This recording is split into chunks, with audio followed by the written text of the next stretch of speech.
As a past player, you've just gritted your teeth and spent 128 yuan on the new game server. Just as you're about to start living on bread and water, your phone beeps and you freeze in shock when you see 256 yuan has been credited to your account. You thought a rich woman had seen through your resilience, but when you tapped on the sender's name, Shueida Golden Finger, you instantly realized what was going on. With a mix of trembling excitement and madness, you opened the top-up page again and tapped on the seemingly unattainable 648. The very next second after the payment went through, your phone screen lit up. Alipay deposit received, 1,296 yuan. A cold, unfamiliar mechanical voice exploded in your mind without warning. Congratulations, host. The double return system has been activated. Looking at your Alipay balance of over 60,000 and the 600,000 gems in the game, you were overcome with ecstasy. The first thing you did after awakening the system was to pour every last penny you had into the game, leaving not a single fin behind. Others laughed at you, calling you a fool, but only you knew the truth. You'd activated the double return system. Every top-up would earn you double the cash back. Seeing the endless stream of cash pouring into your Alipay account and the card draw vouchers in the game, you immediately launched an endless card draw spree, all to pull the golden card Yuzhou, which had a 1 in 1,000 drop rate. In an instant, you transformed from a poor and weak pass player into the server's soul, rare whale level powerhouse. Chapter 1: Double Cashback on Top-Ups. Keep the music playing. Keep dancing. Boom, boom, boom. You was rudely awakened by the ringtone. He rubbed his sleepy eyes and grabbed his phone. Wow, it's already 8:30. Glancing at the time, you quickly scrambled out of bed, ran to the bathroom, and splashed cold water on his face to force himself to wake up. Today was a very important day for you. That's right, as a modern, slacker recent graduate, his favorite game, Raid 2 Zongheng, was launching a new server today. Raid 2 Zongheng opens new servers every day, but whenever it reaches a round number or a sequential server, they're usually packed to the brim.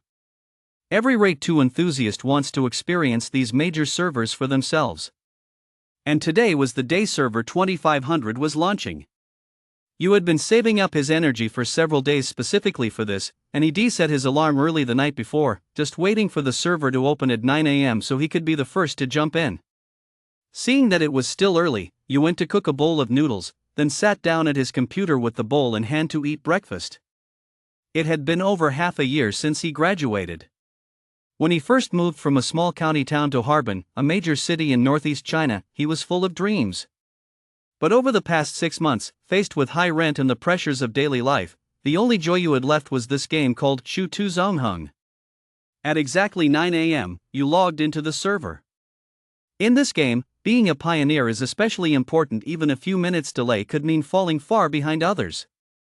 In Shu Tu Zongheng, the game is divided into 9 major starting provinces: Yu, Ji, Bing, Liang, Yi, Jing, Yang, Su, and Chang. The remaining 4 provinces Yong, Yan, Yu, and Sili are completely surrounded by the 9 starting provinces. These 4 are known as resource provinces and are the primary targets of contention in later stage provincial wars. Among them, Sili is of paramount importance. As the saying goes, Sili is where imperial authority resides. In every season of this game, the ultimate goal for every guild is to capture Luoyang, the capital located at the heart of Sili. A new server is referred to as Season S1. Once Luoyang is captured and the season is settled, the next season begins. The guild that successfully captures Luoyang is dubbed the Conqueror Guild. The rewards for the Conqueror Guild are extremely generous, but with only 380 spots available per server, competition is exceptionally fierce. Guilds that fail to secure the Conqueror Guild title must settle for second best and compete for the Faction Guild title instead. Here, high-spending and hardcore players generally prefer to start in the Yang'eri provinces, which is why a saying has circulated throughout Season 1. Since ancient times, the Conqueror Guild has emerged from Yang and Yi. However, you didn't blindly land in search of a big fish to latch onto. As a true blue northeasterner, he hesitated only briefly before choosing Yuzhou as his starting province. US in-game name is Uncle.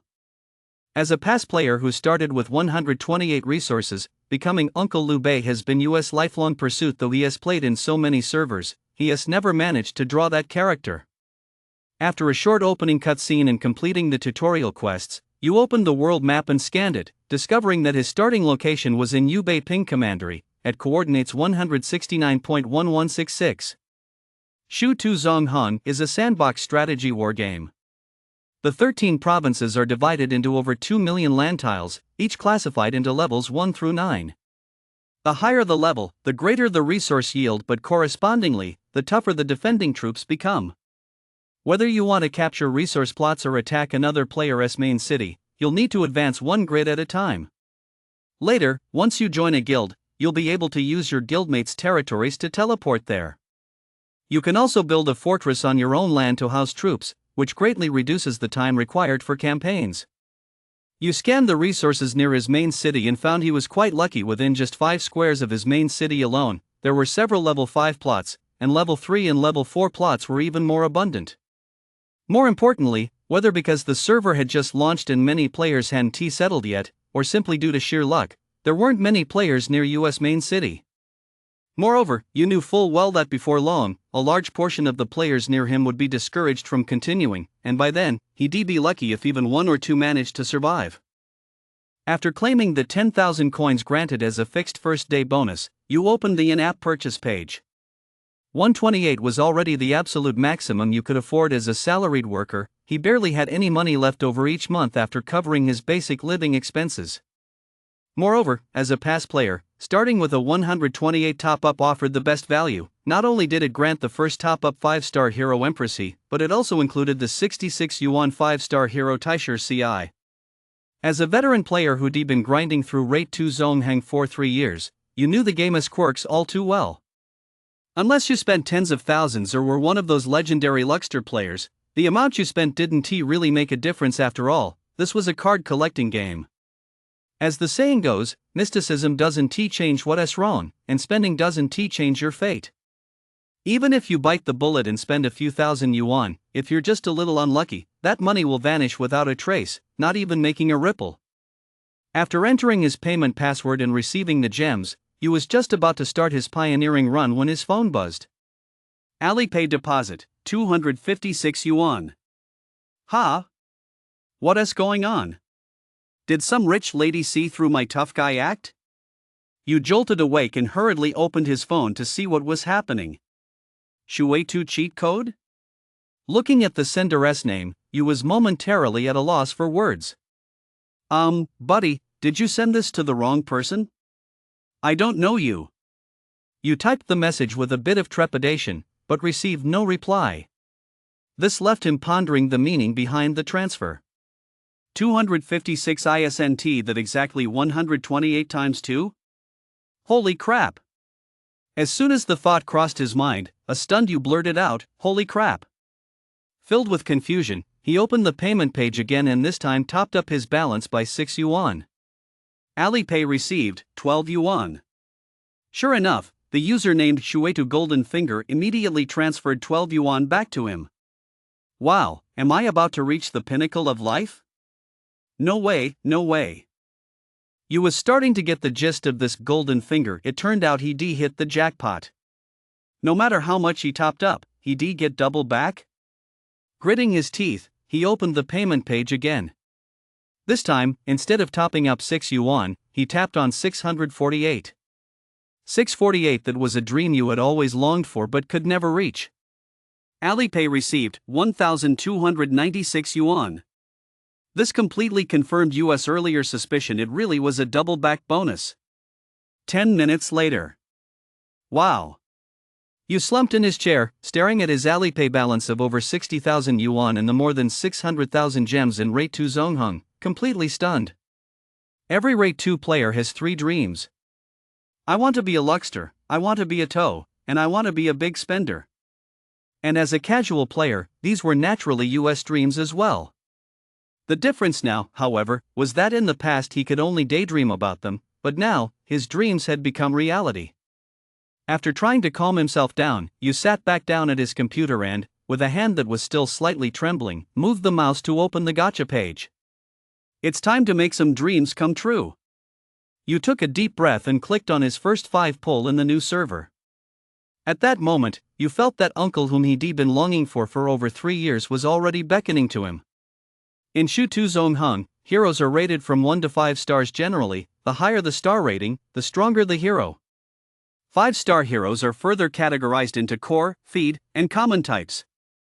A core hero is one whose mere presence instantly elevates the quality of a team to the next level. For example, Ma Chao from the Kun faction, Liu Bei from the Shu faction, Sun Quan and Lu Meng from the Wu faction, and Xiao Chao and Zhang Liao from the Wei faction. Ordinary cards, on the other hand, are generally used to complement core heroes, thereby forming a powerful team. Fodder heroes are those who serve no purpose other than providing skill fragments or serving as materials for hero awakenings. The most typical example is General Pan Feng, the unparalleled general. However, while most 5-star heroes are very powerful, acquiring them is no easy feat. Aside from spending real money, players receive one free and one half-price gacha pull every 12 hours, but even then, the chances of drawing one are very slim. The gacha pool at the start of the season, known as the pure pool, contains 5-star heroes with the exception of a few fodder heroes and offers the highest probability of drawing a core hero for the entire season. Yu took a deep breath, lit a Hongtishan cigarette, and began his gacha session. Little did he know that in Yuzhou, where big spenders were already extremely rare, his actions were bound to cause a huge stir. Chapter 2, I spent money and got stronger. Half an hour flew by. Yu leaned back in his chair, staring at his card pool, almost doubting whether this was real. Wow, is this what the joy of spending money feels like? Although Yu knew he wasn't particularly lucky, when he habitually tapped to draw and the system notified him that he'd reached today's draw limit, he felt a deep sense of satisfaction. A haul of 27 5-star heroes was quite impressive. According to the gacha odds and Rate the World, a guaranteed 5-star hero is triggered only about once every 40 pulls. Getting 27 5-star heroes from a full set of 300 pulls left you very satisfied. Among these 27 5-star heroes were 2 Lu Mengs, 1 Sun Quan, 1 Zhou Tai, 2 Zhou Yes, and 6 Taisher Ci. From the Shu faction, you drew 2 Zhao Yun and 2 Huang Zhong. From the Wei faction, he drew 1 Chao Chao, 1 Sun Yu, 1 Xiahou Yuan, and 1 Zhang He. From the Warring States faction, he drew 1 Zhang Jiao and 2 Zhen Luo, while the remaining 4 5-star heroes consisted of 2 Yuan Shao and 2 Empress Dowager He. As for 4-star cards, there were well over 100. After all, every 5 card draw guarantees at least one 4-star hero. Although the number of core heroes he drew wasn't particularly high, he was at least able to assemble a Wu archer team consisting of Zhou Yu, Sun Quan, and Lu Meng, as well as a Great Wei cavalry team featuring Chao Chao, Xiahou Yuan, and Sun Yu on the very first day. Besides, this was just the first day's haul. Even if his golden finger were to expire after today, the tens of thousands of yuan Yu had saved up would be enough to keep him going for a long time. However, what disappointed Yu the most was that, even after maxing out his pulls, he still hadn't drawn Liu Bei, the uncle Lu he'd been longing for 3 years. He'd gotten over a dozen 4-star little Liu Beis, but not a single real Uncle Lu. I'll just have to keep pulling and spending. Yu glanced at the time. Nearly an hour had already passed since the server opened. If he didn't hurry up and start pioneering, he'd fall behind the top players. For his pioneering team, Yu chose to pair the SP Zhu Rong purchased with 3,888 gems with Lu Meng.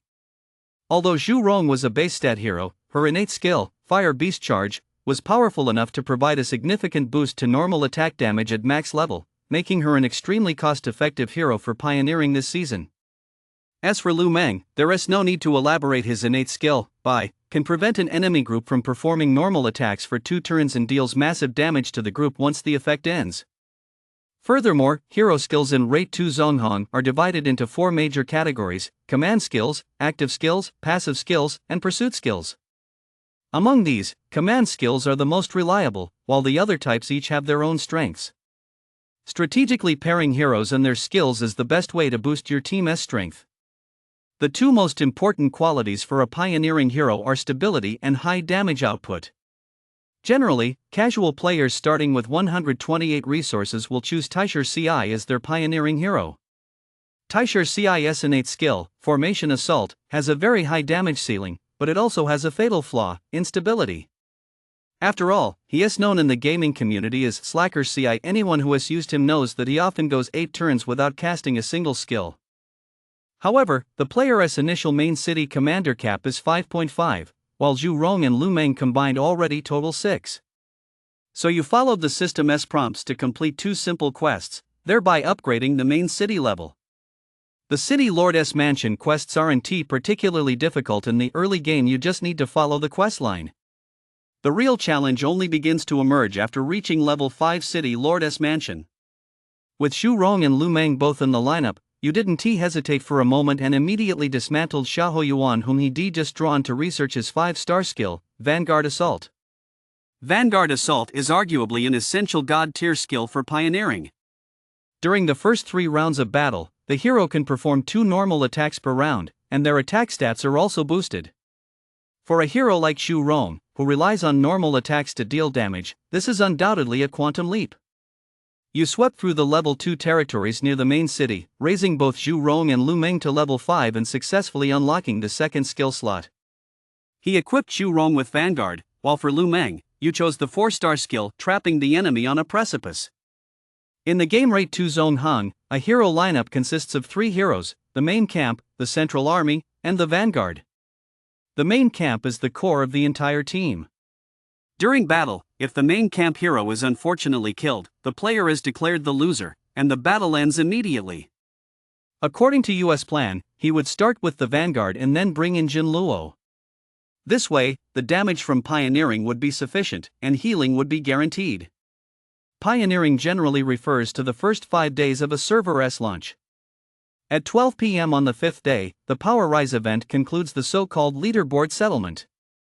At that time, the top 300 players in the server's power rankings will each receive up to 1,000 gems as a reward, while players outside the top 300 will receive 100 gems as a consolation prize.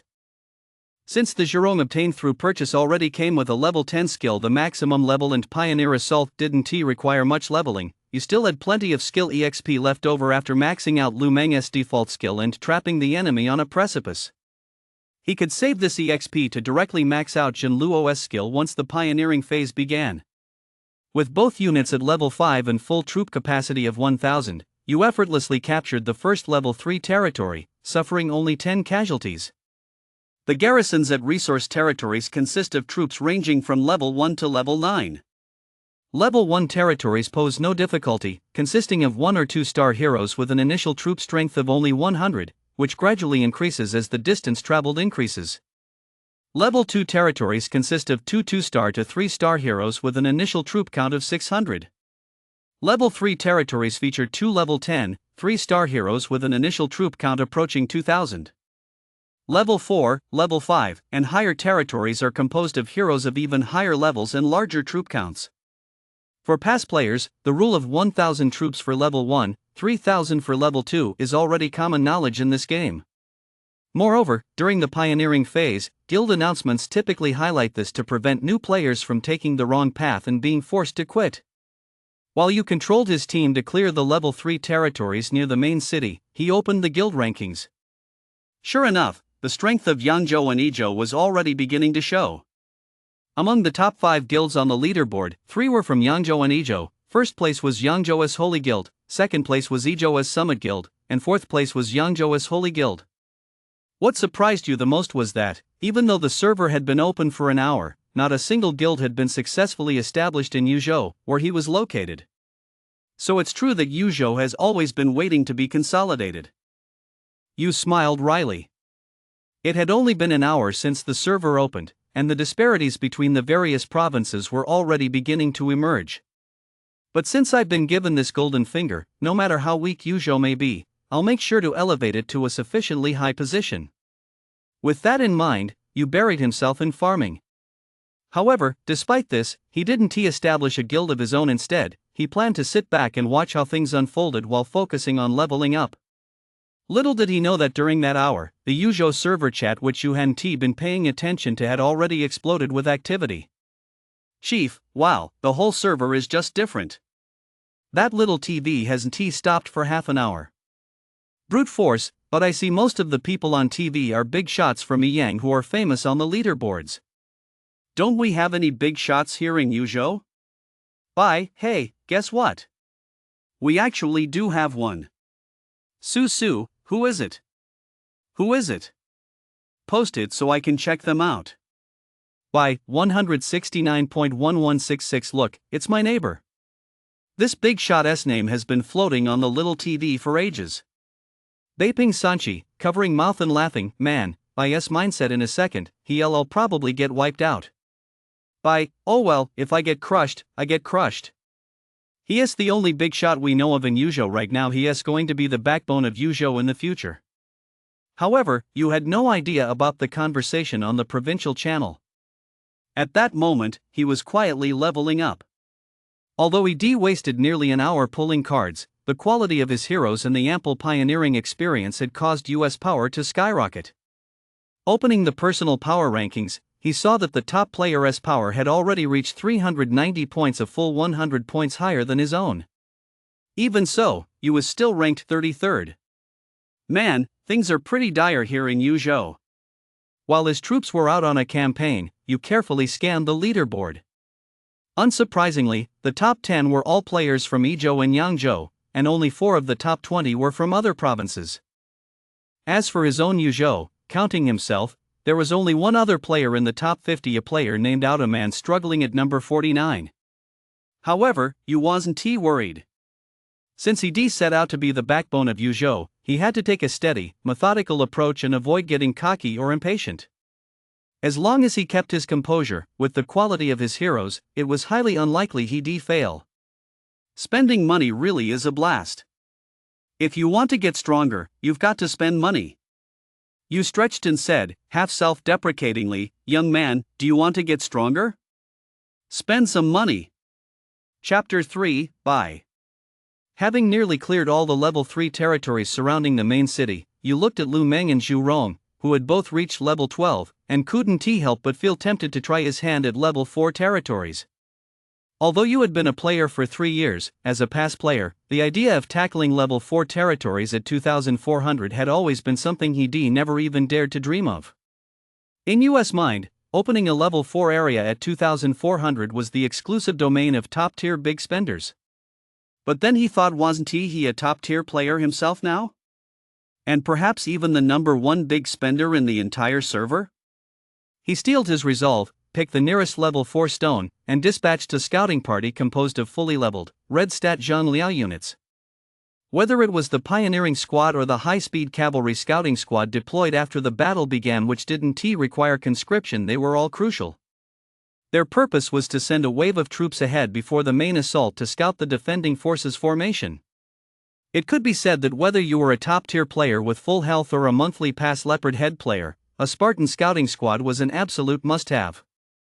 Upon discovering that the defending forces at the level 4 stone weren't particularly tough, you steeled his resolve and ordered the pioneering squad to charge straight at the level 4 stone. Heaven and earth, please let me get through. The moment the troops made contact with the level 4 stone, a series of draw sounds rang out, followed by a battle report. Fortunately, although they didn't break through immediately, at least they weren't crushed and sent back. Man, I really was too impatient. Looking at the battle report showing over 1,000 casualties, you winced deeply. Although it was better than a total wipe, losing over 1,000 troops still left a bitter taste in his mouth. Once the 4.5-minute draw timer ran out, you successfully captured his first level 4 stone, a close call, but a success nonetheless. When the army returned to the main city, you didn't immediately use reserves to replenish his forces. Since his hero's stamina was already low, he figured he might as well take a short break while the conscription was underway. Just as he was about to step away from the computer to stretch his legs, a notification popped up. You had received an email. Email, "Bye, you're on fire, boss. You've already reached level 4. Email, "Bye, hey boss, we're neighbors. I just started a guild, wanna join and play together? Show me the ropes." You closed the email and scanned the map. Sure enough, this bye was his neighbor just a dozen or so squares south of his main city, and he was also the guild master of a guild called Crane Guild. Opening the guild rankings, you began searching. Yuzhou wasn't particularly strong overall, so if this Crane Guild had low power and was severely underdeveloped, there was no point in you wasting his time joining it. Whoa, it's actually a level 5 guild. That's impressive. Finally, you found the Crane Guild ranked 13th on the list. But what was even more coincidental was that the guild ranked 12th was also from Yuzhou. Its name was God General Pardon. The first and second guilds in Yuzhou were ranked 12th and 13th, respectively. You didn't give it much thought after all, the servers would be merged in a few days anyway. Besides, you was the type to go with his gut. He liked the name Crane Guild, and as a newly minted big shot, he certainly appreciated a bit of flattery. In an instant, you developed a favorable impression of this buy, and as a result, the name Crane Guild began to sound even better to him. So he went ahead and clicked to apply for guild membership. Guild channel. Bye, welcome, uncle, to the guild. Clapping, clapping. Ma Feifei, welcome, welcome. Achihatano, welcome, fireworks. The Crane Guild's channel was filled with laughter and cheer. Bai didn't act like a typical guild master at all. After welcoming you, he started chatting and hanging out with everyone. Ma Feifei, guys, the 200 gems I'm giving out to the whole server will be credited shortly. Remember to check your accounts when they arrive. Earliang Shadaozi, wow, if I hadn't checked the world event, I'd have actually believed that. Wuya, the world event in this server is moving so fast. It hasn't even been open for long, and it's already almost complete. Ma Feifei, that's normal. After all, it's 100 server launch, lots of players and plenty of top players. Just wait until the Huangtian Donli card pack goes live. That little TV in the sky will probably be non-stop for another hour or two. Wu Yi, I want to pull too. If I get Zhangjiao, my damage output for this season is all set. The world event they're referring to is the system-launched world event, which tracks the progress of each server in Shuo to Zongheng. There are 10 stages in total, and upon completing each stage, different rewards and new card packs become available. These new card packs contain heroes not found in the initial card pool. After 24 hours, they'll be merged into the famous General's card pool. The cost per pull for the Tianxia card pack is the same as for the regular famous General's card pool, but there is no guaranteed 4-star after 5 pulls rule. Furthermore, there is no draw limit for the Tianxia card packs. While this is undoubtedly a boon for high-spending players, it's not so friendly for casual players.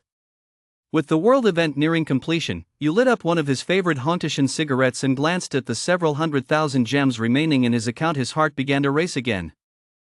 The Wang Tian Dangli card pack didn't hold much appeal for you. After all, aside from Zhang Jiao, who was somewhat useful, the only other card worth mentioning was Zhang Ning, the Lingdi. Zhang Ning could be used to build a group-based infantry team. In Season 1, where active skills were everywhere, a group-based infantry team composed of Zhang Ning and a 5-star Jiasu was considered a top-tier lineup. Another major benefit of Zhang Ning is the skill you can extract from him, strategic calculation. This skill has been a powerhouse from Season 1 all the way through the Conqueror Guild season. When paired with Sun Quan, it's known as Sun 6-star, which alone is enough to demonstrate the power of strategic calculation. As for Lingdi, this hero is not only essential for building the Han Archer team, a must-have for casual players, but can also play as a swordmaster once his rarity is high enough, making him a solid choice. Just as he was thinking this, the entire game interface suddenly dimmed, and with a flash, the words, "World Event Completed," appeared on the screen. The server had been open for just over 3 hours, and they'd already completed the first world event that was undeniably fast. I've got nothing better to do anyway, let us pull. You perked up instantly.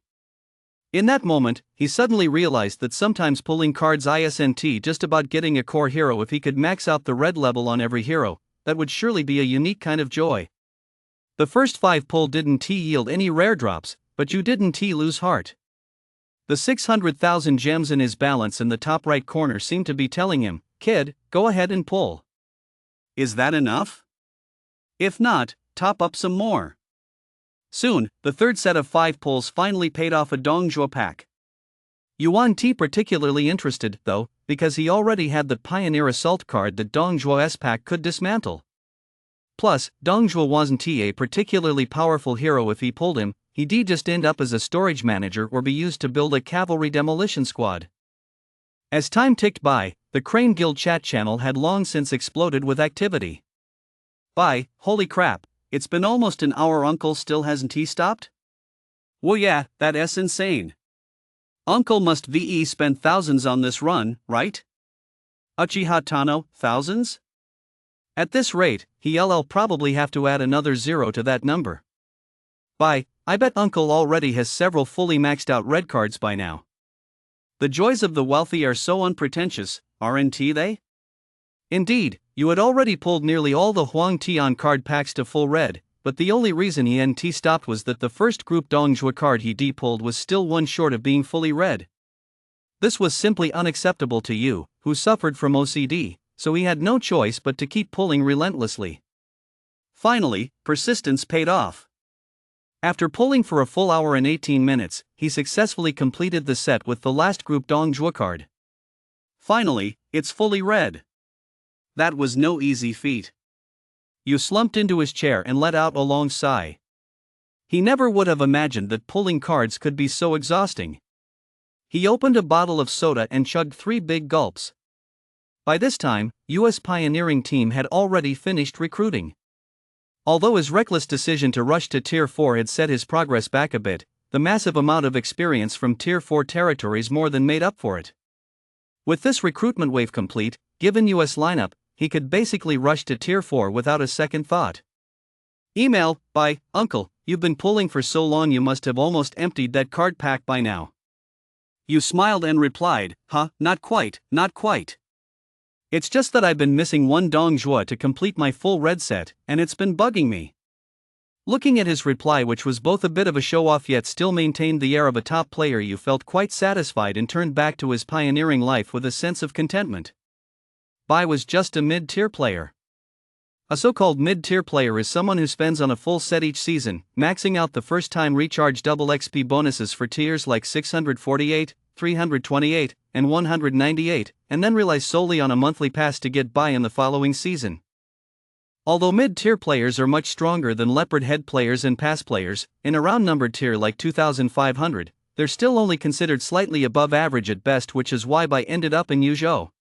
After all, he de-scouted the area before landing and found that Yuzhou and Bingzhou were the only regions without a war guild. As the saying goes, far from the Emperor's reach, so settling in Yuzhou to act as a local warlord and wait for a powerful player to take him in wasn't a bad plan.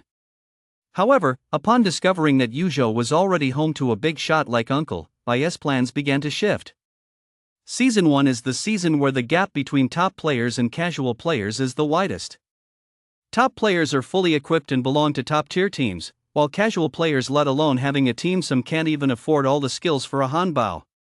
As the game progresses, especially after the Conqueror Guild season, the gap between casual players and top players will gradually narrow. After all, at its core, this is a card collecting game. It's safe to say that in Season 1, a top player with a full set of red cards could hold off an entire army, let alone someone like you, who had spent over an hour pulling Huang Tian card packs just to get a full set of red cards? At that moment, a chubby guy in white boxers stared at an email reply from someone named Uncle on his computer screen, lost in deep thought. What if Yuzhou could join the Conqueror Guild too? That would be really fun. Chapter 4, The God a General Pardon. Yu leaned back in his chair and stretched. It really is a blast to have a hero with pioneering set up. Outside, it had already grown dark. More than half a day had passed since the server launched.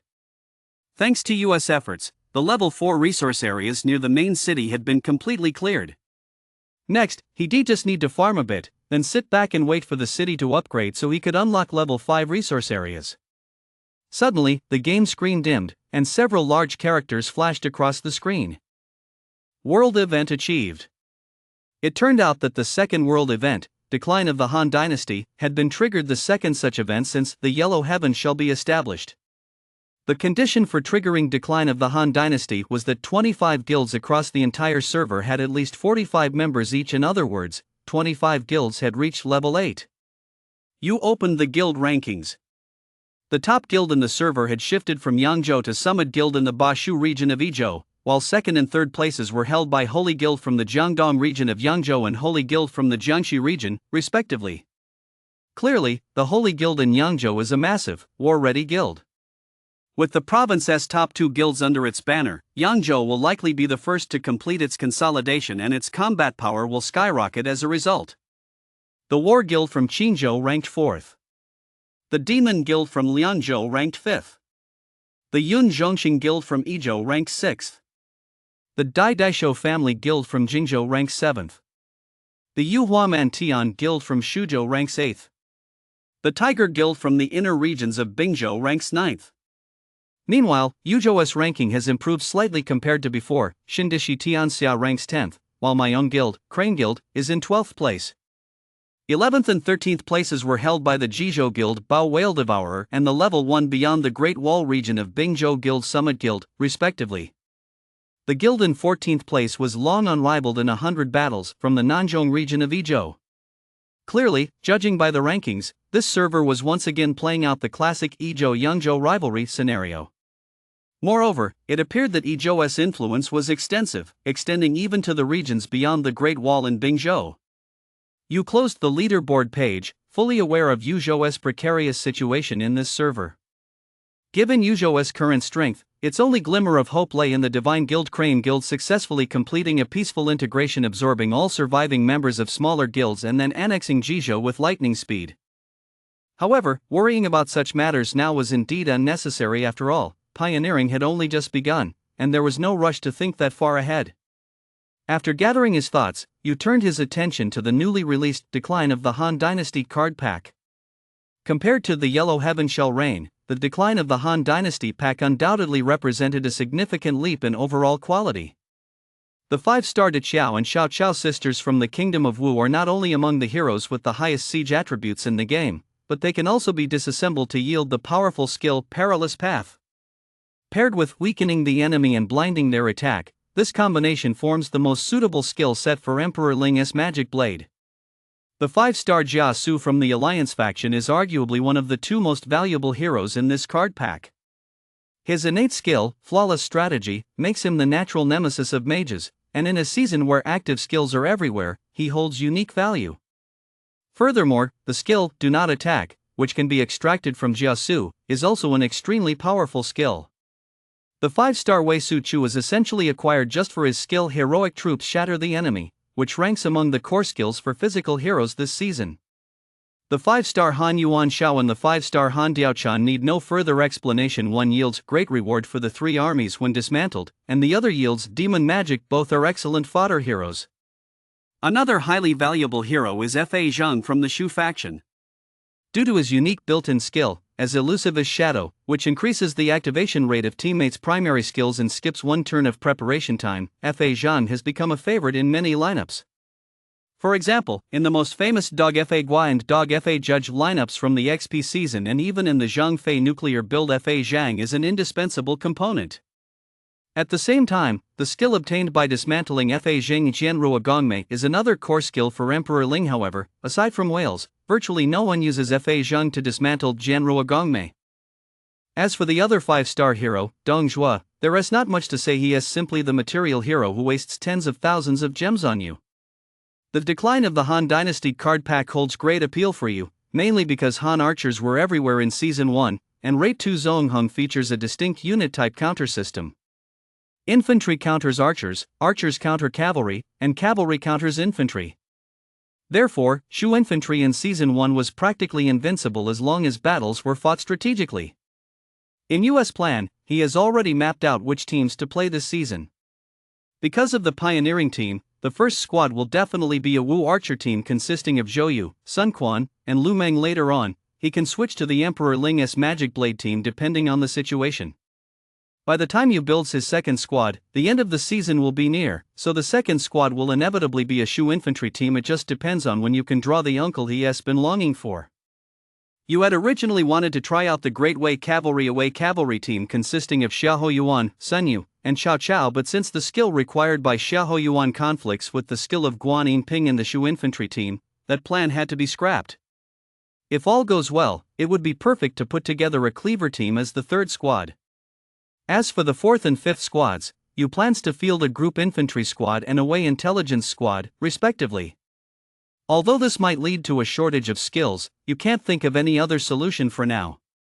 I'll pull for an hour first, just to get Jia Su and Fa Zheng to full red. Then, after midnight, I'll do a full pull run, and I'll basically be able to recruit troops and go to sleep. As Yu made his plans, he skillfully tapped out a 5 pull. Guild Channel.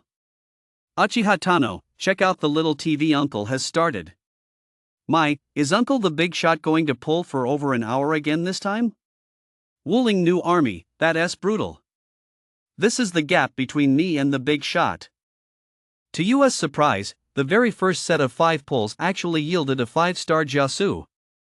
However, you wasn't overly thrilled after all. Given the game's notoriously erratic gacha mechanics, he had already anticipated what was coming next.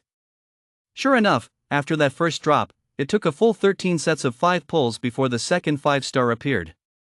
You're at it again, you fat old black guy. Looking at the horde of dongjus before him, you could only let out a wry smile and silently resume pulling cards.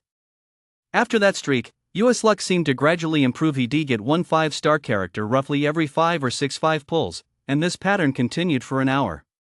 After pulling the final FA Zhang, you let out a sigh of relief and finally closed the gacha interface, feeling completely satisfied. Mail, Qinglang, hey, Big Shot.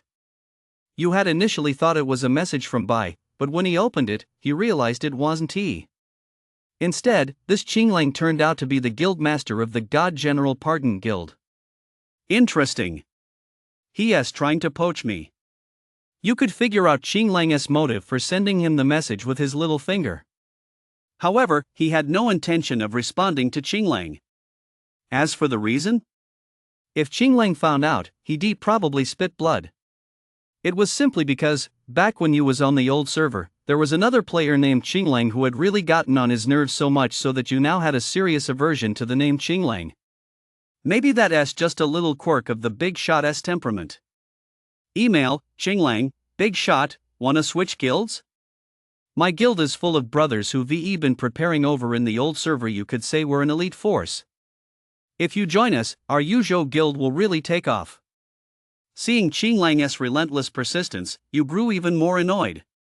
He thought to himself, the new server has been open for almost a day, and your guild is ranked 10th?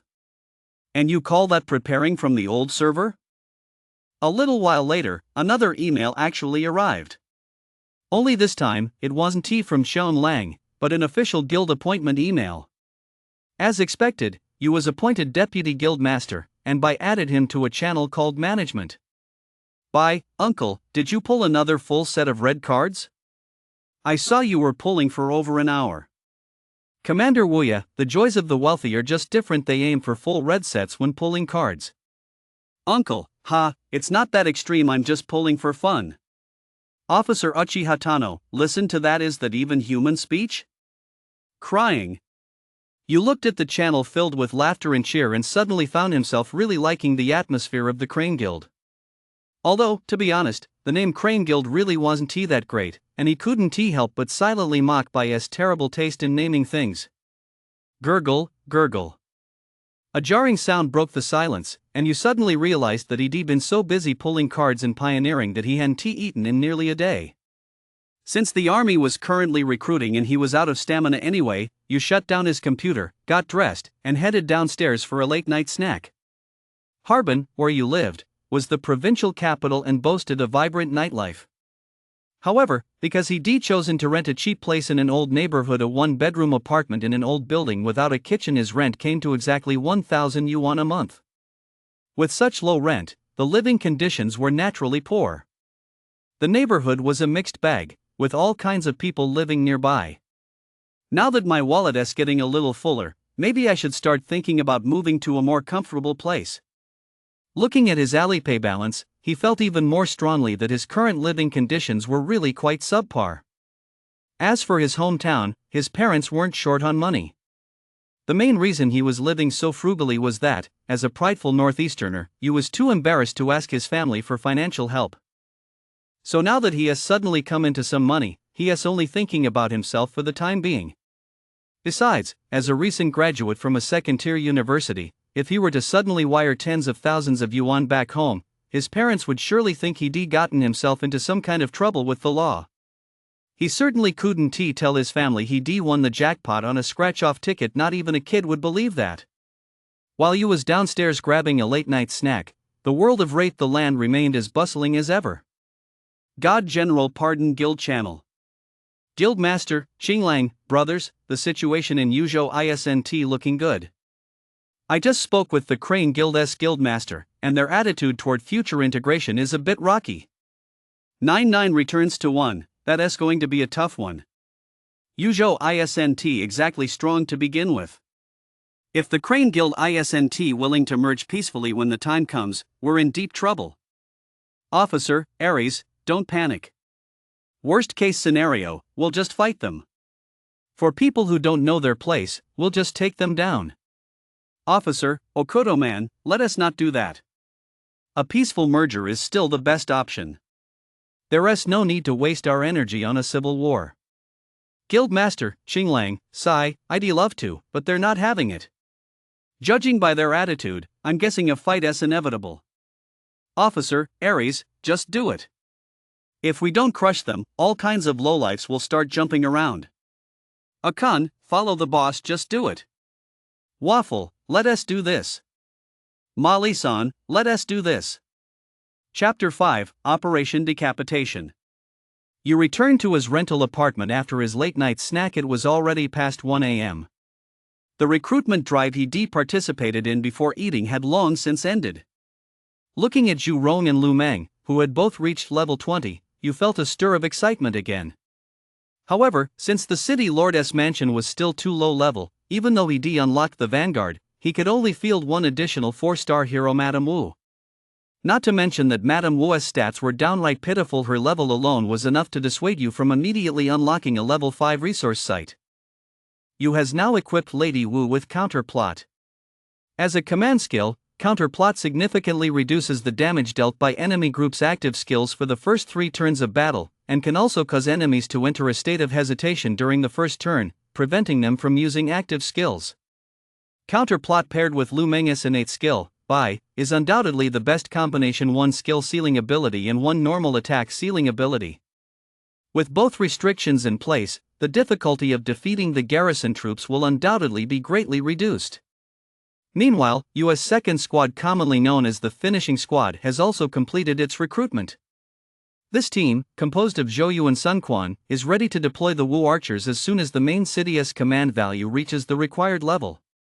After Zhu Rong and Lu Meng's awakenings, you equip them with blunt weapons, dull the edge and flanking maneuver, respectively, which immediately boosted their damage output to the next level. The third scouting team, led by Dong Zhuo and consisting of the full red group, was also dispatched by you to nearby level 5 areas. Once the pioneering team had leveled up and raised Lady Wu's level a bit, they could try to open up level 5 resource areas. Ah, it's time for my favorite part: card draws. He took a deep breath, opened a certain cloud music app, played Good Luck Is Coming, lit a cigarette, and stuck it on his keyboard as if it were incense. Heaven and earth, please. Can I just get an uncle this time? Accompanied by the festive strains of Good Fortune Is Coming, you began today's gacha session. Holy shit! This was the uncle you had been dreaming of for 3 long years. From this moment on, the 2,500 Yuzhou coin big spender uncle truly owned Lu Uncle. In this batch of 300 pulls, he got a total of 22 cards. That is a pretty poor drop rate. The only cards that could be considered core heroes were Liu Bei, Lu Meng, and Sun Yu. Closing the gacha interface, you still felt a bit unsatisfied. At first, he thought hitting the 300 pull limit would take forever, but now that he actually reached it, he felt like time had flown by. It seemed like he barely pulled a few times before hitting the cap. Only this measly haul? Pfft, I'm never using Good Luck again. You closed the music app and opened the battle report for his scouting party. This was a level 5 stone plot just 1 tile away from his main city. You silently prayed he wouldn't run into any particularly tough defenders. Wow, the heavens are smiling on me. Upon checking the battle report, it turned out to be the easiest level 5 land garrison of all Kaimao. The composition of this garrison was utterly absurd. Kaimao, with an attack range of just 1, was stationed in the main camp. Until US Vanguard and Center units were wiped out, Big Brother Kaimao was left standing idle the whole time. Generally speaking, Fa Zheng's unit is widely regarded as the easiest among level 5 territory defenders, but you has never agreed with that. Fa Zheng's defenders are relatively luck dependent. If you're lucky, you can clear them unscathed. If not, forget about it. He actually believed that Kaimao's unit should be the easiest among level 5 territories, And now that luck was on his side, if you didn't attack this level 5 stone territory, he'd be letting down the developers' good intentions. He directed the pioneering squad to fire directly at the level 5 stone, timing it perfectly to launch the finishing squad at the same moment. Since his forces were still insufficient, it was highly unlikely that the pioneering squad alone could wipe out the defenders in a single wave. Sure enough, the instant the March countdown ended, the territory erupted with the crackling sound effects of draw. You opened the battle report. To his surprise, he expected a devastating outcome, but the casualties were actually just barely over 1,000. By the time the finishing squad arrived, the in-game broadcast announced, "Congratulations, Uncle, on your first level 5 territory capture." Pioneering a level 5 territory is a watershed moment. Once you've claimed a level 5, the pace of the game typically accelerates rapidly. For those who fail at pioneering, it's usually because they suffer consecutive setbacks on level 5 territories, leading to resource shortages that severely hinder their development. In reality, it had simply been a season since you had used such a strong pioneering setup. Normally, given the skill composition of US pioneering squad, they could have claimed a level 5 even without deploying a vanguard. After claiming his first level 5 territory, US ranking on the power leaderboard skyrocketed instantly, jumping from around 20th place to 5th, and he was now only a dozen or so power points behind the top 2 players. However, the player in first place, Haijian New Army from Yangzhou, still held a 200-point power lead over you. He casually shared the battle report in the guild chat, immediately drawing a crowd of onlookers. "Ma Feifei, holy crap, I'm still failing at level 4, and Uncle S already clearing level 5? Well yeah, that S insane, Uncle. That triple red Lu Meng, I love it, I love it. Tianba, double awakening. It's like I'm playing Dynasty Warriors, while Uncle is playing Future Warfare. His speed is more than several times faster than mine. Su, Uncle, are you still single? You certainly wasn't going to settle for just one level 5 land."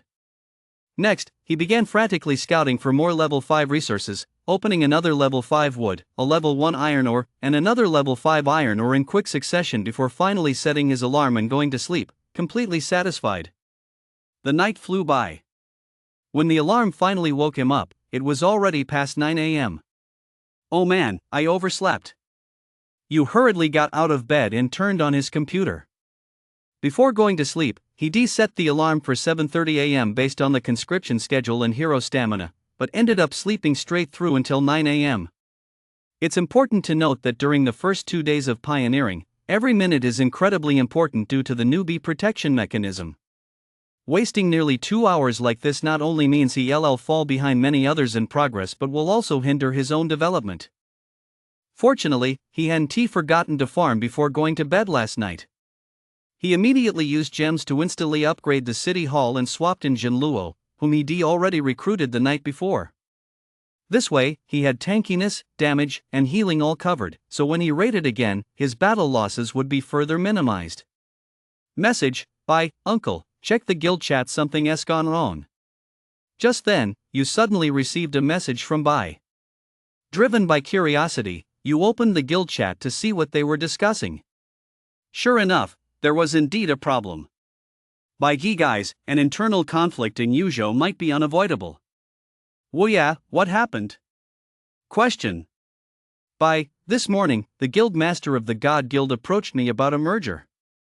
I told him that since the newbie protection period hasn't even ended yet, it's a bit too early to discuss a merger. We can wait until after the castle siege to talk about how to merge. Erliang Shadowzi, that makes sense. What's the problem? The thing is, he said that only the God Guild can attack castles in Yuzhou. If we want to farm castle gems, we have to merge into the God Guild, otherwise, they'll consider us a rebel province. Well yeah? Achihatano, the only way to get castle gems is to join the Divine Guild? Is their guild master a noob or just an idiot? Not to mention why we have to join the Divine Guild in the first place. They can't even accommodate our dozens of people, right? Besides, there are more than just our 2 guilds in Yuzhou. If that's the case, how many brothers won't get any gems? Zhao Gongzi, exactly. This is clearly a provocation. I don't think he is serious about merging, he is just trying to stir up a civil war. By frowning, it gets even worse. According to him, once we merge, there'll only be one official position available, and they'll break us up and assign us to other squads. You watched their conversation, his brow furrowing involuntarily, and typed, "Do you have a screenshot?" By, yeah, I screenshotted the entire email. I'll upload it to the guild group chat in a bit. I'm totally baffled who talks about a merger like that. If Bai says so, then we can be sure he is not lying. It really is Qinglang stirring up trouble. There are only 3 possibilities for negotiating a merger like this. 1. Qinglang is a newbie. 2. He is not right in the head. 3. He is a mole planted in Yuzhou by another province, with the sole purpose of causing chaos here. However, given that he managed to make the God Guild the highest ranked guild in Yuzhou, we can pretty much rule out the possibilities that Qinglang is a newbie or not right in the head. That leaves only the 3rd possibility. It's very likely that Qinglang isn't even from Yuzhou at all. Uncle, do you have Qinglang's coordinates? Young Master Zhao, 157.1130 right here just below my house. He is practically a neighbor. Uncle, alright, don't worry about that for now. Focus on leveling up.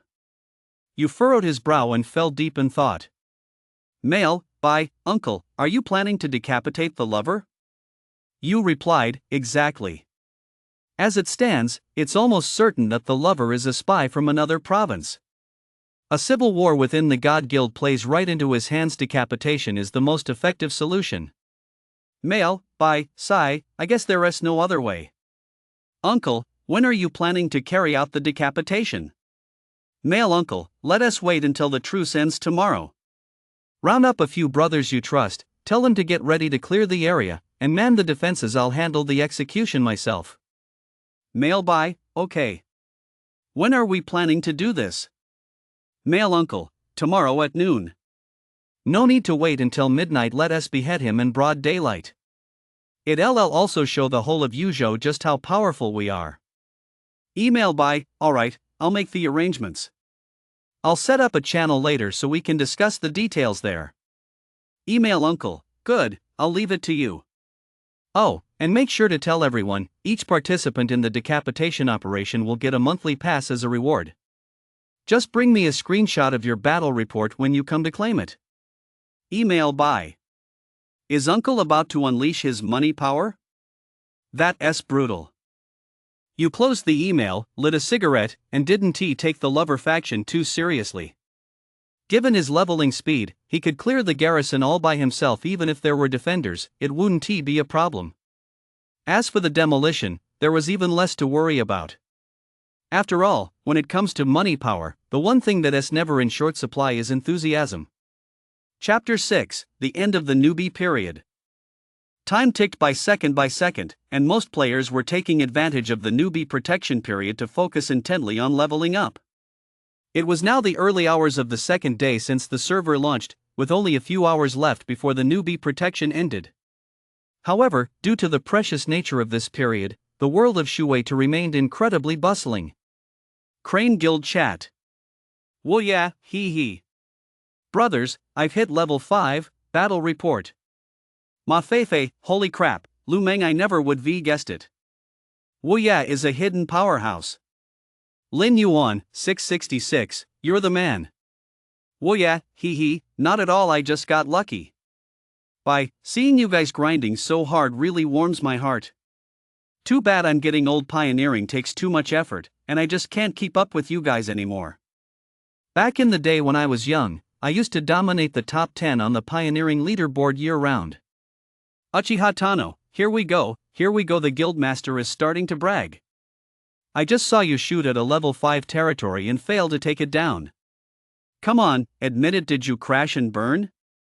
By, man, do I have no pride? I just had too many resources, so I decided to use a level 5 wave as a leveling grind.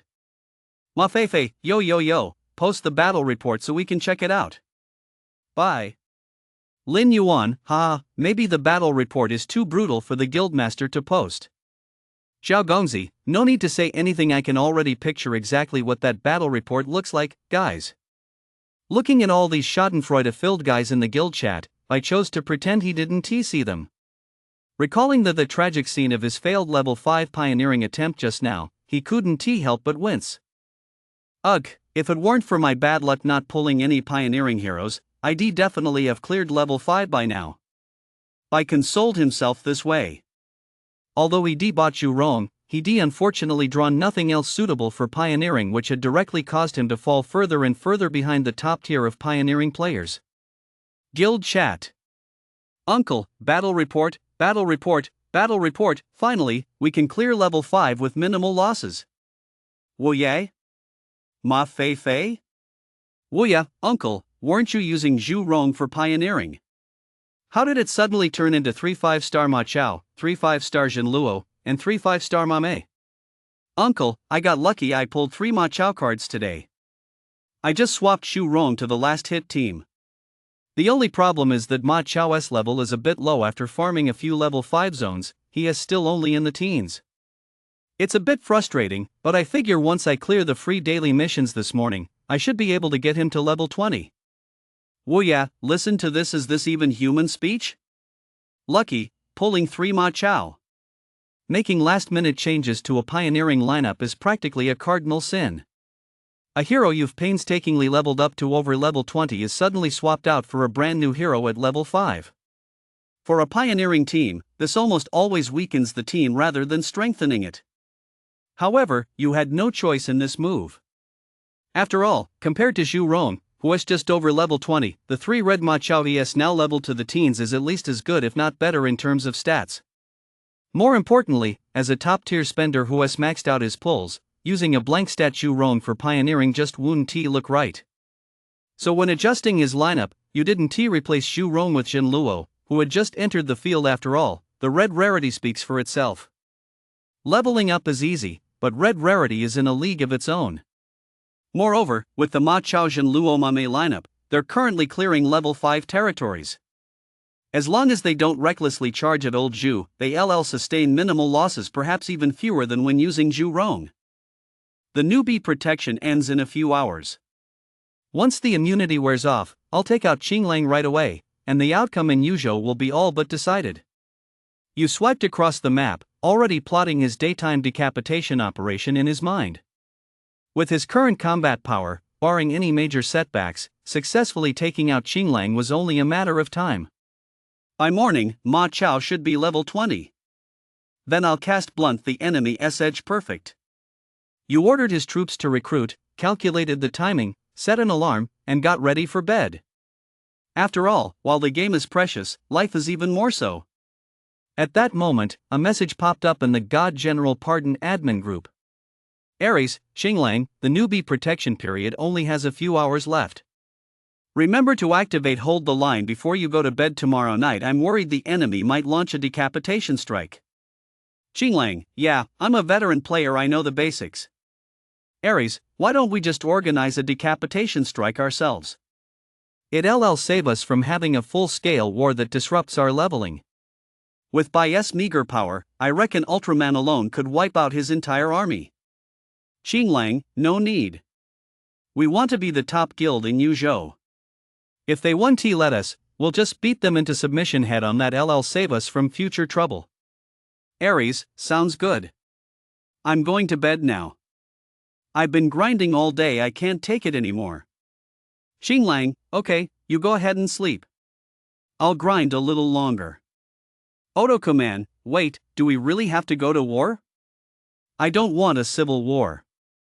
Qinglang, I don't want a civil war either, but they're the ones refusing to merge. If we don't fight, Yuzhou won't stand a chance. Otoman, alright, as long as you know what you're doing. As Ares went to sleep, the admin group gradually fell silent, but Qinglang wasn't resting. In a 3-person group called Whale Devours the 9 Provinces. Bao Naiha, Qinglang, you're something else. You've managed to stir up internal strife in Yuzhou this quickly. Qinglang, yeah, the situation in Yuzhou has already gotten chaotic. I'm guessing civil war will break out in the next couple of days. When that happens, our growth will definitely slow down. We'll just be waiting for you guys to come in and recruit players. Bao Naiha, awesome, awesome. With this move, Qinglang, you're our #1 hero in taking down Yuzhou. Bao Naiha, but Qinglang, you'd better be careful. Once the immunity period is over, make sure to turn on hold mode before going to bed at night.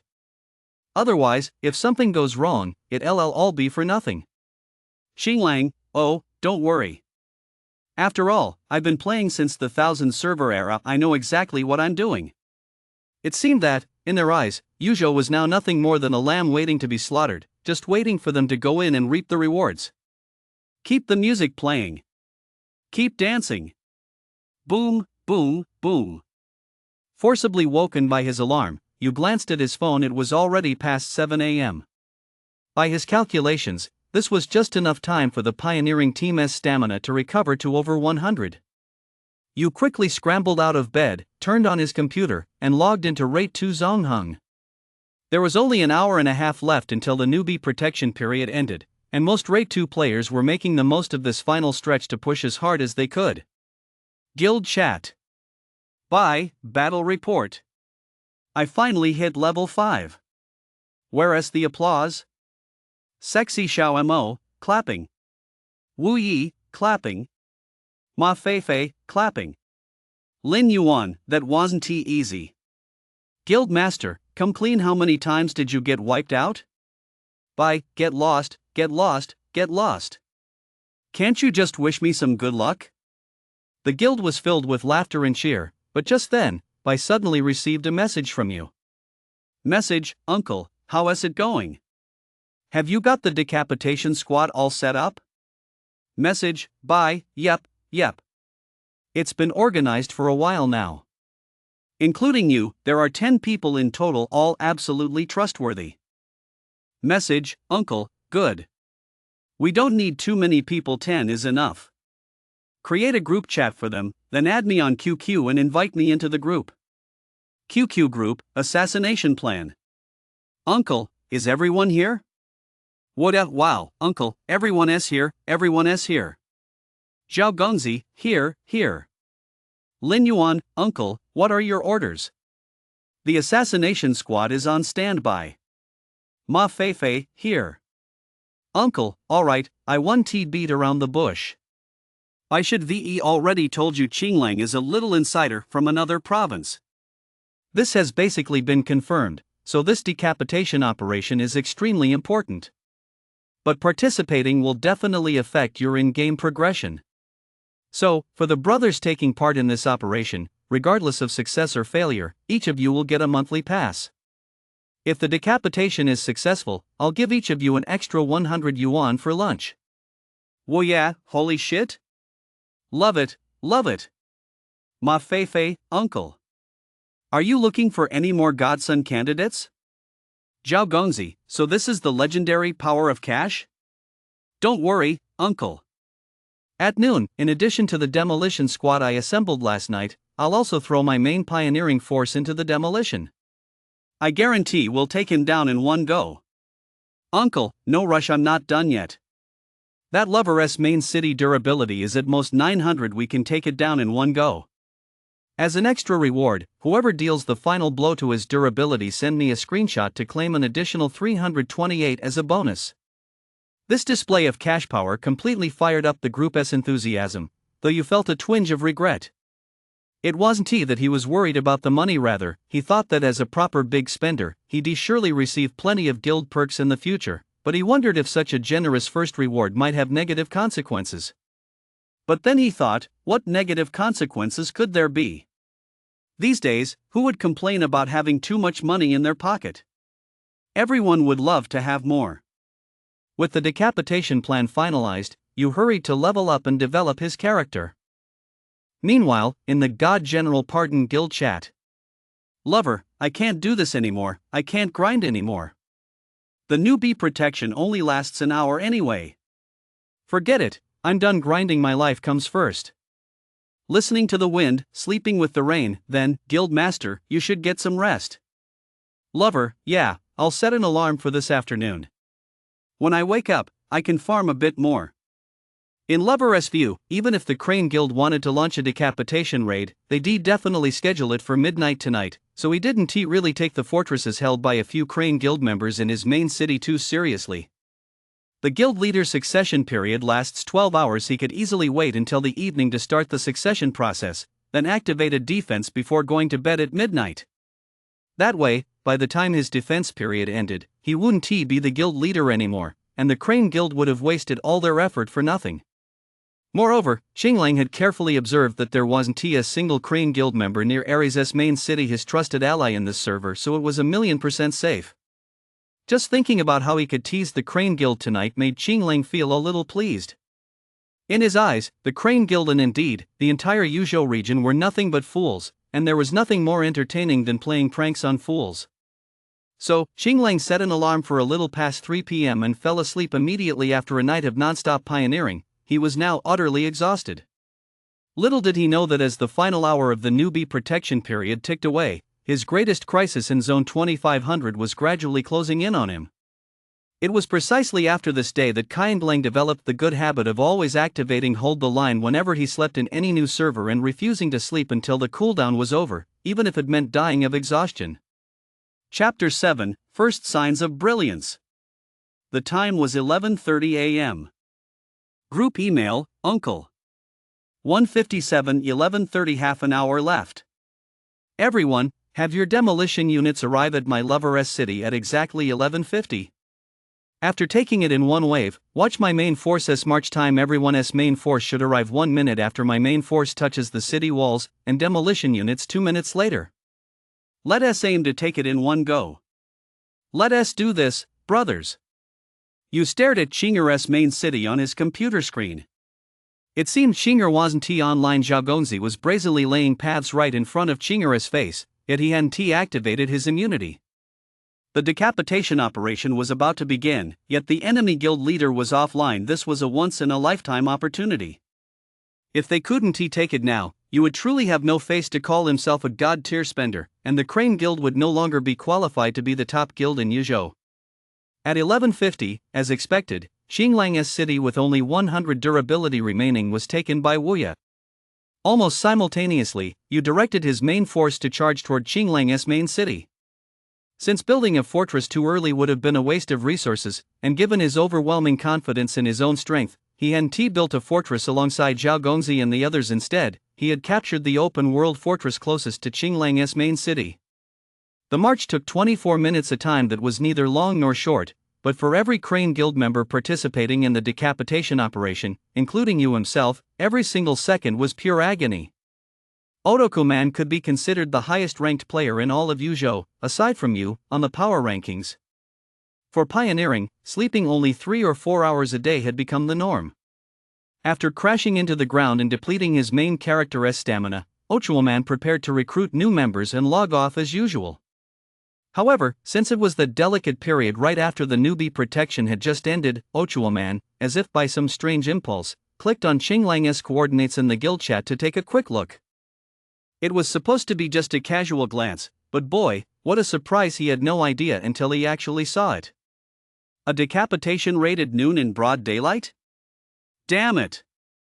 When Otoku-man saw that Xinglang's district had already been overrun, and that the arrows flying toward the main city were actually being fired by the forces of Uncle, widely recognized as Yuzhou's top-ranked player, his heart sank. He quickly opened QQ, found the guild's admin group, and tagged Xinglang, but at that moment, Xinglang was fast asleep and, naturally, didn't respond. There were 6 people in the entire admin group, but only he and Ares were online at the moment. After all, most of them had been grinding hard last night during the final hours of the newbie protection period and were now catching up on sleep. Guild-wide message, Ares. 1:57, 11:30. Everyone who is online, hurry over to defend the base. Otherwise, we're all done for. Ares immediately dispatched his main force to hold the line, but with a march time of an hour and a half, he knew full well it simply wouldn't be in time. God General Pardon Guild Channel. A Kuan, a decapitation at noon? This Crane Guild really doesn't play by the rules. Yang, is the guild master not here? Not online at noon, slacking off at home? Waffle, my main force is on its way at LL. Takes 16 minutes, but someone like me definitely can't stop Uncle. I doubt I'll even last half a hit from him. 9,000 years, looks like it's going to end badly, brothers. Log off to stay safe. Aries, you're just going to run? Don't you have any backbone? 9,000 years, haha, we knew full well that once the immunity period ended, we'd be at risk of a beheading.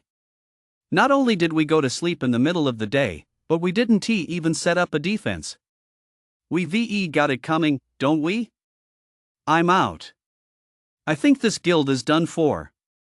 Aries knew 9,000 years was right, but no one could have imagined that the Crane Guild would carry out a beheading so brazenly in broad daylight. Fortunately, Aries had known Qinglang since the old server and had saved his phone number. He quickly called Qinglang, hoping to wake him up so they could discuss a strategy. Once no answer. Twice no answer. 3, 4, 5 times. Finally, after who knows how many calls, he managed to rouse Qinglang.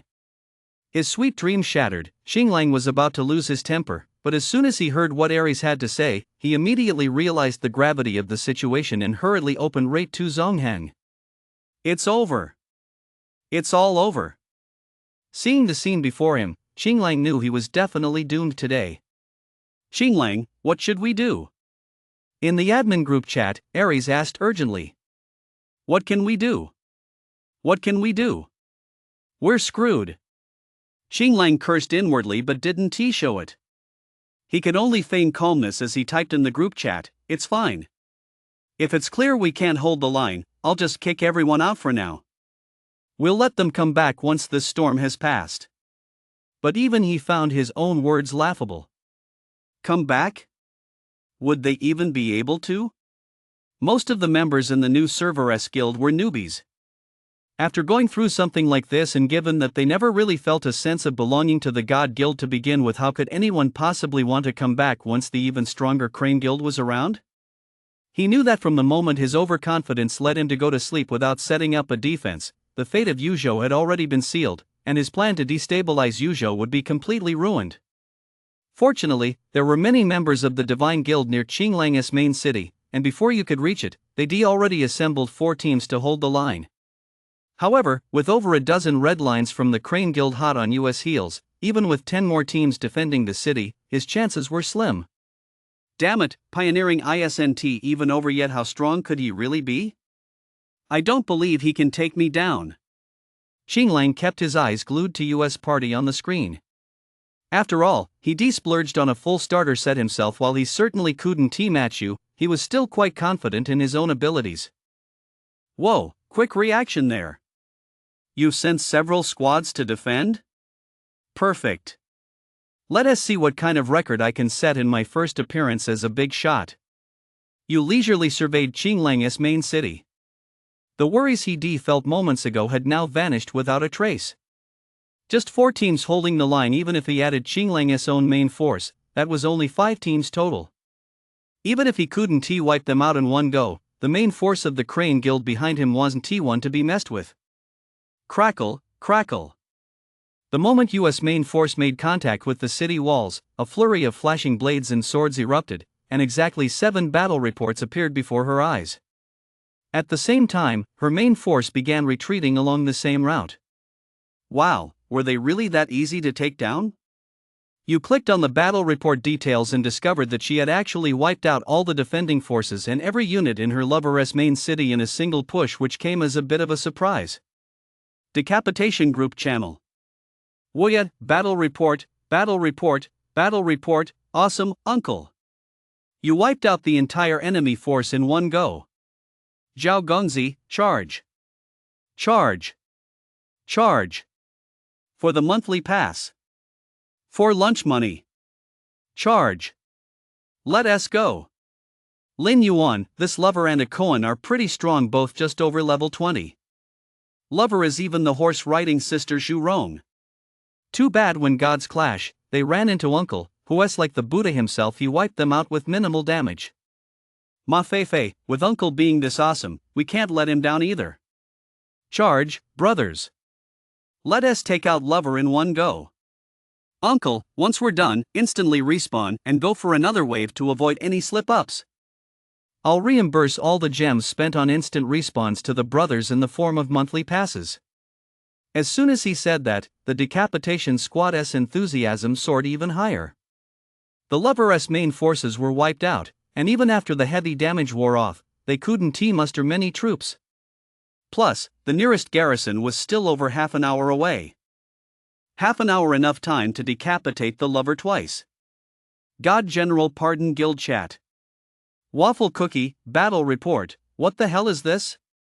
Is Uncle some kind of monster? 3 red ma chow and 3 red ma may he just crushed me. Against a player of this caliber, even a god wouldn't stand a chance.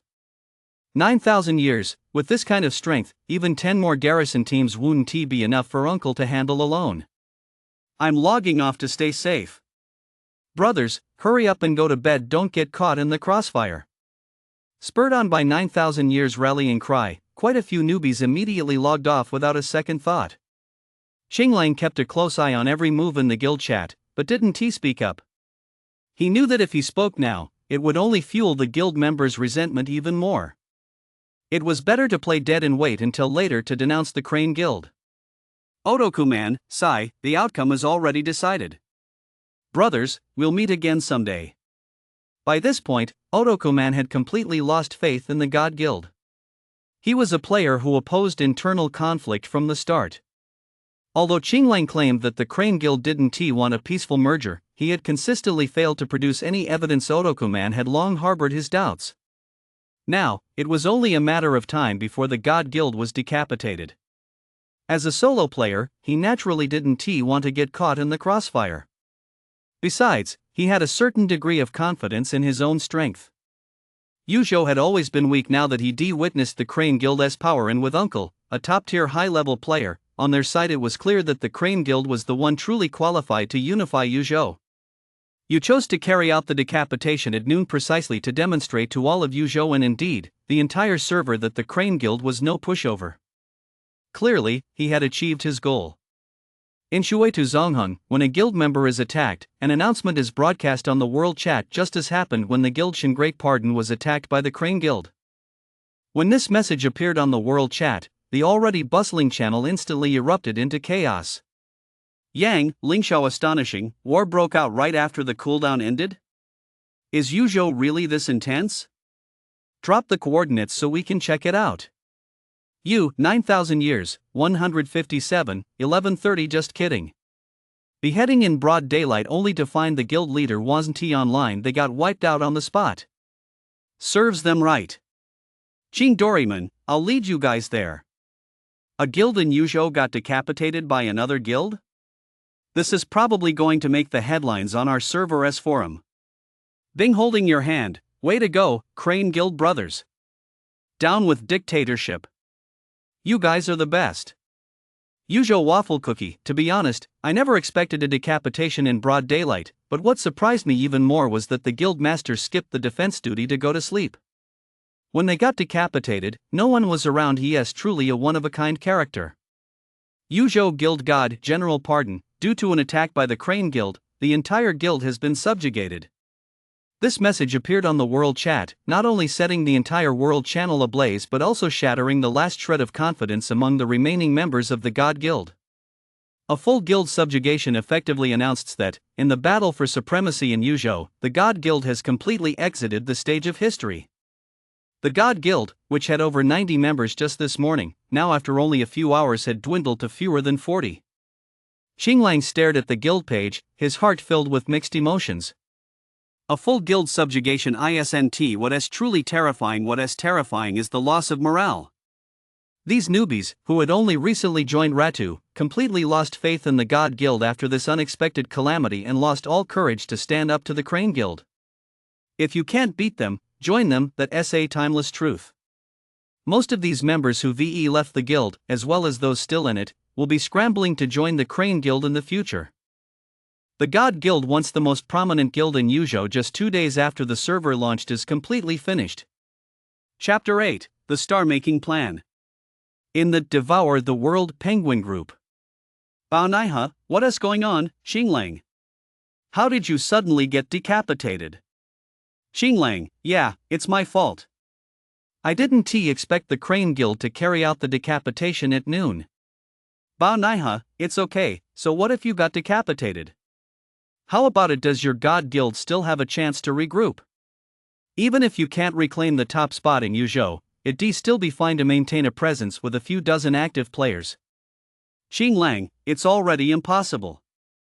Veteran players all know to aim higher, they definitely flock to the Crane Guild. As for newbies, their morale has basically been crushed. Even if they return to the Divine Guild, they won't be able to contribute much. Bao Qingtian, in that case, why don't you just come over here as a wanderer? And what about Ares? Isn't he your brother from your old server? Just bring him along and wander over to Jizhou. Xinglang, forget it. I can't stick around in this server anymore. When I was beheaded, my old chat logs with Bai were posted on the forum. Now everyone knows I'm a mole. I've already listed my account on a trading platform. Maybe we'll meet again someday. With that, Xinglang promptly left the group, leaving Bao Naiha and Bao Qingtian looking utterly helpless. After successfully taking down Xinglang, Yu was still pondering what to do with the remaining few dozen members of the God Guild when he was suddenly informed that Xinglang had disbanded the guild and gone rogue. Yu fully understood Xinglang's decision to go rogue. In Yuzhou now, Xinglang was treated like a pariah, everyone wanted to hunt him down. The dissolution of the God Guild also played a very positive role in facilitating the subsequent absorption of its members by the Crane Guild. As for the upcoming consolidation of Yuzhou and the establishment of the first and second guilds, that task would be left to Bai. As for Yu herself, she would simply content herself with being a quiet, wealthy player. Clicking on the leaderboard, Yu, who had now reached over 5,000 power, still couldn't even crack the top 3. The player in first place, Lingxiao Baoang from Yangzhou, had already reached a staggering 8,000 power. Second place was held by the Yizhou player Tu Ba Tianxia, with 7,900 power.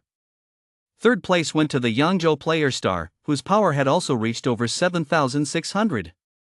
As for himself, with just over 5,500 power, he was ranked 4th. Did those 3 higher power levelers? I've been grinding day and night, and my power is still over 2,000 lower than theirs? It's not uncommon for high-spending players in Shuetu Zonghong to hire power leveling services. These studios rotate players while keeping the same account, working 24 hours a day without wasting a single second, so naturally, their power levels are way ahead of mine. At this point, a significant gap has appeared in the power rankings. Players all the way down to 19th place still have nearly 5,000 power, while those ranked 20th and below have less than 4,000. As for players around the 100th rank, their power generally hovers between just over 1,000 and nearly 2,000. Although the top 3 players had terrifyingly high power scores, Yu wasn't worried about this. High-level whales were a dime a dozen in the integer server, but he was confident that a cosmic-level big spender like himself who could keep pulling until the game shut down wasn't going to exist in this server. As Yuzhou gradually got back on track, the plan to attack the first city was slowly put on the agenda. Generally, in a round-number server like 2500, provided the pace is normal, the guild's first castle is typically attacked within 2 days after the newbie protection period ends. Capturing a castle not only allows players to complete siege quests and earn gems, but more importantly, each castle provides resource bonuses to all guild members and boosts the guild's power, helping the guild climb higher in the rankings. Cities are classified into levels 3-10 based on the strength of their garrisons and the amount of resources they yield. The provincial capitals of the starting provinces are all level 8, while the capitals of the 3 major resource-rich provinces Yangzhou, Yenzhou, and Yuzhou are level 9. As for level 10 cities, that title naturally belongs to the seat of imperial power Luoyang. The Crane Guild has now officially established itself as a guild in Yuzhou. According to US plan, tomorrow, the day after the newbie protection period ends, the Crane Guild will capture its first city. Crane Guild Admin Group. Bye, how's everyone's progress coming along? We're capturing a city tomorrow. Woo yeah, no problem. With Uncle here, nothing can go wrong. Uncle, let us start with Chuanzhou tomorrow at LL, give us a bit more stone output. Bye, okay, Chuanzhou is close to where I live anyway, so that LL save time. Atuman, Guild Master, how are the talks going with the other guilds in Yuzhou? We need to coordinate our city sieges, we don't want any awkward clashes later on. Bye, don't worry, it's all settled. Going forward, among the guilds in Yuzhou with over 50 members, aside from our Crane Guild, only Heaven and Earth will remain as the second largest guild.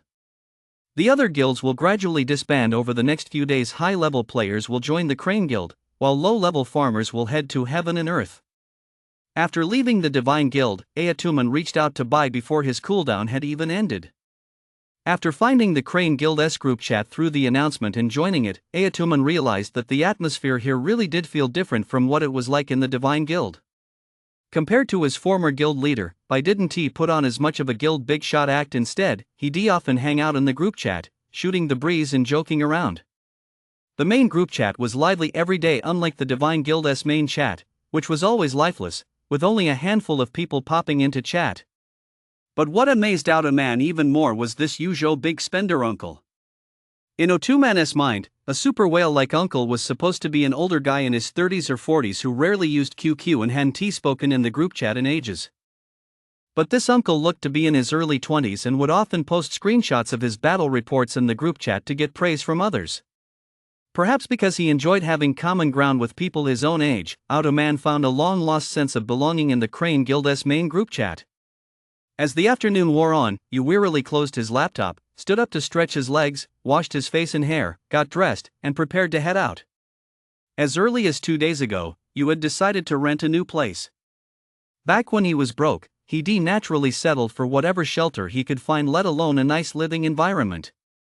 But now that his luck had turned, and given that he could earn $1 million a day if he wanted to, he definitely needed a home that matched his status. So Yu had made an appointment with a real estate agent well in advance and was just waiting to view the property that afternoon. The new place was located in an upscale residential area in Beigang district. When Yu got out of the car, the real estate agent was already waiting for him at the main gate. Back in the day, I wouldn't have even dared to dream of living in a place like this. Life sure has a way of changing, huh? Yu couldn't help but feel a sense of wonder at the thought. The apartment was fully renovated and move-in ready, and the surroundings were truly perfect. The real estate agent chattered away, giving you a detailed tour and pitching the place, afraid of losing such a big client. All right, no need for the tour. I'll take this one. When can we sign the contract? Yu held up his hand to signal the agent to stop talking. I'm renting it, isn't that enough? These days, Yu had lost all sense of the value of money to him. It was nothing more than a number. Oh, right. Sure, we can sign today. You can move in tonight. Yang Likun had been an agent for over a decade, but this was the first time he encountered such a decisive client. He sized Yu up from head to toe and concluded that he must be the son of some wealthy family, otherwise, how could someone in their early 20s like you agree to rent such an expensive place without batting an eye? By the time Yu had everything sorted out and moved in with his luggage, it was already dark. Damn, I didn't have that much luggage, and I even hired a moving company. Why am I still so exhausted? Yu casually turned on the TV and flopped onto the big bed, already utterly exhausted. He opened his phone and saw newbies in the Crane Guild chat group sending screenshots one after another, looking for teammates, which only made him feel even more drained. Yuzhou's overall quality really is a bit lacking. Looking at these newbies' heroes, Yu suddenly understood why it had always been so difficult for conqueror guilds to establish a foothold in Yuzhou. In a level 2500 server, a round number like that to still have so many leopard heads was truly remarkable. At that moment, Yu deeply realized what it meant to have a long and arduous journey ahead. But a tiger or leopard is no match for a pack of wolves at this rate. Yuzhou's high-level players would fall far behind other provinces in both quantity and quality. No matter how strong or fierce he was, he couldn't possibly take on 100 opponents by himself. Just then, a variety show on TV caught U.S. attention. It was called Star Creation Project, and it featured production staff scouting ordinary people on the streets to groom them into celebrities. The premise was cliché, but the show was hugely popular. Star Creation Project? If they can create stars, can I create high-level players? As soon as that thought crossed his mind, everything clicked for Yu. What was Yuzhou lacking right now? Gao Zhan. What did Gao Zhan need? Money. And what was the one thing Yu had plenty of? Money, of course. But who could she cast as Gao Zhan? You fell deep in thought. Xiao Xiao was a new streamer on the Shuetu channel of the Douyu platform. With her cute looks and sweet voice, she won the hearts of many viewers since she started streaming. Today was supposed to be just another ordinary day for Xiao Xiao's live stream. At 7 p.m., just as she was about to wrap up, a user named Uncle suddenly appeared in the chat and began flooding the screen with gifts. Stop sending gifts, Uncle, that's way too much. You shouldn't spend so much. After a flurry of airplane gifts, even Xiao Xiao felt embarrassed. She quickly waved her hands, urging Uncle to stop, and even sent him a private message. Xiao Xiao, that's way too many gifts, Uncle. Please stop, I'm getting embarrassed. Uncle, no problem. Are there any perks for spamming gifts in your stream? Xiao Xiao, oh, normally it's one airplane gift plus a V-badge, but you've sent so many I don't even know what to do. This is my first time dealing with something like this. Uncle, oh wow, that's great. How about you come hang out with me in the 2500 zone? What do you say? Xiao Xiao, That is fine, but zone 2500 has been open for several days now. Isn't it too late to join now? Uncle, not at all. Just create a new account and join the zone. Here's the plan, send me a friend request, and once we're friends, go to zone 2500 and select Yuzhou.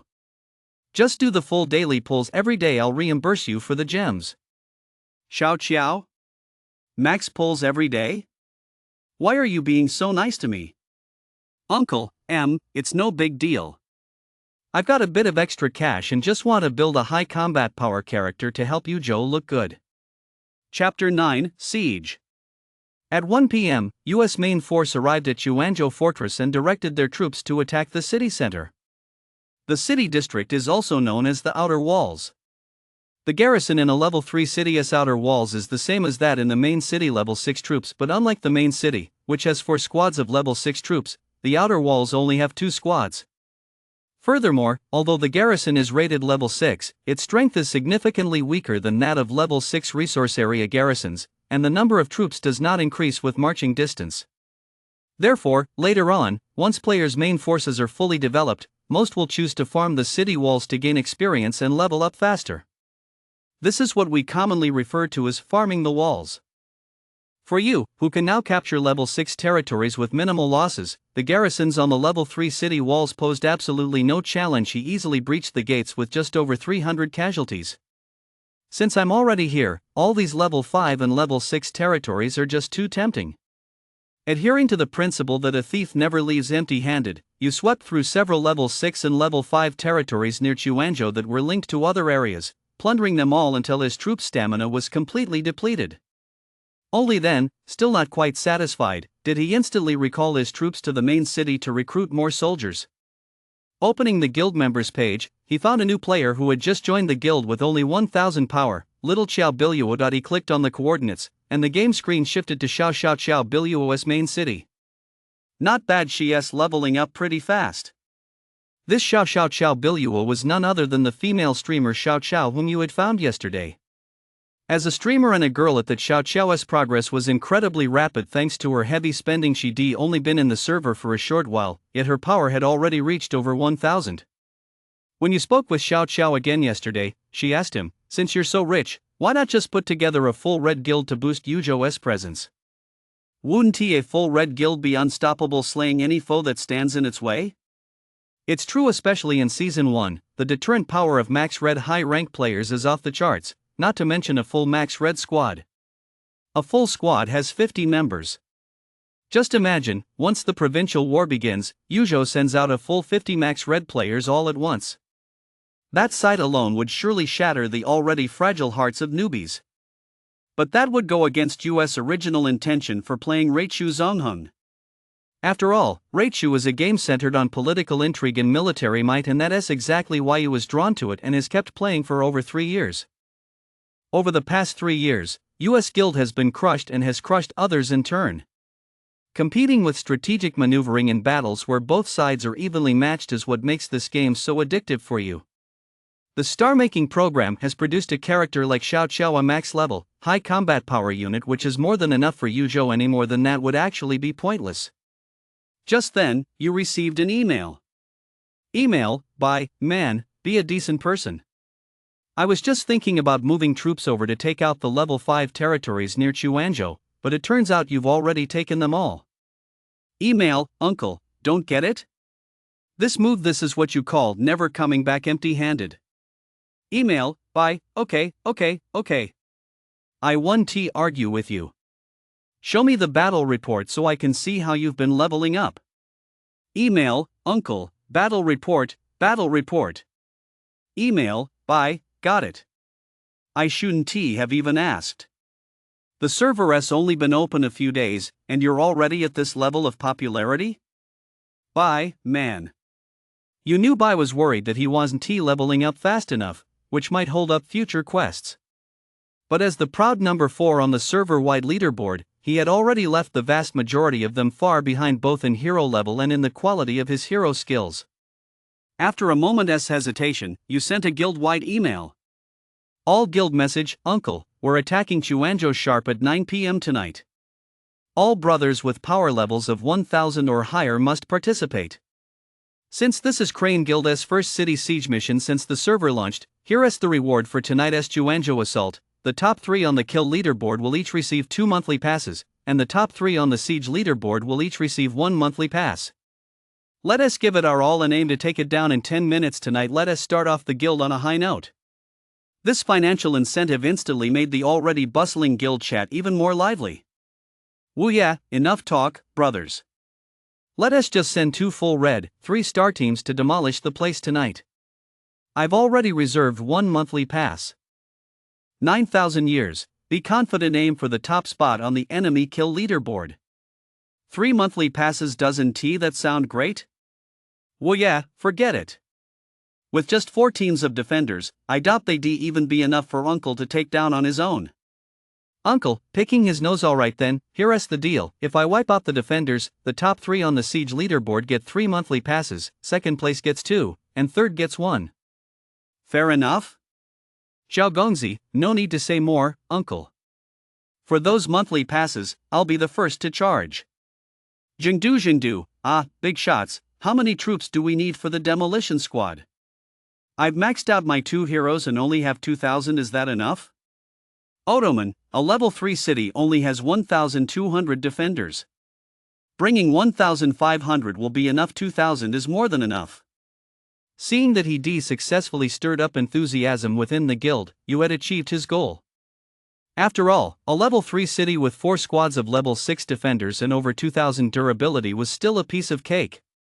Now, with US Pioneering Squad featuring a level 31 Ma Chao with 3 red stars, a level 32 Jin Lua with full red stars, and a 4 red star Ma Mei, already boasting 15,000 troops along with 4 squads of level 6 defenders, the enemy was no match at all. You even felt that they now had a chance to wipe out the defenders of a level 4 city. We took Chuanzhou tonight. Tomorrow at noon, we'll take on a level 3 city with 2 accounts simultaneously, then tackle a level 4 city by nightfall. This pace is perfect. You silently calculated in his mind. Among the 4 members of the guild, Wuya, Zhao Gongzi, Bai, and Automan, the hero configurations were all quite solid. There were surely many hidden masters he didn't know about yet. Taking down 2 level 3 cities simultaneously would likely be a piece of cake. After more than 3 days of intense battles, the power rankings were still in complete chaos. With the 3 big shots Ling Xiao Ba Wang, Tuba Tianxia, and Star all having reached over 10,000 power. As for himself, with 7,000 power, he still held the 4th spot. At 8:40 p.m., everyone's troops had already been deployed inside Chuanzhou's fortress, ready for battle. Group Mail, Ochuoman. Everyone, attack the city at exactly 9 p.m. Demolition cards, attack at exactly 9:01 p.m. Uncle said we're aiming to take it down in 10 minutes. We can't let Uncle down. No jumping the gun. At 8:55 p.m., the fortresses positioned along the 4th and 5th rings began firing blue arrows. As the seconds ticked by, more and more arrows rained down on the center of Chuanzhou City. Guild Channel. Luoyu, wow, that's spectacular. Yuzhou Ping Yuyan, hey, once Luoyang opens up, you'll see what true spectacle looks like. When those hundreds of arrows fire all at once, your phone will freeze up like a PowerPoint presentation. Luoyu, is it really that intense? That's brutal. But why is there a guy shooting at a different spot than us? Wu Yi, holy crap, how can someone still be shooting in the wrong place? Over 1000 power into the city center, bro, you're setting yourself up to be a corpse all night. Luoyu, 149.1130. Why is there still someone stationed here? Uchiha Tano, oh well, you'll get used to it. Some newbies might not know the difference between redeployment and garrisoning. At exactly 9 o'clock, US troops were the first to make precise contact with the city. Swish, swish, swish. 5 battle reports appeared neatly in the bottom left corner of the screen.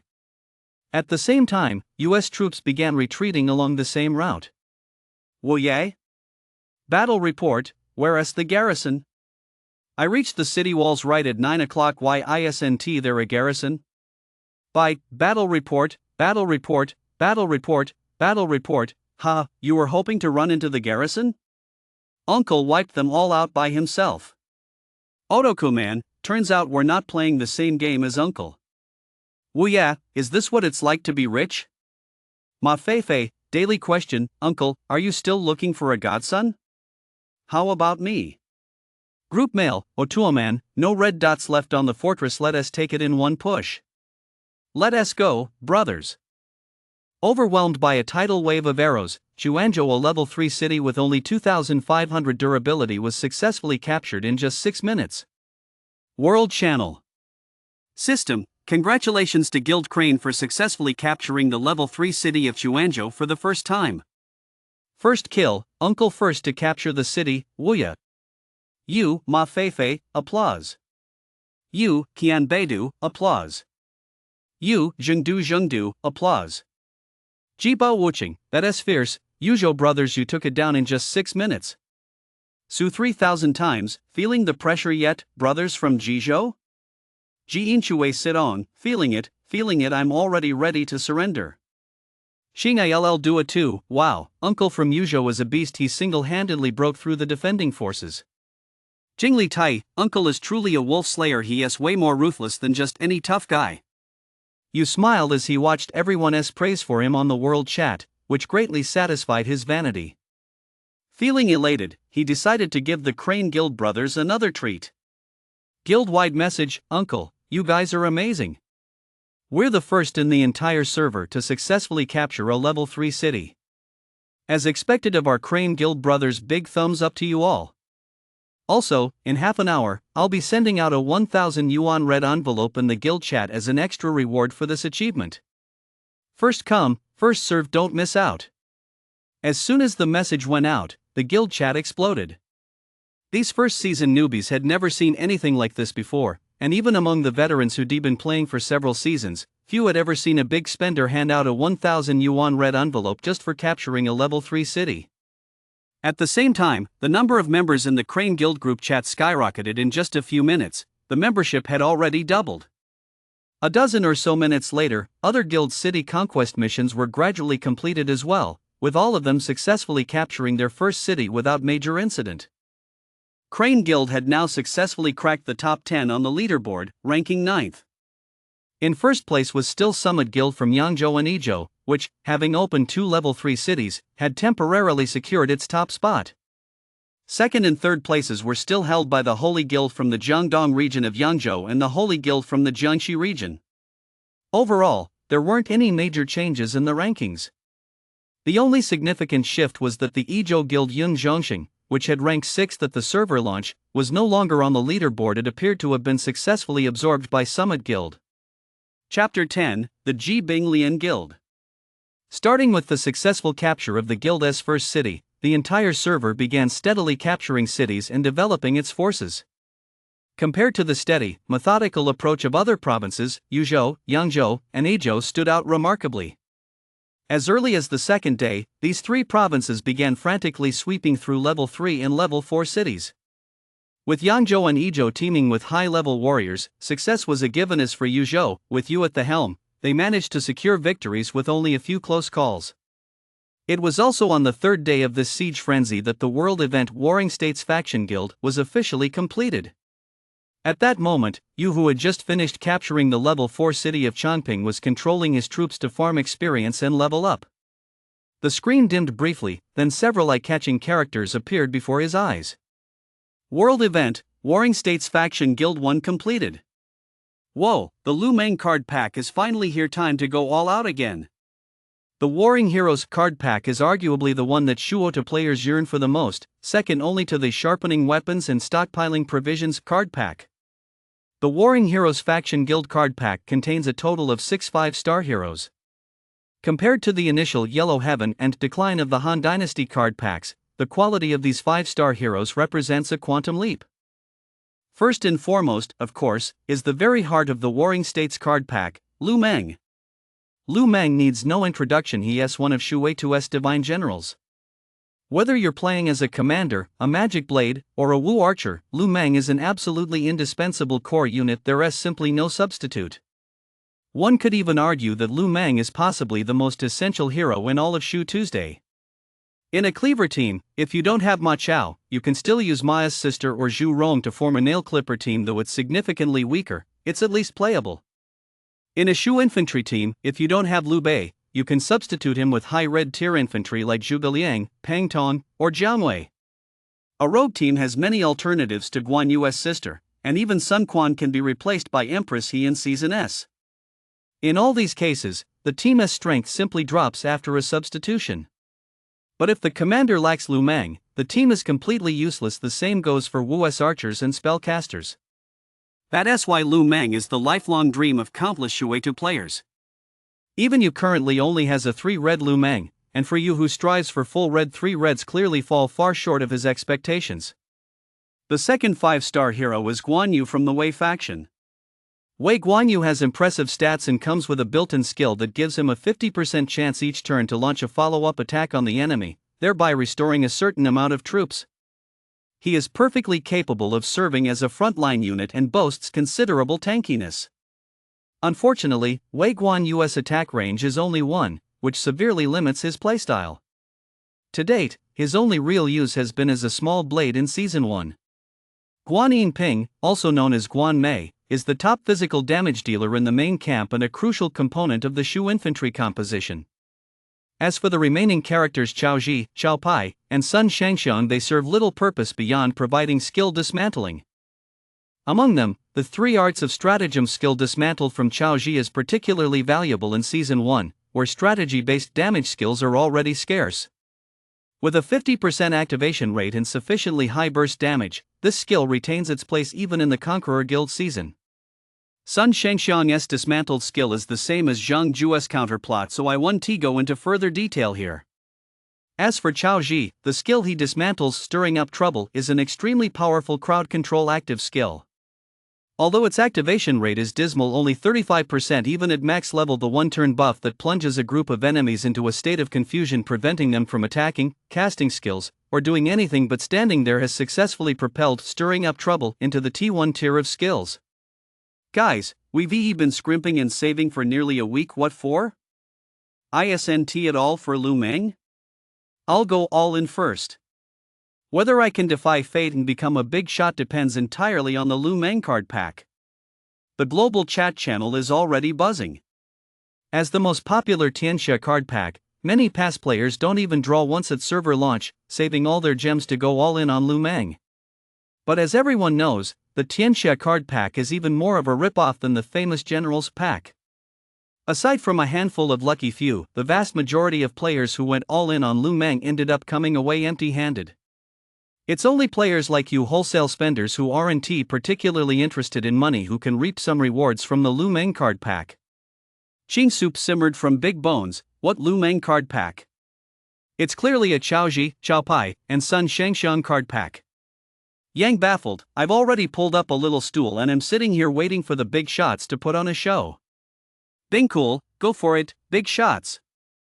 No need to say more, Yu was already itching to start pulling, determined not to stop until he maxed out the red level on every 5-star card in the pack. Just then, you received an email from a member of the Crane Guild. Email Yunming, Uncle, is this card pack really that good? You thought back carefully but had no recollection of anyone named Yunmeng. He figured this must be a newbie who just joined someone who didn't even know about the Lu Meng card pack. So he replied, "Yeah, it's a pretty good card pack. If you can afford it, I'd recommend giving it a pull." Email, Yun Meng, "But I already have that Lu Meng from this card pack, do I still need to pull it?" A newbie who actually has Lu Meng? You raised an eyebrow in surprise and replied, "You have Lu Meng? Send me a screenshot of your roster." On one hand, you wanted to verify whether this newbie named Yunmeng actually had Lu Meng or if it was just a 3-star Lu Meng that she mistakenly thought was the same as the one in the card pack. On the other hand, if this turned out to be a hidden pro, it would be better to figure it out early and save himself the trouble later. Just as he was thinking this, a message from Yunmeng had already arrived. Holy crap! This? You clicked on the lineup details and was so stunned he didn't know what to say. For a moment, he even thought Yunmeng was just messing with him. In the forward position of the lineup details, the man with 5 red stars flashing above his head looked so dazzling and unique at that moment. Holy shit, that's a fully red Lu Meng.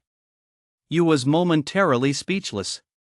He never imagined that little Yu Zhou would be such a hidden gem. A noob with only 2000 power was actually using a full red Lu Meng for pioneering.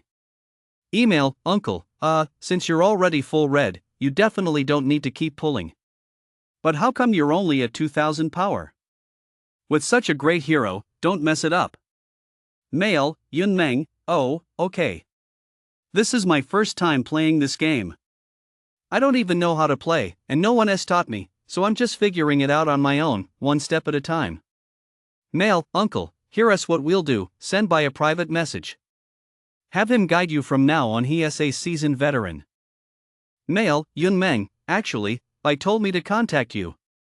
Mail, Uncle. Closing the mail, you put Yun Meng's matter out of his mind and prepared to focus on pulling card packs. As usual, he played good luck in the background, lit a Hontishan cigarette and stuck it in his keyboard, silently chanting, I am Luxter, and began pulling like crazy. The first few pulls were, without exception, all 3-star and 4-star heroes, but you didn't get discouraged. That's just how gacha works. The worse it is at the beginning, the higher the chance of getting good drops later on. Finally, on the 7th 5 pull, he got his first 5-star from the Warring States Faction Guild card pack, Sun Shangxiang. Man, I'd rather have a few Chow Pai's so I could dismantle the Turbulent Waters set. What good is this thing to me? You pressed his hand to his forehead, silently lamenting his inauspicious start. But he wasn't in a hurry. He had plenty of gems, after all. He wouldn't stop until he pulled every card in the Warring States Faction Guild pack to its maximum rarity. World Channel. Lian Luo shall we? This Uncle Big Shot and the Overlord have been spamming the chat for over half an hour now. This is getting interesting. Let us see who lasts longer, the Yuzhou Big Shot or the Yangzhou Big Shot. You, dumplings are trash, let the bets begin. I'm betting 50 cents that Uncle will last longer. You, dumplings, just slack off, I'll add 1. I'm betting on Uncle too.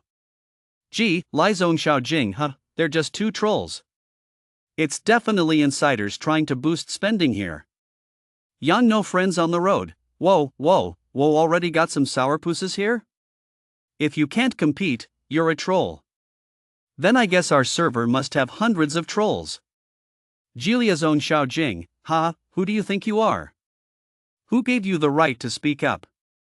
Yuya, hey, why are you guys arguing? Let us play civilized, I'm betting on Uncle 1 coin. Jing no brain, I envy these rich kids. When will I ever win the lottery so I can flood the chat too? Sigh. Jing unhappy, forget it. Spamming like this you'd need 2 or 3 minds just to keep up. Crane Guild Channel. 9,000 years, if you don't understand, just ask, does Uncle S gacha session usually last this long? Bye, you'll get used to it. Uncle isn't pulling cards for heroes, he is chasing full red cards. It's just crazy. Ma Feifei, daily question, does Uncle actually need a godson? I'm up for it, I'm strong and healthy. Would ya, Uncle S only in his 20s, he definitely isn't short on godchildren. But I think he might need a girlfriend. Why don't you become his girlfriend? Then you'll never have to worry about not having enough money for gacha pulls. Little Chow Biluo, ugh, you guys are so gross. Selling out your gender for money? As a woman of my generation, I despise you. Yun Meng, I despise you. Ma Fei Fei, huh? Two girls? Chow Biluo? You're a tank expert judging by your usernames and the way you talk. If you're actually girls, I'll stream myself getting FK'd by an electric fan. The kind that's turned on. Chow Biluo, voice message, go FCK yourself. Yun Meng, voice message, go FCK yourself. Well yeah, honey, stop talking. Come home with me. Ma Fei Fei, honey, stop talking. Come home with me. Shui Jiaojiansai, honey, come home with me. Damn it, finally all max leveled. I'm so exhausted, so exhausted. An hour and a half later, you finally wrapped up today's gacha session, having successfully max leveled all 6 5-star heroes contained in the Warring States card pack. Meanwhile, Lingxiao Overlord from Yangzhou had stopped pulling cards a full 40 minutes earlier. Clearly, you had more stamina. You had lost count of exactly how many gems he spent, but the results were 4 Lu Mengs, 5 Guanyin Ping, 9 Wei Guanyu, 19 Chao Pai, 13 Sun Shangxiang, and 11 Chao Ji. The Warring States Chao Pai card pack really lives up to its reputation. A few more and I could field 2 soccer teams. You had finally witnessed the power of the Chao Pai card pack. Back then, he'd only heard of it but never experienced it firsthand. Now, he might as well just delete all the other heroes from the Warring States card pack and keep only Chao Pai. After all, no matter how many times he drew, it was always Chao Pai, so it didn't really make a difference. Closing the card drawing interface, you was just about to head to the guild channel to chat with his brothers and show off a bit, when a few new messages in the world channel caught his attention. World channel. Ji, Bao Naiha, Ji and Bing have successfully reached a consensus. We hereby announce to the entire server that, starting today, Bao Jingtuan has officially formed an alliance with Tiger Guild from Bingzhou. From now on, we stand and fall together, sharing life and death. Bing, Lin, Bing and Ji have successfully reached a consensus. We hereby announce to the entire server that, starting today, Tiger Guild has officially formed an alliance with Bao Whale Swallower, a guild from Ji province. From now on, we stand and fall together, sharing life and death. The players from Ji and Bing provinces erupted in applause, but Yu's expression gradually darkened. The very thing he dreaded most had happened. Ji and Bing had officially formed an alliance, and trouble was coming for Yu Zhou. Chapter 11, Tactical Genius. Crane Guild Admin Group. By everyone, come out and chat. Ji and Bing have formed an alliance. They're clearly targeting us. Let us discuss a countermeasure. Woo yeah, this is tough. We're surrounded. Ma Fei Fei, don't panic. With Uncle here, we'll crush them. Automan, at the end of the day, provincial wars come down to tactical execution and numbers. No matter how powerful Uncle is, he can't take on an entire province alone. Wu Yi, exactly. And let us be honest, if any of Jizhou or Bingzhou were to face us alone, without Uncle, it'd be a 50-50 match. Ma Fei Fei, 50-50? Never mind. Mama's asking why I'm standing up to type. Bye, alright, let us stop bickering now. We need to come up with a plan fast. Over the past few days, almost all level 3 and level 4 cities in every province have been wiped out. I estimate that in 3 days at most, war might break out. We have to be fully prepared. Kuxinren, I actually have an idea, but I'm not sure if it'll work. Atuman, it's come to this, no need to keep it under wraps. Spit it out already. Kuxinren, screenshot, check this out, my alt is in the Tiger Guild. Here is a screenshot of their diplomatic relations. Ma Fei Fei, they've already marked us as hostile this fast? What a bunch of young punks with no honor. They're just scared of Uncle's combat power, aren't they? Forming a guild just 2 days after the server opened, what a bunch of losers. Kuxinren, you're missing the point. What I'm trying to say is, Tiger Guild currently has 2 hostile guilds, one is us, and the other is Summit Guild, which is based outside the borders of Bingzhou. Why, you want to take on the out-of-borders guild? That'll be tough. That guild is part of Ezhou's strategy. If we try to make a move, I don't know if Ijo will be willing to help us. Kuxinrun, so what? Ijo is already stretched thin preparing for war in Bashu and Nanjong. As for that out of borders guild, I'd guess that aside from the guild master and core admins who are probably from Ijo, the rest are likely just solo players. Be more specific. What's your plan? Kuxinrun, my idea is this: since Ijo has established a presence beyond the frontier, it's clear they have their sights set on the 4 northern provinces. We might as well return the favor, negotiate with them, and ask the Frontier Guild to help us. Once we've taken Bingzhou, we'll hand it all over to them. Then, we'll strike first to gain the upper hand and wipe out the Tiger Guild. As long as we act fast enough, or even if we can't wipe them out in one go, we can deal them a heavy blow, crippling them so they can't make any significant moves for a while.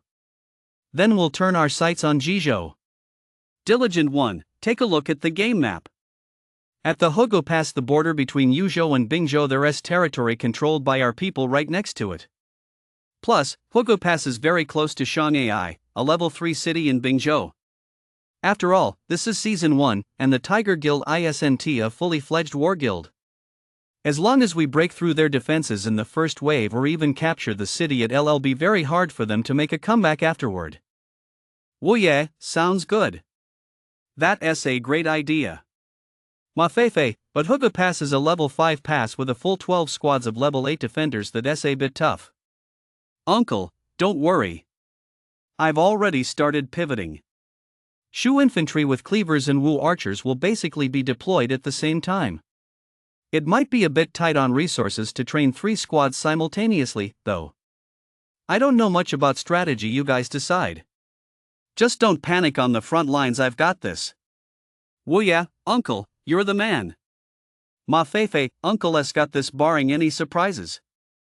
Alright, let us go with Kushin's plan. As it stands, his idea really is the best.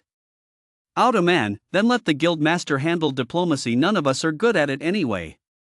Got it, leave it to me. Everyone, stay tuned for good news. After some discussion, the broad strategic direction was basically set: form an alliance with the forces beyond the Great Wall, first sweep through the interior of Bingzhou, then turn around and take Jizhou. On the surface, this strategy seemed to put the Crane Guild at a slight disadvantage, but as long as it could resolve this crisis and strengthen their forces, it would be a mutually beneficial outcome for all. You closed the group chat window, thinking that the tactician's plan was definitely worth a try. This young man can keep his cool even in the face of a crisis, not bad. He'll be able to shoulder great responsibilities in the future. With that in mind, you found Xiao Xiao in his friends list and sent her a private message. How is it going, Xiao Xiao? The battle's about to start, have you leveled up enough? Xiao Xiao, it's fine.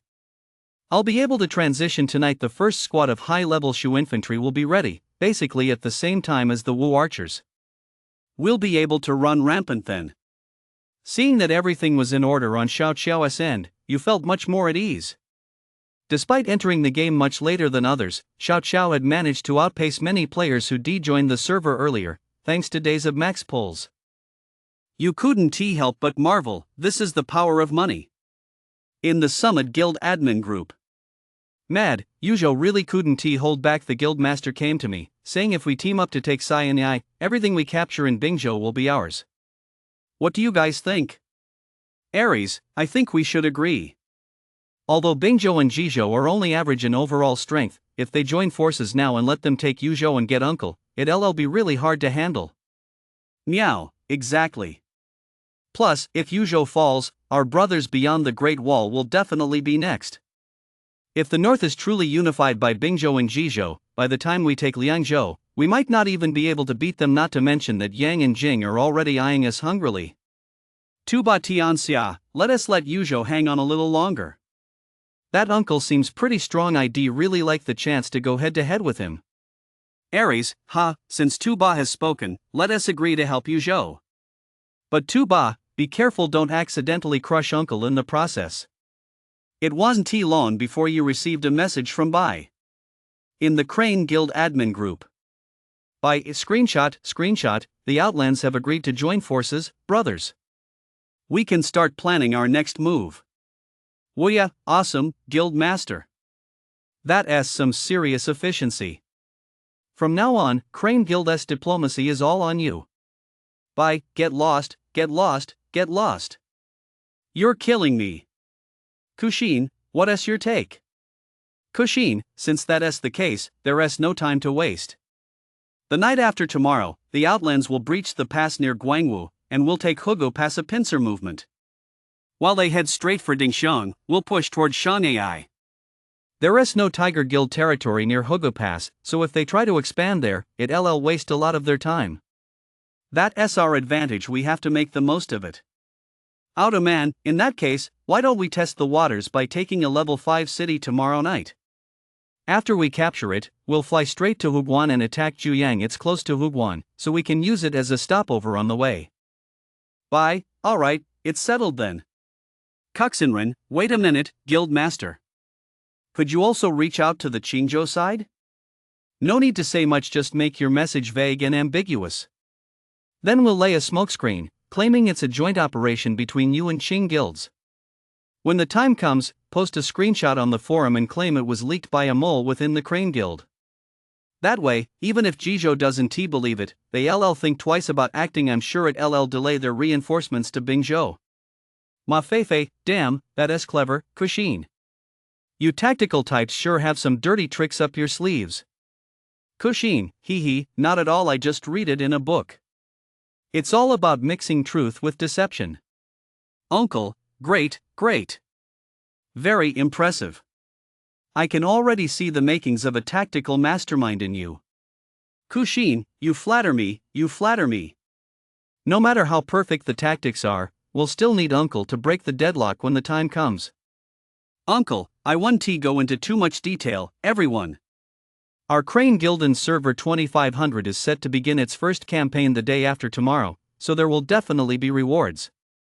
I'll go over everything with you all at once, see if there's anything else you need to add.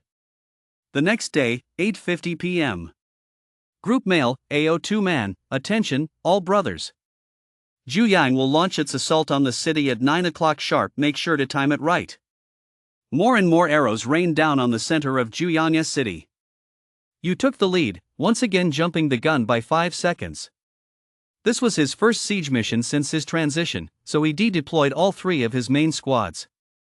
US first squad was, naturally, Season 1's Ares, Shu Infantry Squad, led by Guan Yinping in the main camp. You equipped her with 1 rider against 1,000 and Shattered Spear Assault 2 core physical damage skills, which boosted Guan Yinping's combat power to extraordinary heights. In the center was Liu Beilu Uncle, equipped with Avoid the Sharp Edge and Counterplot. As is well known, the Shu Infantry main camp with Guan Yinping is notorious for having a hero with low strategy stats, making her most vulnerable to being instantly taken out by a wave of local mages. Therefore, both the high damage reduction from Avoid the Sharp Edge and the opening silence buff from Counterplot significantly boosted the Shu Infantry's effectiveness. In the vanguard, Zhao Yun is equipped with sturdy troops and careful advancement. With the additional damage from counterattacks, careful advancement further boosts his tankiness. It's safe to say that this Shu infantry team has become the epitome of a well-rounded offense and defense. The second team is the Wu Archers. Zhou Yu in the main camp is equipped with 3 arts, Ingenious Strategy, and the Song of Chu Rises. Although the Song of Chu is only a 4-star skill, it still has its place in a season where active strategy-based damage skills are scarce. Sun Quan in the center is equipped with Taking Advantage of the Chaos and Divine Weapons from the Heavens. With stable crowd control, he gains an additional damage boosting buff, which synergizes well with Sun Quan's 6-star Nervous Blade evasion skill. At the vanguard, Lu Meng, paired with flanking maneuver and skilled in warfare, performs surprisingly well. The third team is the Cleaver Squad. Ma Chao's classic vanguard combined with Strike Fear into the enemy's hearts maximizes damage output. In the center, Zhang Liao's long weapon formation paired with Reward the Three Armies delivers off-the-charts support. At the vanguard, Cao Cao, paired with One Man Holds the Pass and War Breaks Steel, protects his teammates while blocking enemy normal attacks. However, starting with 3 teams has a major drawback: resources are completely insufficient. Once the battle begins, these 3 teams can generally only be deployed simultaneously for the first round. Afterward, only 2 teams can fight while the third stays behind to farm. Although US 3 squads aren't very high level yet, their quality is surprisingly impressive. A level 5 city with 12 squads and level 8 defenders was taken down by you single-handedly. In just half an hour, Juyang was claimed by the Crane Guild. Guild-wide email, Uncle, attention, all brothers. The cavalry unit is to fly immediately to Dihuguan. Every brother is required to maintain at least a level 3 fortress. We'll enter Bingzhou tomorrow night to recruit new members. Since this is the first battle of the new server, rewards are guaranteed. First, regarding the general plan, at the end of this campaign, excluding me, the brother with the highest merit in the entire guild will receive 648, second place will receive 328 and third place will receive 198.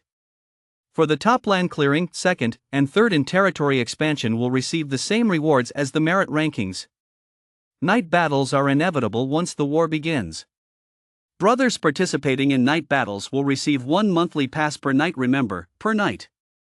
If we win this battle, every brother in the guild will receive 1 monthly pass, plus the guild will send out a 5,000 yuan red envelope. Each administrator will receive an additional 648 as a subsidy. Brothers, let us give it our all, sweep through Bingzhou, and unify the north. Chapter 12, Yunmeng, the Master of Troop Deployment. With less than a day left before the war begins, every minute and every second of this final day is incredibly precious to you. As Yuzhou's top-ranked player, his performance will directly influence the course of the entire battle. Meanwhile, news of an alliance between Yuzhou and Qingzhou guilds broke on the forum, backed by chat screenshots. The exchange between the Yuzhou guild master and the Qingzhou diplomat was ambiguous. It's hard to imagine any other reason for such remarks unless some agreement had been reached. This time, it was Ji and Bing's turn to panic. Tiger Guild's Bao Guild Admin Group. Lin, Yuzhou has already started flying to Huguang Pass, and they're also flying to checkpoints beyond the frontier. I estimate they'll launch an offensive as early as tonight or, at the latest, tomorrow night. By then, it'll be very difficult for our guild alone to hold them off. Bao Naiha, don't worry. Since we've formed an alliance, we and Jizhou 1T stand idly by if Bingzhou is in trouble. We're already paving the road to Jiechou, it's just a bit far. We 1T be able to set up the fortress until tomorrow night at the earliest, and breaking through the pass 1T be possible until noon the day after tomorrow at the earliest. Bao Qingtian, so that means you'll only need to hold out for a day and a half at most before we can provide support. Tiger Guild Brother Dandan, it's good to hear you say that. Although our Bingzhou isn't as large as a province like Yiyang, holding out for a day or two shouldn't be a problem. The biggest issue right now is that Saiwai, as a sub-guild of Yizhou, has chosen to act alongside Yuzhou. This strongly suggests that Yizhou has already formed an alliance with Yuzhou. If we can't break up Yuzhou's forces in this campaign, things could get very difficult for us later on. Bao Naiha, yeah, don't worry. Once I break through the boundary bridge, I'll strike straight at their heart. By then, Yuzhou will be under attack from two sides and 1T be able to defend themselves at all. The most important thing right now is for you guys to hold out for that day and a half. I'm still a little worried, though after all, that uncle from Yuzhou ranks among the top players in the entire server. Tiger Guild Brother Dandan, what's there to be afraid of? No matter how good uncle is, he has still just one person. How powerful can he be enough to wipe out an entire battalion of ours? The server has only been open for a few days.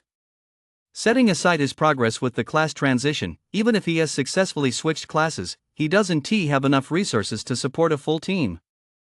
Bao Naiha, it's great that you're fired up. Rest assured, once we take down Yuzhou, the Northern Alliance's strength will be on par with Yang's.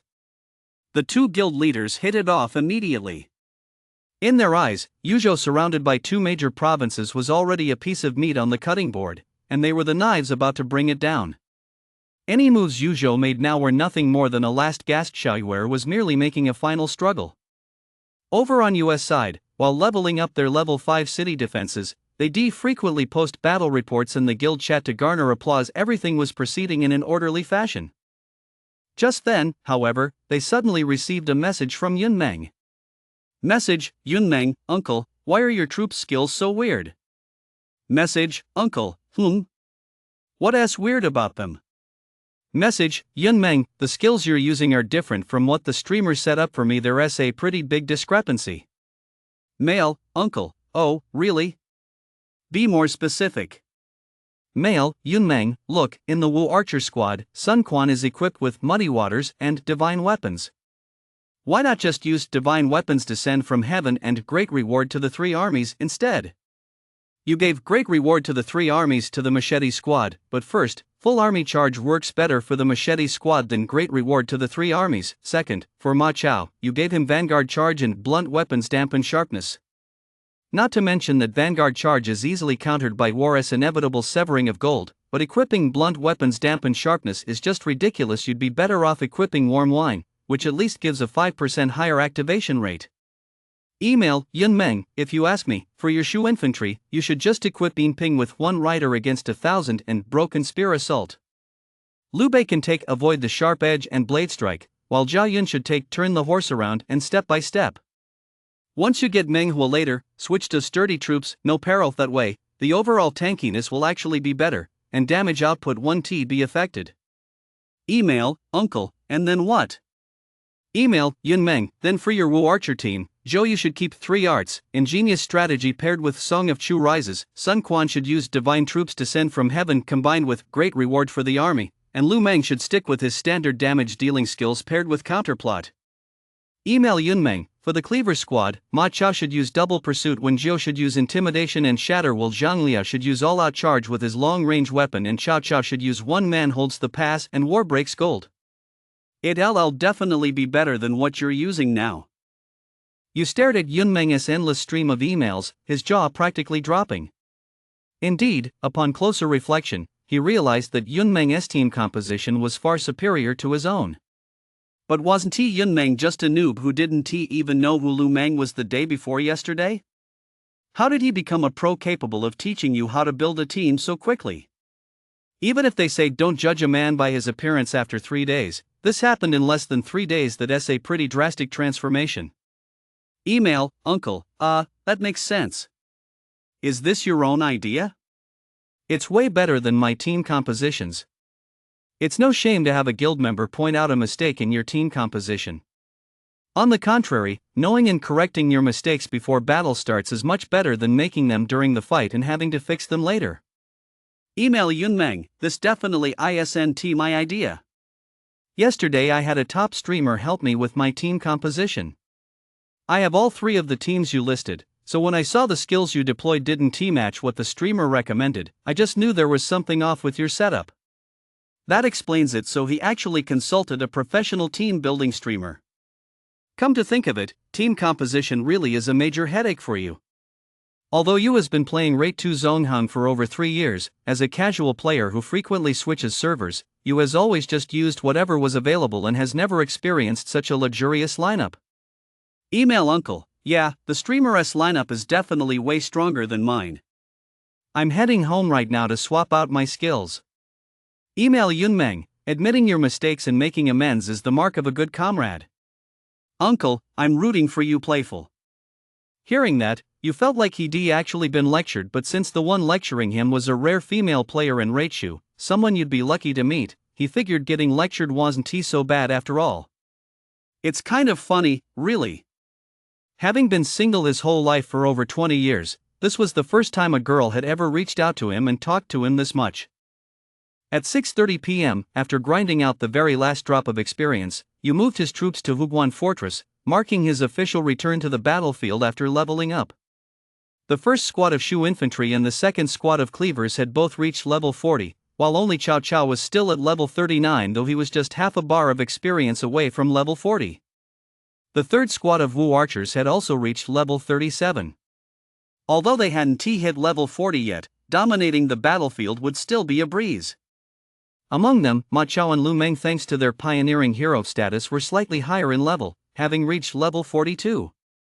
With skills updated, troops fully recruited, and coins set aside, everything is now in place. We're just waiting for 9 p.m. to storm Hugo Pass, enter Bingzhou, and show what we're made of. By 7 p.m., the Crane Guild's fortress at Hugo Pass was fully constructed. Bolstered by their financial resources, the Crane Guild demonstrated surprising efficiency and enthusiasm, achieving nearly 100% guild attendance. In contrast, in Bingzhou across from Hugo Pass, although they only reached Hugo Pass at noon, half a day had passed and only a very small number of players had set up their fortresses. Their execution fell far short. Full guild attendance is incredibly rare, especially in Season 1 where new players are everywhere. One can't help but marvel at the power of financial backing. All guild email, Ultraman, hurry up and redeploy troops to Huguan. Effective immediately, Yuzhou is designated a no-go zone. All areas in the province at level 6 or above including level 6 resource sites are off limits. Anyone found violating this order will be disqualified from the military production competition sponsored by Uncle. Tonight's battle is a matter of life and death for Yuzhou. Everyone must take this seriously. And to be honest, in all my years with the game, I've only ever seen one person, Uncle, who is willing to throw money around like this for a military merit system in Season 1. So, everyone, fight hard in this battle, defend Yuzhou, and keep Uncle happy. That's the only way to ensure Uncle keeps giving us perks in the future. I 1T beat around the bush, brothers. Same old rules, we'll lay siege to the city sharp at 9 PM. Let us storm into Bingzhou and have some fun. As soon as the Outman email went out, the Crane Guild members who had already been holding back their excitement all day were completely fired up. The newcomers' eagerness for the first battle of the new server, their craving for the extremely generous rewards system provided by you, and the confidence and enthusiasm gained from turning the tables on the G and Bing forces that had surrounded Yuzhou. Combined, these factors are bound to unleash incredible combat power. Crane Guild Chat Channel. Wu Yi, brothers. I'm itching to get into the fray. I'm gonna take on 10 of them. Feng Qing Yun Xian, charging into battle is your job, big shots. My job is to follow right behind Uncle and tear down fortresses, Ma Feifei, you're thinking too much, bro. Do you think my 4 demolition squads are just messing around with you? Zhao Gongzi, stop talking. When the time comes, just follow Uncle's lead and charge. That's all there is to it. Out man, don't be reckless. Once the battle starts, remember to check your mail and follow the instructions. Grumpy face. Zhou Qiansui, does capturing Huguan mean we VE1? Well, yeah, no way. Capturing Huguan is just the first step toward victory. After that, we VE got to pin Tiger Guild to the ground and hammer them. Only then will we really have one. Ji Qiansui, oh, okay. I thought capturing the outpost meant we D1. Awkward. You looked at the guild chat, which was buzzing with excitement, and felt very satisfied with the Crane Guild members' enthusiasm and strong fighting spirit.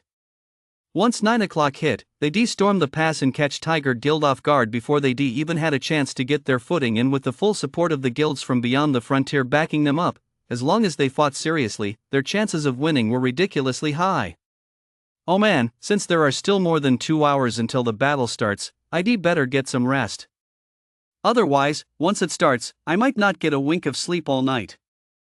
You checked the time, got up from his computer, sat on his bed, and pulled out his phone to order takeout. Compared to where he used to live, this place was practically paradise.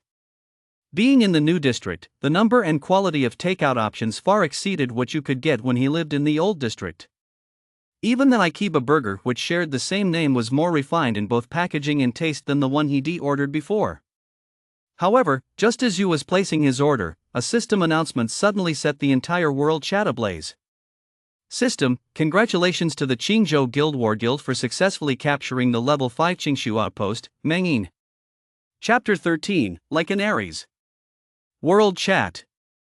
GMO1, whoa, is it starting already? I haven't even planted much yet, and the big shots are already going at it. Liang, little bro, everyone says Shuzhou has always been Yangzhou's backyard, so how come this server has turned into Qingzhou's backyard now? Bing, can't see anymore, but why isn't Shuzhou putting up any resistance? Did they just give up without even fighting?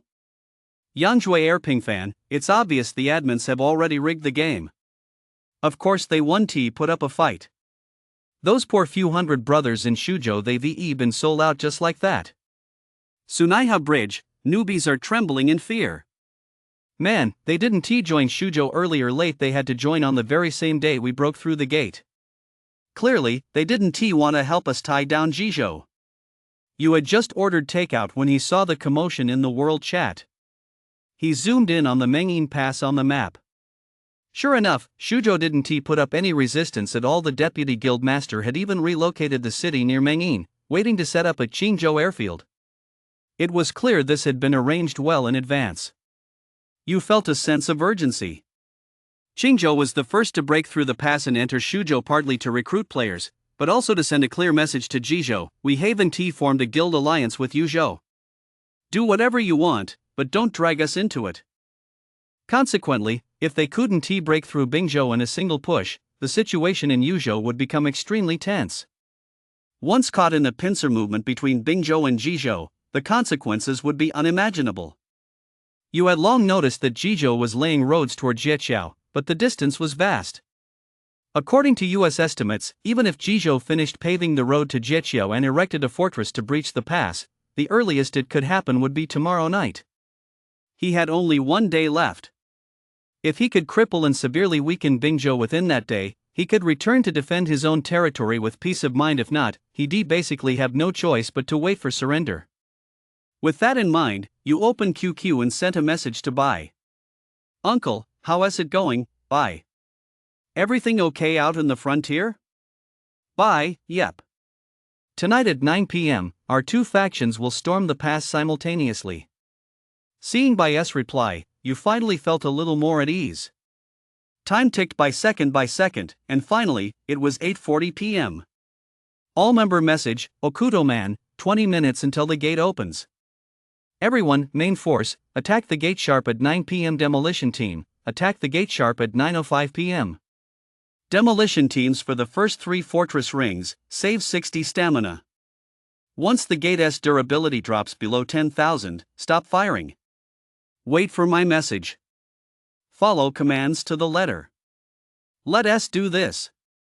Finally, 1, 2, 3 countless blue arrows gradually filled the path leading to Hugo Pass. The sight of over 100 guild members simultaneously firing at the pass could only be described as spectacular. Tiger Guild Channel. Tiger Guild Brother Dandan, Yuzhou has started breaking through the pass, brothers.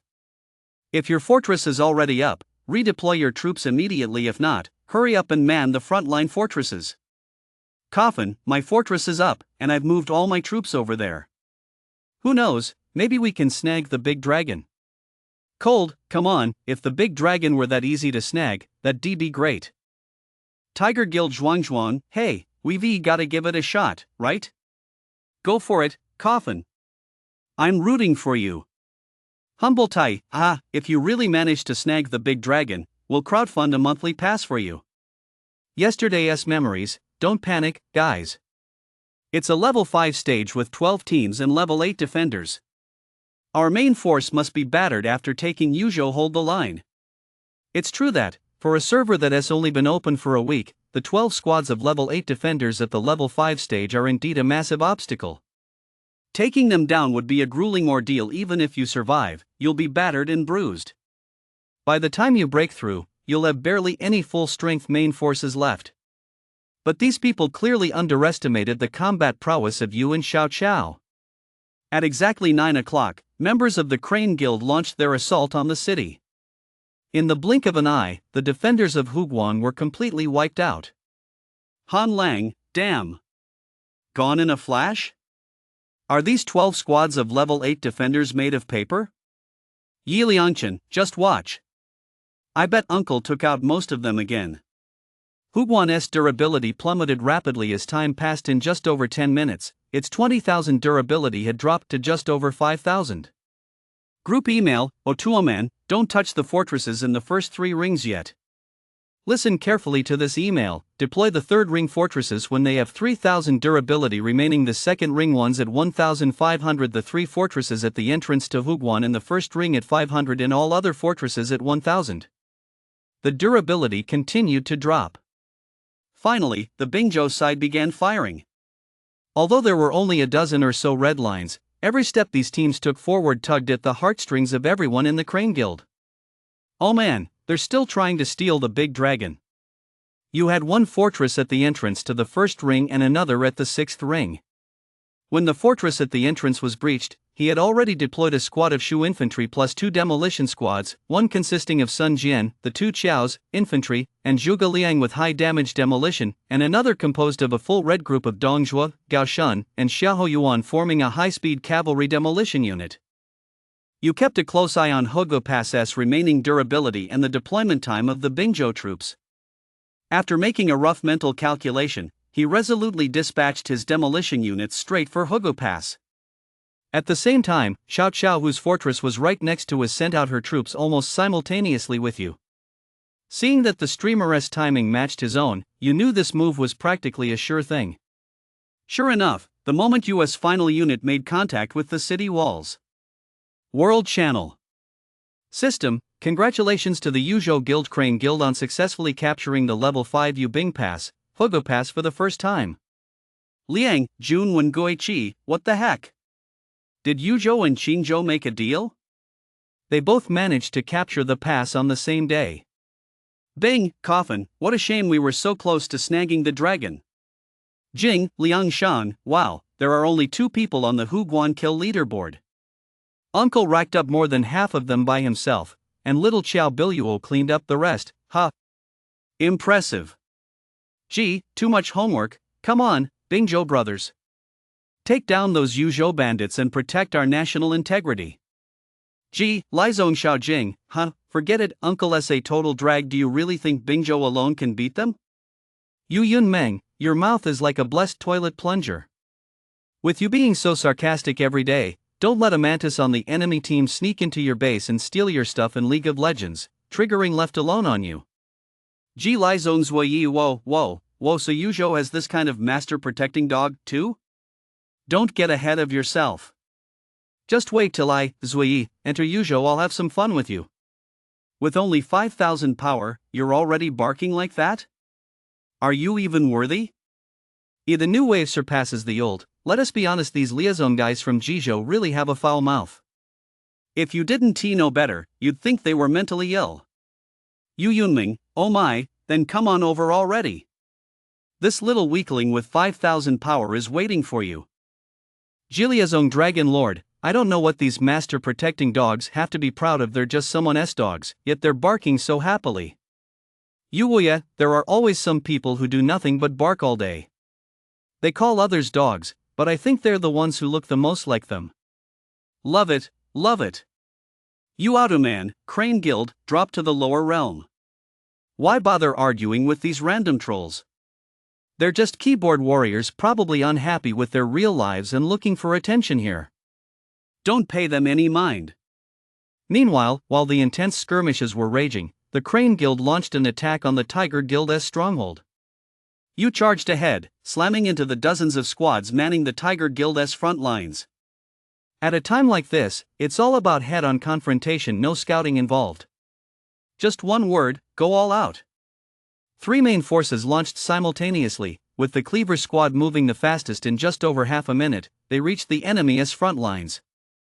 Amid a flurry of draw effects, the number of units defending the Tiger Guild fortress group plummeted instantly. At the same time, over a dozen battle reports appeared in the bottom left corner of the screen. Wow! A 1 for 14 run? Before you could even take a proper look at the battle reports, Wu Gong, who was the second to reach the enemy's position, delivered another huge surprise. A familiar sequence of events unfolded. Another flurry of swordplay and 12 battle reports instantly appeared in the bottom left corner. After being battered by US cleavers and WUS bows, the Tiger Guild fortress's garrison was reduced by nearly a third in an instant.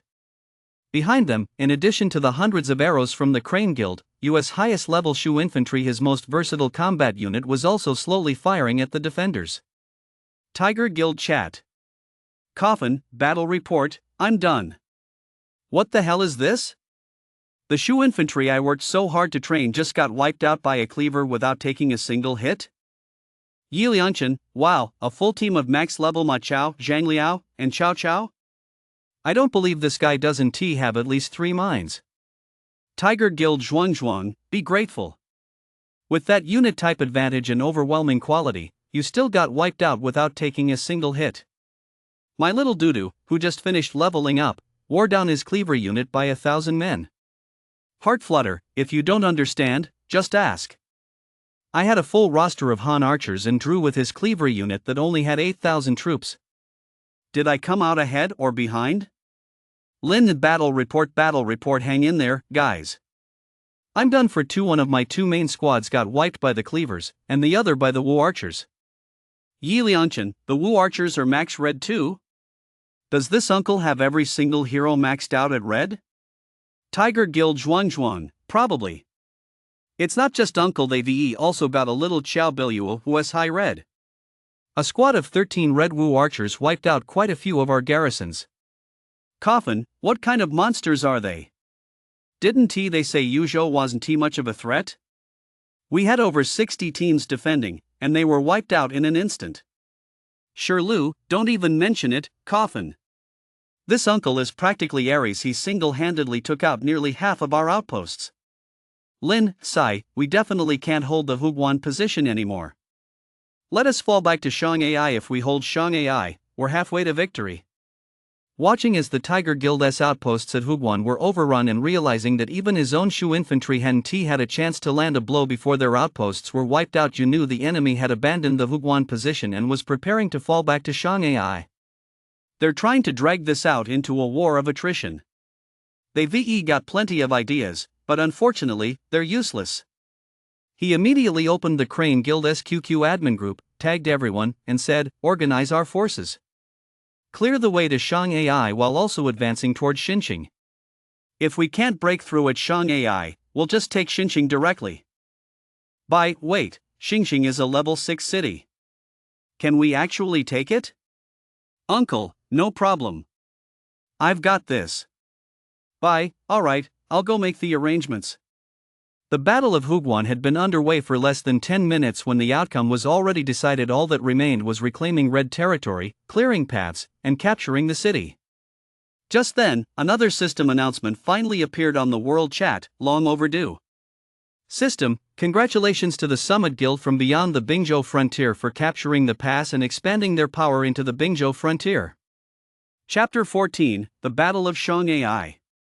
The distance between Huguan and Shang Ai was only about 40 squares. After the Crane Guild swept through Huguan's red territory like a whirlwind, it took them just over an hour to engage in close combat with the Tiger Guild's Shang Ai fortress cluster. Unlike Huguan, where only a handful of fortresses had been built, the Tiger Guild's fortress cluster at Shang Ai was relatively well developed, thanks to previous siege quests in the area. Tiger Guild chat channel. Coffin, uncle is firing at us. Judging by the speed, it must be a cleaver. Tiger Guild brother Dandan, no way, wasn't his cleaver just wiped out? How could it be back up in just over an hour? Cold, it's moving that fast, it's definitely a cleaver. Don't panic. It's only been an hour, it's probably still weakened. I'll send my little doo-doo to test it out. Humble Tai, then I'll join the fun with my great Han Bao. Damn, what the hell is this? Coffin watched as US machete unit charged toward his fully manned duty unit. He was initially brimming with confidence, but the expected victory never materialized. On the contrary, Bu Kai Tai, who was defending alongside him, also returned in defeat. It wasn't until he opened the battle report that he realized Yu hadn't deployed a machete unit at all, it was a fully manned Shu infantry unit. Coffin, battle report, what's going on? His Shu infantry is moving so fast, did he put all his stats into speed? Lin, it's obviously a pre-deployment stat reset, he'll reset them back as soon as he arrives. Resetting stats before deployment is a common tactic among Shu 2 veterans. They allocate all stats to speed before setting out, then reset them back just before arriving to throw the enemy off about their actual formation. US full red Shu infantry unit, with all stats maxed out for speed over 100 points, is no wonder Coffin thought a team of melee units was coming. Cold, we're done for, guys. Even AI is about to go down. We just can't hold out, the enemy's team is way too strong for us. Shu 10, what the hell? My full-strength Han Archer unit got wiped out almost without taking any damage by an enemy unit with 5,000 power. Battle report. Jiang Shui, battle report, we just took out one demolition squad, and then it was over. Integrated movement, I got wiped out too, battle report. Only Du Kong, how are we supposed to fight like this? The battle rating gap is way too big. Tiger Guild Dandengu, avoid the enemy's high battle rating units. Their campaigns take over half an hour each, that's on the fast side. Stay clear of their high battle rating arrows and go after the weaker ones instead. Only Du Kong, how do we avoid them? The enemy's execution is too good, they're timing their moves perfectly. One high-level unit is followed by several arrows, and they keep their time under half a minute. Believe in the light, right, that's really annoying. If we don't fight the high-level units, our fortress will basically get focused down in one wave, but if we do fight them, we can't win at all. Lin, don't panic, guys. We just need to do our best to hold them off. Our Jizhou guildmates are coming to back us up tomorrow. Only Du Kong, we're getting completely overrun, how are we supposed to hold them off? If we can't hold Huguan, we'll retreat to Shanghai. If we can't hold Shanghai, we'll retreat to Xinqiang? And if we can't hold Xinqiang? If you ask me, we might as well just retreat straight to Jinyang. 1 strength overcomes 10 skills, 213,689. The forces from beyond the frontier have broken through 2, they're paving the way toward Dingxiang. Shouldn't we defend it? Believe in the light, we've already been turned into a sieve by Yuzhou just defending Jill. How are we supposed to defend Dingxiang now? Lin is a veteran player of Shuo2. He planned to try out a new server during winter break, so he rounded up a few skilled friends from the old servers and landed in Bingzhou together just as the 2500 server opened. Since Bingzhou was relatively weak, Lin reached out to Jizhou right after the server opened. As it happened, Jizhou also wanted to annex Yuzhou, so the two factions struck a deal on the spot and formed a guild. They thought everything was going in the right direction. All that remained was for Jizhou and Bingzhou to join forces and march into Yuzhou, expanding the Northern Alliance Guild. Unexpectedly, our dreams shattered in an instant. The Huguang front collapsed. Lin could have blamed it on the fortress group not being organized well, but now, even while retreating to Shanghai where the Tiger Guild held a strategic advantage, they collapsed so rapidly. Lin let out a soft sigh and opened the Tiger Guild's management chat group led by Bao. Lin, Bingzhou can't hold out anymore. Bao Nai ha? How can we already be holding out when the battle has barely begun? Lin, the enemy doesn't have many high-level players, but the ones they do have are top-notch. Uncle alone has wiped out nearly 30 of our squads. How are we supposed to handle this? Bao Nai, hang in there a little longer. We'll be able to push to Jiachu by tomorrow morning, and then we'll help you break through the stalemate. Lin, don't worry, I won't surrender just yet. I'm just letting you know we really can't hold out anymore. Yuzhou alone is already nearly overrunning us, and now that the forces from beyond the frontier have entered the fray, I expect the fighting will spread to multiple fronts. Bao Nai just hold on. Keep posting some motivational messages. We'll hold out for 24 hours. We absolutely cannot lose Shanghai. Lin, sigh, I'll do my best. With that, Lin closed the game client in the background. Jizhou was slightly stronger than Bingzhou, but not by much. His Bingzhou had been completely crushed by Yuzhou in just 2 hours. Was Jizhou really going to be able to resolve the crisis just by entering the fray? Besides, the battle at Shanghai had completely sapped the fighting spirit of many new players. Even if Yuzhou pulled back to defend later, they wouldn't have the strength to assist Jizhou. With that in mind, Lin opened his inbox and sent an email to you. Email, Lin, Uncle, let us talk. You was quite surprised to receive this email. He hadn't expected the opposing guild leader to reach out so soon after the battle had begun. Email, Uncle, what's up? Email, Lin, we're all straightforward people, so I'll just come out and say it. After this battle, I've seen the gap between Bingzhou and your guild. I don't think there's any point in continuing this fight. Email, Uncle, oh, well you should take this up with Bai. I'm not the guild master, I'm just a fighter. Mail, Lin, don't say that. Everyone knows you, Uncle, are the heart of Yuzhou, so I figured I'd come straight to you. How about it? Interested in talking? Mail, Uncle, go ahead, tell me how you want to handle this. Mail, Lin, we'll call a truce tonight. Tiger Guild will become the second-ranked guild in Yuzhou, and one of your people will take over as guild master. After that, we'll unconditionally agree to merge with you. What do you say? Email Uncle, that sounds great, but what do you mean by unconditional merger later? Email Lin, we'll merge after you're done fighting Jizhou. After all, we're still allies with Jizhou. Merging now would be betraying our allies. I just can't bring myself to do that. Mail Uncle, wow, merging only after you've finished fighting? That defeats the whole purpose. You looked at the message from the Bingzhou Guild Master on his screen and snorted derisively. In US view, this was nothing more than a stalling tactic. You want a ceasefire to catch your breath, head back to fight beyond the frontier, and then team up with Jizhou to crush me?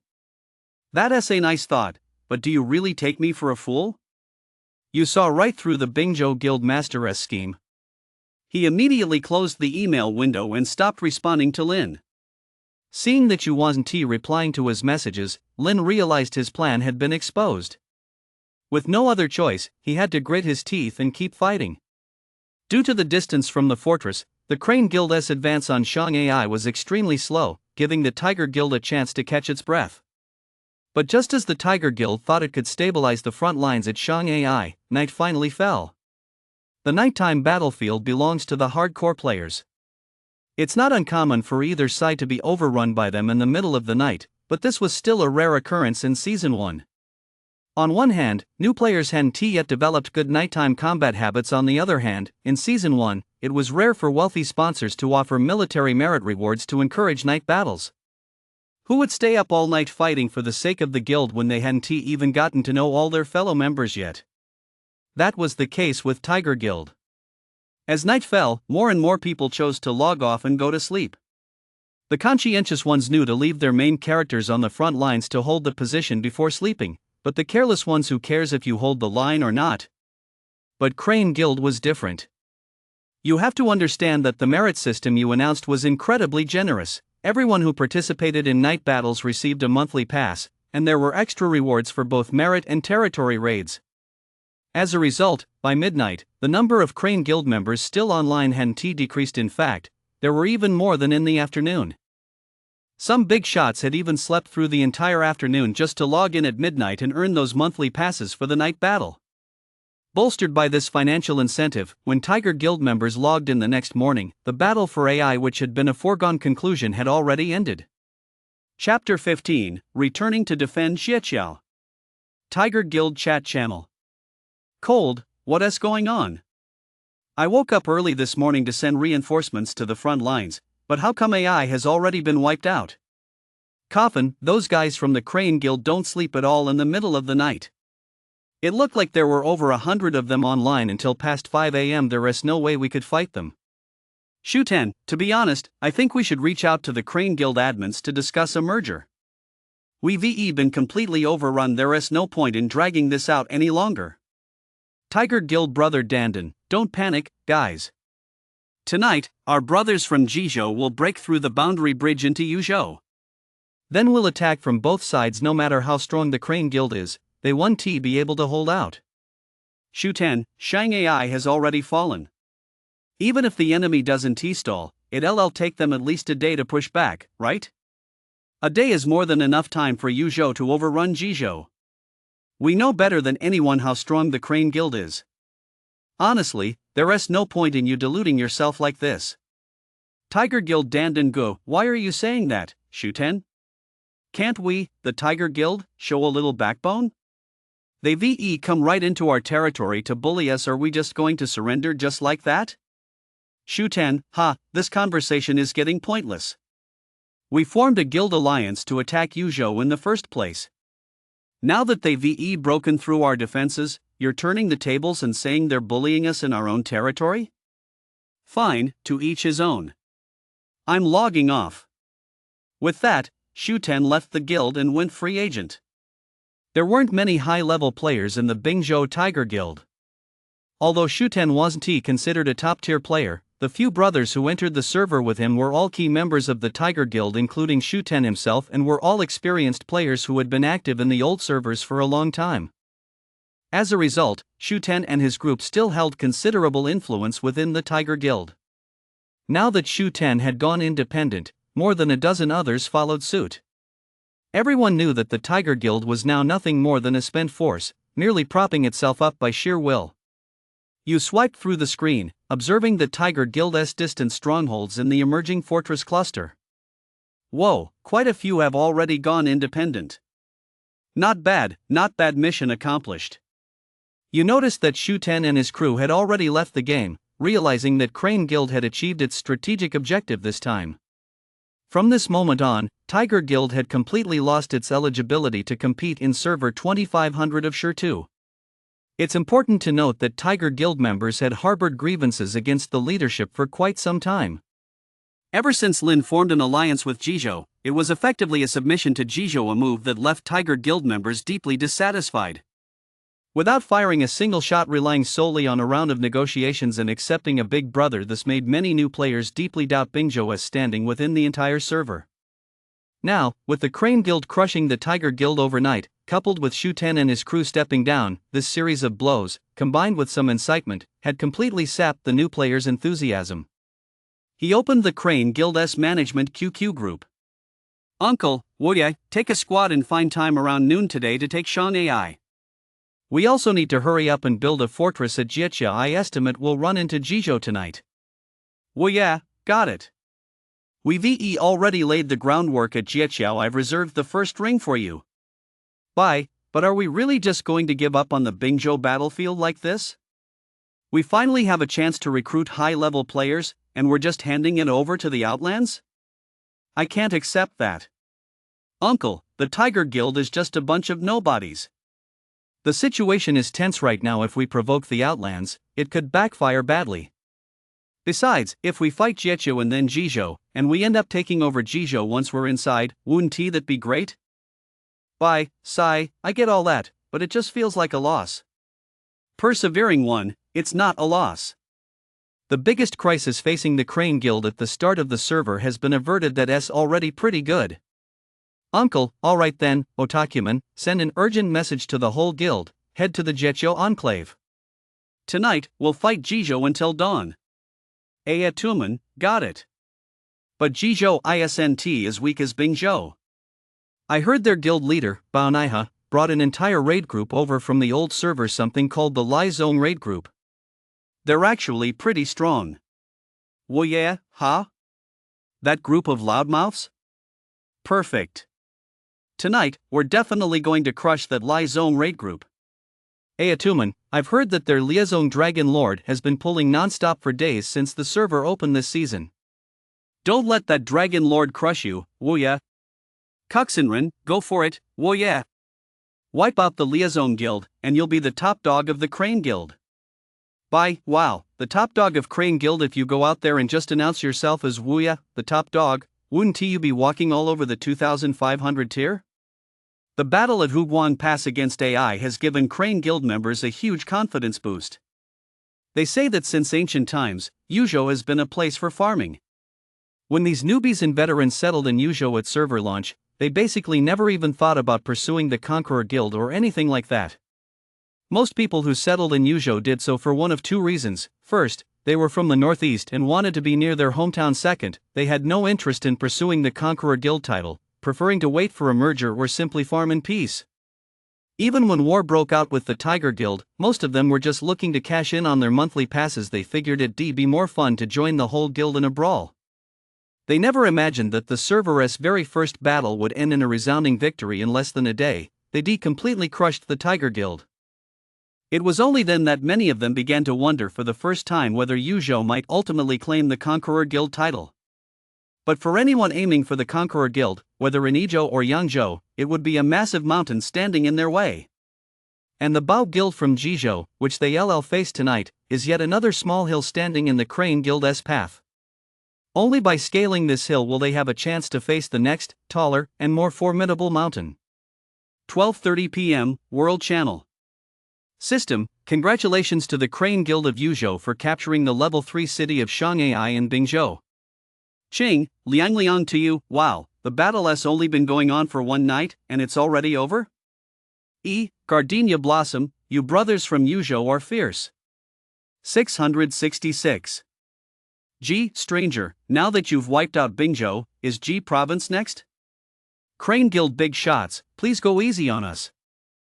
Wet sister, go easy, hurry up and clean yourselves up, then stick your butts out and wait for the Yujo brothers to come in. Lianchingi, looks like Tiger Guild is really done for. They VE lost nearly 30 members, right? Too bad, just a couple of days ago they announced an alliance with Jijo on the global chat, and now they VE been wiped out this fast. Yan Young Lady Killer, Binjo has been wiped out, why hasn't Jijo shown up yet? Could it be they VE already surrendered? Lianchingi, 225.1048 didn't we just lay the path to Jieqiao? Qingzai holy crap, Binjo is almost completely wiped out, and the path to Jijo isn't even finished yet. 666. Jilia's own Dragon Lord, you think you can do better? Stop yapping, did you eat too much shit or something? Lianchingi, I'm outta here. The number 2500 Troll King is here, let us run. Ching Baking Soda, ha ha ha, the number 1 Troll King, awesome. Jilia's own Dragon Lord, all you can do is talk? So tough? Come fight me then. Bunch of wimps. Conquer the world, you want to fight? Come find me, I'll take you on. Don T like to dress up, 666, conquer the world, you're the best. Ching Dungeon Aries, 666, conquer the world, you're the best. Yan Yeching Vanguard, 666, conquer the world, you're the best. It was finally past 8 p.m. At this moment, on both sides of the boundary bridge, the Crane Guild and Bao Guild fortresses were fully prepared, creating an atmosphere of two armies facing off, with a major battle on the verge of breaking out. By now, you had long since shed the tension he felt the day before the battle with the Tiger Guild. All that remained was excitement. So the entire Lai Zone Guild is here at full strength, huh? That's great. Let me see if you guys have what it takes. Chapter 16, Son of the Dragon. Group email, Ochuoman, let us hold off on moving at the boundary bridge for now. Wait for the enemy to make the first move. When the time comes, be ready to demolish their structures. Keep an eye on the command emails, let us aim to snag the Great Dragon, brothers. Uncle said that if we take the Great Dragon, the guild will send out 1,000 red envelopes. Anyone who successfully captures the boundary bridge will get an additional 648. For the red envelopes, for the 648 let us go. Originally, according to US plan, they were going to be the first to attack the gate the moment 9 o'clock hit. However, considering the two armies facing off, the unpredictability of the dragon, and the fact that Jijo was even more eager to get in than they were, they decided to wait for Jijo to make the first move. With both sides' fortresses fully fortified and ready for battle, it didn't really matter who opened the gate first, it was just a race to land the final blow. Sure enough, before 9 o'clock even struck, red arrows were already raining down from the Jijo side. The level 8 defenders of Team 12 were wiped out in just a few minutes, and the fortress's durability finally began to drop rapidly. US Fortress remained at the very center of the first ring, flanked by Xiao Chao, Atsukiman, and a new face he'd never seen before, Luo Ning Yuechi. It could be said that in this tense and intense battle for the dragon, these four were the most likely candidates to become the Son of the Dragon. Needless to say, US Ring 1 Fortress featured the standard configuration, 1 Shu Infantry, 1 Demolisher, and 1 Cavalry Demolisher, while Wu Archers and Machetes were relegated to the rear fortresses. Even if he failed to secure the Great Dragon, his Shu Infantry at full health would surely hold out long enough for the main forces from the other two teams to arrive, not to mention that he had two high-level players, Xiao Chao and Atsuman, by his side.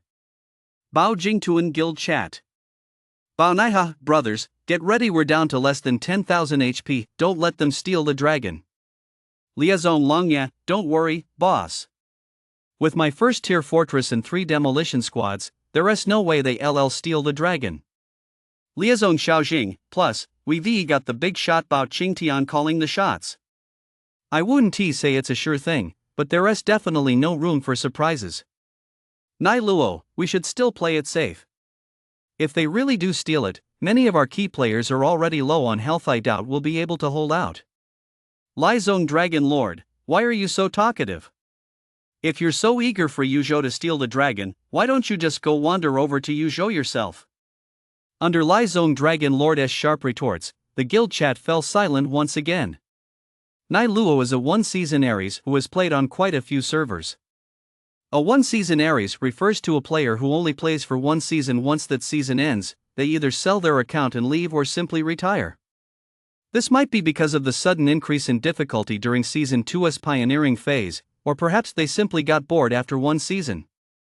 However, thanks to their years of experience in the one-season scene, they often manage to thrive in the first season of every new server. Nai Luo thought the same way before joining server 2500. And since 2500 was a major server, he gritted his teeth, steeled his resolve, and went ahead and spent money on a full set of gear to join. He thought that even though he wasn't exactly a big shot after spending on a full set, he'd at least earn some status within the guild. But to his utter surprise, as a solo player who joined Bao Whale Swallower, he didn't receive the respect he expected. The Lie Zone Guild was notorious throughout the server for being foul-mouthed, bullying the weak, and cowering before the strong. The other members of Bao Whale Devourer naturally suffered greatly at their hands, and Nai Luo was no exception. But there was nothing he could do about it. After all, the Lie Zone Guild was the guild master's favorite son. Besides, since he spent money to get into the guild, he couldn't bear to just let his character go to waste, so he had no choice but to grit his teeth and keep playing. But today, he wasn't going to put up with it anymore. He merely reminded the admins not to let their guard down, yet he ended up being humiliated. As the saying goes, a man may be killed but not disgraced. Putting up with Lie Zone Tuan once or twice was one thing, but when he started taking advantage of the situation, who could stand for it? Watching the durability drop below 5000, Nai Luo finally made up his mind, staring unblinkingly at the durability bar of the boundary bridge. Finally, when Kaiqiao's durability dropped to 3000, the opposing Crane Guild sprang into action. At the same time, Naku immediately chose to leave the front line, and both teams' main forces fired at the fortress ahead. Fortunately, when they first set up the fortress, he managed to secure the exact center of the second ring. It was precisely because he snatched the center of the second ring, refusing to yield the spot to the Lie Zone Guild members, that he'd been berated by Dragon Lord. Nai Luo knew that at this moment, the fortresses in the front row of the boundary bridge were all equipped for demolition, and the main forces had mostly been redeployed to the back row. Time was of the essence before the Bao Guild realized what he was doing and could redeploy their troops. He was essentially invincible within these first three rings. Bao Whale Devourer Guild Chat. Liaison Dragon Lord, Battle Report. Holy shit! My fortress got demolished? Bao Nai ha? What is going on? Why did Nairaku go off screen? Liaison Whisper, damn it, did Nairaku defect? He went off screen to demolish our first ring fortress. Bao Naiha, hurry up and defend it. Take down Nai Luo's fortress. If we lose our first ring fortress, we'll lose our connection to the mainland, then we'll literally be working for the Crane Guild. Liaison Dragon Lord, Xiao Lu, this Nairaku really deserves a beating. So, once we're done with Yuzhou, just wait, I'm going to crush him 800 times. Liaison Xiaojing, no wonder this guy is so annoying every day, turns out he defected. TSK. I bet a few people went missing from his family. While the Lie Zone group was still trading insults in the guild chat, Nairaku had nearly cleared out all the fortresses in the first ring of Jieqiao. But in the end, the Bao Guild had the numbers on their side. In just over half a minute, Nairaku's fortress was taken, and the troops inside were wiped out in a single wave, forcing them to retreat to the main city. But with the first ring fortress gone, the Bao Guild would have to travel a much longer route to reach Jieqiao. Right now, Jieqiao's durability was down to just over 800. Finally, the forces led by Yu, Xiao, and the others set out. Those red lines looked just like bullets fired at the Bao Guild. With every step they took, they tugged at the heartstrings of the Bao Guild members. Damn it! We're done for. Just as US last squad began returning, the bridge of the boundary's durability was still at 13 points. His heart sank instantly. Yu and all the Crane Guild members had watched as the opposing Nairaku Guild members went offline to retake the fortress. They thought it was a godsend sent to help them. But now, after the last squad had finished attacking, the bridge of the boundary still had 13 points of durability left, and Yu was momentarily thrown into a panic. However, the very next second, a message appeared on the world chat. System, Congratulations to the Yuzhou Crane Guild on successfully capturing the Yuji Pass, Jieqiao for the first time. Holy crap! The Great Dragon! You opened the guild chat and discovered that the one who had snatched the Great Dragon was none other than that unfamiliar ID who had built a fortress right next to him, Luaning Yuechi. Wow, turns out I really did judge a book by its cover, huh? At that moment, the world chat also erupted with activity. Fingyu, wow, seriously, wow. Yuzhou took down 2 checkpoints in 24 hours? Are the Jibing Alliance guilds really that weak? Liang, Qingyi, ha, it's over, it's over. The Lai Zone raid group won't be able to show off anymore.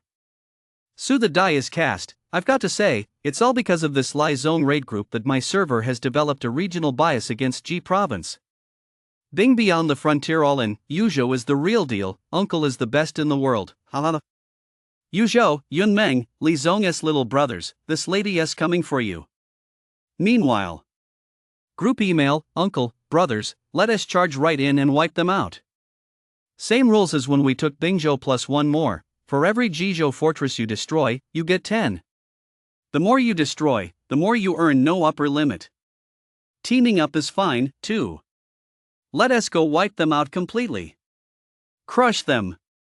Chapter 17, The Collapse of the Bow Guild.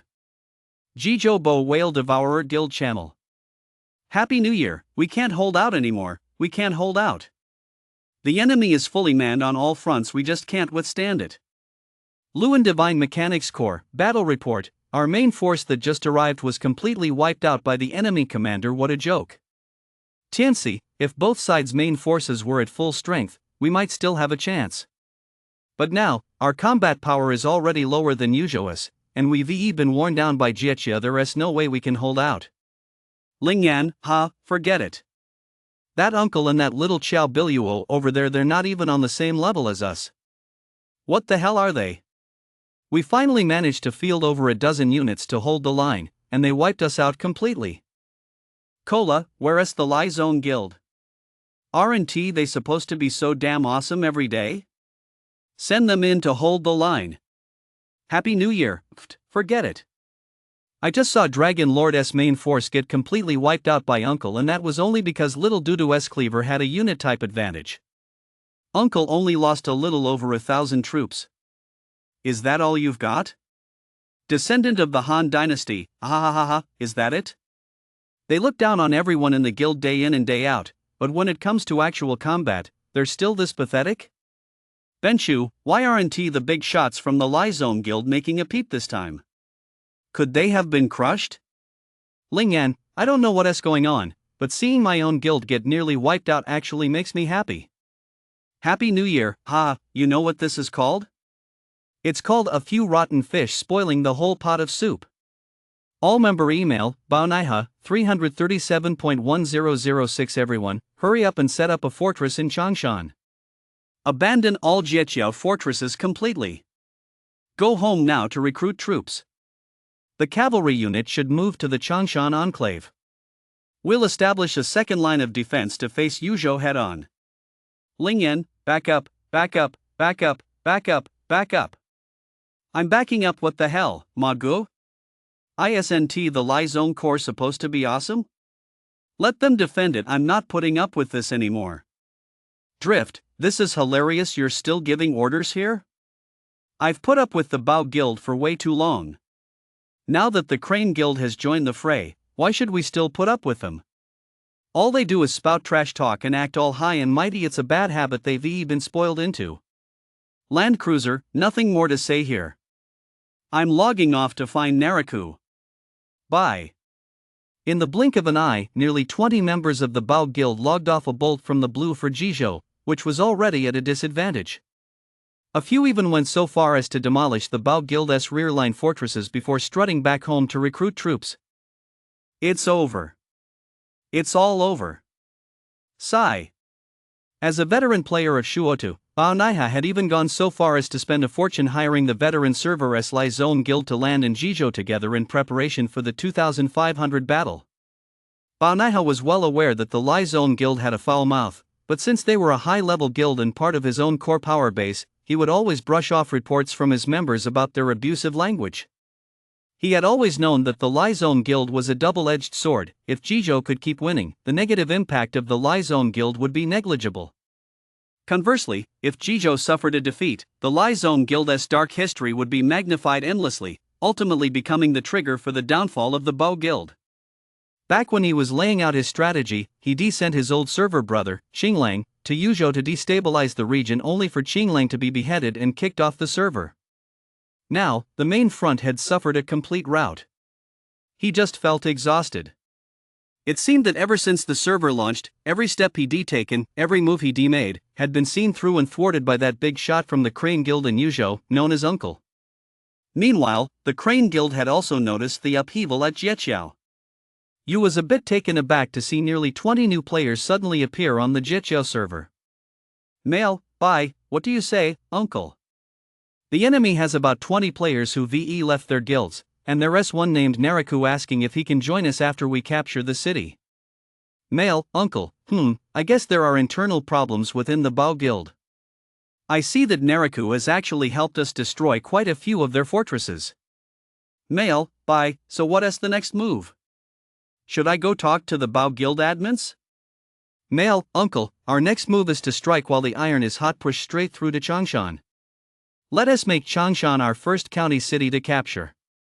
And we don't need to initiate talks if the Bao Guild admins still want to play in this server, they'll eventually lose patience and come to us. Plus, more of these newbies will keep leaving the guild. Let us take Changshan first and recruit them. Male, bye, alright, let us keep pushing forward. You closed the email window, stood up, lit a cigarette, and stared blankly out the window, lost in thought. He didn't know how much time had passed when a ringing phone snapped him out of his reverie. Hello, is this Mr. Yu? The computer you ordered has arrived. Is now a good time? If so, I'll deliver it right away. Okay, go ahead and bring it over. Only then did you remember that on the day he rented his apartment, he stopped by the computer mall and ordered the highest spec computer available on the market. It wasn't that Yu was acting like a nouveau riche, it was simply that his old computer was so outdated that sometimes it took 5 or 6 minutes just to boot up, which was really holding him back. Sigh, now that I have money, I feel so empty. Yu flopped onto his bed, and a wave of emptiness instantly washed over him.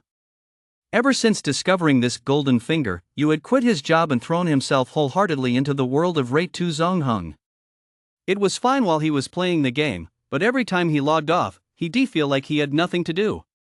These days, Yu's daily joy consists of waking up and grinding away in Rate 2 Zongheng.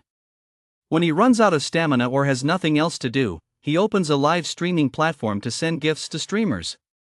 Of course, he only watches legitimate gaming streamers. Jizhou is already finished. Once I've consolidated it, I can start preparing to move into Yenzhou.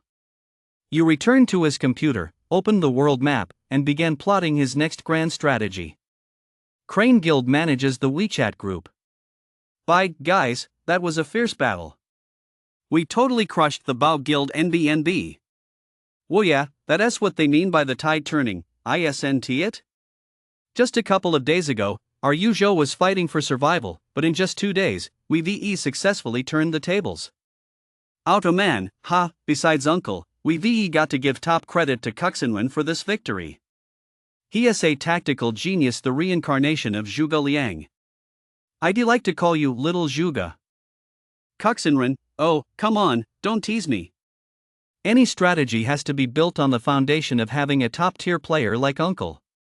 Ma Feifei, how is that teasing? Kuxinwen really did a great job this time. Kuxinwen, so what is our next move? I feel like we should hurry up and consolidate Jizhou, then prepare to advance into Yenzhou. Yangzhou is about to enter Shuzhou as well. They're probably getting ready to go to war with Qing and Su. We don't have much time left. Plus, Iliang has built a fortress too. It looks like our server is about to erupt into all-out war. Right now, only Jingzhou hasn't made a single move. I wonder what that means. Otoku man, that is normal. Jingzhou is sandwiched between Yi and Yang. They can't beat either of them. They'll be lucky not to get attacked, let alone launch a preemptive strike. Bye, let us not worry about that for now. Our priority right now is to crush the Bao Guild completely and secure our northern territories. Chapter 18, The Money Offensive. After Nai Luo and his group logged off, the Jietia battlefield was left with only a few dozen active players, hardly enough to withstand the Crane Guild's tidal wave of attacks. In just a few short hours, the fortress at the pass and the red zones had been completely overrun. Moreover, the Crane Guild showed no signs of stopping. Instead, they continued advancing toward Changshan, sweeping through everything in their path like a whirlwind and chanting, "Log off to avoid defeat." This forced many members of the Bao Guild within Changshan Commandery to log off to save their lives. Qingzhou Ward Guild's management group chat. Chief, the guild leader from Jizhou came to see me. It looks like they're about to be completely crushed. War Silver Fox, why are Jizhou and Bingzhou getting weaker by the day? The Jizhou-Bingzhou Alliance Guild was actually crushed by Yuzhou in just 2 days? War stop war with war, exactly. These three guilds have roughly the same membership numbers, the only difference is that Yuzhou has uncle. Yet they were completely overrun. Even that liaison faction in Jizhou, which was bragging so much, couldn't hold up. War Zhoucheng, it was within my expectations that Ji Bing Wun-Ti be able to beat the Crane Guild after all. In a single season, the impact of top-tier spenders is truly off the charts. But I never would have imagined these two guilds getting completely wiped out like that. Chief, that uncle is probably about the same strength as our Grim Reaper. They're both probably at max red by now. War Silver Fox, if that's the case, I'm really looking forward to a showdown between Grim Reaper and uncle. Warjo City, so, boss, you still haven't said why did Jizhou reach out to us? Chief, for reinforcements, of course. What else could it be? Bao Naiha's idea is to have us enter Jizhou to help. Once we VE-driven Yuzhou back, the Bao Guild will merge with us unconditionally. War end war through war, reinforcements? Forget it. We're probably about to run into Yangzhou and Shuzhou any minute now. We don't have time to go help Jizhou. Jun Silver Fox, true, and Yuzhou has broken through both Bingzhou and Jizhou in just 2 days. Their morale is sky high.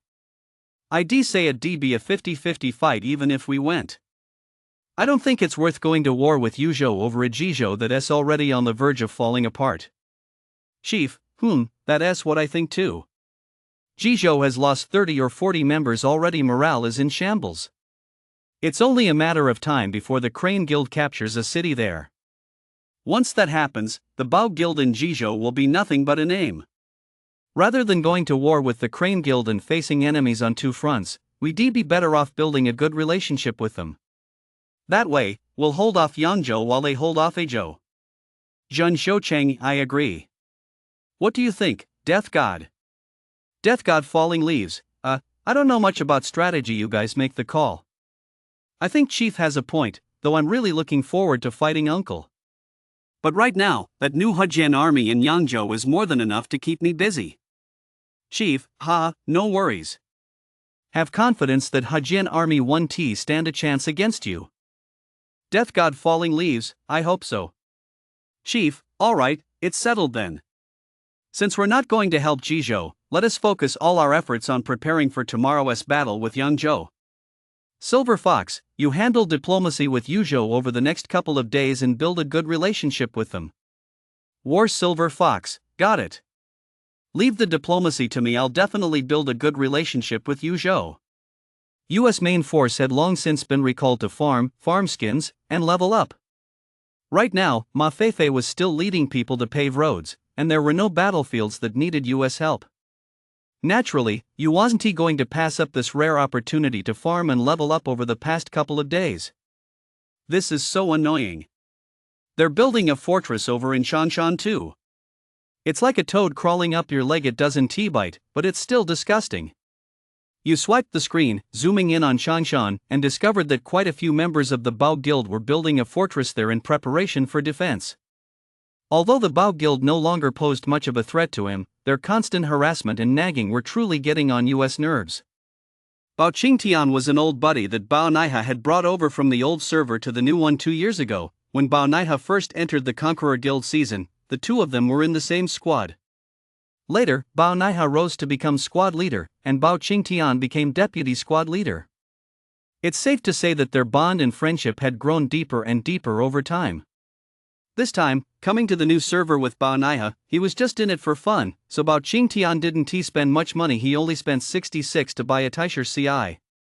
Now that they VE suffered a defeat at Jieqiao and the Bao Guild can't hide its decline, Bao Qingtian rarely logs in anymore, focusing all his attention on the old server. One afternoon, with nothing else to do, Bao Qingtian logged in to do some free gacha pulls and happened to receive an email. Email, Uncle, are you there? This puzzled Bao Qingtian. Why would the top figure in Yuzhou reach out to him directly? Even if they wanted to discuss a merger, shouldn't they be contacting Bao Naiha instead?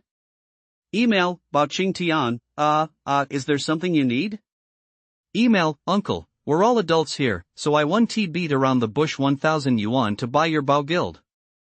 Bao Qingtian isn't stupid. He immediately understood what Uncle meant. Email, Bao Qingtian, I've been playing with Naiha for over 2 years. You're asking to buy the Bao Guild right off the bat. I don't think that's going to happen. Email, Uncle, what's the matter? Is Bao Naiha your best friend, close relative, or blood brother, so you want more money? Email Bao Qingtian, no. If you want to talk business, you can go straight to Naiha. Talking to me 1T do any good. I'm not the kind of guy who sell out my best friend for 1,000 yuan. You stared at the email from Bao Qingtian on his screen, rubbing his chin. He is just saying the offer isn't high enough, isn't? TSK. He really wants to have his cake and eat it too, doesn't he? Email, Uncle, 5,000, that's my final offer. Is that good enough? Email Bao Qingtian, no, Email, Uncle, send me your WeChat ID. I'll transfer you 2,000 as a deposit first, and then you do as I say. Deal? Email, Bao Qingtian, a 2,000 deposit? Aren't you afraid I'll just take the money and run? Or what makes you think I'll trust you not to pay me after I've done the job, once you've sent the deposit? Email, Uncle, that's not even enough for me to spend on a few gacha pulls. Do you really think I'm short a few thousand? If you want to run off with the money, go ahead as long as you think it's worth it. Email Bao Naiha, let us do this, give me some time to think it over, okay? Email, Uncle, no problem. I'll send you my WeChat ID. Add me when you've made up your mind. With that, you sent his WeChat ID and closed the email window. He was confident. From just those few sentences from Bao Qingtian, he could tell that Bao Qingtian was already tempted. 5,000 yuan to buy out a gaming buddy he'd known for 2 years. It was hard to say who was getting the better end of the deal. But at least for you, 5,000 was truly a drop in the bucket, so it was worth a shot. Sure enough, a little after 9 p.m., his WeChat finally pinged with a new friend request. It was indeed Bao Qingtian. Bao Qingtian, Uncle, I've made up my mind. I'm in. You, transfer, let us work together. I'll let you know when I need you, and I'll give you the remaining 3,000 once it's done. Bao Qingtian tapped to accept the transfer, and a deep sense of guilt welled up inside him. What can I do? It's not that I'm a brother who is blinded by money and disregards our brotherly bond, it's just that Uncle is offering way too much. Chapter 19, The Collapse of the Bao Guild 2. By the time the Crane Guild had laid the path to Changshan, it was already the next morning. Meanwhile, the remaining 80-odd members of the Bao Guild had also erected a fortress in Changshan, preparing for a do-or-die battle against the Crane Guild. According to Bao Naihai's assessment, most of the Crane Guild's fortresses were still at Jieqiao, so they could at least hold off the Crane Guild for 5 or 6 hours here in Changshan. By the time the Crane Guild had finished building their fortresses in Changshan, even if they were overrun, it would be well into the night. In Bingzhou, after the Crane Guild withdrew, the Tiger Guild threw all its forces into defending the region. The Summit Guild, operating beyond the frontier, was forced into a steady retreat due to its numerical disadvantage and lack of high-level fighters, and in just over a day, it had been pushed all the way back to the pass. The Tiger Guild plans to open the pass at noon today to drive the Summit Guild all the way back to their home territory, then regroup and break through the key defenses to advance into Yuzhou. So as long as the Bao Guild can hold out until tomorrow and keep Changshan from falling, they'll still have a fighting chance once the Tiger Guild arrives to provide reinforcements. It's ironic, really. The alliance between Jizhou and Bingzhou guilds was arguably the first major news story since the launch of Server 2500 at the time. Many even believed that with the Jizhou-Bingzhou alliance, the fate of the North was already sealed. Yet in just over 2 days, the Crane Guild picked them off one by one. While the Tiger Guild at least managed to retain most of its ranks, Bao Guild now has only a little over 80 members left. The dream of unifying the North and competing for dominance in the Central Plains now seems like nothing more than a joke. But in Bao Naiha's mind, their failure was simply because they hadn't concentrated their forces in time to crush Yuzhou. As long as the two guilds regroup and launch a pincer attack on Yuzhou, their side will still have the best chance of winning. Although the Bao Guild didn't have a god-tier big spender like Uncle, the Lai Zone squad had over 30 members, most of whom were high-level players. Compared to the Crane Guild, while the quality of their high-level players might not match up, they definitely held the advantage in numbers. All channel message, Bao Naihai brothers, I know you've all taken quite a beating today. First, the Great Dragon was stolen at Jiechia, then Nai Luo and his crew disrupted our rhythm, forcing many of our brothers to go AFK, and right after that, we were pushed all the way to Changshan. But I believe Bao Guild won't be scattered like this. We worked together to consolidate Jizhou, united to resist Yuzhou ever since the server launched. I've seen the trust you all have in Bao Guild and our leadership right now. The Crane Guild has pushed all the way to Changshan, but don't be afraid, our allies from Bingzhou will be here to support us very soon. When our combined forces mobilize, the Crane Guild will have no choice but to retreat. Hang in there, brothers. Just hold on for one more day. I believe that, thanks to all your hard work, the Bao Guild will rise again and claim the title of Conqueror Guild. For new players in Season 1, the impact of a motivational email is far greater than one might imagine. When the guild suffers a defeat and members are disheartened, this single email might reignite confidence in the guild for more than half of them. Led by Bao Naiha, the push to take Changshan began. Much to US surprise, he had assumed the Bao Guild was on its last legs and that its Changshan fortress was nothing but a facade. The Bao Guild actually held its ground against the Crane Guild in the push and push battle until noon. But it only lasted until noon, because by then, the Crane Guild's Changshan fortress group had already been set up. You opened WeChat, found Bao Qingtian, and said, "Qingtian, we can start now." Bao Qingtian, okay. After a night of internal struggle, Bao Qingtian no longer had any reservations. He even thought through his excuse for kicking the Bao Guild members. When the time comes, I'll just say I lost a fight in the new zone and didn't want to play anymore, so I listed the account on the trading platform to sell it. I have no idea what the new owner did with it. I really am a genius. As Bao Qingtian thought this, he opened Ray2 Zone Hong, logged into the game, and began his plan. 2 minutes later, many Bao Guild members who were in the middle of a fight were surprised to discover they'd been kicked. World Channel. Su, White Moonlight, holy cow, did the Bao Guild just surrender? Liang, not a downer, what do you think, bro? Su, White Moonlight, see for yourself, the Bao Guild is empty. ISNT, that surrender? 5 stars duo, whoa, I wouldn't have noticed if you hadn't said anything. The Bao Guild is down to just the guildmaster now. Jisoli Yaka, don't even get me started. I'm totally baffled. Just a moment ago, he was sending us emails to coordinate the fight, and then in less than a few minutes, he kicked us out. Gee, anxious, I'm wondering the same thing. What is going on? Why did he kick me out? Jinggreen Xingxing, now that you mention it, I get it.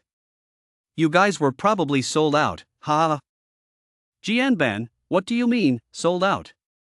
Yang 8/10 full, it just means your guild master or deputy guild master took a bribe.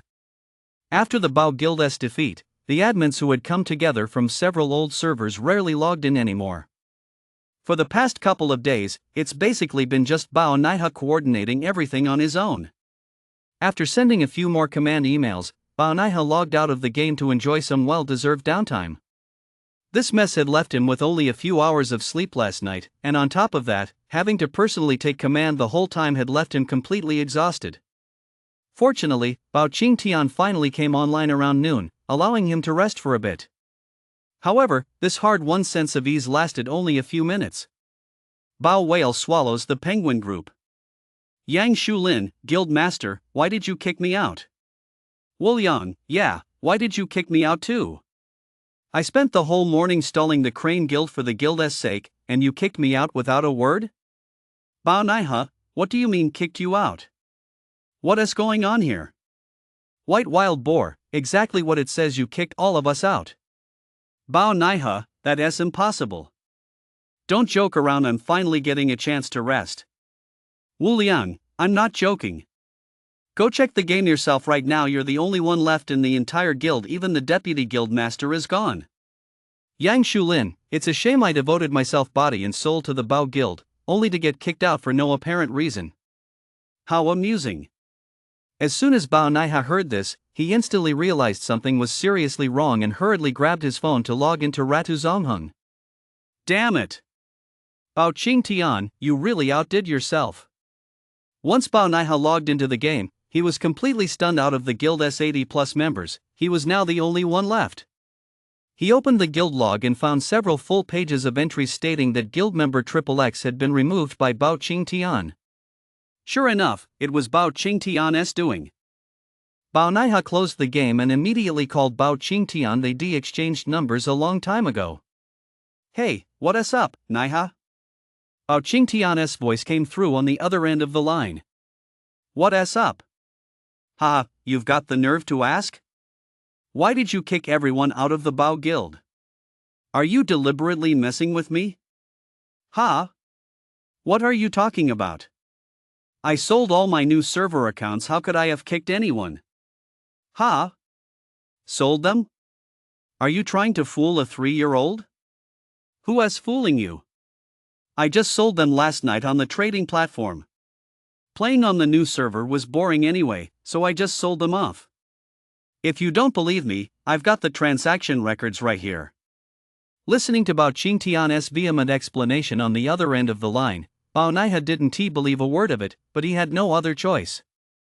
After hanging up, Bao Naiha felt like smashing his phone to pieces.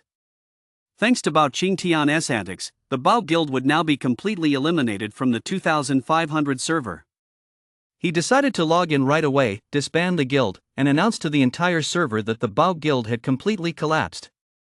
Chapter 20, Merger of Ji and Bingwan. The news of the Bao guild's disbandment hit the entire 2500 server like a bombshell. It also sent shockwaves through the entire leadership of the Tiger Guild. Tiger Guild and Bao Guild Management Group. Lin, what the hell is going on with you guys? It's just gone like that? Tiger Guild brother Dandan, exactly.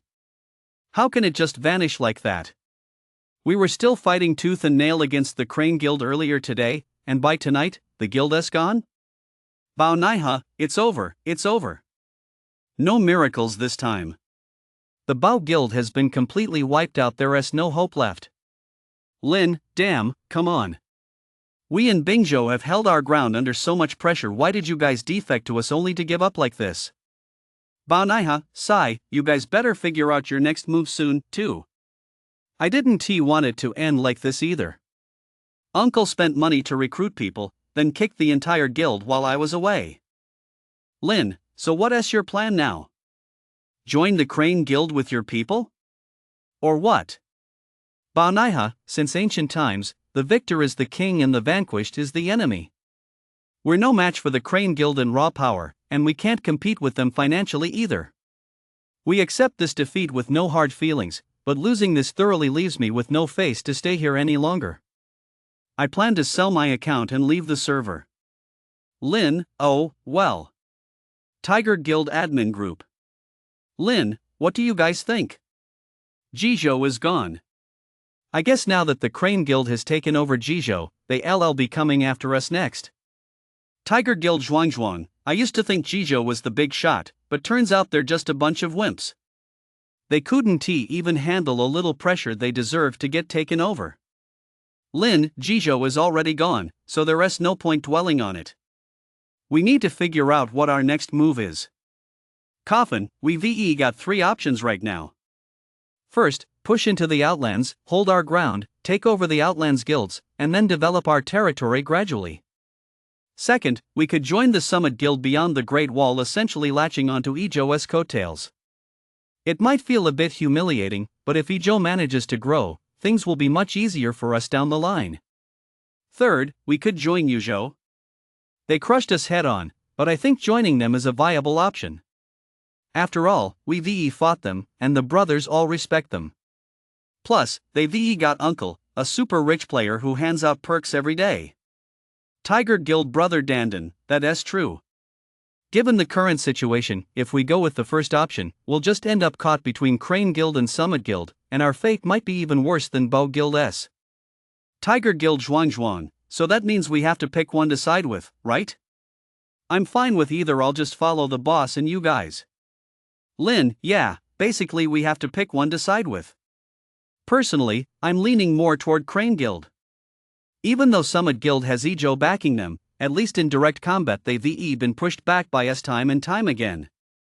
Asking me to surrender to a guild we VE already crushed, I'm a bit reluctant to do that. Coffin, so we're siding with Crane Guild, then? Lin, right, let us side with the Crane Guild. I've talked to that uncle before, he seems like a decent guy. Tiger Guild Zhuang, but if we side with the Crane Guild, given our current situation, I'm afraid our standing 1T be very high. Coffin, that's why I think we should take a pledge of loyalty with us when we join the Crane Guild. Tiger Guild Dandan Gu, a pledge of loyalty? What kind of pledge? Coffin, the Summit Guild in Saiwai, of course. We're already in Saiwai anyway, so let us just crush Saiwai, consolidate it, and then merge with the Crane Guild. By then, we'll be bringing an entire province of Bingzhou's high-level warriors into Yuzhou that's definitely not comparable to just joining Yuzhou now. Lin, alright, that's a great idea. It's settled then. Coffin, send out the email and hurry up and crush the regions beyond the Great Wall. Dandan, you go contact Bai, the leader of the Crane Guild, and work out the details with him. Coffin, got it. Tiger Guild Dandan, alright, leave the diplomacy to me. While Jizhou collapsed and surrendered on one front, Bingzhou also sent a pledge of allegiance to Bai. Yu, who had expected to rush straight to Bingzhou, suddenly found himself with nothing to do for the time being. Even amidst the fighting these past 2 days, Yu Hanti neglected his development while one team fought, the other farmed. Although their pace was slightly slower than before, their progress was by no means lagging. By now, US power had long since surpassed 10,000, so securing basic resources was no longer an issue. With the situation in Ji and Bing provinces now settled, the next few days would be spent capturing cities to boost resources, and it was time to start thinking about his fourth squad. For the fourth squad, Yu had originally planned to field a mass infantry unit, but since he didn't yet have Diaochan, he'd have to use Zhou Tai as the vanguard. However, his Zhou Tai was only at 3 red stars, which was completely unbecoming of a top-tier player like himself. So, Yu decided to settle for the next best option and field a Great Wei cavalry squad for his fourth team. The original reason Yu had decided against a Wei cavalry squad was that one of his core units, Boss Chow, had been assigned to the Cleaver squad, forcing him to make the painful decision to field a Wei strategist instead. But as everyone knows, a Wei strategist without Great Guijia or the marching skill is only moderately strong, not to mention that USSP and UISNT fully read either. What further solidified US' decision to field the Wei cavalry was an official announcement from Shuetu Zongheng, the new chop sword god tier support, the 5-star Gongsun Zan, was about to be released. As a new hero, Gongsun Zan will join the Shuetu Zongheng family alongside the new red beauty hero, Wang Zhaojun. Gongsun Zan, in particular, is hailed as the new core slasher support in Shuetu Zongheng. His innate active skill, as swift as a thunderclap, increases the chance for all allied units to trigger their pursuit skill by 100% and boosts pursuit skill damage by 40% when activated. Although the activation rate is only 35%, with a bit of luck and a pair of pursuit-equipped Ma Chao units, you can essentially wipe out the enemy in 2 or 3 turns. The skill obtainable from dismantling him, 3 armies advance together, can also be equipped as a damage skill for heroes whose primary damage comes from normal attacks. Unlike Wang Zhaojun, who will appear in the New Year's Red Beauty card pack, Gongsun Zan will be added to the Yellow Heaven Shall Prevail card pack. For servers that have already drawn from the Yellow Heaven card pack, it will reappear for 24 hours. With the Lunar New Year just around the corner, only about half a month left, Yu plans to make do for now with Xiahou Yuan, Sun Yu, and Guan Yu from Wei. Although this trio certainly 1T perform well together, they should at least be able to handle resource maps. As for the skill conflicts between Xiahou Yuan and Guan Yinping, you decided to replace Guan Yinping's skills with stronger with battle and fierce assault, while assigning one rider against 1,000 and mighty army breaks the enemy to Xiahou Yuan. Don't let the reputation of the Great Wei Cavalry as a slacker or last-minute rescue team fool you in Season 1, they're still a very powerful national team. You has always believed that the Great Wei Cavalry is a highly underrated team in Season 1. Although its floor is ridiculously low, its ceiling is equally high. The two balance each other out, making it a decent choice overall. No sooner said than done, you assembled this fourth team. With that, US main city now had 4 fully maxed out teams, a truly impressive sight. Chapter 21, The Battle of Qingyang. It was now noon. A full night had passed since the dissolution of the Bow Guild and the defection of the Tiger Guild. Unlike the Crane Guild, which was gradually quieting down, resuming sieges and farming, and preparing to receive and integrate new members, the tension in Shuzhou had already spread across the entire land of Shenzhou. Holy Guild. All-member male, Commander Lingxiao Tiance, 12:32-10:44. Attention all Holy Guild brothers, at 12:10, everyone must trigger the gate on time. Demolish and hold the line until exactly 12:12. Do not jump the gun, do not miss your shots, and do not be late.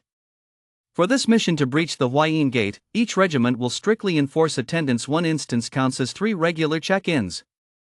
At exactly 12 o'clock, the Huayin Pass, where both sides stood ready for battle, finally witnessed the first clash between these two mighty forces, Qingyang and Huayin. On one side stood the War Guild, which had unified the Qing and Su provinces. On the other, the Yangzhou Holy Guild, a 300-member force that had been preparing since the server's launch and was hailed as the strongest war guild in the 2500 server. This massive battle also drew significant attention from other provinces, with many even claiming that this conflict would be an epic clash capable of determining the fate of the entire northwest region. The level 6 Huayin Pass, defended by 16 teams of level 9 troops, was completely overwhelmed in the blink of an eye by the Holy Guild's tidal wave of arrows.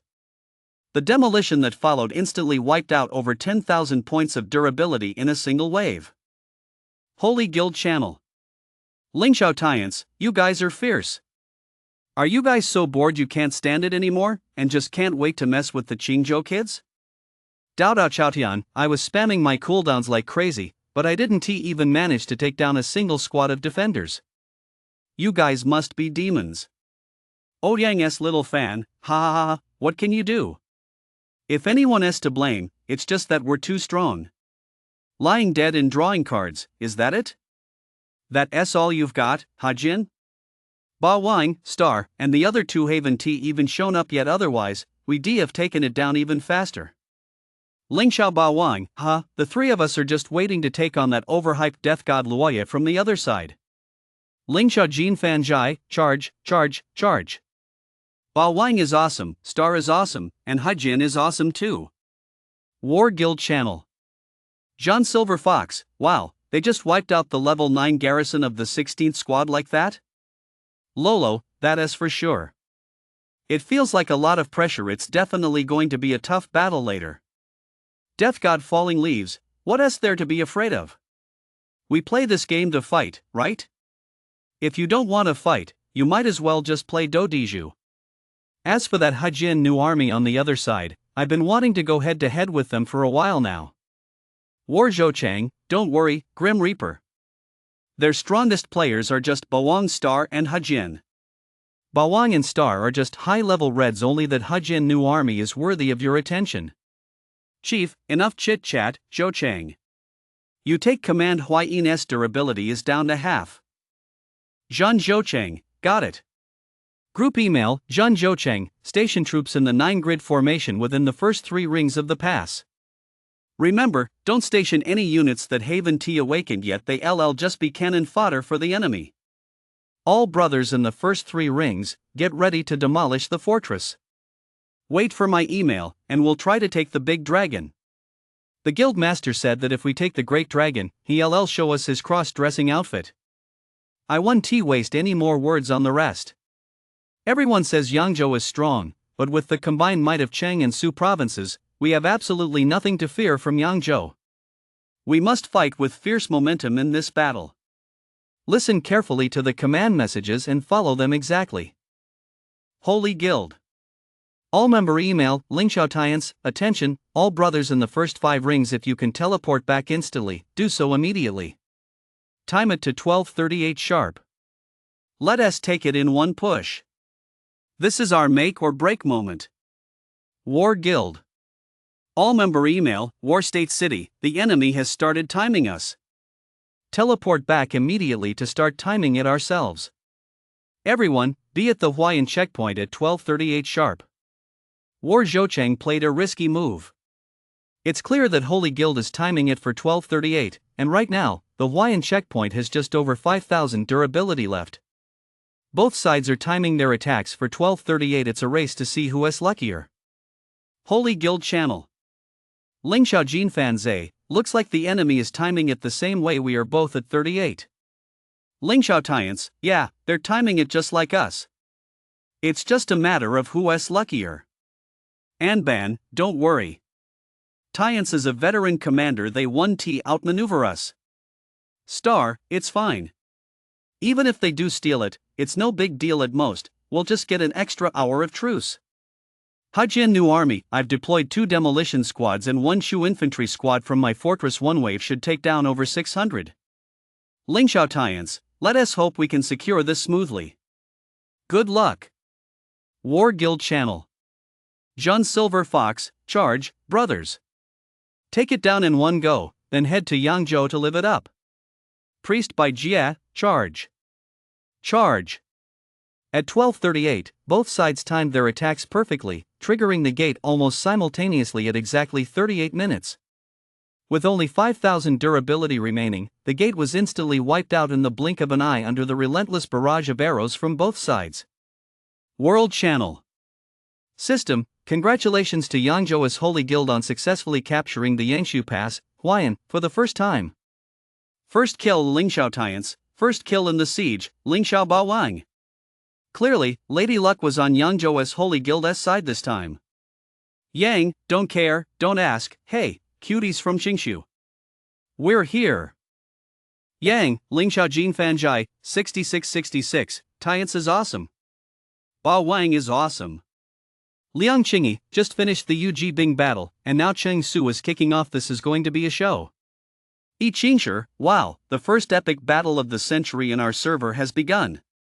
Jing Nuonyu Weiwei, go, Qingzhou. I'm rooting for you guys. Crush Yangzhou, and world domination is just around the corner. Holy Guild channel. Anxious, Tians is awesome, man. Their command is unbeatable. Xiaoling, that scared the crap out of me. I thought they were going to steal the Great Dragon, huh? Shadow, saying that shows you don't trust the Tians pros. I can't help it, exactly. As long as Tians is here, nothing can go wrong. All server mail, Lingxiao Tians, alright, everyone. We'll save the victory celebrations for later. Now that we VE secured the pass and have an hour of truce, all frontline fortress garrisons are to withdraw immediately. Let us storm into Shuzhou and have some fun. Once the battle begins, follow your squad commanders and secure your assigned areas. Our goal is to wipe out all the Qingzhou fortress clusters before nightfall. Remember, our objective is to push all the way to Zuyang and break through Qingzhou and Shuzhou in one fell swoop. From the moment hostilities began, you had been keeping a close eye on the durability of the Huayan Pass. He thought Qingzhou might successfully capture the Great Dragon, buying them a precious hour of time. Unexpectedly, Holy Guild managed to take it after all. Qingzhou had contacted by early on, and after obtaining approval from you and the other admins, by established friendly relations with Qingzhou. Qingzhou is now not only a friendly guild to Crane Guild but can also be considered Crane Guild's bulwark across the entire northwest region. After agreeing to let Tiger Guild take over the entire Bingzhou, it was inevitable that Crane Guild's relationship with Yizhou would deteriorate. In fact, once Yizhou absorbs Liangzhou, it might target Crane Guild first. If Crane Guild were to get involved in Yangzhou at that point, its situation would become extremely perilous. But you was well aware that the War Guild was not the Bao Guild or the Tiger Guild. The War Guild, having consolidated Qingzhou and Shuzhou, was fully capable of taking on Yangzhou in battle. Capturing the Huayan Pass was merely the opening act of this great war. Chapter 22, Sun Liuxing. Group email, Lingxiao Tians, 1231.1044. While the pass is under a 1-hour truce and we have no rear threats, the Lingxiao regiment will serve as the vanguard. The entire regiment will move in at 1250. The Mo regiment and Lingfeng regiment will move in at 1252. The 4th regiment will scatter Spartans to draw attention, aiming to wipe out all War Guild garrisons in a single wave. Taking advantage of the 1-hour truce at the Huayan checkpoint, the Holy Guild has ample time to launch a concentrated assault. As for the opposing War Guild, if they can't even hold out for this 1 hour, the Huayan battlefield is bound to collapse completely. Holy Guild Channel. Lingxiao Tians, Brother Xian, you, Boan, and Star, the 3 of you should time your entry 1 minute early. Let us see who can break through the most. Lingxiao farming, go for it, Brother Xian. It's your time to shine. Hejian new army, got it. Magic swords and cleavers are in. Shu infantry will time their entry at 50 and join you guys. Lingxiao Baoang, alright, let us watch Brother Xian's show. Hejian new army is a first-generation millionaire through and through. Born in the 1980s, he is now a coal baron in Dong'an City. As his business gradually took shape and the company got on track, he no longer needed to personally handle many matters, leaving him with plenty of free time each day. Shuetu Zonghong is a game Hejian Xinjuan had played a few years ago. Although he found it fun back then, his business was just starting to get busy, so he had no choice but to quit. Now that he has more free time, and with a major server like 2,500 opening up, Hejian found a backup guild, War Guild, and they settled in Yangzhou together. War Guild chat. War Yangzhou City, Death God, Hejian is coming over. He'll be here in 48 minutes. What do you say, want to take him on? Death God Falling Leaves, of course I'm taking him on. He has been acting all high and mighty toward me this time, I'll crush him for sure. To understand the feud between Death God Falling Leaves and the Hejian New Army, we have to go back to the Qingyang negotiation and Penguin admin groups a couple of days ago. At the time, Death God Falling Leaves and the Hejian New Army as the top players on their respective sides were both added to the negotiation and admin groups. The Qingyang and Hejian sides didn't see eye to eye after just a few words. The tension in the group began to simmer. Death Leaf, who had been involved in this verbal spat from the start, naturally held a grudge after being mocked by Hejian New Army a few times. He was itching to crush Hejian just to vent his frustration. Unlike Hejian New Army, Death Leaf was a purebred rich kid, living a carefree, indulgent life every day. He didn't have to do a thing and had more money than he could ever spend. His father's expectations for him weren't like those of other parents, who hope their sons will be exceptionally accomplished. Death God Luoya's father had only one requirement: spend money as you please, and just live a good life. The first time Death God Luoya played Rei Tu Zonghong, he was immediately captivated by the game, though it also gave him no end of headaches. Although he lived a life of heavy spending and constant gacha pulls, if he hadn't hired a power leveling service when the server first opened, he probably wouldn't have been able to start his transition by now. Fortunately, the admins of the War Guild had always looked out for him. After the power leveling ended and he took control of his account, these admins taught him plenty about how to play, how to build his general lineup, and how to engage in combat. With an eye on the arrival time of Hejian's forces, Death Leaf began manning his defenses. At that moment, both Death Leaf and Hejian, sitting in front of their computers, felt a surge of tension. This wasn't just a clash between two individuals, it was a showdown between the top-tier high-level players of Qinzhou and Yangzhou. Clang! Clang! The two teams from Hejian plunged headfirst into the War Guild's defensive formation. Amidst a flurry of flashing blades and swords, Death God Falling Leaf's two defending teams along with several other teams and Hejian's two main assault teams all began turning back. War Guild chat channel. Death God Falling Leaf, damn, what the hell? Didn't they say Shu infantry was unbeatable in defense this season? How did they get breached so fast? Slaughtered in just 4 rounds? Chief, well, if you use Shubu to face their cleavers, you're obviously not going to win. Your Shubu doesn't even have demon magic yet. Death God Falling Leaves, but didn't they say Shubu was invincible? Why can't they even beat a cleaver? War Silver Fox, unit type advantage, my friend. You both have level 15 red units, and the unit type advantage gave Hejian a huge edge. Death God Falling Leaves, damn, What a piece of crap. In this clash, Death God Falling Leaves was completely crushed by Hajin. The first squad of Shu infantry was wiped out by the cleaver in 4 turns. Fortunately, the second squad of Wu archers on defense took out the cleaver, but they were then severely weakened by the magic swords that followed right behind. After the main camp was wiped out and the troops retreated, Hajin's magic swordsmen continued to wipe out several of War Guild's defending units before finally running out of steam and retreating in defeat. Begu, my mental state is shattered. My full-strength Han archers were wiped out completely by these full red magic swordsmen. Wah! Lin Chong, battle report, I got crushed too.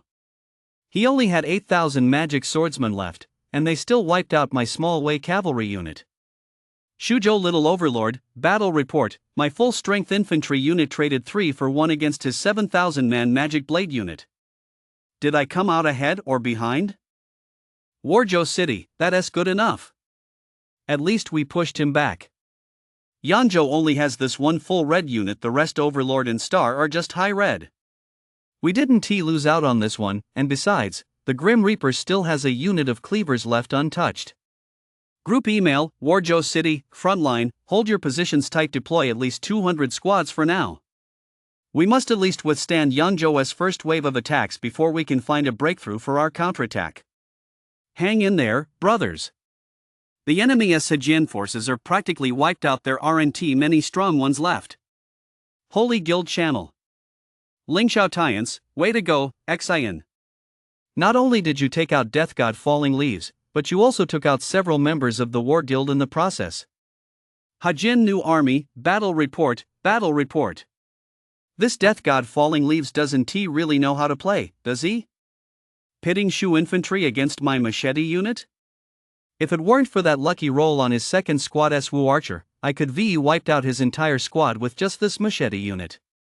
Liang, I guess this Death God Falling Leaves guy is just rich, he really doesn't seem like a skilled player. Hajin New Army, Overlord, Star, it's up to you two now, I've only got 1 squad of Shu infantry left to deploy. Lingxiao Overlord, hey, just you wait and see, Xinga. Mo, go for it, take out 20 squads.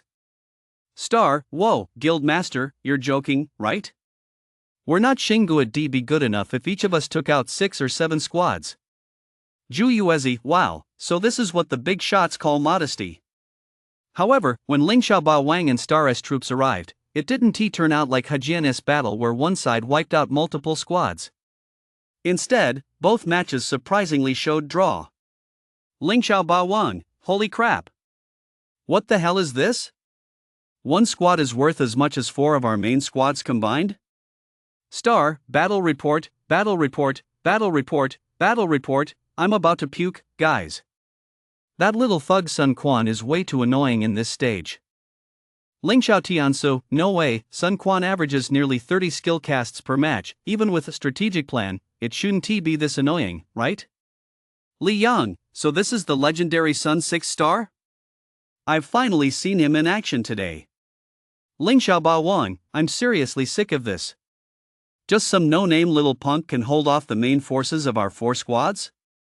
What planet is this guild leader from Europe or something? Mo, well, he is the divine general of Shui 2, Sun 6 star, after all. You've got to cut him some slack. Chapter 23, Jingzhou caught in the crossfire.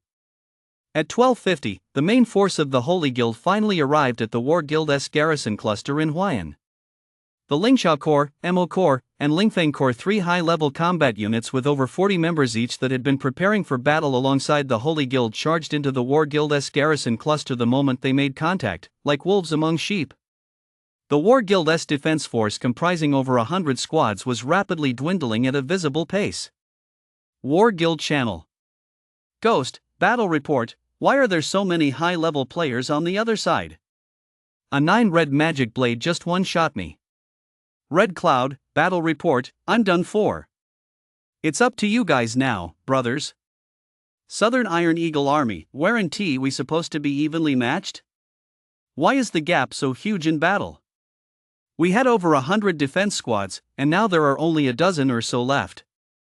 War Silver Fox, that's normal.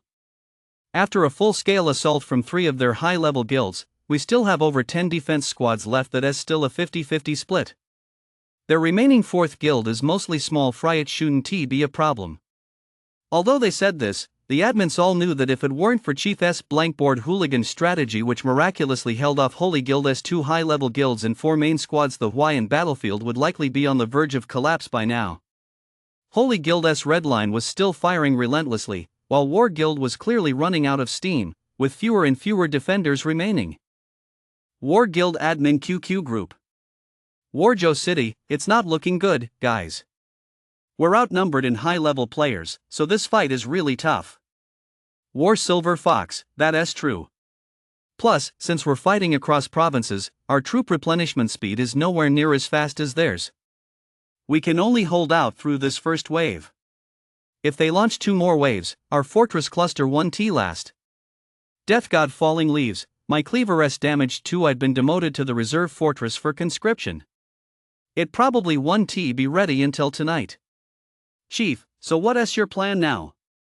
It looks like we really can't hold Hawaiian anymore. Warjo City, my suggestion is to abandon the Hawaiian front. Diplomatically, we should reach out to the Holy Guild to see if we can avoid conflict and buy some time. Meanwhile, we should focus on capturing cities to level up and prepare for the resource province. War and war through war, preparing for resource state? ISNT that a bit early?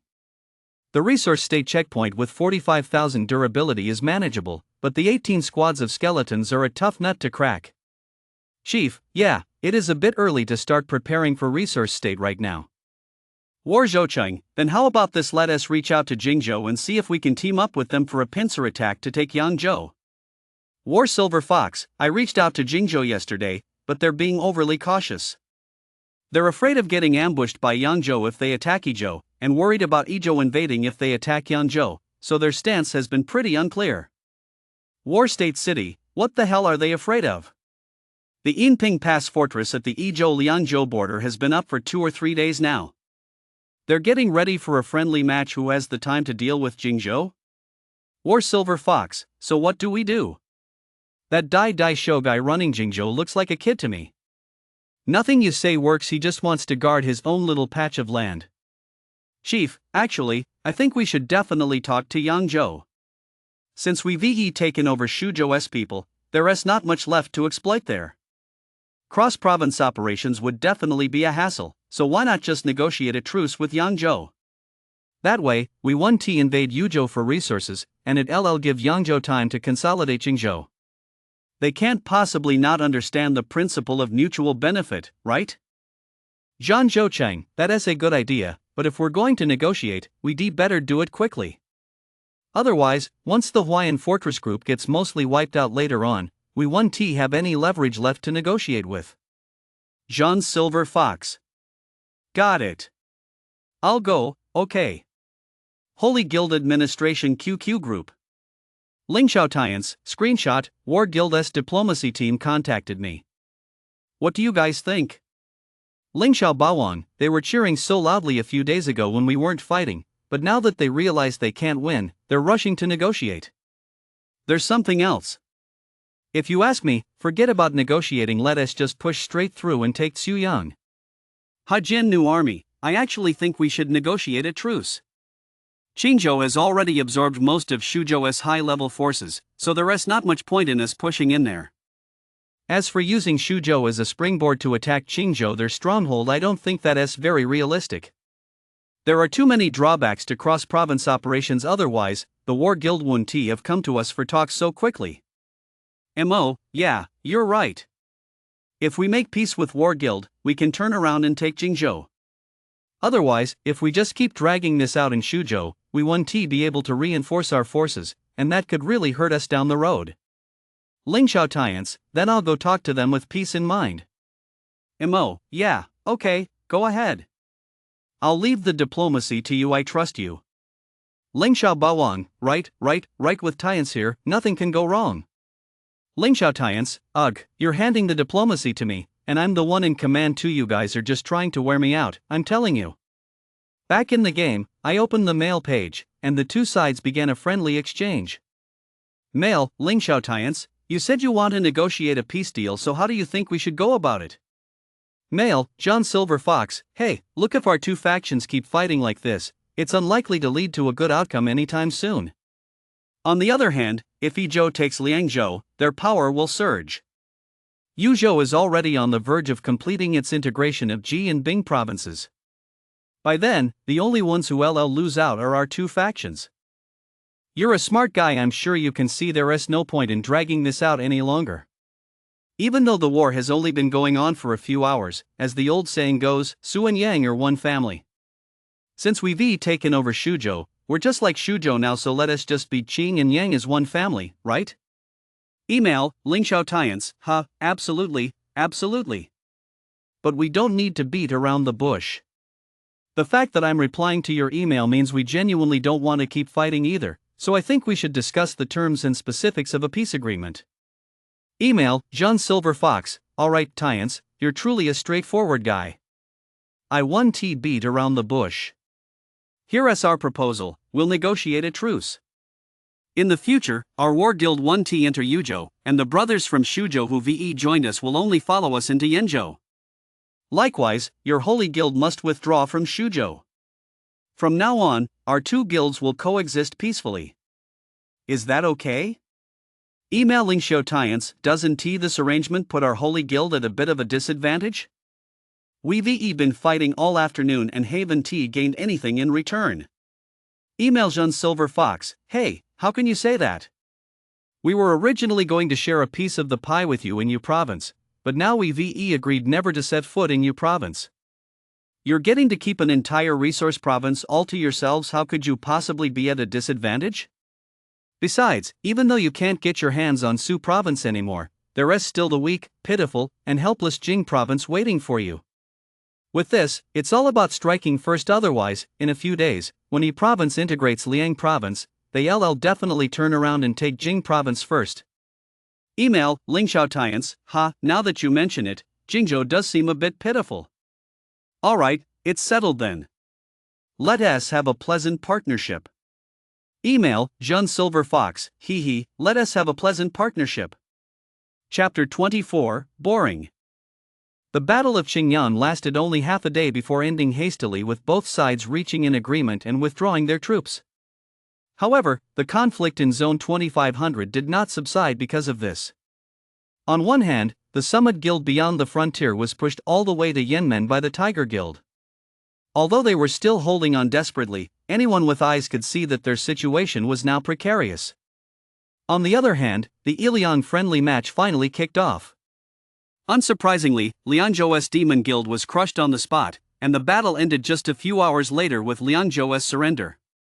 Meanwhile, at the Chibi Pass between Jing and Yang, both sides began laying the groundwork for a decisive fortress battle.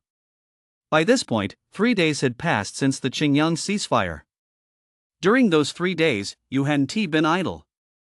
As the deputy guild master of the Crane Guild, with by handling diplomatic affairs and Ayatuman and Wuya in charge of siege operations, he had simply been absorbed in farming and leveling up. Every day, all I do is farm, pull cards, and level up. It's so boring. In the Crane Guild admin's telegram group, Yu's snarky remark immediately drew a barrage of criticism from the other admins. Uncle, act like a normal person. We're swamped every day juggling work and grinding the game. Wuya, I'm starting to strongly suspect Uncle is some unknown rich kid. Aside from playing games, I don't think I've ever seen him do anything else. His whole life can be summed up in one word: rich. Auto man, be confident, drop the doubts. Uncle is definitely a rich kid. Uncle, I'm not a rich kid. My family has been poor farmers for 3 generations growing up. I only got to eat meat during the Lunar New Year. Hold on, let us stop bickering. I actually have something I need to discuss with you guys. Kuxinren, what's up, Ma Fei, just say it, no need to beat around the bush. It's not a big deal, really. It's mainly about recruiting. We've pretty much snapped up all the active players and high-level fighters in Yuzhou, and over in Jizhou, aside from the Lai Zone Guild, there really aren't many high-level fighters left. The 10 or so people Nai Luo brought over are decent enough. Based on that, we can still free up space for at least a small guild. Uncle, that is perfect. Once Bingjo joins, we can form a guild for them right away.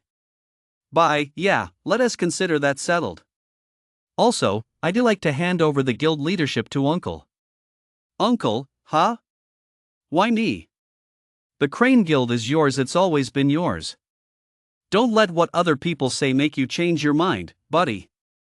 Well, yeah, exactly.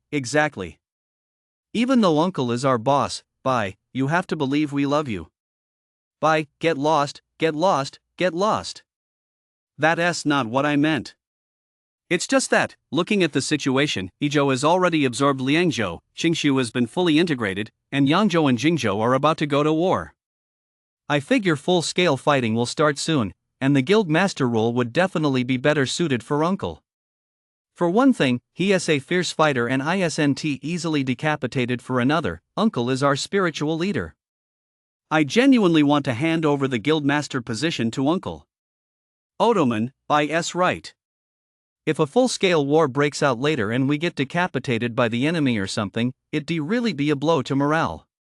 Then let us settle it that way.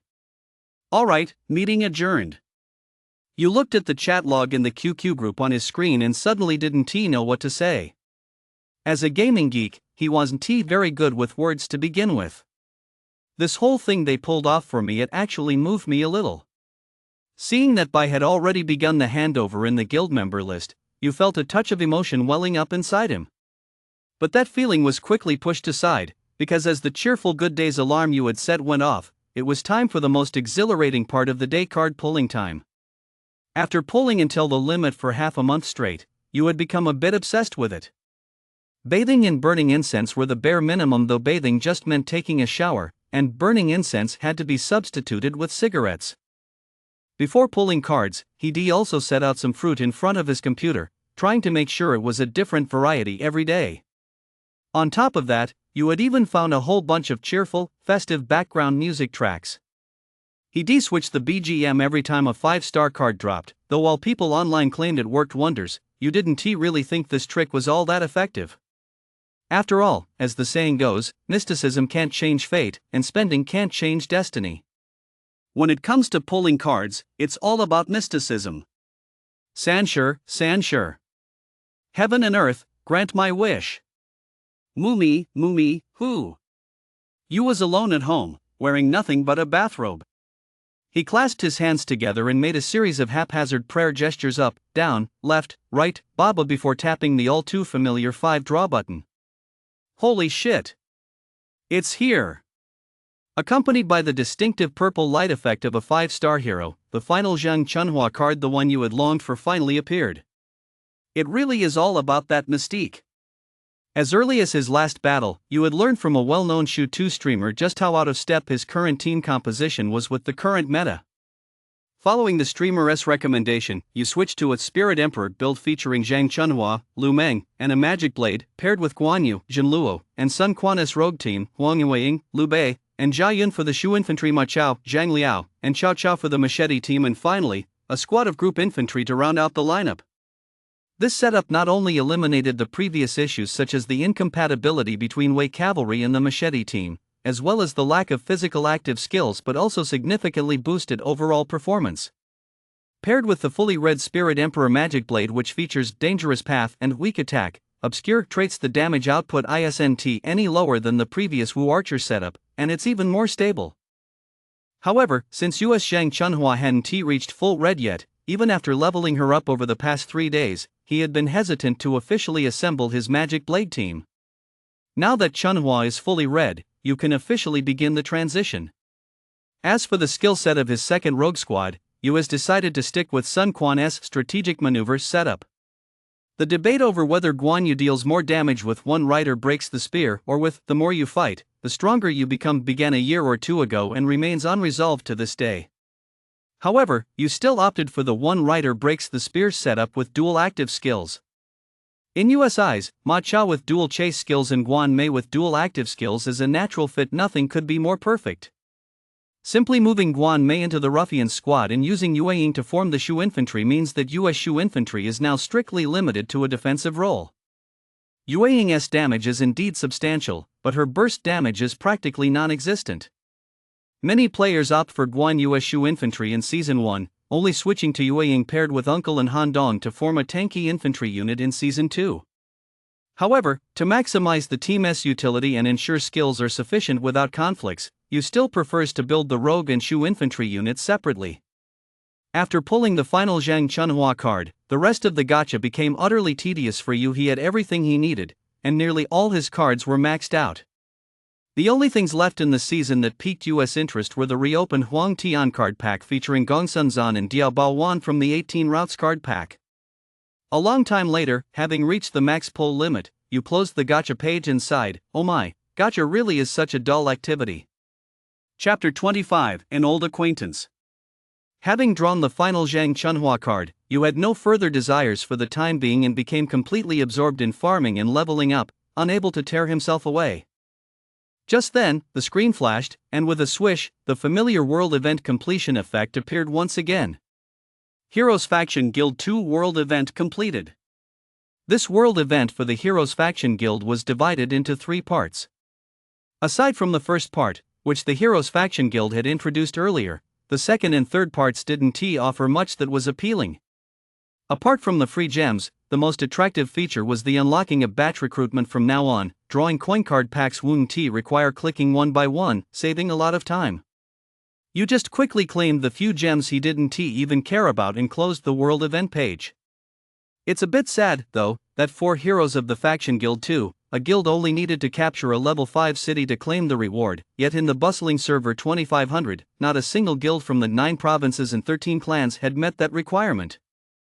Among them, the Bao Guild of Jizhou had been disbanded and had already vanished into the vast expanse of server 2500. As for the others such as the Summit Guild and the Frontier, they were already short on members, and in recent days had been constantly chased across the frontier by the Tiger Guild, making it impossible for them to attack a level 5 city. Similarly, the Tiger Guild first suffered a crushing blow from the Crane Guild and has since been locked in fierce combat with the Summit Guild and the Frontier, leaving them no time to attack their first level 5 city. The Shuzhou Guild Yu Flowers Fill the Sky had long since merged with the Qingzhou War Guild. Those who remain in the Yu Guild are mostly inactive players, making it even less likely they could mount a city siege. In the Jingnan region of Jingzhou, not a single guild was able to step up from the very beginning. Later on, the region was completely absorbed by the Dadeisha faction. As for the remaining guild in the Nanzhong region of Yizhou, Dragon Invincible in 100 battles, the situation is similar to that of Jingzhou. It was absorbed early on and now appears to have disbanded. At least, the Dragon Guild is nowhere to be found in the top 50 rankings. As of now, the only guilds to have achieved second place in the Heroes of the Factions World event are the Summit Guild in Yizhou, the Demon Guild in Liangzhou, the Crane Guild in Yuzhou, the War Guild in Qingzhou, the Holy Guild in Yangzhou, and the Holy Guild itself, along with the Dai Daisho clan in Jingzhou. Come to think of it, wasn't the Demon Guild in Liangzhou supposed to play a friendly match against Yizhou? Why do I only see that Yizhou has cleared the stage, with absolutely no other news since then? As you casually scrolled through the guild rankings, he suddenly recalled the much talked about Yizhou-Liangzhou friendly match. Why had there been no new updates for several days now? Thinking back on recent events, a sense of foreboding crept into Yu's mind.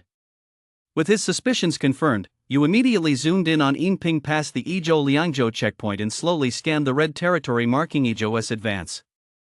After a long while, Yu's heart, which had been in his throat the whole time, gave a sudden jolt. He shifted his gaze to a Demon Guild player not far above Yinping Pass who had already been subjugated by Yizhou. You would likely never forget this player's name for the rest of the season. It was none other than Xinglang, the one who had claimed to have quit the game after wandering. Xinglang's power was now over 6,000. While his progression wasn't outstanding, it was by no means bad for a player who had gone wandering after the newbie protection period had ended. Given the current situation, coupled with the chaos in Bingzhou, you immediately concluded that this was the airport Liangzhou had prepared for Yizhou. Way to go, Xinglang. Way to go, Demon Guild. Although Yu was almost certain of his suspicions, he still lacked concrete evidence. But given the current situation with Liangzhou surrendering and providing Yizhou with an airfield, it was practically a done deal. But where is this airfield flying to? Yu continued searching the map, using the cities within Liangzhou that had already been captured by the Demon Guild as stepping stones, combing through the area bit by bit. Finally, you found Qinglang's fortress in Lingzhou, a level 3 city in Jincheng Commandery, Liangzhou. Not only that, but right next to Qinglang's fortress, there were already several plots of land belonging to members of the Summit Guild. The first stop is Lingzhou, so the second stop should be Sangsong, I suppose. She opened the world map, glanced at the distance from Lingzhou to Sangsong, then zoomed in on the area around Sangsong to confirm her hunch. Sure enough, with this new information, you could now be almost certain of Yizhou's ultimate goal for this arduous journey. It was the border pass connecting Liangzhou to the frontier regions of Bingzhou Lisher or Zhangyang.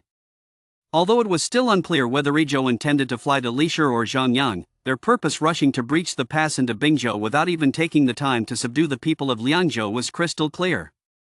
Even though all of this was still just Yu's own speculation, he didn't hesitate for a moment and immediately opened the Crane Guild Management QQ group. Uncle, if I'm not mistaken, Yizhou is heading for Bingzhou. What do you mean? Uncle, look, Liangzhou has already provided Yizhou with an airport. They'll probably fly at Sangsong tonight, and that airport is run by our old acquaintance, Qinglang.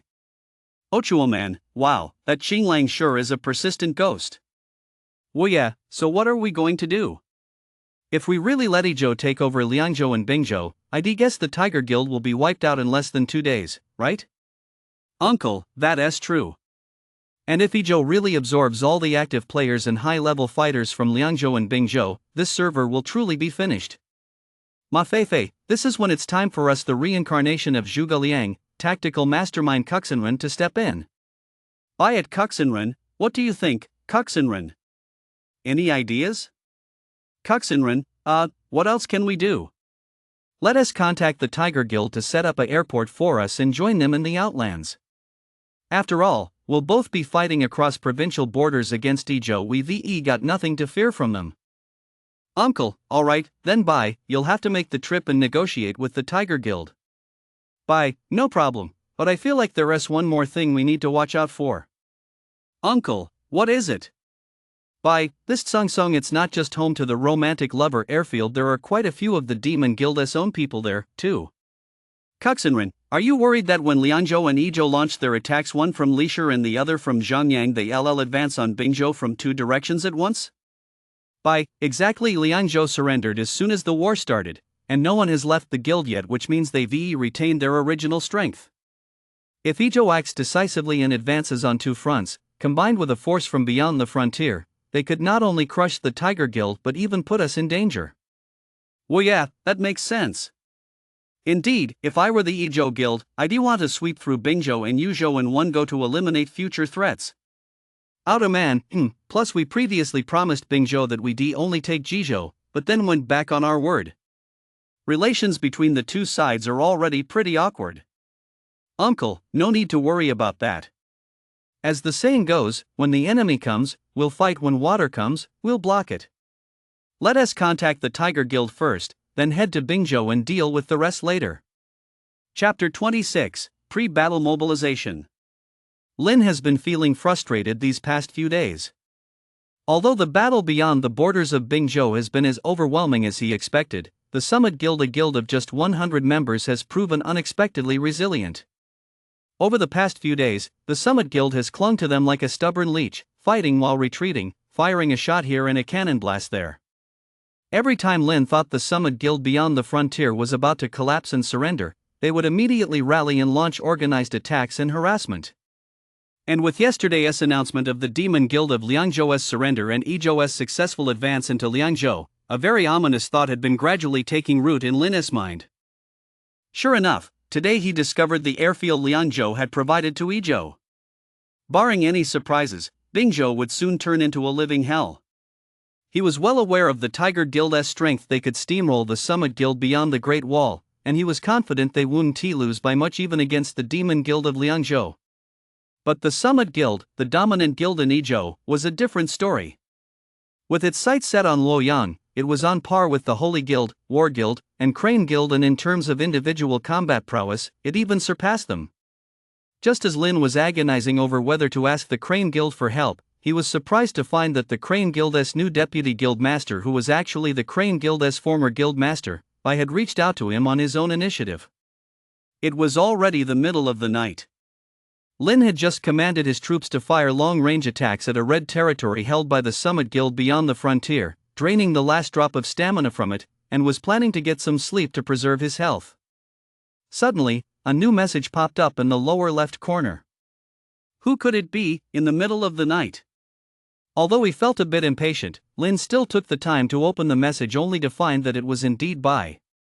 Message, Bai, hey, brother, are you there?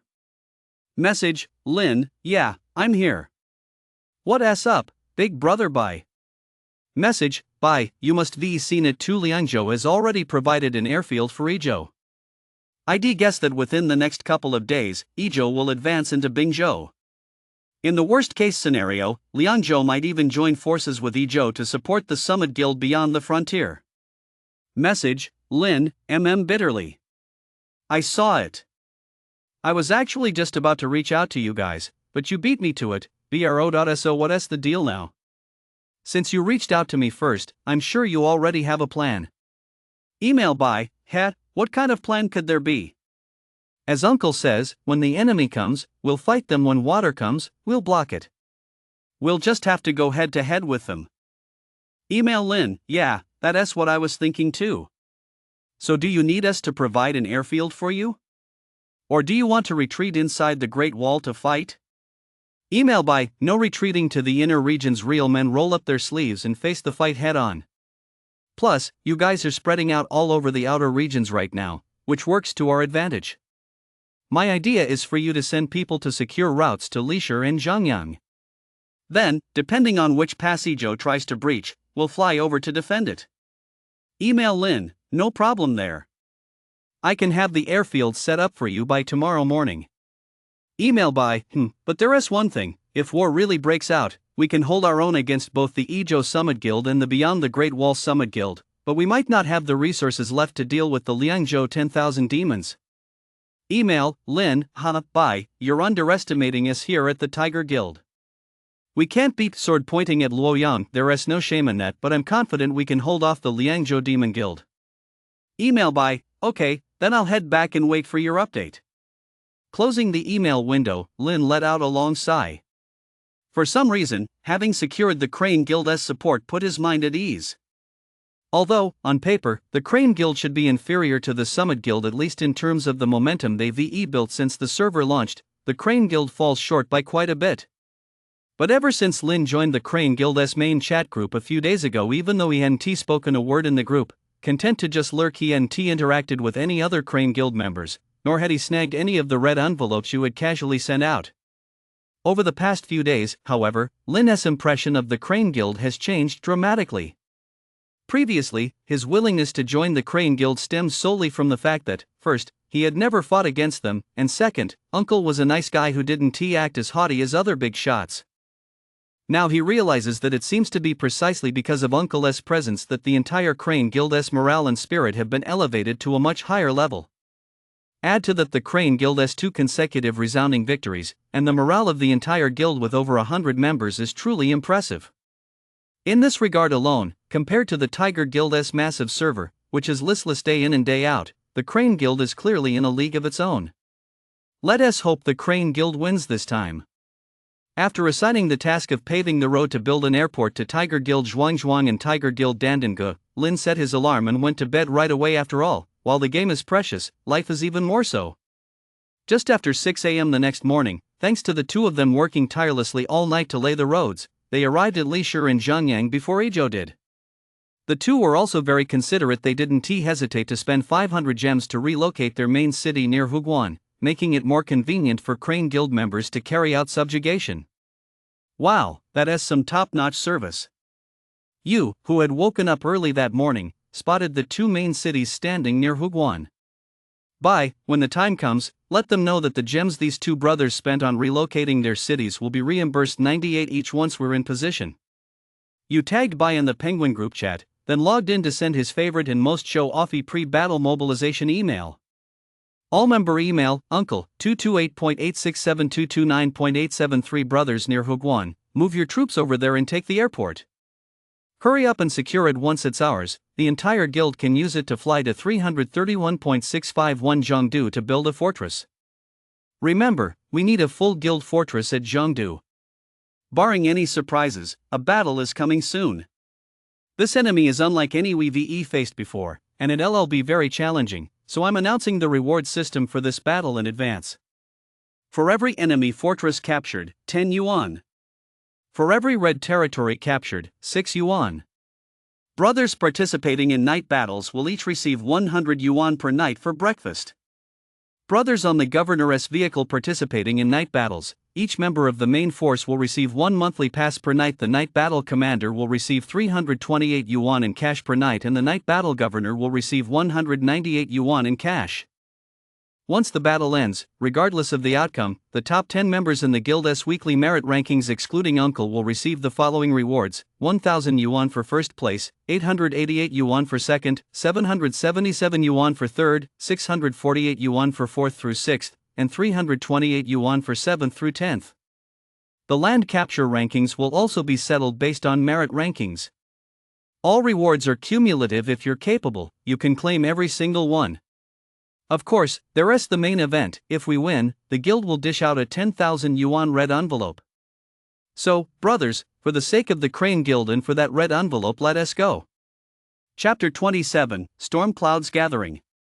As soon as you announced this military merit system, which was practically giving away money, it instantly set the Crane Guild's guild chat ablaze. Crane Guild channel. Naraku, holy crap, is Uncle serious or just joking? Achihatano, what a joke. Saying that is an insult to my uncle. During the last battles in Bingzhou and Jizhou, Uncle always paid out the military merit rewards on time. Nai Luo, holy crap, seriously, holy crap. If this battle drags on a bit longer, he'll have to hand out at least 10,000, right? Does he own a gold mine or something? Wu Yi, rumor has it Uncle's fortune exceeds 100 million. 10 or 20,000 is just a drop in the bucket, not even worth mentioning. Forever love Coca-Cola, even if it's over 100 million, that's insanely generous. Love it, love it. I'll fight to the death for Uncle. Big Winter Melon, Uncle, you're forever the legend. Otoku man, alright, Uncle's money didn't just fall from the sky. Let us have fun, but let us also be grateful to Uncle. Don't let his money go to waste, everyone. Nai Luo, exactly. I've never seen benefits like this from Uncle even in the old server. With management like this, it's totally worth grinding. Okay, enough with the emotional stuff. Right here in this server, even though we might not have as many high-level players as Yang, and our management might not be the most professional, I dare say that when it comes to Uncle's generosity, no one can hold a candle to him. Even Jack Ma would be left in the dust, left with nothing but tears. Wow, so the number one uncle in the whole server is bragging right here, ha? Alright, hurry up and mobilize your troops to take down the airport enclave and set up a fortress. Time is of the essence. Crane Guild Admin QQ Group. Uncle, your reward system this time, isn't it a bit too extravagant? It feels like the rewards from previous battles were already pretty generous. There's no need to go this over the top. Coxenren, I feel the same way. Shelling out tens of thousands or even more for a single battle is definitely a bit much. Uncle, no worries. Don't stress about the money. As long as we keep winning, I'll happily shell out 100,000 or 200,000 per battle. Turns out our worries were unfounded. To Uncle, money isn't even money, it's practically dirt. Uncle, by the way, make sure to tell Lin that I'm giving 2 monthly passes to each of these 2 airports. Consider it reimbursement for the gems spent on relocating the city. As for the Tiger Guild, all rewards for this operation will be synchronized with ours at the Crane Guild. They 1 TB shared, each side will have its own separate rewards system, with identical rules for both. Oh, okay.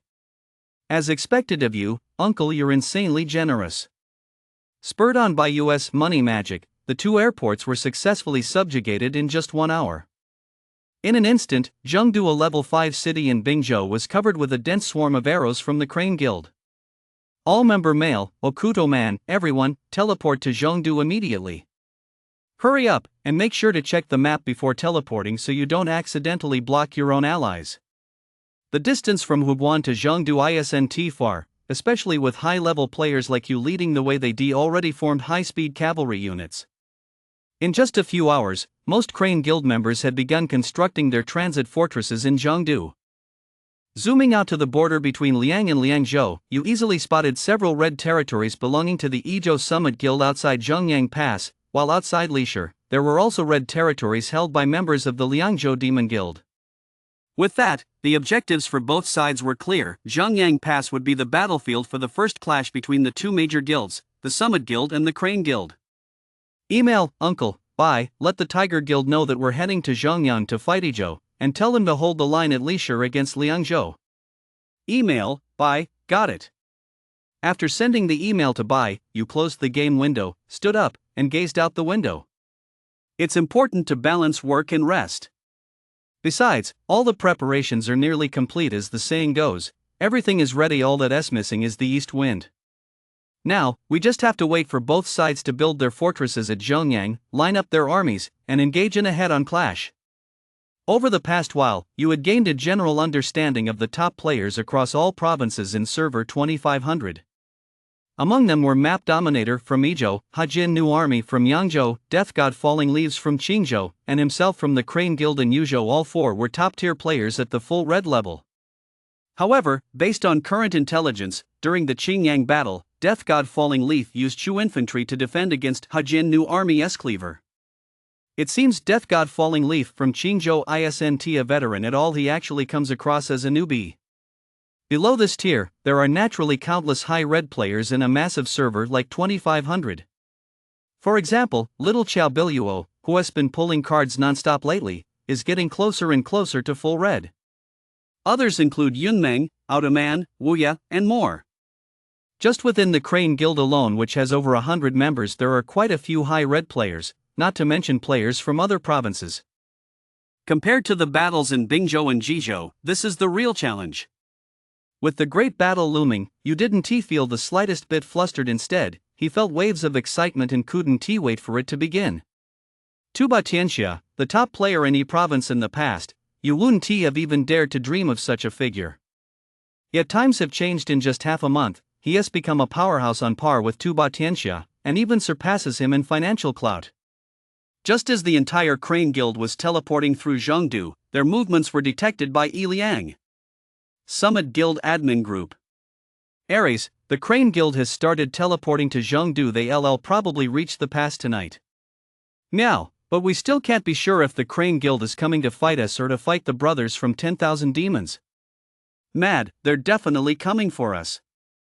If they were going after 10,000 demons and had the Tiger Guild defend Zhongyang against us, the Tiger Guild would probably collapse across the board in half an hour. 10,000 demons. White Tiger, the Crane Guild is probably heading for Zhongyang. The Tiger Guild and Lishur has already started their teleportation. Mad, what do you think, Tiger? It's just a tiny Tiger Guild, no problem, right? Wanyao. White Tiger, saying that is a bit of an insult to us at Wanyao. Even though our two strongest members have already gone over to your side, I'm still very confident we can take down a tiny Tiger Guild. Ares, it's good to be confident, but don't underestimate them. The fact that the Tiger Guild was able to regroup after getting utterly crushed by the Crane Guild shows their leadership is pretty capable. 10,000 demons. Black Tortoise, that's true. But when faced with overwhelming strength, no matter how capable their leadership is, they're still like a skilled cook with no rice to cook. 10,000 demons. White Tiger, exactly. Besides, don't we still have the Summit Guild from beyond the frontier to back us up? With our two guilds launching a full-scale frontal assault and the Summit Guild harassing them from the flanks, the enemy is definitely going to have a rough time. Mad, that is for sure. Anyway, let us all give it our all. If we can not only take Bingzhou but also break up the Crane Guild in this push, that'll be a huge win. Chapter 28, Rich Kids of the Conglomerates. By a little past 5 a.m. the next morning, the Crane Guild's fortress cluster in Zhongyang at the Liangbing Pass was nearly complete, while a large portion of the Izhou fortress cluster was still under construction. Yu, who had set his alarm specifically for 5 a.m., couldn't help but marvel at the power of money upon seeing the scene in Zhongyang. Most guild members hadn't known each other very well for the entire season, so there was hardly any sense of guild belonging. If it weren't for the incredibly enticing military merit reward system you had implemented, the Crane Guild's Zhongyang fortresses probably wouldn't have been fully constructed by noon. Crane Guild Channel. Uncle, not bad, guys, you got those fortresses up so fast. Jinling 13 Riders, I actually set my alarm and stayed up late to build the fortress outposts. Lan Shishui, who didn't? After all, Uncle's merit system is just too tempting. We were all afraid we'd miss out if we set up the fortress too late, huh? San Lingho, look at the Ezhou fortress cluster across the way. More than half of them aren't even set up yet, and a lot of the plots are still in truce mode. I'd guess they won't finish setting up their fortresses until the afternoon. Dao Chavian, I bet there isn't a single guild in the whole server with execution as strong as ours. Nai Luo, no kidding, with Uncle's deep pockets backing us, how could any other guild possibly match our execution? Uchiha Tano, speaking of which, I don't know who started the rumor on Tieba, but the story about Uncle being the rich second-generation heir of some conglomerate is getting more and more outlandish. Now some people are even saying Uncle is some super rich coal tycoon. Uncle, oh man. Don't believe or spread rumors. Crane Guild admin group on QQ. Uncle at everyone, time to wake up. Tano? Ma Fei Fei? Bye. Kuxinrun? Aya Tuman? Uncle, holy crap? Don't any of you sleep? Woya, haha, looks like Uncle goes to bed at dawn and wakes up in the afternoon every day. He doesn't have a clue about our sleep schedules. Kuxinrun, exactly. Thumbs down. We're basically up by 5 or 6 a.m. every day, okay? Uncle, wow. I see you guys online every night, and then you're up at 5 or 6 the next morning? Aren't you afraid of sudden death? Bye, you think everyone's like you? We have to go to work and earn a living. We get up a little after 6, get ready, make breakfast, and then rush straight to work. Otoman, sure enough, Uncle's status as a rich kid from a conglomerate is confirmed. His speech is dripping with Versailles vibes. What? No way, there are actually people who need to work to make a living? Well yeah, ha, Uncle looks totally confused. Who am I? Where am I? Uncle, taking his nose, red envelope, good luck and prosperity, here us money for breakfast. Go splurge. Bye, boss, you're so generous. May you live forever and have a son soon. Woya, generous, so generous. May you have a son soon, may you have a son soon. Outa man, just as expected of our big shot uncle, that's the life. Ma Feifei, daily question, Uncle, are you looking for an adopted son or not? Uncle, alright, let us get down to business. I see that our fortress group over in Jiang is almost fully set up, just a few people left to go, so I'm thinking of making a move. Bye, what's up? Kuxinrin, Uncle, you're not planning to strike first and break through to Liangzhou, are you? Uncle, only Kuxinrin really gets me. That's right, I want to break through the defenses and enter Liangzhou. Well yeah, that doesn't seem like a good idea. We're supposed to be on the defensive, and besides, the Tiger Guild definitely can't match the combined strength of those 3 allied guilds. What if something goes wrong with a preemptive strike? Uncle, it's precisely because we're at a disadvantage overall that I want to strike first while the Ezhou fortress isn't fully built and they haven't yet established a firm foothold to catch them off guard. Plus, if we manage to advance successfully, we can push all the way from Zhongyang into the heart of Liangzhou and aim to reach Sansong, where the Ezhou central fortress cluster is located, to engage them in a protracted battle. That way, even if the Tiger Guild can't hold out in Liangzhou, we'll have enough time and confidence to pull back from the battles within Liangzhou and rush to Lisher to lend the Tiger Guild a hand. Persevering one, I think Uncle makes a valid point. In a fight, it's all about momentum, especially in Season 1, that fighting spirit is crucial for new players. If we can successfully push through Zhongyang, Ezhou's morale will definitely take a significant hit, and likewise, our morale will get a big boost. Bye, sounds good. If Uncle thinks it's a go, let us do it. If we crush Ezhou, we'll be one step closer to the Conqueror Guild. Uncle, okay, it's settled. Ochuoman, send out an email, we'll take Guanzhongyang at 9 a.m. Starting at 9 o'clock, all military merit rewards will be officially tallied. All battalion commanders, take responsibility. Ochuo man, got it, I'll do it right away. All member email, Automan, attention, everyone. We're taking Guanzhangjiang at 9 a.m. sharp. Hurry up and redeploy your troops. Use gems to instantly level up your fortress. Everyone must maintain a minimum fortress level of 3. Uncle said the military merit reward system officially starts at 9 a.m. when we take the city. If you want to earn some extra cash or cover the cost of your monthly pass, hurry up. Charge, charge, charge. As soon as the email went out, the effect was immediate. Over 100 members of the Crane Guild began redeploying their troops. However, the Crane Guild's move to redeploy troops to Zhongyang was quickly noticed by the Izhou Summit Guild. Summit Guild Admin Group Chat. Aries, Yuzhou has started redeploying troops to Zhongyang. What's the deal? Meow, they arrived later than us, so how come their fortresses are up so fast? Didn't they just fly to Zhengdu last night? It's only been about 10 hours. Is Zhongyang's fortress already up? Wanyao White Tiger, that's normal. Don't you guys check the forums? Aries, we don't check them often. What's the deal? How does that relate to the Crane Guild building their fortress so fast? Wanyao Black Tortoise, then I suggest you check it out. The Crane Guild Guild Master in Yuzhou, Uncle, is a major big spender. He throws money around the moment a fight breaks out. Otherwise, how do you think Bingji could been crushed so quickly? Aries, it's just giving out some rewards, right? We give out monthly passes to the top 3 in merit, too. 10,000 Demons White Tiger, well, to be honest, our rewards aren't even in the same league as Uncle S. Meow, what's the big deal? Does he really hand out thousands for a single battle? 10,000 Demons White Tiger, it's probably more than that. In their battles, everyone gets 10 for looting a fortress and 6 for looting a red zone. Participants in night battles get 100 per day, commanders get 328 per night, and governors get 198. Plus there are merit ranking rewards. The top 10 in a single week can get up to 1,000, with the lowest being 328. Rumor has it that the rewards for capturing territory are the same as the merit rewards. With all that added up, I definitely wouldn't believe it if a single battle didn't cost at least a 5-digit sum. Mad, how could anyone possibly spend that much money on military merit in a single season? You've got to be kidding me. 10,000 Demons White Tiger, just go check the Tiaba forums yourselves. The Crane Guild members have posted screenshots of the payments. It probably isn't a scam at South all over the place now.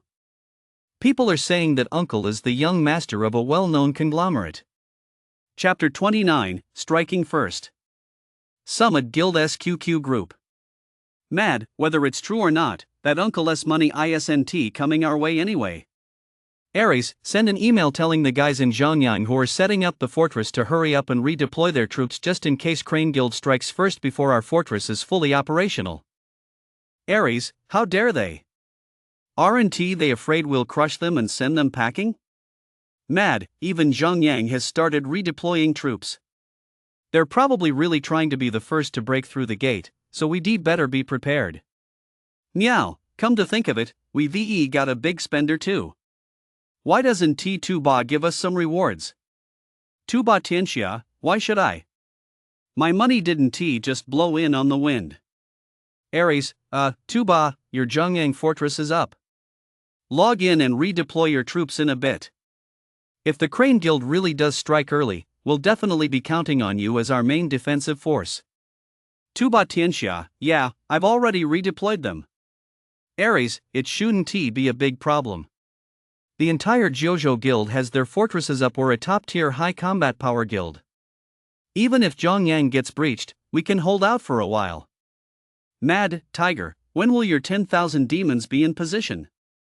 10,000 Demons White Tiger, will storm the pass right on time at 9 p.m. tonight. Don't worry, everything's under control on my end. In-game. All channel message, Aries, brothers who set up the Zhongyang fortress, hurry up and redeploy your troops. The Crane Guild might be the first to open the pass. Keep an eye on my messages when that happens. Brothers whose fortresses aren't ready yet, redeploy your troops to the Tsunsong Transit Fortress. Remember, you have a 5-hour limit after the battle starts. Brothers who haven't earned any merit within 5 hours will be considered slackers. A simple donation will be the least of your worries. Getting kicked out of the guild is what you'll really regret. Summit Guild Channel. Shining Do Not Disturb, let us get this show on the road. My greatsword is already itching for blood. Wooden Sage, does Tiny Yujo dare to act so presumptuous? Don't get one shot by 2-ba alone when the time comes, ha. Tianchue Sanchi, Yujo doesn't seem weak, though. After all, they're third on the leaderboard, right behind Holy Guild, so they must have some fighting power. We should still play it safe. Wufan, rankings don't mean much these days. It just means they've been sieging a lot of cities. When it comes to actual combat strength, only Holy Guild and Yangzhou can go toe-to-toe with us. Crane Guild? Forget about Crane Guild. Dazufu, plus, this Crane Guild wants to strike while our fortress isn't fully built yet. Youngsters with no sense of martial honor, is that right? It's not right. For that alone, I look down on them. Qinghe, exactly. Real men face off head-on and fight fair and square. Sneaking around, what kind of real skill is that? It's obvious they don't have much strength and don't dare to fight us head-on, which is why they're trying to sneak an attack on our gate. Lightning Dragon Drill, no point in talking anymore.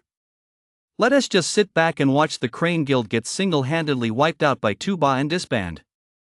Longyang 18 Riders, you Crane Guild brats, bring it on. Who was afraid of who? Before they knew it, it was 8:50. At that moment, in front of Yangqian at the Bingliang Pass, the Crane Guild Fortress group chat was already filled with red dots. Crane Guild Channel. Uchiha Tano, it's not even 9 o'clock yet? If we don't start fighting soon, I'm going to go crazy. Nariku, for the for victory. I'm going to fight Ijo to the death. Anxious, I see most of the players in their fortress are from their JoJo group. That JoJo group seems pretty strong. Nariku, I read a post on the forum introducing the Landing Guild earlier. It seems this Kyushu group from Ijo is a high-level group led by Ares, who has high red and high combat power, with the whole group at high levels. They start with a full combo right off the bat, so their combat power should be pretty high. Muya, a high-level group? That's exactly what I'm here to fight. I hope they're stronger than the Lai Zone group, otherwise, fighting them won't feel like much of an achievement. Yun Meng, that's true.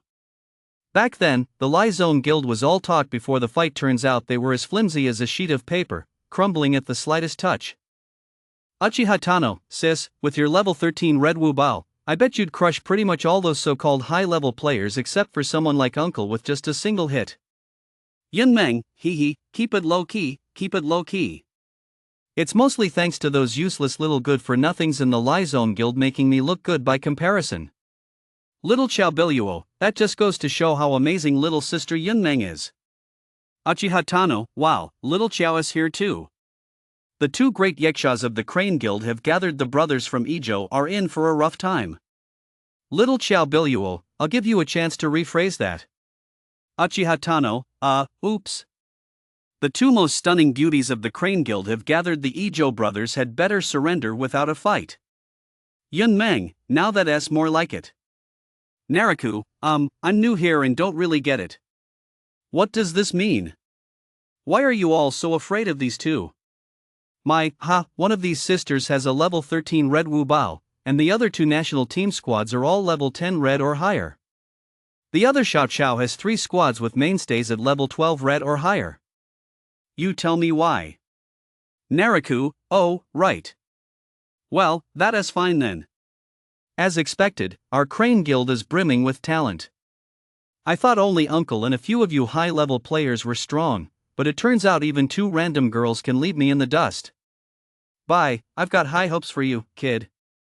Sooner or later, you'll be stronger than them. Group email, Otsuman, everyone, time your moves carefully. The main force hits the stage at 9 o'clock sharp. Demolition cards at 9:01. The level 5 stage has only 20,000 HP. Let us aim to take it down in 10 minutes. After the first wave, use gems to instantly restart and move on to the second wave. Brothers on the first 3 fortress rings with 5000 HP remaining, don't move until I send another email. Charge, charge, charge. As soon as Ochoaman's message went out, the Crane Guild members who had been holding back for so long finally let loose, sending a flood of blue arrows surging toward the Zhongyang checkpoint in Liangbing. At 8 hours 59 minutes and 58 seconds, as the first Crane Guild member to reach the checkpoint successfully wiped out a squad of defenders, the rest of the Crane Guild members following close behind completely overwhelmed the Zhongyang garrison. For the Crane Guild today, a level 5 dungeon with 12 squads of level 8 defenders was nothing to speak of. In the blink of an eye, the Zhongyang defenders were wiped out, and the dungeon's durability began to plummet. After just the first wave of attacks, Zhongyang's 20,000 durability was reduced to just over half. All channel message, Aries, attention everyone. Brothers in the first 3 rings, hold at 915. Brothers beyond the 3rd ring, hold at 916. Once the fight is over, use gems to instantly reset. Let us go. Whoever takes down the big dragon, send me a screenshot to claim your monthly pass. All channel message, Okutoman, brothers outside the 3rd ring, keep up the pressure. Use gems to reset immediately after the fight. Brothers in the first 3 rings, wait for my message. Under the combined assault from both sides, Zhongyang's health bar plummeted at a visible rate. Finally, the health dropped to just over 3,000. All channel message, Okutoman, first 3 rings, move in. Take it down in one push. All channel message, Aries, first 3 rings, move in quickly. At that moment, every member of both guilds watched intently as Zhongyang's health bar dropped, each praying that Lady Luck would be on their side. You timed it perfectly. 3 teams moved out simultaneously, while Xiao Qiao's demolition squad struck from the flanks. Finally, as Zhongyang's defense points hit 0, a system notification flashed across the world chat with a loud thud. System, congratulations to the Yuzhou Guild Crane Guild on successfully capturing the Liangbing Pass, Zhongyang for the first time. Primary credit for enemy elimination, Xiao Xiao Qiao Biluo. Primary credit for the siege, Ma Fei Fei. Chapter 30, Uncle vs. Tuba Tianxia. World Channel.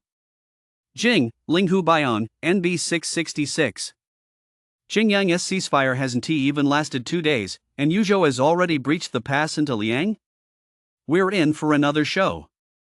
Qing, Shiranui, this is clearly Yuzhou going to war with Izhou. Wow, the 2 giants are clashing. Jing, Beihai Baldi, let us see if this Yuzhou-Izhou war will end up like the Qingyang one called off after just a few hours of fighting. Qing, Playboy Superman, still dissing us? Take care of yourselves first. The Battle of Red Cliffs is right in your faces, and I haven't heard a peep from you guys. Jing, Linghu Baian, I can laugh too, at least I'm better than you guys. After 2 or 3 hours of fighting, oh my gosh, we can't win. Then you rush off to make deals through diplomacy. Yangling Xiao timely reign, stop bickering with each other. Let us talk about your predictions. Who do you think will win between Yuzhou and Izhou? Liang Sword Saint, Izhou definitely has the upper hand after all, their raw power speaks for itself. Yangling Xiao timely reign, then I'm betting on Yuzhou. Yuzhou has consolidated the top players from UNG provinces, plus they got Uncle as their big spending backer. They should be stronger than Izhou, right? Suchenliu new army, true enough. After all, with Uncle the top donor with 2,500 holding down the fort for the Crane Guild, it'd be hard for them to lose. If someone told me that flipping a single red plot would net me 6 coins, I'd go 3 days and 3 nights without sleep just to flip land. Liangwei the follower, can you guys cut it out? Neither side has even said a word yet, and you're already running wild with your fantasies. Yang'ad changes, even stays, what kind of stray dog popped up here? Did you see us thinking your Izhou daddy was going to lose, so you came out to boost your daddy's ego? Qing Yunyang 12 guards, this is hilarious. With only 800-900 power, it's obvious this is just a alt account stirring up trouble. If you've got the guts, switch to your main account and stir things up then. Group email Aries, attention, all brothers. Hurry and secure the first 3 rings around Zhongyang Pass. We must hold off Crane Guild's first wave of attacks. Don't be afraid, Tuba Tianxia is leading the way to help you all earn merit. Group Mail, Ochuoman, charge, brothers. We VE taken the pass. While the enemy is still reeling, let us drive them all the way back to their home base in Ijo. Keep an eye on the enemy fortress group. If you spot any of those notorious high-level players from Ijo, report their location on the guild channel. Someone will naturally go take them down. Don't let them get away with it, don't let them get away with it, don't let them get away with it. I'll say it 3 times because it's important. For the military merit rewards, for the Conqueror Guild charge, brothers.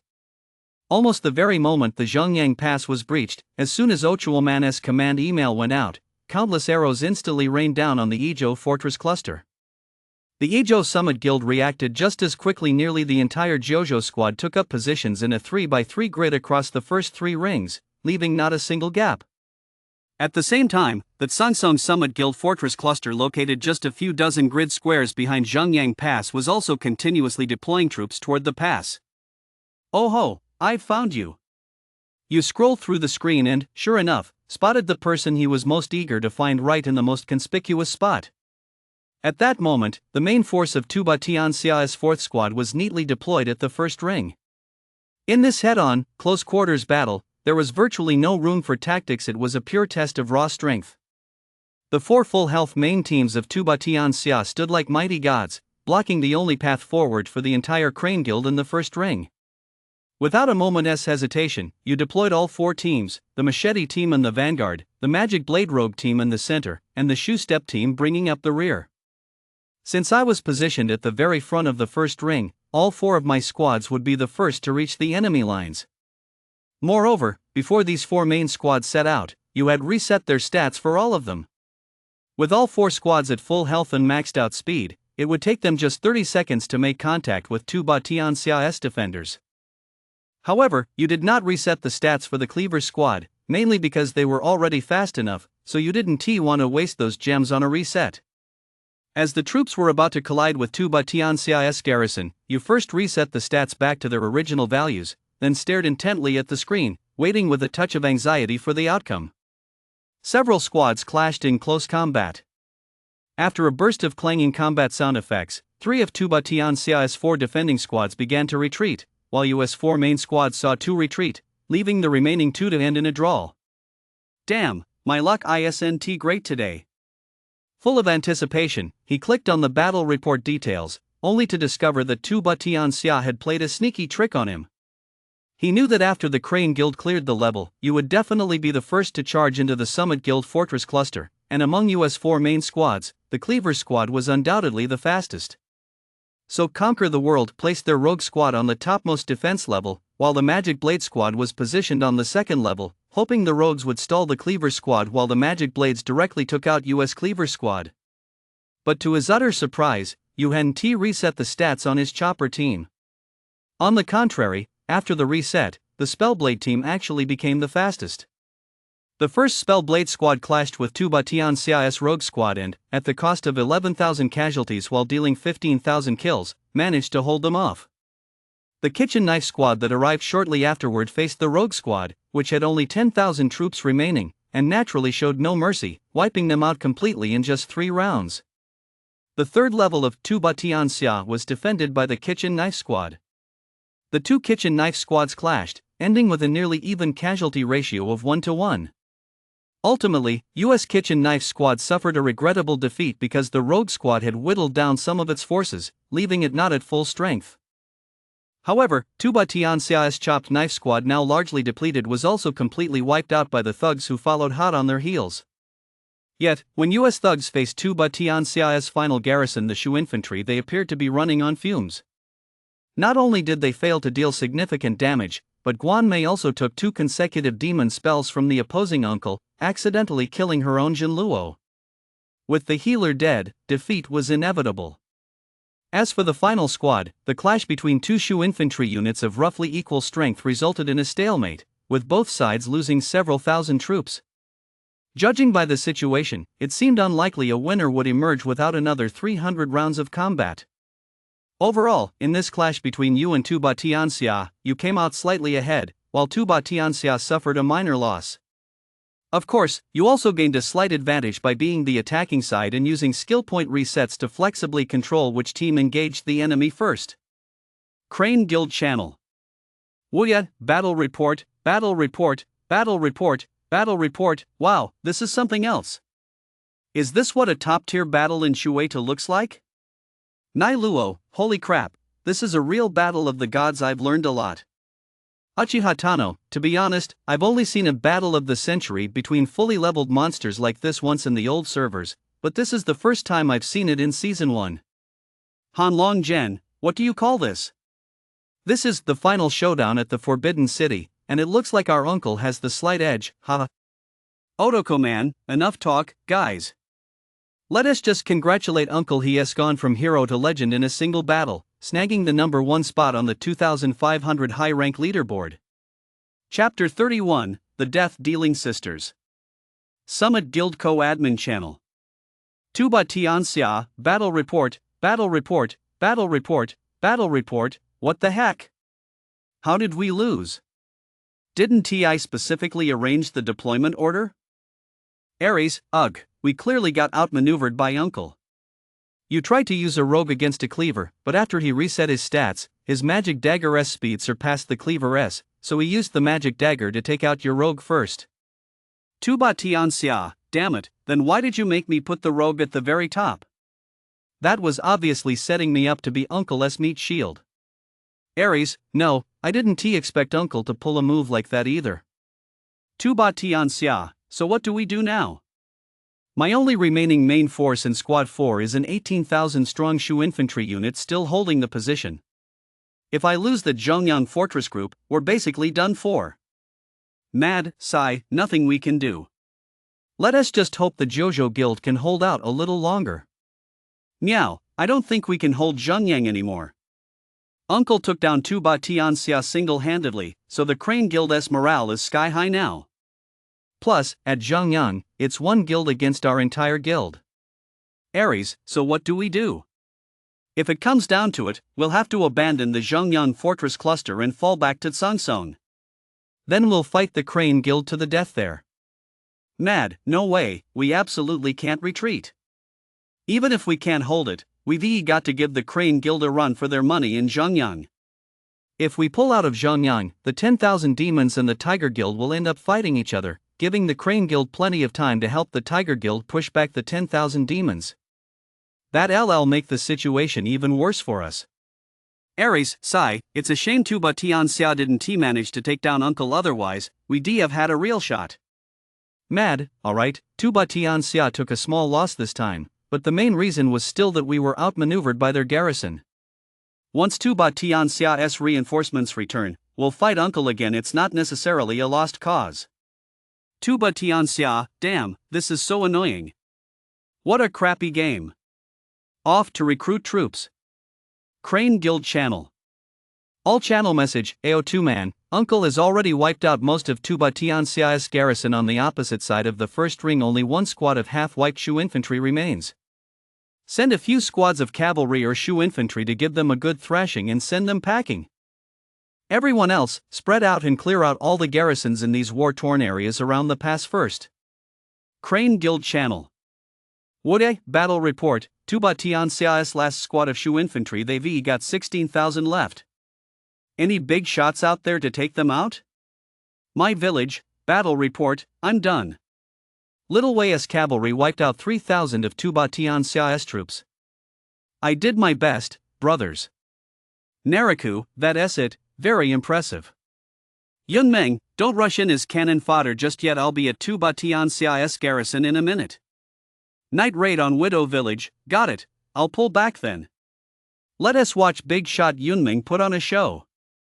Yunmeng, Battle Report, all done, I took it down. You guys can push in now. Woya, that's epic, Boss Meng. 12 red great cleavers and a full red Ma Chao. That has some serious skill. Yunmeng, keep it low key, keep it low key. All 3 of my main squads are here. Let me know where you need help breaking through, and we'll just cut right through them. Little Xiao Biluo, and me too, my main forces are all here. Uncle is recruiting now, so just leave the frontline assaults to me and Sister Yunmeng. Dreams full of regrets, 321.447 report. There is a squad of 4 Red Wu archers here. The layer below seems to be a Great Wei cavalry unit. Yunmeng, battle report, buddy, you're too late, I've already wiped out those 2 squads. Dreams full of regrets, that's awesome. Thumbs up for President Meng. Little Chow Biluo, battle report, this Jojo guild on the other side isn't much to speak of either, just a bunch of noobs. The only squad worth mentioning is that one with 6 Red Wei Yen and Shu infantry, whose red levels are decent enough, but their skills still suck. Yunmeng, true. I feel like this Jojo team isn't much stronger than the Lai Zone team. Ma Feifei, oh my dear sisters, it's not that the Jojo team is weak, it's clearly just that the 2 of you are way too overpowered, okay? Yunmeng, overpowered? Little Chow Biluo, overpowered? Ma Feifei, ugh, watch my mouth, I meant you 2 are just too strong. Little Chow Biluo, now that's more like it. Uchiha Tano, to be fair, that Kyushu team on the other side is pretty formidable. An entire full-strength squad, every member a national-level player. If it weren't for our 2 big sisters, Yunmeng and Xiao Xiao, I reckon that single team alone could hold us off for an hour or 2. My battle report, that's true. Quite a few members of that Kyushu team have hero quality on par with mine, or even slightly better. If I and Okuto Man charged in, we'd probably only manage a 1-for-1 trade. You watched the lively scene in the guild channel with great satisfaction. And now it seemed that his original plan to cultivate new stars had been a resounding success. Xiao Xiao hadn't let you down after all the money he'd invested in her. With both sides' strongest fighters currently sidelined, Xiao Xiao and Yunmeng had clearly emerged as the new Ares of the Zhongyang battlefield. In stark contrast to the laughter and cheer in the Crane Guild S channel, the Summit Guild S channel was now a scene of utter despair, filled with cries of agony. Summit Guild channel. Jojo bedside, battle report, holy shit, what the hell? How did Uncle Disappearing Yunmeng just pop up out of nowhere? My main force just arrived and was immediately carried off by this big shot S level 13 Red Wu archer? Jojo Mingyue Guang, be grateful at least you managed to whittle down Yunmeng's forces by over 4,000 troops.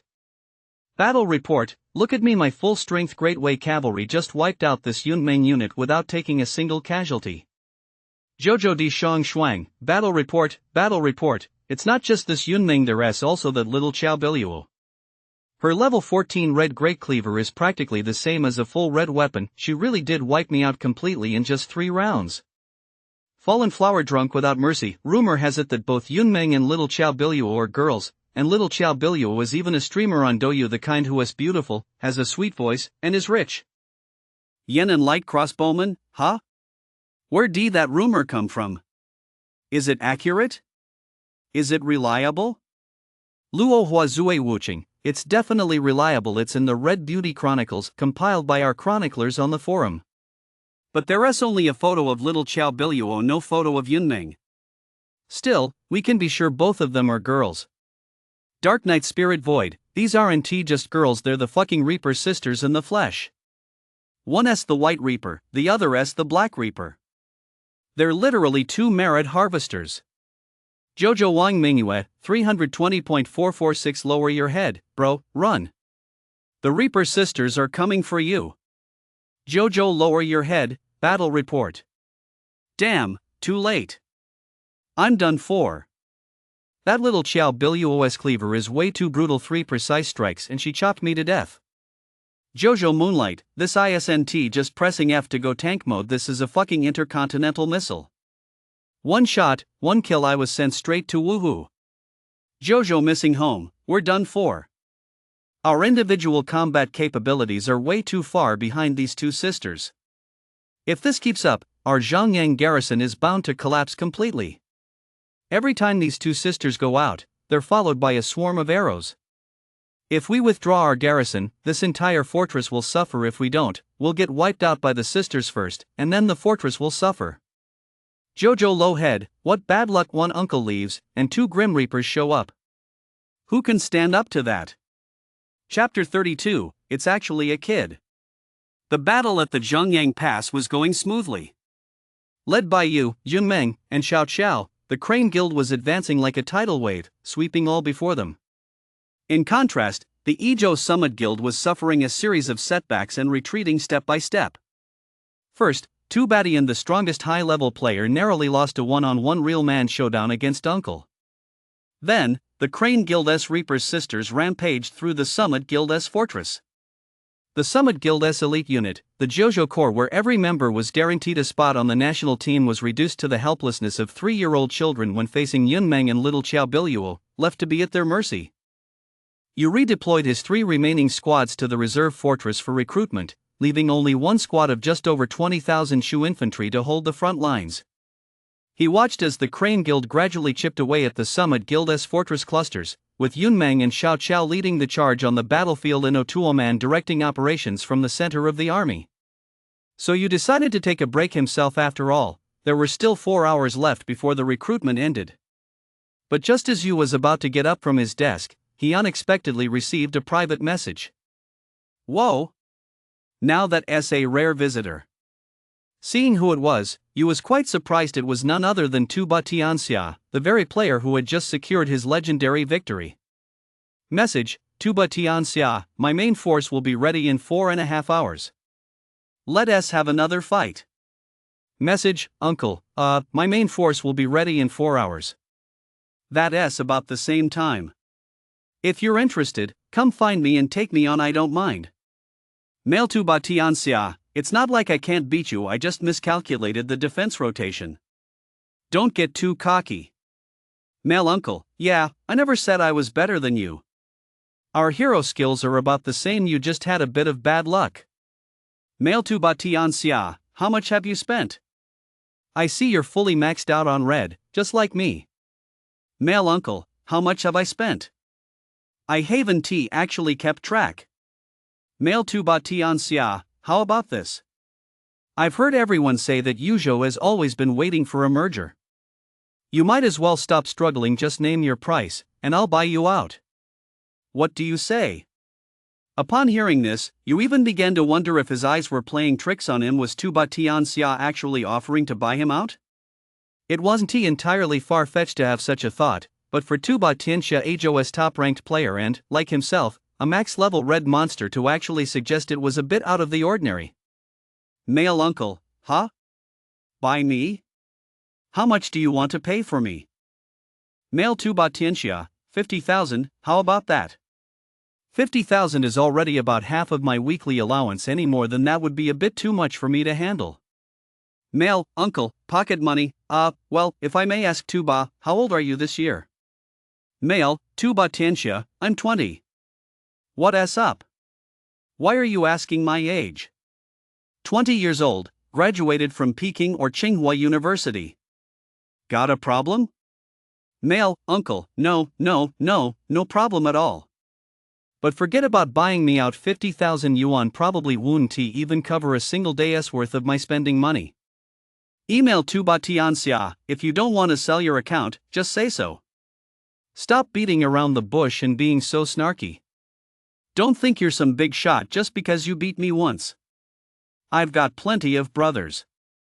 If you keep provoking me, do you think I won't post you online, start a discussion thread, and get you kicked off the internet? Email Uncle, oh, sure. Big shot, don't mess with me, I'm scared, I'm really scared.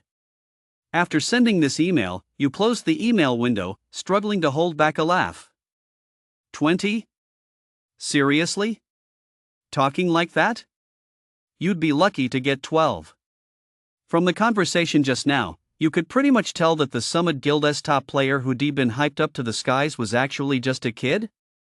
I'd heard that Death God Luoya from Qingzhou was a noob, but now this big shot from Izhou turns out to be an elementary school kid? Man, this is just too funny. With that thought, you opened the Crane Guild's management QQ group. Uncle, guys, I've got some earth-shattering gossip, 90% accurate. Want to hear it? Well, yeah, what kind of gossip? Is Yunmeng actually a scruffy, unkempt guy? I knew it. How could a girl have such a short fuse? Turns out he is a real man after all. Uncle, get lost. What is going on in your head all day? Bye, so what's this gossip? Cuxin run, exactly. Hurry up and tell us, don't keep us in suspense. Uncle, you all know that Tuba Tianxia player from Ijo, right? Bye, of course we do. Is that it? Uncle, are you just messing with us? Uncle, who said that? What I'm trying to say is that Tuba Tianxia player from Ijo is probably just an elementary school kid. Well, yeah, huh? Cuxinran, what the heck? Oh, Toman. Bye, I don't believe it. There's no way a primary school student could be that rich. I don't believe it, I don't believe it. Uncle, screenshot, see for yourselves. Tuba Tianxia just sent me this email, it totally blew my mind. Bye, whoa, that is insane. If this ISNTA elementary school kid, I'll stand on my head and have diarrhea, okay, everyone? Auto man, whether he is a kid or not doesn't matter, I just want to see you stand on your head and have diarrhea. Oh yeah, so why is some elementary school kid this rich, while I'm dying of heartache just spending this little bit on in-game purchases? Cuxinrin, it's just because you're not trying hard enough. Woo yeah, you're right. Tomorrow I'm going to ask Uncle to be my godfather, then I can become a full red monster too. Uncle, hold on, guys, what are you even focusing on here? How did this turn into a contest to see who is richer than a kid? Bye, ahem, this really is big news. The top player in Ijo is a 12 or 13-year-old kid, and a pretty cocky one at that. That is pretty impressive. Cuxinrin, judging by the content of this email, this Guba Tianxia seems to be a pretty aggressive elementary schooler. With such a high battle rating, even if he is rich, he shouldn't be too much of a threat, right? Uncle, as expected, Cuxinrin really speaks my mind. So, Kushin, do you already have a plan in mind? Auto man, if you have an idea, speak up quickly. Aries and Meow from the opposing side are here. Those two are also high-level players with high combat power. Right now, the situation in Zhengyang is slowly shifting from a steady advance to a back-and-forth battle. Cuxinrin, based on what we know about the combat strength of Ijo's Summit Guild, Tuba Tianxia is definitely the main force, followed by Aries and Meow, and then there is the entire high-level team from the JoJo Guild. As for how our strength compares to theirs right now, Uncle is keeping Tuba Tianxia in check, and the quality of Aries and Meow's heroes is generally a bit lower than that of Yunmeng and Xiao Xiao, so those two aren't even worth mentioning. Our biggest problem right now is the lack of a high combat power group like the JoJo Guild. We have no more than 30 heroes whose quality matches that of JoJo Guild members. That is a gap of half our total, so that's where the disparity lies. Well yeah, so, military strategist Ku, do you have any good strategies? Ku Shinrin, need I say more? Of course, we have to target Tuba Tianxia. Chapter 33, The Mind Behind Tactics is Dirty. Summit Guild Channel. Jojo Mingyue Guang, we got to figure something out. Crane Guild has already advanced to within 20 squares of Tsunsong, and it's only been a little over 3 hours since the battle started. Rumor has it that Crane Guild is unbeatable in night battles. If we wait until nightfall, who knows how far they'll push us back. By hi brother, there's no way around it. First, Tuba, our top player, got taken out by Uncle, and now your JoJo high-level team has been pretty much wiped out by Yunmeng and Xiao Biluo. After fighting for several hours, the enemy's core forces Haven T suffered much damage, but we're down to just a bunch of noobs like us. JoJo bedside, 309.445 Uncle is attacking this open-world fortress. Who is going to defend it? Meow, Uncle went down with Tuba. Tuba's main force 1T be ready for another hour, so there is no way Uncle has his main force available right now. This is definitely just a cleanup squad or a group of stragglers trying to take the outdoor fortress. Don't worry, go defend it and wipe them out. JoJo thinking of home, Meow, you said it yourself. I've sent my last main force over there. Meow, don't worry, it'll be fine. JoJo missing home, battle report? You call this no problem? Over 20,000 Shu infantry, damn it. I only had this one squad of fully manned mage swordsmen, and now look, I'm screwed. Meow, how could that be? Didn't he and Tuba just trade 1-for-1? Tuba's main force isn't even ready yet. How did Uncle just pull out a squad of over 20,000 Shu infantry? Stupid bird god, 312.441 here he comes. Uncle S back who S gonna hold the line for a bit? Meow, damn it, I'll go. This squad S definitely a diversion.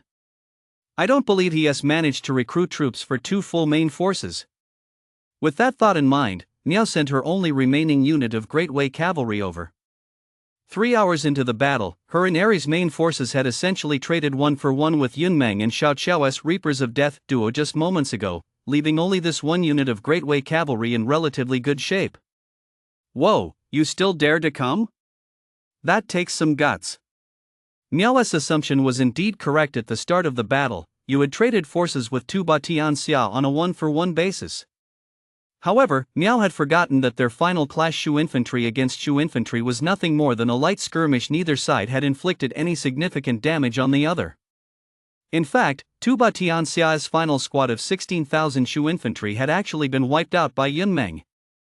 US Shu infantry, on the other hand, had remained stationed there after his wounded troops were healed, and no one had dared to touch him. The mere sight of the word uncle was enough to make everyone in the Summit Guild want to run for the hills.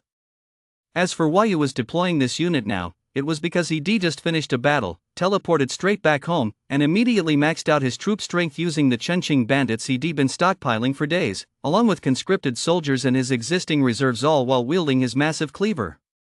Combined with the fact that a full health big cleaver unit has high movement speed to begin with, and after resetting their stats this squad had already arrived at the battlefield long ago. However, at that time, Yunmeng and Xiao Xiao were running rampant across the entire Zhongyang battlefield, slaughtering everything in their path, so Yuan Ti made a move. It wasn't until he saw that Yunmeng and Xiao Xiao's main forces had both been swapped out for Ares and Miao, leaving the Crane Guild without a leader on the battlefield, that he re-entered the fray, ready to go on a killing spree. With 2 players, 1 team of Great Way cavalry, and 1 team of big cleavers, and thanks to their high movement speed, they engaged in close combat within just 1 minute. The outcome, of course, came as no surprise at all. Facing the Great Cleavers, Miao's Great Way cavalry was as fragile as a sheet of paper. They didn't even last 4 rounds before Xiahou Yuan was cut down by Ma Chao, forcing them to retreat immediately. Damn it! How come ES got 2 main forces back in action already? Miao opened the battle report and was on the verge of losing his mind. His role in Season 1 was already extraordinarily crucial, but now 2 Batian Xia was still sidelined, while the opposing uncle had already returned to the battlefield.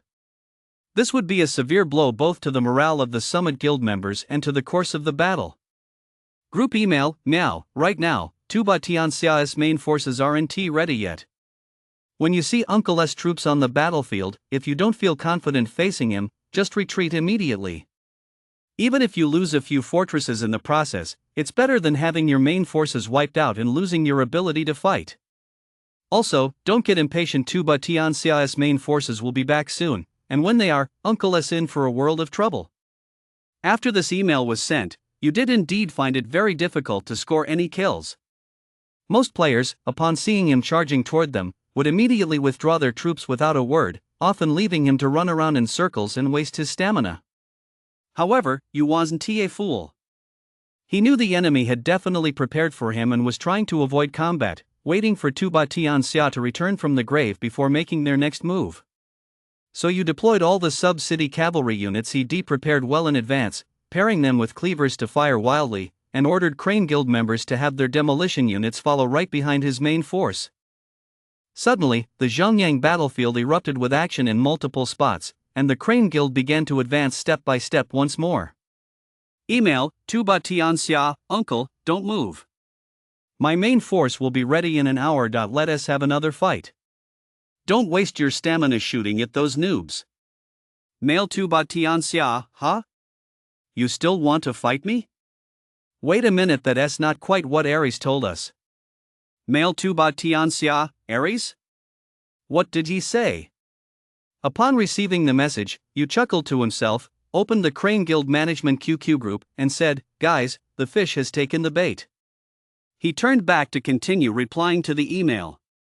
Email Uncle, oh, come on. Don't you know? Your Ares said that 2 Batian Xia, that little brat, got so scared after Uncle took him down as a main that he is practically running to ask Uncle to be his godfather. After sending this email, it took Tuba a while to finally reply. He must have run off to check with Aries. Email Tuba Tianxia, are you trying to stir up trouble? With such a petty little scheme? Do you really think I'm that stupid? Email, Uncle, how is this stirring up trouble? If you don't believe me, go check the forums yourself. Screenshots of Aries and Meow's chat have already been leaked, and that conversation is way more scandalous than what I just told you. Look at you, Sai, you really do take my good intentions for granted. After replying to the email, you closed the email window and stopped responding to anything Tuba Tianxia had to say. He already achieved his goal. Now it was time to watch Tuba Tianxia put on his own show. Crane Guild manages the Penguin Group. Persevering 1, screenshot, he is getting desperate. Tuba Tianxia just started cursing in the Summit Guild's main group chat. Woya, wow, you're really in every state's main group chat, aren't you? Kuxinrin, well, you know what they say, know your enemy and you'll never be defeated. Automan, Tuba Tianxia must have just checked the thread on Tieba and taken our little staged drama at face value. Uncle, I have to say, Kuxinrin's approach really works well against hot-headed kids like this. After that whole routine, they completely broke his resolve. By treating the problem at its root and tailoring the approach to his age as expected, you guys are really ruthless when it comes to tactics. Chapter 34, The Enraged Tuba. Summit Guild QQ Group. Tuba Tianxia, where's Aries? And Meow, you two scoundrels, come out here. Jojo Ruin Rusu? What is going on? Who pissed off Big Shot Tuba? Family with minds, exactly. Why is Big Shot Tuba suddenly so furious? Tuba Tianxia, it's got nothing to do with you guys. Damn it, where are Aries and Meow? Get your asses out here and answer me. Aries, huh? What's up, Tuba? Why are you acting like this all of a sudden? Tuba Tianxia, you've got the nerve to ask? Don't you have any idea what you've done? Do you need your daddy to tell you? Aries, no, just tell me what the problem is. What's with the foul-mouthed insults right off the bat? Do you really think everyone has to give you special treatment just because you're full red? Tuba Tianxia, look at that, your true colors are finally showing. Damn it, I actually thought you were a decent guy. You knew I was a noob and taught me how to play, and after the war started, I did my best to help you guys in battle. But wow, you and Meow, you two bastards were talking shit about me behind my back, weren't you? Meow, can't you speak nicely? Did you get a hemorrhoid in your mouth? You start cursing before even explaining what happened. Who spoiled you into having this awful habit? You really think having a full red account makes you invincible? That's laughable. You still got soloed by Uncle, didn't you? Tuba Tianxia, oh, you've got the nerve to show your face and speak up? If you just kept quiet, that'd be one thing, but you actually dare to make a scene? With your looks you've got neither face nor figure, you're only good for online dating. Otherwise, you won't even find a sucker to date you in your next life. Mad, okay. Cut it out. Everyone, stop. What is going on here? We're all brothers here. If there's a misunderstanding, just talk it out. Why are you arguing? It's ruining the atmosphere. Aries, mad, don't blame me. Tuba came in here and started yelling at both of us right off the bat. I'm still totally confused. Meow, exactly. It's like he's got a hemorrhoid in his mouth, can't he just speak nicely? Mad, okay, Meow. Shut up already. Tuba, give me some face, let us just talk about what happened first, okay? How are we supposed to resolve this if you don't say what's going on? Tuba Tianxia, fine. Out of all the Summit Guild admins, you're the only sane one here, mad. I'll give you that much face. If you don't know what's going on, go check the forum, there are already over 100 comments, and you're all still playing dumb here? Jojo silent, screenshot, Tuba, you must be talking about this, right? Tuba Tianxia, right. That's exactly it. Take a look for yourselves. How did Aries and Meow talk to that jerk? Who wouldn't get angry at that? Mad, what is going on, Aries? How could you, sigh? Aries, no, wait, I'm so wronged. I definitely didn't say that. Can people really believe such an obvious frame-up? Tu ba tian xia, frame-up? Set up? You're something else. Let me ask you this, in the chat screenshots, aren't those two avatars yours and Meow's? Aries, yes. Tu ba tian xia, do you two usually call each other husband and wife? Is that what you're saying in the screenshots? Aries, yes. Tu ba tian xia, damn it, then why are you even bothering to argue? You've already admitted it, what is there left to say? Aries, can't you use your brain for a second? Why would we say that about you? Can't you think for yourself? If you're going to talk like that, then tomorrow I'll use two alt accounts, one with your dad's profile picture and one with your own, and then you'll have to call me dad, right? How can you be so young and still have such a small brain? Tu ba tian xia, fine, fine, fine. I can't argue with you. Here's the deal, if you say those weren't your words, that is fine. Let me log into your QQ and check your chat history to see if you said it or not. If it's not in the logs, fine, I'll apologize to you. If it is, you'll see. Meow, if it wasn't you, then who was it? Who do you think you are, making me log into Aries QQ to check the chat logs? I'll tell you one thing, if I really wanted to insult you, I wouldn't be doing it on the sly like this. Believe it or not. Mad, enough already. Damn it, there are 102 people in this group chat, don't you feel embarrassed? Look, Tuba, don't worry. I'll definitely figure out what is going on here and give you a straight answer. Just don't get so worked up, okay? Let us take this to the group admins. Tuba tian xia, ha, no need. With you guys talking like this, I get the picture now. You're just playing me like a fool, aren't you? You say you'll figure out what happened, then sweep it under the rug, and in the end, it'll just fizzle out? Mad, then tell me, Tuba, how do you want to handle this? What can we do to make you feel better? Tuba tian xia, ha, no need. As for you guys in the Summit Guild, I'm done here. Once I join another guild, I'll take you all down sooner or later. Just wait and see. Aries, come on, wouldn't it be better to settle this calmly? It really was just a misunderstanding. Mad, alright, Aries, no need to say more. He has already left the group. Sigh. Summit Guild admin group. Aries, so what do we do now? I see Tuba has already left the guild in game. I'm speechless, how could anyone actually fall for such a brainless scam? Mad, it's fine. The world will keep turning without him. He is gone, but we still have you, Meow, and the entire Jojo clan. Besides, there are so many brothers left in the guild, can't we handle just one Tuba? 10,000 demons, white tiger, what is going on? Tuba left? Aries, yeah, there was a misunderstanding. He got mad and left the party. 10,000 demons, white tiger, so what do we do now? I thought you guys were already on the defensive at the Zhongyang battlefield. Now that Tuba is gone, aren't you even more at a disadvantage? Mad, it's not that bad, we were just caught off guard. The battlefield is gradually shifting toward our Tsongsong Fortress cluster. When it comes to head-on combat, we'll definitely hold our own against them. Besides, we haven't even deployed our full force yet. How are things on your end? It's already past 7, everything okay? 10,000 demons, white tiger, of course there is no problem. We'll break through the pass right on time at 9 p.m. The Tiger Guild is clearly unprepared, I see quite a few of their fortresses aren't even set up yet. I guarantee everything will go flawlessly here at Leisure. Mad, that is good to hear. Sigh, this is exhausting.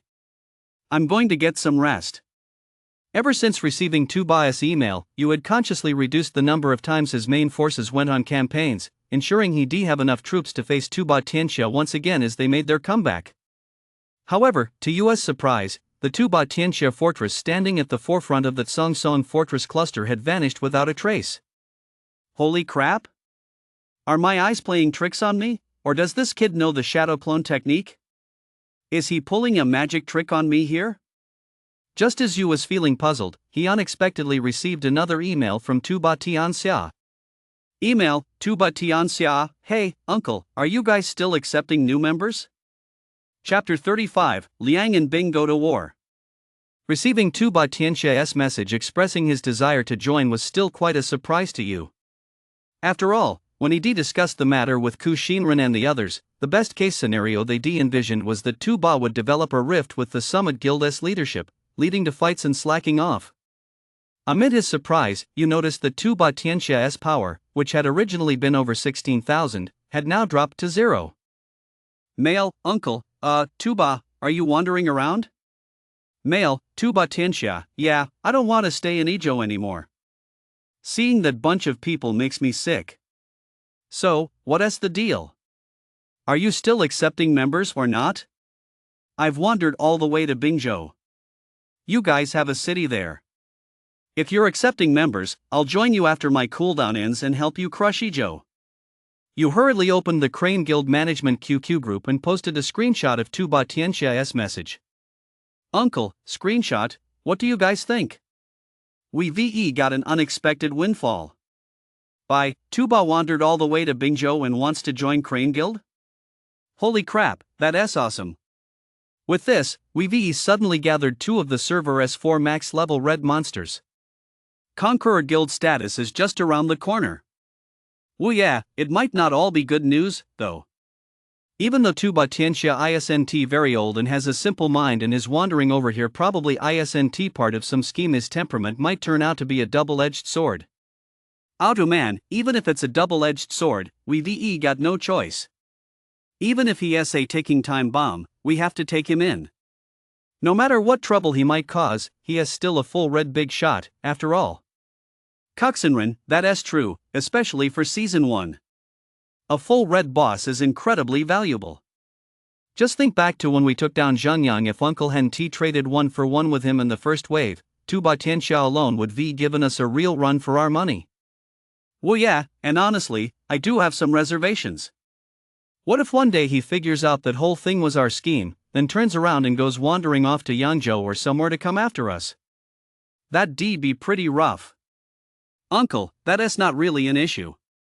Reichu Zongheng is, after all, a game that is all about strategy. Whether it's a covert plot or an overt one, as long as it gets the job done, it's a good strategy. It's normal to have those concerns, but to be honest, I don't plan on making a young kid the cornerstone of the entire Crane Guild's future anyway. I think treating him as a mercenary would be just fine. Good point. Besides, with a full red monster right in front of us, it wouldn't make sense either morally or logically not to take him in.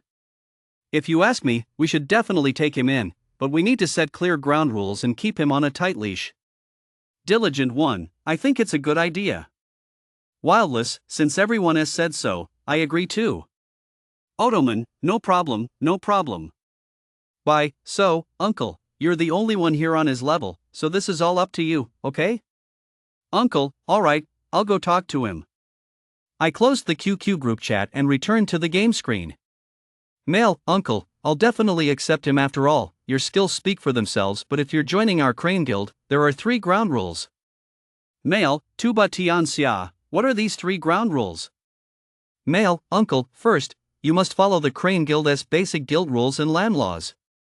Second, during battles, you must strictly follow the commander's instructions via email. Third, if you run into any issues, consult me, and first don't make decisions on your own. Sound good? Male Tuba Tianxia, I thought there'd be something really big. No problem. As long as you guys help me take down Ijo, I'll follow not just 3 rules, but even 100, no problem at all. Email Uncle, okay, it's a deal then. Once your cooldown is over, send me a private message, and I'll make room for you. Use these 24 hours to grab as much territory as you can, otherwise, if your resources can't keep up once the war starts, it'll all be for nothing. Email Tuba Tianxia, got it. Don't worry. By the time I settled things with Tuba Tianxia, it was already past 8 p.m. Seeing that the Crane Guild was still advancing slowly but steadily on the Zhongyang battlefield, Yu was quite satisfied and dispatched his squad, which had only 20 stamina left, to hold the front lines. He then swiped the game screen over to another Liangbing pass not far from Zhongyan, Lishur. It was now past 8:30 p.m., and there was less than half an hour left before the Liangbing battle began. Mail, Uncle, how's it going, Lin? How are your preparations coming along? After a moment's thought, you opened the guild rankings page, clicked on the avatar of Lin, the guild master of the Tiger Guild, and sent him a message. Mail, Lin, not looking too good. We've been fighting non-stop for days, and a lot of our brothers are burned out. I just checked the fortress, it looks like 20 or 30 people are in T here. And this is despite the fact that I announced Tiger Guild's military merit system would be the same as Crane Guild's, which had helped boost the morale of quite a few brothers. Mail, Uncle, no worries. It's not a big deal. You just need to hold off Liangzhou at least until this time tomorrow and prevent them from advancing into the heart of Bingzhou or reaching the Zhongyang Pass. Leave the rest to us. Email, Lin, Uncle, rest assured. After Liangzhou's defeat by Yizhou, I heard that several top-tier high-level warriors were secretly transferred to the Summit Guild. The remaining members of the 10,000 demons now only have a numerical advantage over us. Holding them off for 24 hours won't be a problem. 1 or 2 days is manageable, but if it drags on any longer, the brothers will grow increasingly exhausted, and then it's anyone's guess. Email, Uncle, don't worry about that. Tomorrow night, we'll rush to Lishur's aid and push them right back. Time ticked by second, and finally, the moment before the battle arrived. All guild mail, 10,000 demons White Tiger, 241.469 attention, entire guild, everyone, the main force must be ready at exactly 9 o'clock, and the demolition squad at 9:02 sharp. Do not jump the gun, and do not be late. We'll finish this quickly, break through Lishur, raise the Bingzhou fortress, and go support our allies in Yizhou Guild. At 9 p.m., the Liangzhou Guild Demon Guild was the first to launch an attack on Lishur, a level 5 checkpoint in the Liangbing region. This brazen attempt to breach the checkpoint quickly caught the attention of the Tiger Guild's leadership. All guild mail, Lin, all rearline fortresses must hold their positions within the first 3 rings. Fortresses in the first 3 rings, do not move, wait for my message to claim the Great Dragon. The Liangzhou Guild Demon Guild was once a formidable war guild with over 100 members at launch, and has consistently ranked in the top 5 since the server opened. Although they were overrun and forced to surrender by the Yizhou Guild in just a few hours during the Battle of Yinping Pass, no one can deny nor dare to overlook their inherent strength. System, congratulations to Liangzhou's Demon Guild on successfully capturing the level 5 Lishur Pass in Liangbing for the first time.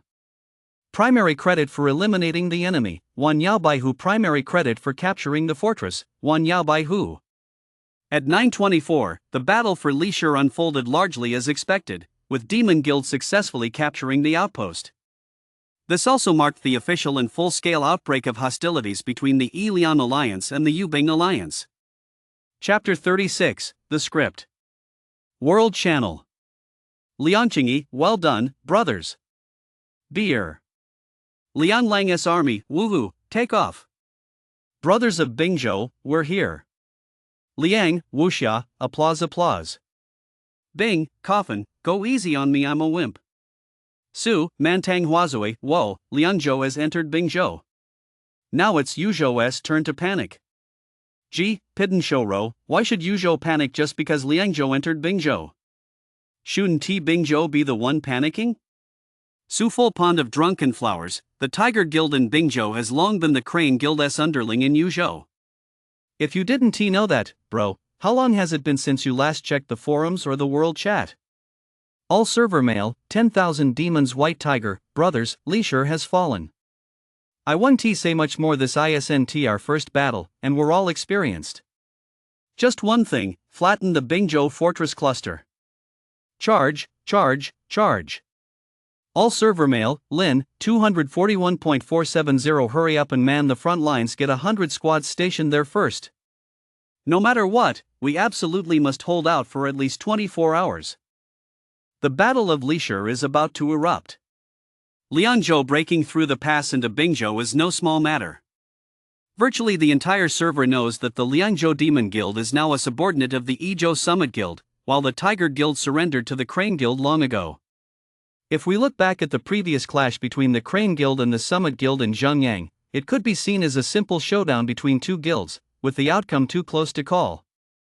But now that Liangzhou and Bingzhou have gone to war, it's as if both major guilds have staked everything on this conflict. Any clear-eyed observer can see that the outcome of this war will directly determine the future trajectory of the entire 2500 server. Regardless of who wins or loses, the victorious side will undoubtedly become the new overlord of server 2500. Summit Guild Management Channel. Mad, Ares, send out a message telling the guys to scale back their attacks starting now and focus on defense. If necessary, we can abandon the frontline fortresses to preserve our strength. Ares, huh? Why? With Liangzhou invading Bingzhou, the Tiger Guild and Bingzhou definitely isn't a match for the 10,000 demons. Shouldn't we be putting active pressure on the Crane Guild to prevent them from coming to Lishure's aid? Mad, that's exactly what I want for the Crane Guild to shift their focus to Lishure. The top-tier fighters from 10,000 demons have already joined our Summit Guild. All that's left are their mid-tier forces. Even if they manage to defeat the Tiger Guild, what difference will it make? Ares, so what are you suggesting? Mad, we'll slow down our counteroffensive here in Songsong, making the Crane Guild think we're too weak to fight back. Then they'll naturally rush to Lishure's aid on their own. As soon as they start reinforcing Lishure, we'll immediately launch our counteroffensive, catching them off guard and keeping them running from one battle to the next. Ares, but if we send this message, we still have several high-level players from the 10,000 demons here. They probably won't be happy about it. Mad, who cares if they're willing or not? Just placate them a bit. As long as we win this battle, whatever decisions we make now will be the right ones. Ares, alright, I'll go send it. Crane Guild's Management Chat Group. Woya, why does it feel like the resistance from Yizhou on that Songsong front has weakened so much compared to before? Automan, true, it feels like they've lost the will to fight. Woya, yeah, I've attacked several times, and the fortress has been empty every time. Could they have moved all their troops to Songsong's main base? Isn't it better that they're not fighting back? Let us finish this quickly so we can go support the Tiger Guild. It looks like they're already struggling even though the battle has just begun. Mafefe, so Yizhou really isn't all that great after all. They were hyped up to the skies when the server launched, but they've only been fighting us for a day and they're already falling apart? With that kind of resilience, they might not even be as strong as the Tiger Guild. Uncle, if even Mafefe thinks so, could Yizhou really be that weak? Well yeah, huh? What do you mean? Uncle, do you think something is fishy here? Uncle, it just seems a bit baffling. It feels like Yizhou suddenly weakened their resistance to set a trap for us. Automan, well then, it's time to call on our military strategist, Lord Kushin. Right, what does Kushin think? Kushin, it's perfectly normal. Tell me, after we defeated the Summit Guild here in Zhengyang, what do you think our next move would be? Well yeah, that goes without saying, we're definitely heading to Lishure to support Bingzhou. Kuxinrun, exactly. Everyone in the server knows that's our next move, so the Yizhou leadership must know it too. That leaves Mad, the guild master of Yizhou, with two options. Mafefe, what are those options? Kuxinrun, first, we could drag this out in Zhengyang and fight to the death, waiting until the 10,000 demons crush the Tiger Guild's fortress in Lishure and rush over to back them up. By then, Zhengyang will be caught between two fronts, and we probably won't last a day. Tumen, that's true. If I were Mad, I'd definitely be fighting tooth and nail right now to stop the Crane Guild from getting through to support the Tiger Guild.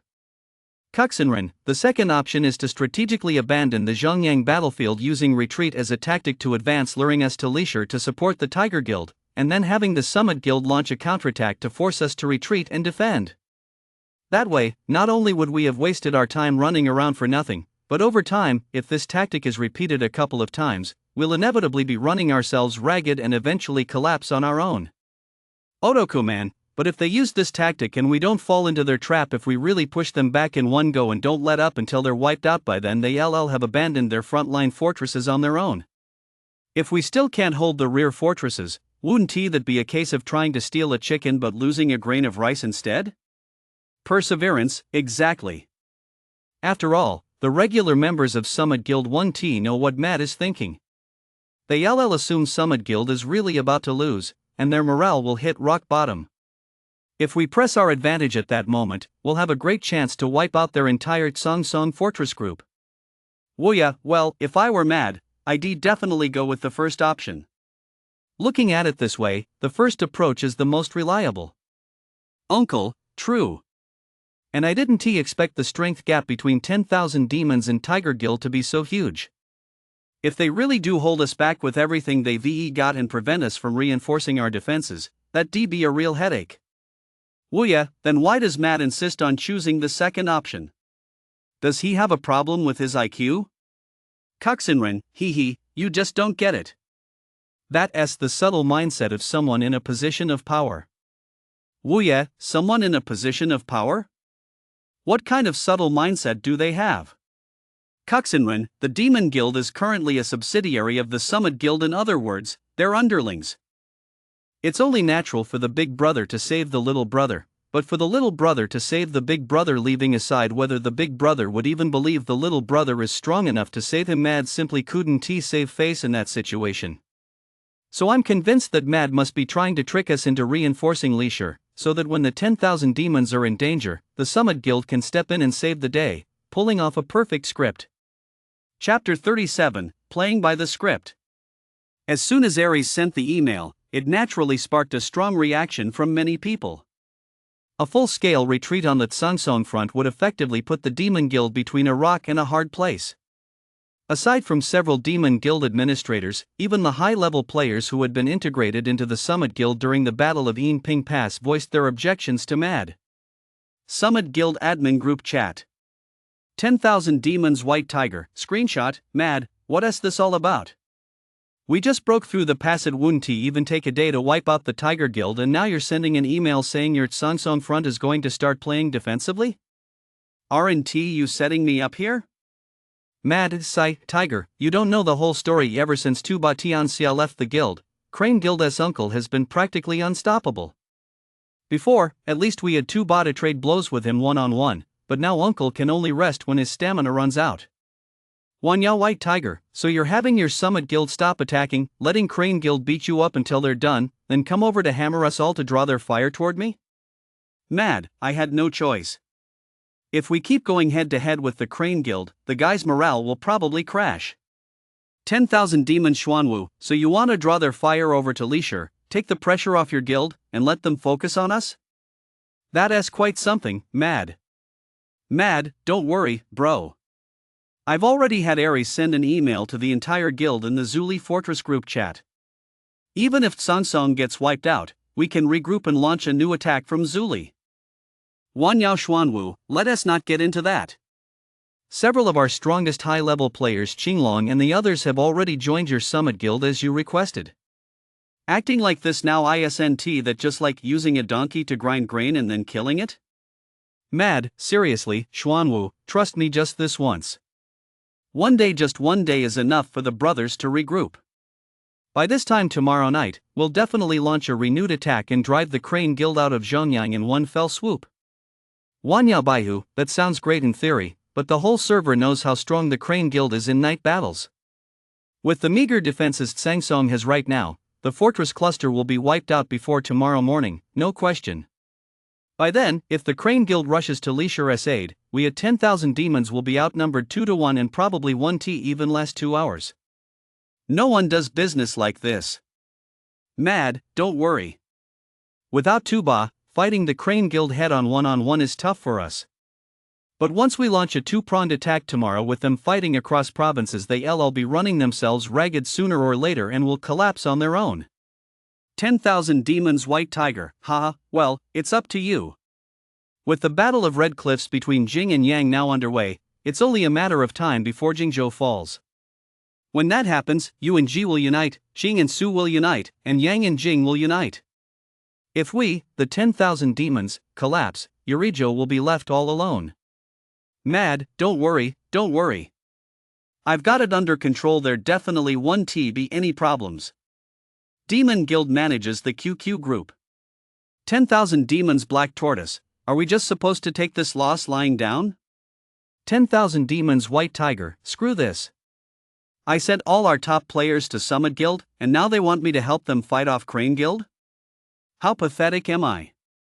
10,000 demons Black Tortoise, so what are we going to do? Our top players have already gone over there, so naturally we don't have much say in the matter.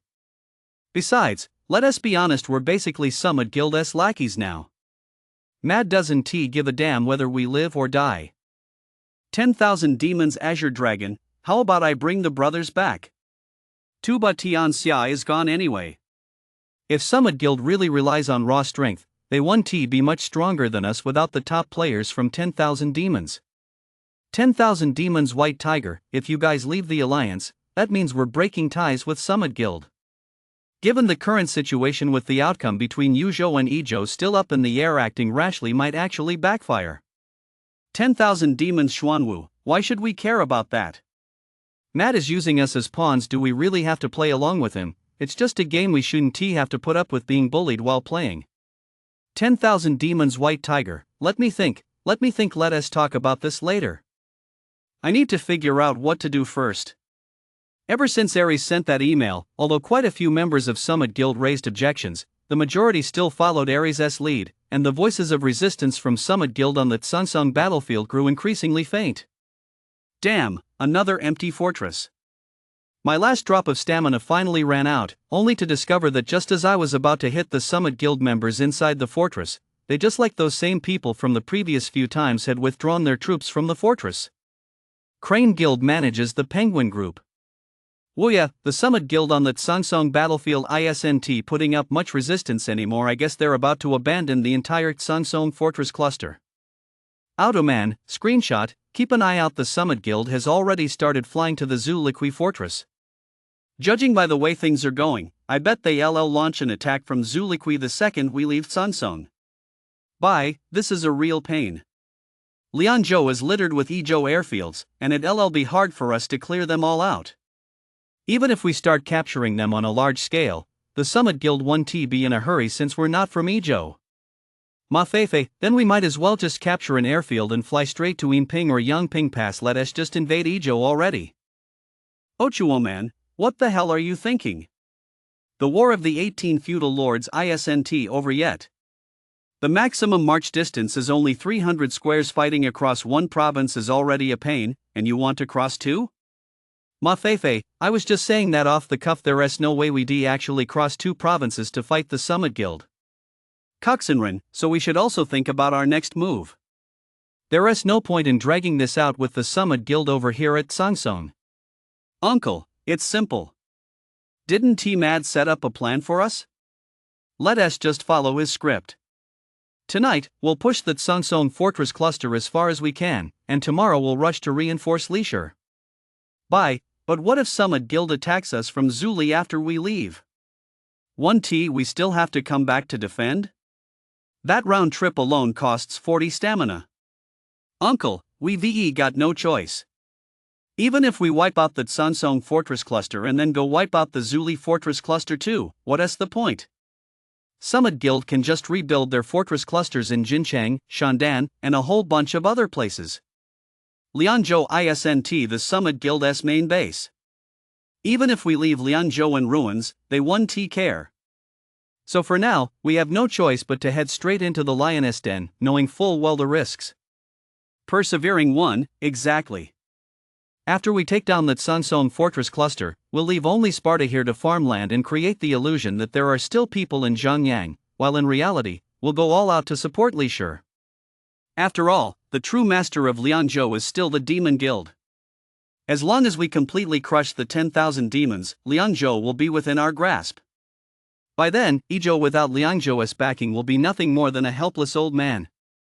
Whether to kill or spare them that be entirely up to us?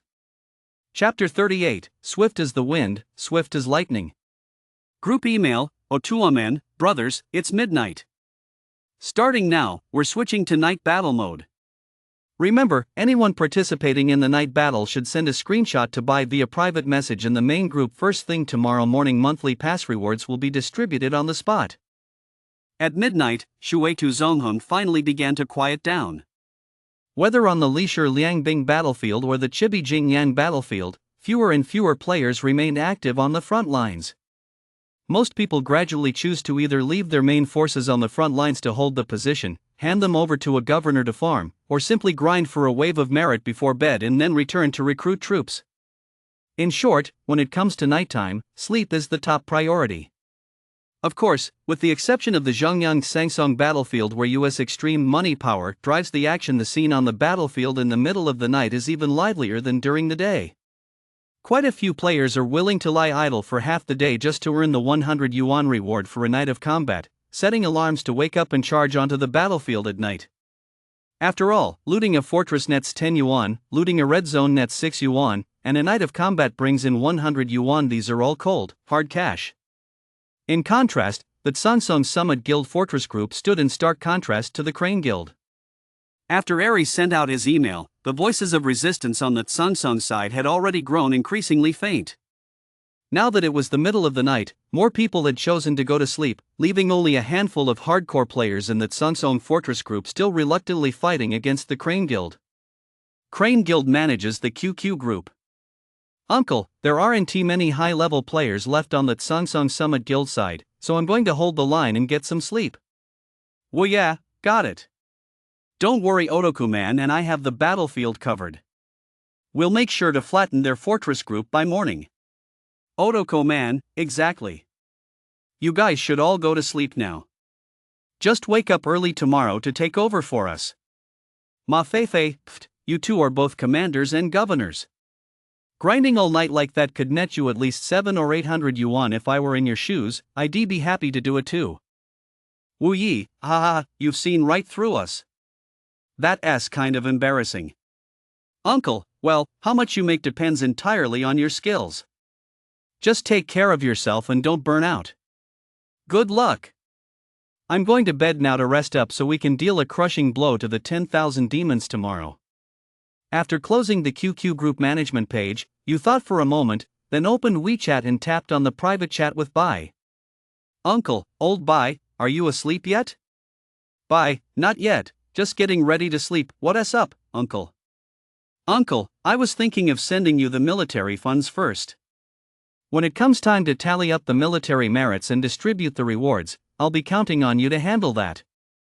Bai, there is no need to send it to me in advance. When the time comes, I'll send you a report on how much we've used, and then you can just send it to me then. Uncle, it's fine. That would be a hassle. I'll just give it to you directly. Uncle, transferred 20,000 yuan, transferred 20,000 yuan, transferred 10,000 yuan. Bai, holy crap, that's way too much. I'll never use that much. Uncle, no worries. If you don't use it, just keep it in your account. That way, if the guild ever needs to distribute rewards and runs short, you won't have trouble finding me. Bai, aren't you worried I'll just take the money and run? 50,000 yuan, that's half a year's salary for me. Uncle, you're the first to bring that up. I hadn't actually thought you'd run off with the money. But since you mentioned it, I'll just have to trust that you won't. Bai, man, I just don't get how you rich people think. Fine, I won't make a big deal out of it. I'll hold on to it for now. Uncle, alright, let me know if you run short. There's plenty of money. I'm going to bed now. Bye, okay, good night. Uncle, good night. The night flew by in the blink of an eye. As morning arrived, Summit Guild members woke up one by one and logged into the game to see how Sangsong had fared overnight. They had no idea what they were in for. The tragic events that had once befallen the Tiger Guild in Bingzhou and Baojingtuan and Jizhou were now replaying themselves within the Summit Guild. Holy shit? Where's my fortress? Where's my main force? Summit Guild members who logged in and saw Sangsong's devastated state couldn't help but voice their utter bewilderment in game. Overnight, the entire Sangsong fortress cluster had vanished. The entire Tsangsong fortress group, including frontline and reserve fortresses, numbered at least 200 or 300, with countless red zones. Who would have thought that in just one short night, it would seem as though the Summit Guild had never even set foot in Tsangsong? Even the city of Tsangsong itself had been captured by the Crane Guild. But what really gave the Summit Guild a headache was yet to come. Summit Guild Management Channel. Mad, I never would have thought it. This Crane Guild really knows how to fight at night. They wiped us out completely in a single night? Do these guys never sleep? Aries, that's nothing. There is something even more exciting coming. Mad, what is it? Aries, 225.470. See for yourself. The Crane Guild has already flown right up to the edge of the stone wall. At this speed, they've probably set up their fortress. By this afternoon, the Crane Guild will run into the 10,000 demons. Mad, damn. That's way too fast. Aries, word is that almost the entire Crane Guild went out on a raid last night. Red arrows were everywhere. When I logged in just after 3 a.m., Tsangsong had already been pretty much wiped out. Meow, so what do we do now? Should we start pushing from Zuli toward Zhongyang? Mad, it's too late. By the time we push from Zuli to Zhongyang, the battle at Lishur will probably be almost over. Aries, so what are you suggesting? Do you want to fly straight from the airport to Lishur for a head-on showdown with them? Mad, exactly. Aries, contact the 10,000 demons right now and tell them that if the Crane Guild shows up and engages them head-on, we'll borrow their airport to fly straight over there. Originally, according to Mad's estimates, the Crane Guild wouldn't be able to largely overrun Tsangsong's fortress cluster until noon at the earliest. By the time the Crane Guild definitively shifted their focus to Lishur, it would likely already be afternoon or even evening. But he never expected to make the same mistake Lin and Bao Naiha had made back then, underestimating the Crane Guild's night combat capabilities. In his view, even though rumors were spreading like wildfire across the server that the Crane Guild was invincible in night battles, this was, after all, just one season. No matter how strong a guild's night combat capabilities were in a single season, how strong could they really be? As a veteran player who had been with Shu Tu Zongheng for 3 years, Mad had traversed countless servers and witnessed countless powerful guilds during the Conqueror Guild season. Leveraging the connections and skills he honed over years of navigating veteran server communities, he took advantage of the period before the launch of Server 2500 to bring along the couple Aries and Miao, along with an entire high-level battalion, to settle in Izhou and plan for the Conqueror Guild. After settling in Izhou and the server went live, the Summit Guild sailed smoothly, leading the entire server, and even encountered a solo player dominating the map by clearing fully leveled red monsters. With his unique tactical vision and Summit Guild's exceptional combat prowess, Mad laid out his strategy beyond the borders of Bingzhou, consolidated the southern and central regions of Izhou upon the server's launch, and broke through Yinping Pass to absorb the Demon Guild. Now, as long as he can wipe out the Crane Guild standing in his way, the Conqueror Guild will be a sure thing for Mad. Chapter 39, Breakthrough. Crane Guild SQQ Group. Summit Guild must have already noticed that our entire force has moved to Lishur, but it's suspicious that they still haven't made a move at Zuli. Uncle, I get the feeling Mad has abandoned the plan to advance from Zuli and pin us between two fronts with the 10,000 demons. By the time they push back from Zuli to Zhongyang, the battle at Lishur might already be over. Abandon the plan to advance from Zuli, then what are they going to do? Surrender? Uncle, there's no way they surrender. Mad brought so many brothers here fully prepared for battle, and it's his sacrifices that have made Summit Guild what it is today. He certainly won't give up easily. Ma Fei, then what are they up to? Could there be some other strategy? Kuxinrin, I wouldn't call it a strategy. I think Mad is probably planning to gather all his forces for a decisive battle against us at Lishur. Ma Fei, a decisive battle at Lishur? You mean they're going to use the airport to fly straight to Lishur right now and have a real 2-on-2 showdown with us? Kuxinrin, I'm afraid that's exactly what's going to happen. If it comes down to a head-on 2-on-2 clash, our advantage won't be that great. After all, compared to the Tiger Guild, the Demon Guild is also a formidable force. At that point, it'll basically be like 1 against 1.5. Uncle, it's true we'll be facing a head-on clash, but it won't be 2-on-2. You two might have forgotten one thing, the Summit Guild from beyond the borders of Bingzhou still hasn't shown up. Ma Fei, wasn't the Summit Guild from beyond the borders about to be wiped out by the Tiger Guild? What kind of combat strength could a guild like that possibly have left? Uncle, you know it's just about to be scattered, not already scattered. We've been at war with Ezhou for over a day now, and the fact that the Summit Guild beyond the border hasn't made a move is really worrying me. Kuxinren, there's probably no need to worry so much about this Summit Guild beyond the border. After all, their combat capabilities are really weak. Even if they do mobilize, it'll be nothing more than a guerrilla-style attack. They'll just harass us for a bit and then run off. Uncle, let us hope so. But let us put that aside for now. Worrying won't do any good anyway. Hurry up and email the brothers to start building the fortress at the Leisure Exclave. Since there's nothing much to do during the noon break, take a quick rest or nap. Once the full-scale battle begins this afternoon, it's bound to be another sleepless night. Around 2 p.m., the Crane Guild's fortress cluster below Leisure was fully operational, and the Summit Guild's fortress cluster above Leisure was also almost entirely set up. The Demon Guild was also sensible enough to gradually ease up on their attacks against the Tiger Guild's fortress cluster, and the entire Leisure battlefield actually began to quiet down.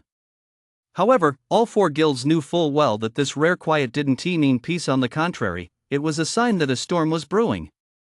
World Channel. Xing, War Silver Fox, 241.473. Next, our reporter brings you an exclusive report on the First World War in Server 2500.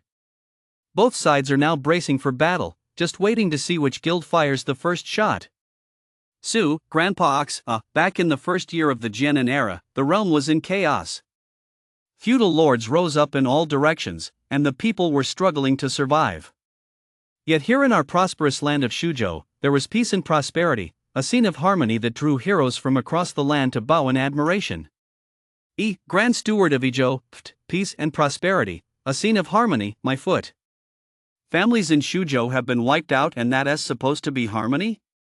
Xing, War Silver Fox, alright, we see that Mr. Grand Steward of Ezhou, a member of the Ezhou Summit Guild, one of the warring factions, has stepped forward first to criticize our brothers in Shuzhou. Getting so worked up over a few words doesn't that suggest the situation in Ezhou is unstable, or even showing signs of decline? Ji Bingbing, this war correspondent is so dedicated. I strongly recommend he apply to be a Tieba historian. Next season, I won't read our server's match reports unless you write them. Yang historian Jue Phone, wow, my job has already been snatched away this fast. By the way, after this battle ends, we'll conduct a short interview with the victorious faction's leadership. Brothers who are interested can head over to the Tieba forum to check it out. Yang Mo and Xian Chang, holy cow, so the historian is from our Yanzhou too? Enough said, brothers, let us become historians and earn 5 stars. Crane Guild. All member email Wuye, attention all members. Everyone, time your actions to exactly 2:30. Focus fire on the Demon Guild Fortress Cluster in Liangzhou. The 2nd Battalion and Jizhou Battalion will hold the front lines of the fortress, while the 1st and 3rd Battalions will push forward to flatten the Demon Guild Fortress Cluster. It wasn't that you and his group deliberately avoided the Summit Guild at first, it was simply because the Summit Guild's enclave was located above Leisure, while the Crane Guild's rogues were flying below Leisure. The only way to engage the Summit Guild head-on was to tear open a breach in the Demon Guild's frontline fortress cluster. As for the gap in strength between the 10,000 demons and the Tiger Guild, the current distribution of fortresses on the Leisure Bingzhou side speaks volumes. Just half a day into the battle, the Tiger Guild's fortress cluster had already been pushed back more than 10 squares, and it was only thanks to US financial incentives and the Tiger Guild's night fighting troops actively reclaiming territory that they managed to stabilize the situation. Otherwise, by now, the Tiger Guild's fortress cluster would likely have been completely wiped out. As time ticked by, more and more red lines from the Crane Guild were aimed at the Demon Guild's frontline fortresses. Among the forces targeting the fortress with the heaviest Wanyao presence, you led the charge. All 4 main forces except for the Shu infantry pressed forward. All member mail, 10,000 demons White Tiger, everyone, defend the frontline 9x9 grid. Halt the offensive and focus entirely on defense. We must hold off the Crane Guild's first wave of attacks and hold out until our Summit Guild brothers break through the Tiger Guild's defenses. Demon Guild Channel. Chingy, 250.475. We absolutely must hold this mountain pass. If we lose it, we'll completely lose our strategic advantage. Green Grasslands, 250.473. Over here. Uncle is shooting this way. Stack up and defend. We have to send Uncle back home. Mamingchi, here he comes. Let us go, brothers. Take down Uncle. 10,000 demons. Black Tortoise, everyone with national team starters, come join me in ambushing Uncle. Once we send Uncle packing, the pressure on our front lines will be cut in half. Whoa! So you guys are waiting for me here? You're really eager to send me home, aren't you? As the arrival time of the reinforcements drew nearer, you noticed more and more defenders piling up on his target territory. It was clear that Wan Yao intended to pool everyone's strength to take him down head on first. However, you remained confident. The Demon Guild's top fighters had already gone to the Summit Guild, and the remaining high-level players would likely only be able to bring 2 or 3 red-level units at best. At 2:29 p.m., as the 3 main forces of U.S. 3rd Squad arrived one after another at their objective, a flurry of sword and blade special effects flashed across the screen, followed by 21 battle reports instantly popping up in the bottom left corner. Wow, an average of only 1 squad taken down for every 7? But when you clicked on the reports to check the details, his displeasure immediately faded. Damn, they really went all out to send me off. Out of these 21 teams, aside from 2 Han Archer teams, the rest are all noobs and low-red national team members? Chapter 40, The Dominator Emerges. Demon Guild Channel. Chingy, battle report, this is insane.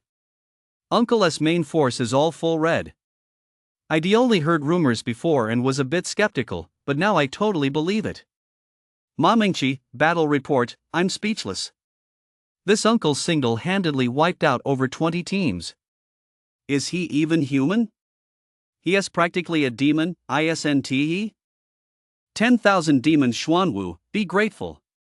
At least those 20-plus teams managed to cripple Uncle's 3 main squads. After this battle, Uncle will be down for at least 3 hours.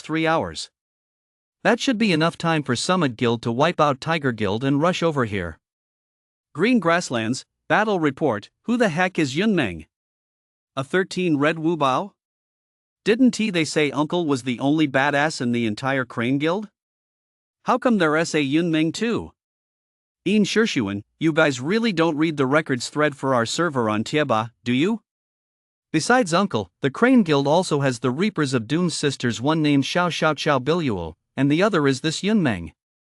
Neither of their main characters has less than 10 red bars, especially that Xiao Biluo. Basically, her main characters are just 2 or 3 red bars short of max. Leiluo, 251.476. Holy shit. Yunmeng is coming to ram our outpost again, and Xiao Biluo is right behind her. Overnight Rich, don't panic, brothers. No matter how strong they are, they're no Uncle.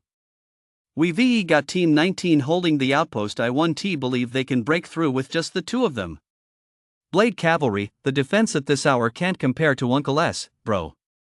All our guild's high-level players are out taking on Uncle, and they've already had over 20 squads wiped out. Right now, this spot is mostly Han Archers, and there might even be Taishir CI. Leiluo, battle report, it's over. 12 red cleavers, plus little Xiao Biluo that has 14 red cleavers. They've completely wiped out the garrison. Overnight Rich, this is insane. Just how many high-level players does the Crane Guild have? If this keeps up for a few more minutes, forget about defending the pass. I think we'll be pushed right out of leisure. Group message, Wanyao Xuanwu, frontline, hurry up and man the defenses. All main forces with 10,000 troops or more don't go home. Get up there and defend. We must hold the line. After sending the message, Wanyao Xuanwu knew full well this was a pipe dream. With the arrival of Yunmeng and Xiao Qiao's main forces on the battlefield, the Demon Guild, whose elite troops had already been wiped out by you, simply couldn't hold them off. Across the entire battlefield below Leisure, starting from the point 251.476, the Crane Guild gradually tore open a massive breach. Like a virus, it spread rapidly, creeping upward toward the battlefield above Leisure. Summit Guild manages the QQ group. Wanya White Tiger, mad, how much longer until you can push back the Tiger Guild? I can't hold out much longer here. Mad, huh? The battle hasn't even been going on for half an hour. How could you already be on the verge of collapse? It'll take me at least an hour to push the Tiger Guild back, they're just too resilient. 10,000 demons Black Tortoise, there's nothing we can do. The 20 plus teams we cobbled together from our high level players were wiped out by Uncle all by himself. I thought trading over 20 squads to keep Uncle down for 3 hours was a steal, but then Yunmeng and Xiao Biluo popped up out of nowhere. All our high level players are down now, there's no way we can hold the pass. Mad, if we can't hold it, let us just give up the pass. Let the Crane Guild come through so they can engage the front lines, and we'll just have a 4-way free for all. 10,000 demons White Tiger, will that even work? Mad, we VE got no choice, it'll have to work. If we make you hold the line, by the time Crane Guild pushes in, you'll have lost all combat effectiveness, which would be even more of a headache. Ares, besides, a 4-way free for all works in our favor. Tiger Guild is already on its last legs, a head-on clash would basically be Crane Guild fighting 2 against 1. 10,000 demons White Tiger, alright, I'll send the email. Crane Guild admin channel. Well yeah, what is going on? 10,000 demons really are Summit Guild's minions. Look, all of 10,000 demons frontline fortress defenders have pulled out. I wouldn't believe it if they said they didn't learn this from Summit Guild. If they fought tooth and nail, they could VE held out for at least another half hour, right? Why did they suddenly pull back? Uncle, whatever the reason, we just need to push right in and finish this. Let us hurry up and push forward to link up with the Tiger Guild, otherwise, I'm afraid they won't be able to hold out. Automan, we'll deal with whatever comes our way. Now is the perfect chance to take advantage of the situation and drive the 10,000 demons out. We VE got to seize this opportunity. All member email, Uncle, 249.475 brothers, starting from here, let us tear a huge hole in their fortress formation. Let us pick up the pace and push all the way through to help our Tiger Guild brothers take Liangzhou and Crushizhou. You now holds a very high status within the Crane Guild. Strictly speaking, he has become their spiritual leader. The Crane Guild, already brimming with morale, became even more enthusiastic after you sent this message. In an instant, blue arrows covered the entire screen. Email, Tuba Tianxia, Uncle, my cooldown is over. Can you make some room for me? Just then, you received an email from Tuba Tianxia. Wow, he is really grinding hard. It's only been a little over a day, and he has already racked up nearly 4,000 power. Looking at Tuba Tianxia's power, you couldn't help but admire the kid's dedication. He casually kicked out a low-level alt that had joined the guild just to farm loot for its main character, then invited Tuba Tianxia to join. Tuba Tianxia didn't hesitate and quickly accepted. Male, Uncle, remember, once you're in the guild, you have to follow our 3 rules. Also, act like a big shot, put on a serious face. Male, Tuba Tianxia, don't worry, I know. Crane Guild channel. Uncle, come on, everyone. Let us all welcome Tuba Tianxia to the Crane Guild. Qingdao Big Cannon, what? Tuba Tianxia? ISNT, that the full health monster from Ezhou? Tao Sheng Ezhou, holy shit, holy shit. I see it. Big Shot Tuba has joined. Tuba Tianxia, hello everyone. I look forward to learning from you all. Woya, 666, welcome, Tuba. Bye, welcome, welcome. A warm welcome. Qingdao Big Cannon, holy crap, with Tuba teaming up with the guild master, who in the entire 2,500 server could possibly stand a chance? SpongeBob, I thought Tuba's power was over 10,000? How did it drop to 4,000? Tuba Tianxia, I wandered over here.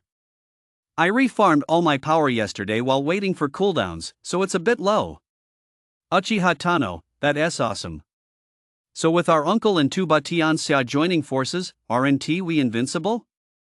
The Conqueror Guild has a bright future ahead. Tuba Tianxia, where is the battle happening right now? I don't see anyone left over in Zhongyang.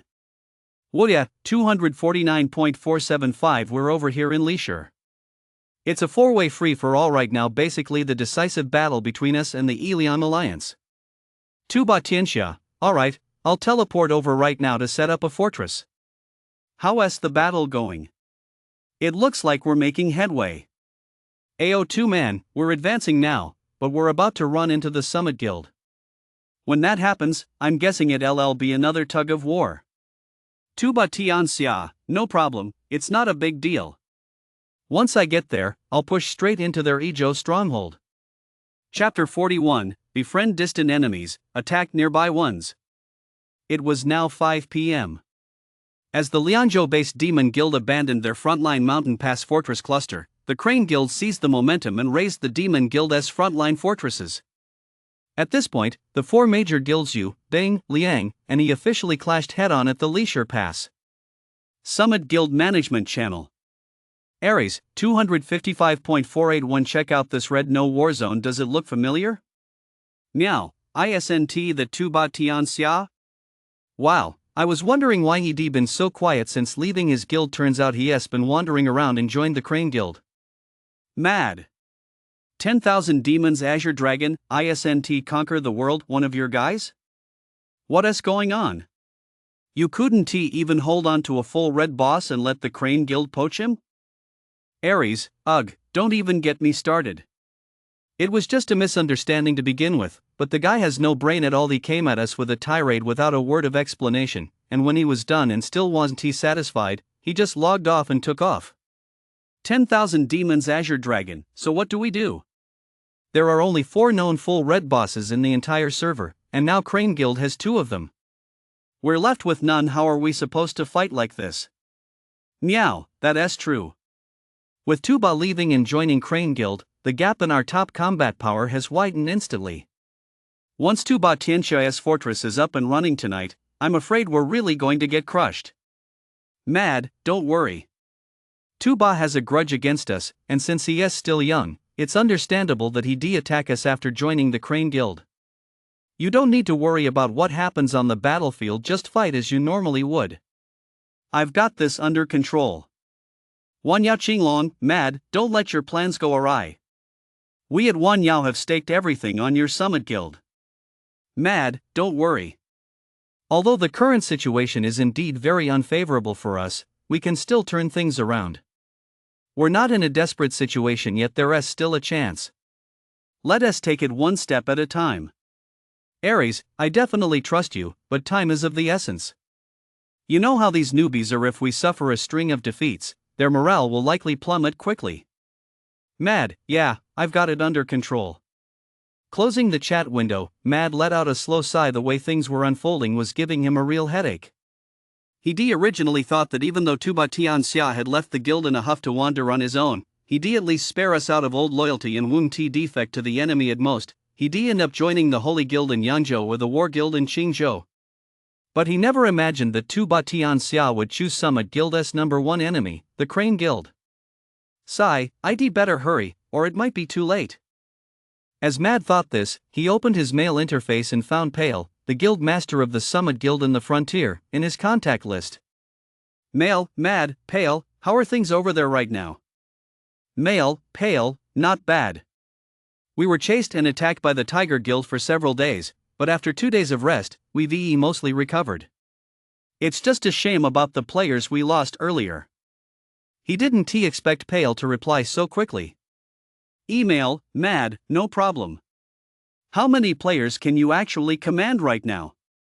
Email, Pale, over 80, I'd say. About 10 of them are decent quality heroes, and one of them, Wei Yefeng, is a high-level player. Email, Mad, not bad, over 80. That's much better than I expected. Alright, remember what I arranged earlier? We can move tonight. Email, Pale, that soon? Is the front line already on the verge of collapsing? I haven't really been following the battlefield. Email Mad, yeah, it's getting tough to hold. So you guys have to move fast ideally, we should have a resolution by tomorrow night. Email, Pale, got it. Don't worry, I'll do my best. After closing the email, Mad sat at his computer for a long time, rubbing his chin. After a while, as if he'd finally made up his mind, he reopened the email page. This time, however, he wasn't contacting Pale, but rather the diplomat of the Qingzhou War Guild, John Silver Fox. Email, Mad, bro, are you there? At that moment, John Silver Fox was controlling his main character to farm city loot and level up while chatting casually in the War Guild's main chat channel. Receiving Mad's message out of the blue came as quite a surprise to him. Email, John Silver Fox, yeah, I'm here. What's up, Mad? Shouldn't you be in leisure commanding your troops? How come you have time to message me?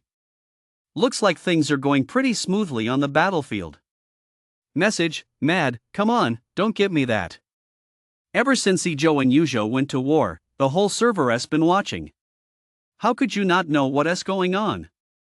Message, John Silver Fox, so you don't just drop by for no reason, bro? You're reaching out to me out of the blue, got something on your mind you can't talk to anyone else about? No problem, just tell me. I'm a very discreet guy. Like that time Chief told me he forgot to bring toilet paper to the bathroom, but his girlfriend was out shopping and not home. He was stuck in there for 3 hours until she finally got back and brought him some. I've never let that slip to anyone, Email, Mad, Email, War Silver Fox, okay, enough joking around. Let us get down to business. Mad, what exactly brings you here? Email, Mad, nothing else, I'm here specifically to discuss a partnership with the War Guild. Email, War Silver Fox, a partnership? Where do we even start? Our two guilds are separated by half the map. I'm afraid it'll be a bit difficult to discuss a partnership. Email, Mad, as the saying goes, make friends far away and attack those nearby. If War Guild were our neighbors, there'd be no need to even talk about a partnership. Email, War Silver Fox, that's true. So let us not beat around the bush. How do you propose we go about this partnership? Email, Mad, Brother Silver Fox, you're a smart guy. Things aren't looking good for Elion on the leisure battlefield right now. If we keep fighting like this, I'd guess it won't be long before we get crushed. If Elian gets swallowed up by Yuzhou, then more than half of the 9 provinces of Shuetu will end up in the Crane Guild's hands. I'm sure War Guild, with its sights set on becoming the Conqueror Guild, wouldn't want to see that happen, right? Email, War Silver Fox, go on, I'm listening. Email, Mad, plus, Tuba Tianxia, one of the only 4 full red powerhouses in the entire server, has already joined the Crane Guild. So now that the Crane Guild has rallied 2 of the 4 full red powerhouses and single-handedly taken over the Bing and Ji provinces, their strength is already terrifying. If Iliang gets swallowed up too, that's basically game over, isn't it? Email, John Silver Fox, so you're asking us to help you guys? Email, Mad, it's not about helping, it's about mutual benefit. If we successfully suppress the Crane Guild, we won't be the only ones to profit. I'm sure, with your long-term vision, Silver Fox, you understand the pros and cons of this. Email, John Silver Fox, you're right, that sounds very tempting. Hear us what we'll do, I'll talk it over with Chief and the others, and get back to you in a bit. Chapter 42, Mutual Aid. War Guild's official Penguin Group. War Silver Fox, screenshot, what do you guys think? Come on out and chat. Warjo City, wow, Ijo must be backed into a corner, they're actually asking us for help now. War stop war with war, but Mad does have a point. If he and Liang really collapse and get swallowed up by Yuzhou, then server 2500 will truly become a one-party dominance by Yuzhou. Chief, in any case, in this battle between Yi and Yuzhou, no matter which side wins, it's not in our best interest. So it's worth weighing the pros and cons. War Zhoucheng, I think we should definitely wade into this mess. Regardless of whether we can profit from it, even if we just get involved to play the role of mediator, it'll still be beneficial for us. Chief, but Zhoucheng, have you thought about this? If we get involved and successfully mediate, what if the Crane Guild comes after us while Ijo is recovering? That'd be a real headache for us. Jean, stop war with war, who cares? It's still better than having Yujo swallow up Ijo and become invincible on the spot, right? Chief, you two hotheads, I didn't say we shouldn't fight, but we need to have a strategy for everything. At the very least, shouldn't we try diplomacy before resorting to force? Death God Falling Leaf, I think we should fight, too. Last time we didn't take on that new Hujian army in Yanzhou, but this time I want to go test my mettle against Uncle and Tuba Tianxia. War Silver Fox, then let us just go with it. We already decided to fight anyway. I'll discuss the specifics with Mad. If we can work it out, we'll fight, if not, we'll just drop it. Chief, alright, I'll leave it to you, Silver Fox. But once you're done talking with Mad, let us have a chat about that time you went to the bathroom without toilet paper, okay? War Silver Fox, oh man, damn, I forgot to censor that. Awkward. Back to the game. Email, War Silver Fox, bro, we worked it out. Email, Mad, coming. So, what's the deal, willing to make this deal? Mail, John Silver Fox, come on, we're brothers in the same server. It's not about a deal, it's just helping each other out. Let us talk details. How do you want us to proceed? Mail, Mad, it's simple. We'll hold off Yujo from Leisure, while you break through the pass into Jizhou. There's a full-strength Crane Guild squad in Jizhou, they won't just sit idly by. When that happens, the Crane Guild will definitely rush back to defend Jizhou, and that's when we'll launch a two-pronged attack. If we succeed, even by the most conservative estimate, you'll take Jizhou and we'll get Bingzhou. Plus, by then, the Crane Guild will be forced to hole up in Yuzhou. Forget about the Conqueror Guild, they'll even have to get our approval just to enter resource provinces. Email, John Silver Fox, wow, bro, that's a great idea.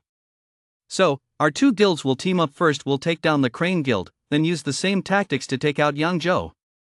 Wouldn't that mean the Conqueror Guild would be a piece of cake for us in a friendly match? Email, Mad, you could put it that way.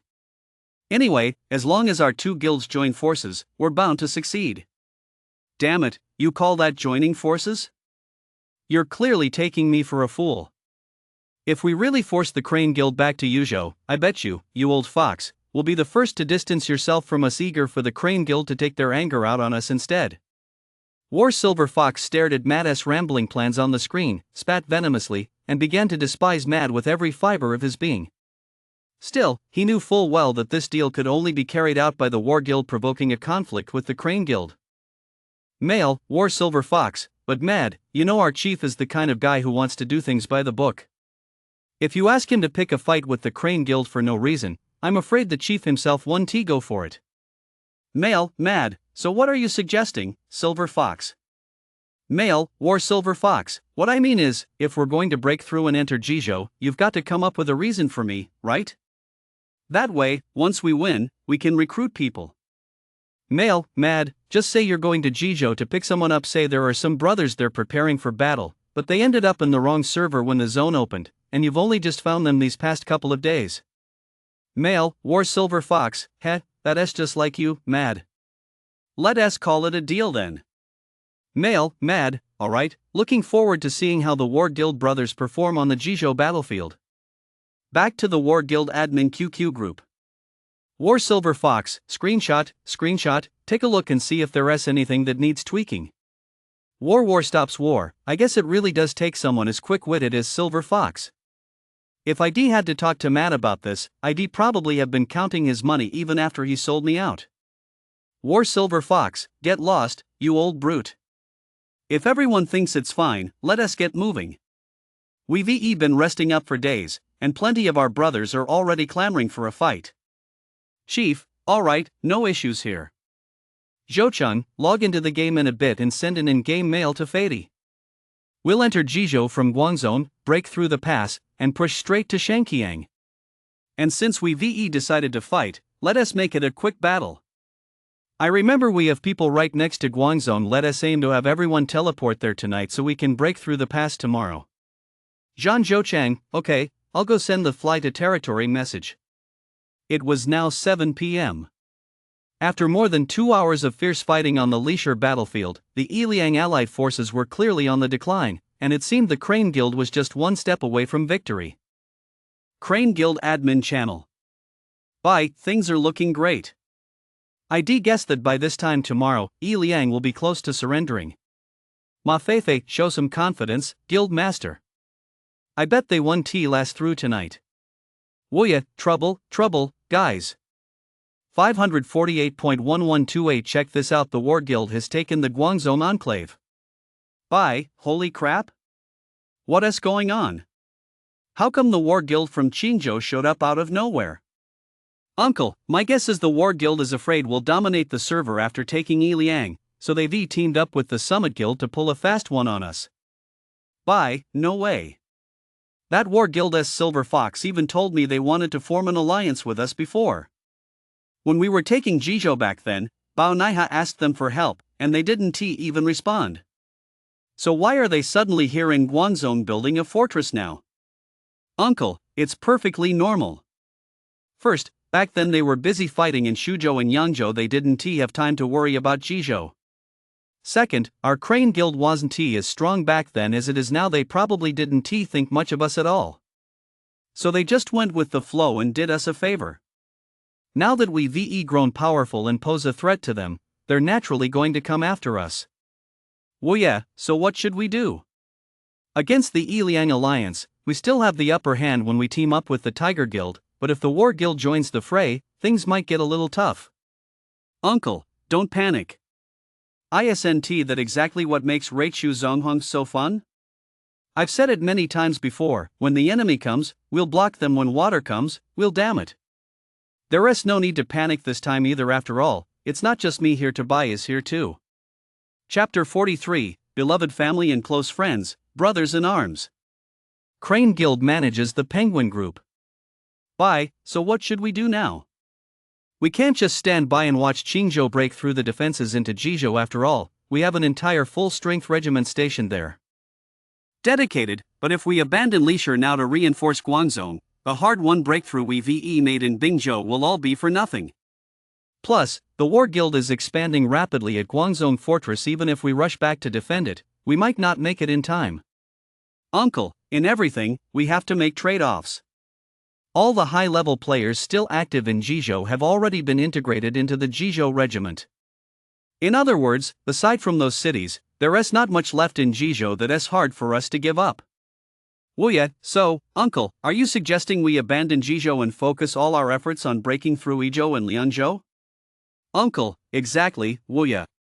Contact Nairaku, the commander of the Jizhou Corps, and tell him to relocate the entire corps to Bingzhou or Yuzhou. The gems required for the relocation will be reimbursed at a rate of 2 monthly passes per person. Also, you can reach out to the Holy Guild in Yangzhou. Judging by the situation at Red Cliffs, I suspect the Dadao plan in Jingzhou is on the verge of collapse.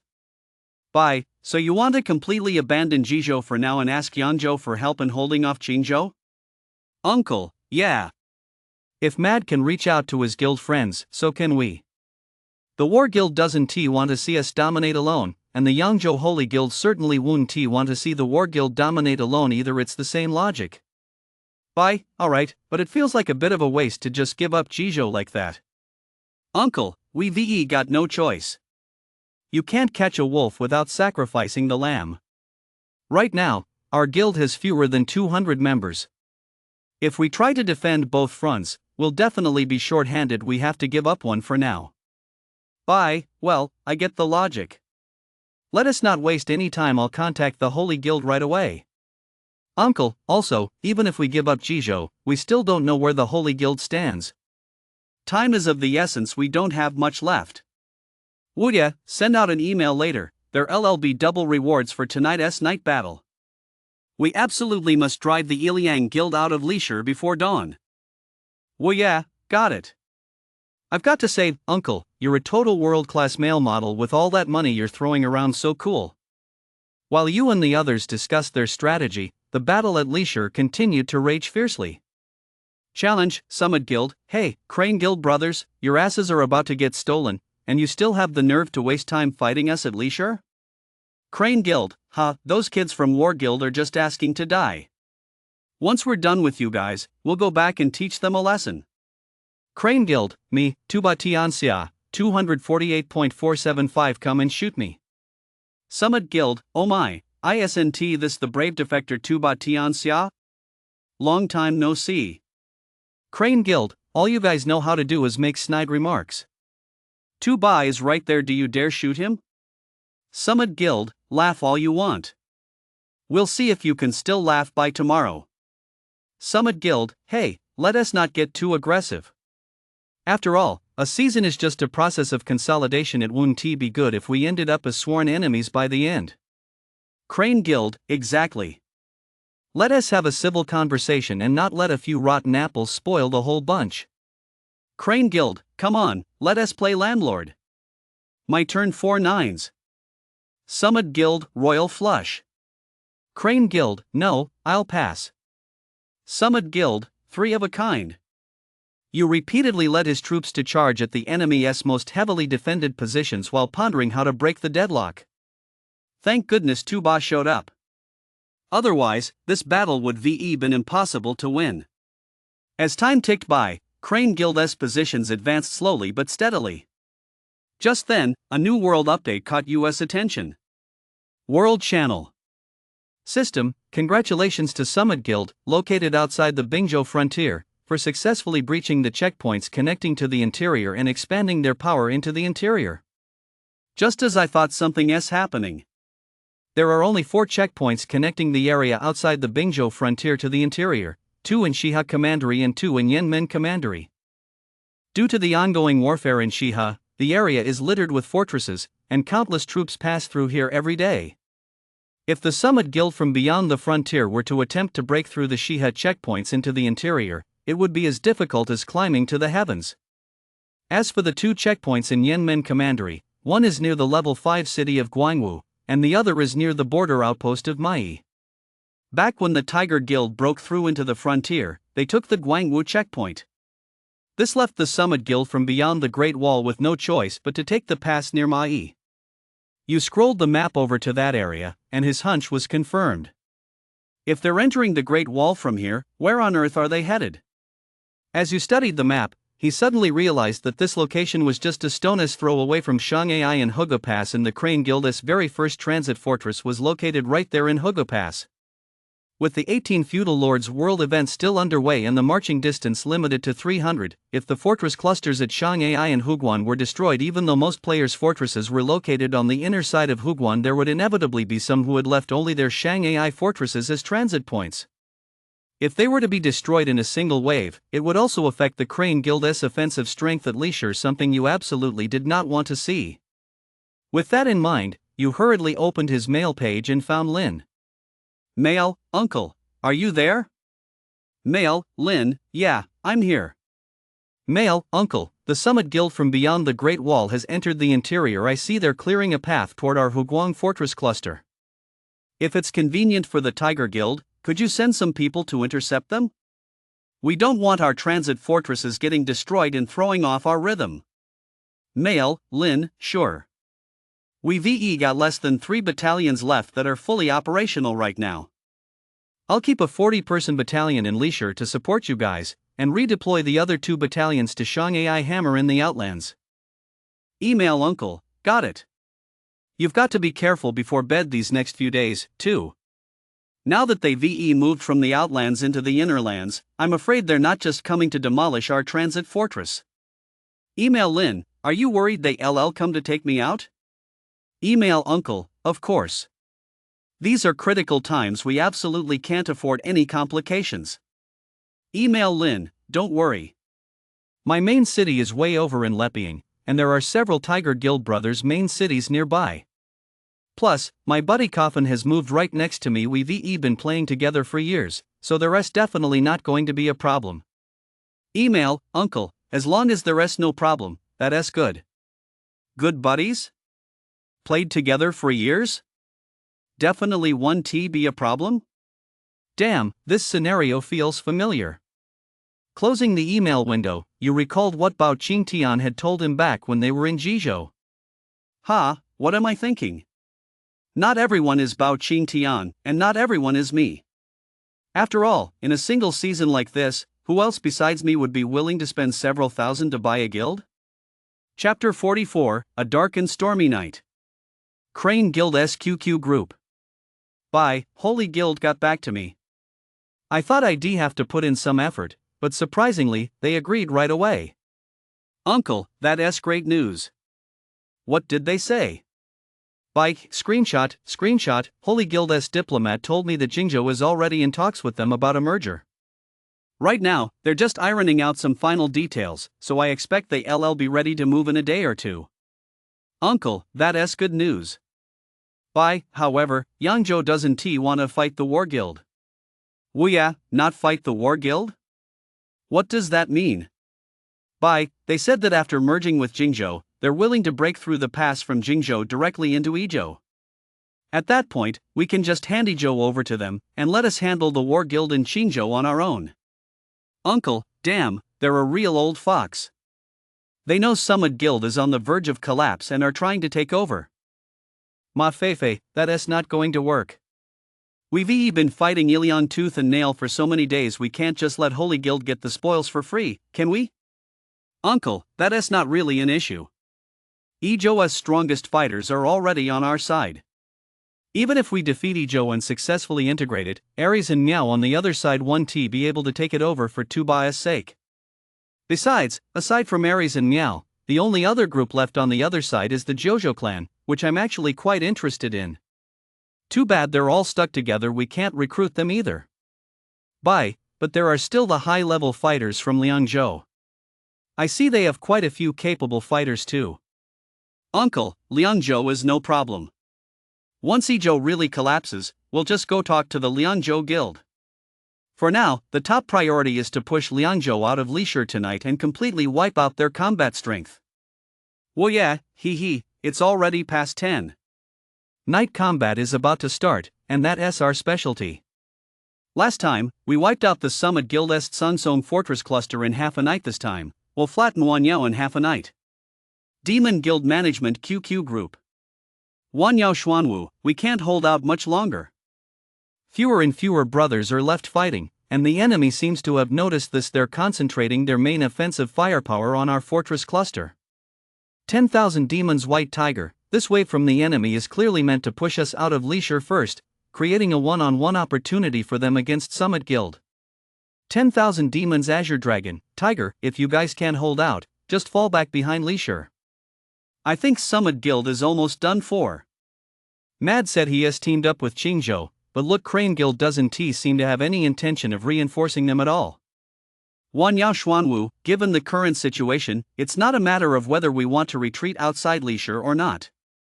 We've been constantly chased and attacked by the Crane Guild. I reckon by the end of tonight, we'll just be staring at each other across the border.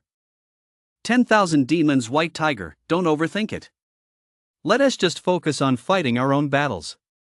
There is no need to worry about who wins or loses this war. After all, we're just mercenaries right now. As long as we prove our worth, we'll have no trouble commanding a good price later on.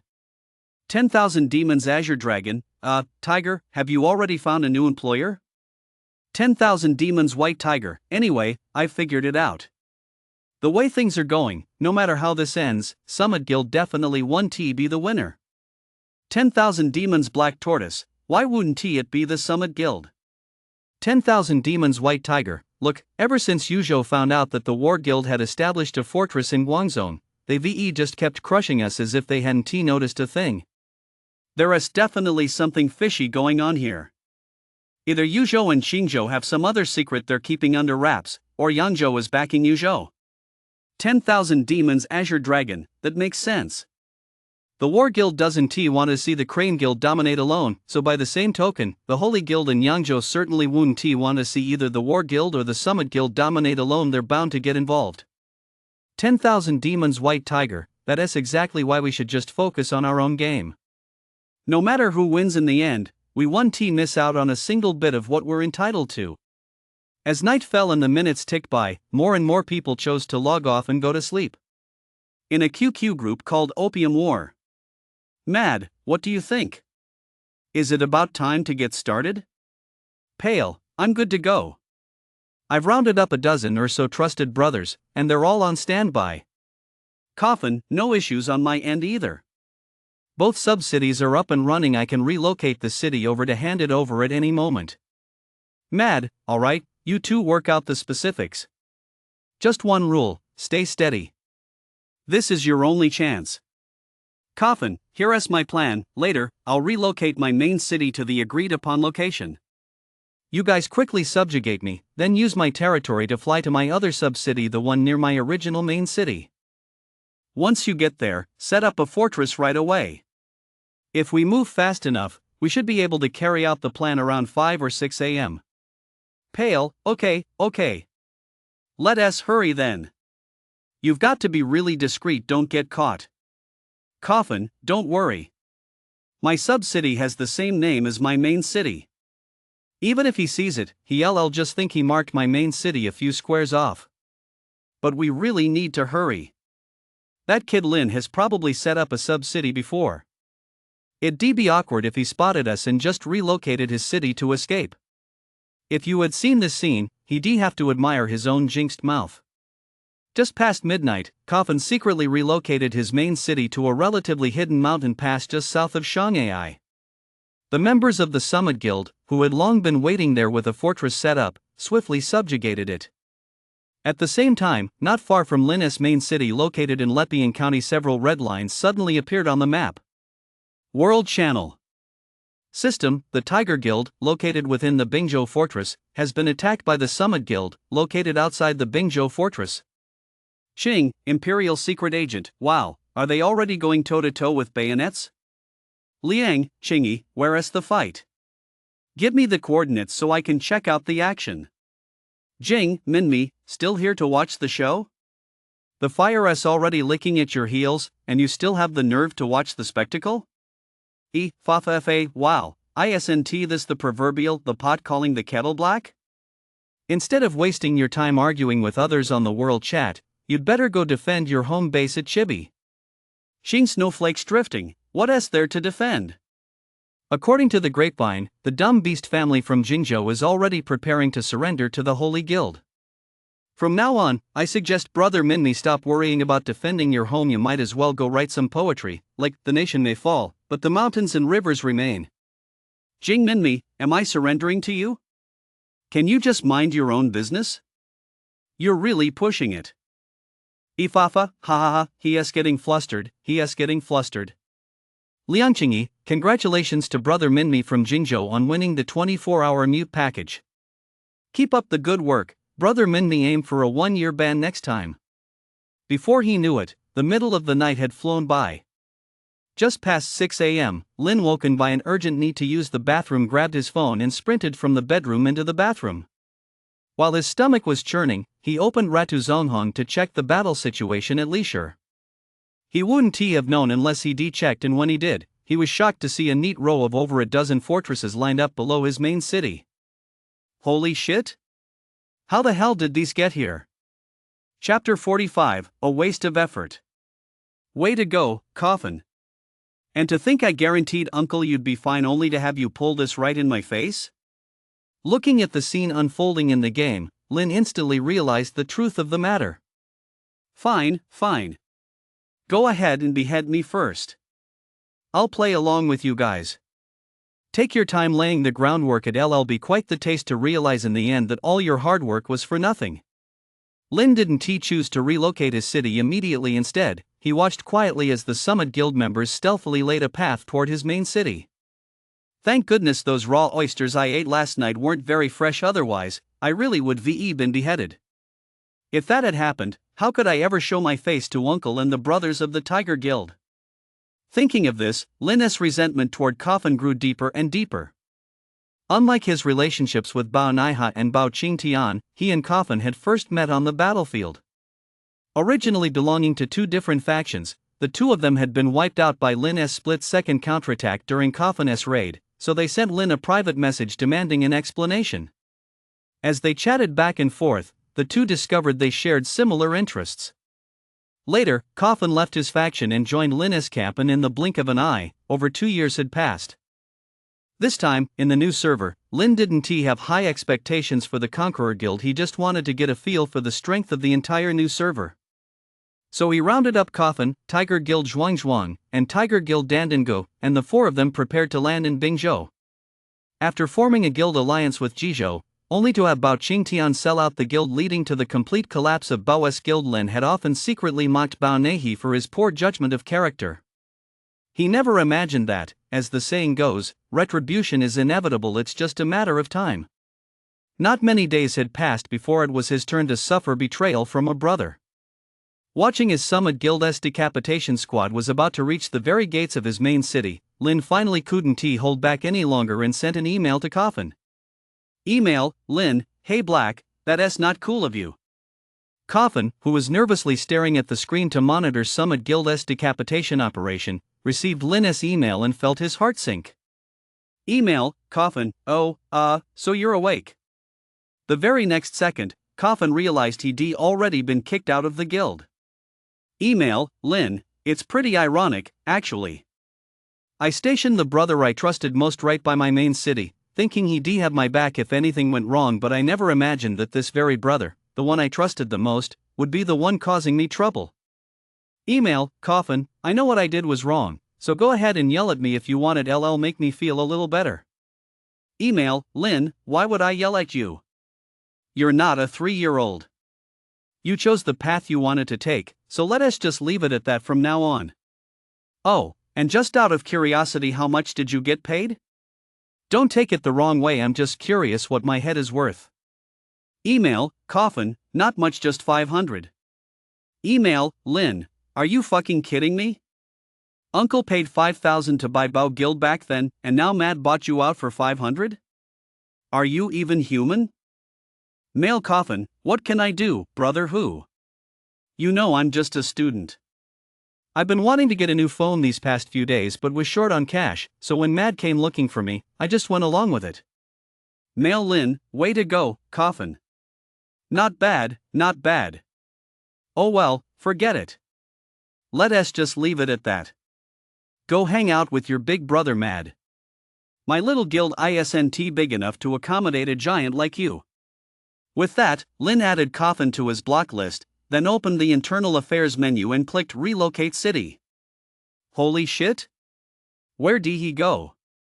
The Summit Guild members, who'd been working on this for most of the night, were dumbfounded. They were about to lay the foundation right at the foot of Lin's city walls, only for him to relocate his city and run off. Was he messing with them? Holy shit!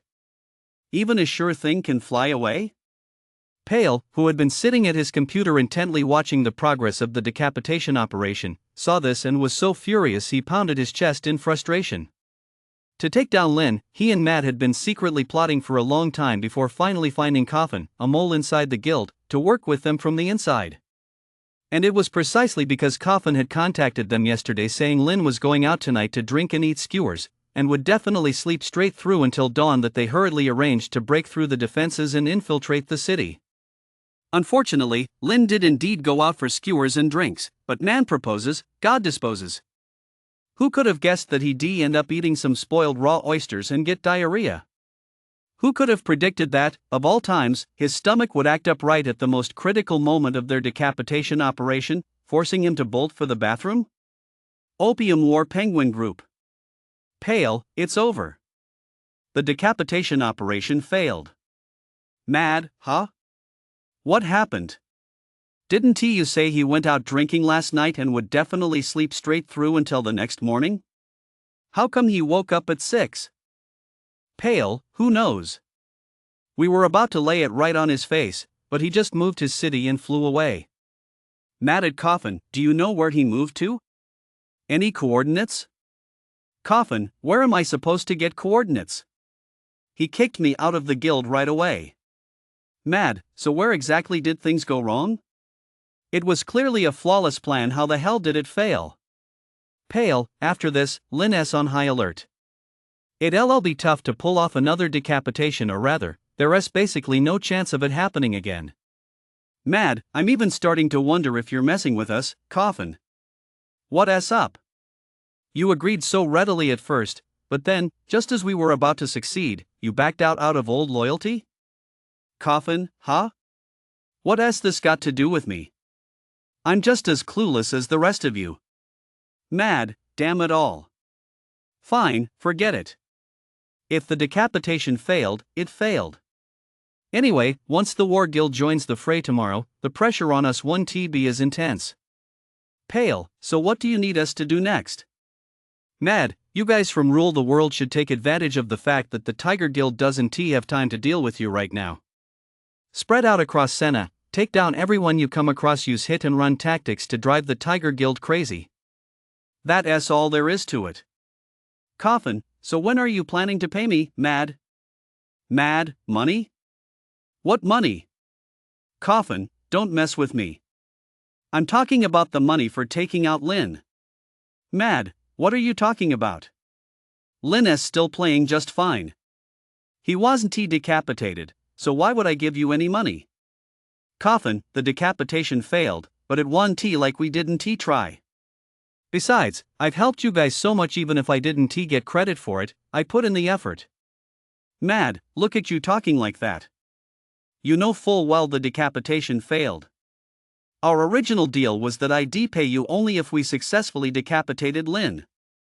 Now that it didn't work out, why are you asking me for money? If you just kept your mouth shut, that'd be one thing, but you actually have the nerve to shamelessly ask me for money?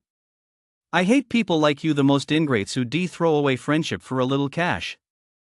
Chapter 46, Entering the Arena. Opium War Penguin Group. Coffin, oh, come on. That's just like you, Mad. This is exactly what they mean by killing the donkey after the millwork is done, isn't it? You begged me to agree to work with you back then, but now that the decapitation mission has failed, you can't wait to kick me to the curb. This group has been dissolved by the group owner. Seeing this system message, Coffin was so furious he wanted to curse Mad's ancestors 18 generations back, but in the end, it was just a thought. At that moment, Coffin could do nothing but seethe with helpless rage. Fine. Just you wait, Mad, you old scoundrel. You look down on me, do you? Fine. Sooner or later, I'll make you regret every word you said tonight. Dawn broke, and Shueisha players began waking up one by one to log into the game and see if anything had changed in the Shueisha world overnight. Crane Guild Channel. Uncle, not bad, guys. In just one night, we managed to push the 10,000 demons right out? Macbeth, now I feel like the night was too short. If we had a few more hours, we might even push the Summit Guild out by now. Well yeah, the Demon Guild does have some resilience. It wasn't until a little past 4 a.m. last night that we finally took the last red territory inside their borders. Tuba Tianxia, too bad my power is low right now, and my resource output is low too. For now, I can only afford to maintain 2 teams, otherwise, I could kept on slaughtering them last night. Uncle, oh, wait, Tuba, you joined the night battle too? Tuba Tianxia, of course. With your military merit system, night battles are basically like giving away free money. I'm definitely joining, and not only that, I'm going to claim that 1,000 coin reward for first place in merit. Well yeah, it's over. The top merit spot, which was originally a contest between Yunmeng and Xiao Xiao, is now going to be snatched away by Big Shot Tuba.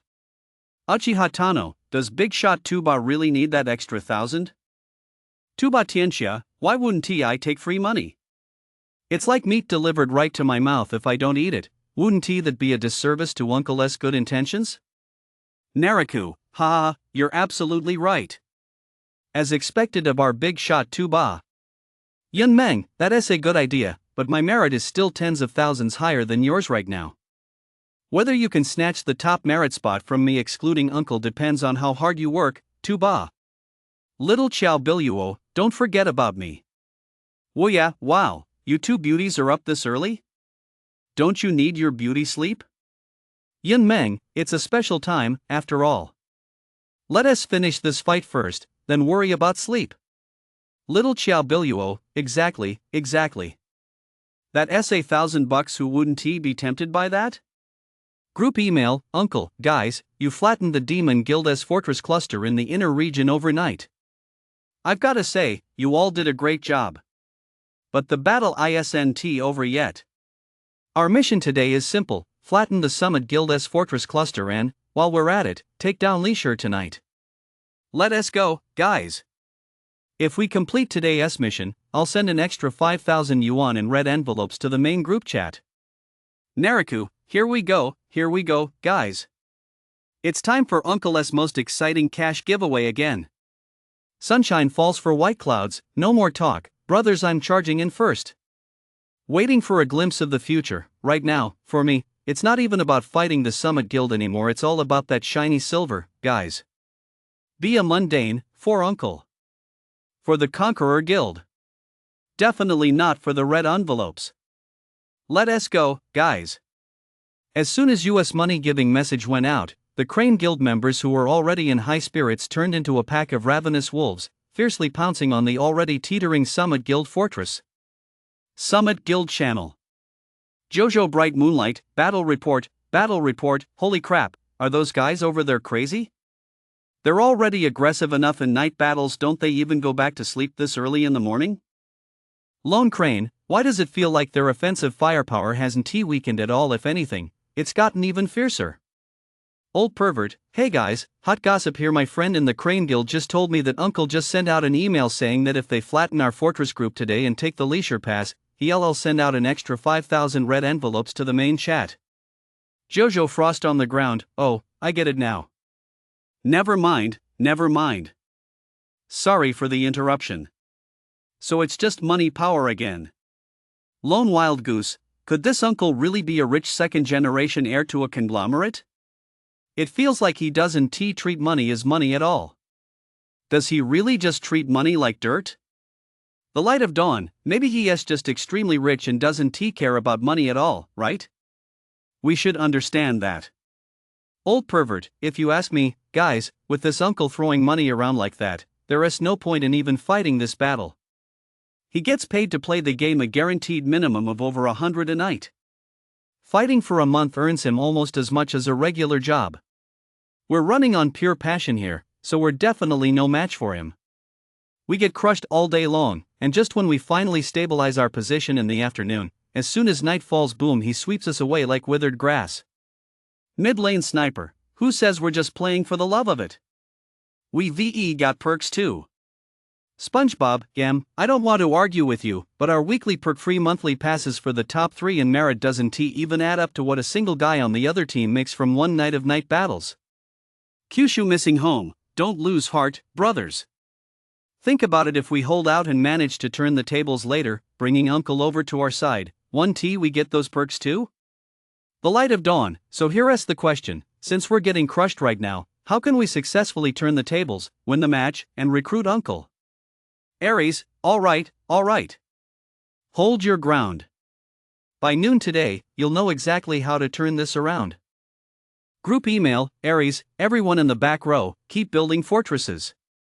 If the frontline fortresses can't hold, fall back, but make sure you stay behind the current frontline fortress cluster, and keep at least 2 backup fortresses ready. We absolutely must hold off the Crane Guild. After a grueling morning, the Summit Guild's fortress cluster already teetering on the brink retreated time and again, eventually reaching a mountain pass about 25 squares above Leisure Pass by noon. It was only here, thanks to the advantage of the terrain and Ares' constant on-site command, that they were barely able to hold their own against the Crane Guild. Meanwhile, on the Guangzhou side of the Qingji Pass, the War Guild's fortress group had long since completed its preparations. All channel message, Warzhou City, attention all, everyone's main cards must trigger the pass at exactly 12 o'clock. All demolition cards must trigger the pass precisely at 12:01. Do not jump the gun, and do not be late. After successfully breaching the pass, do not brag on the world channel, anyone caught doing so will be kicked from the party.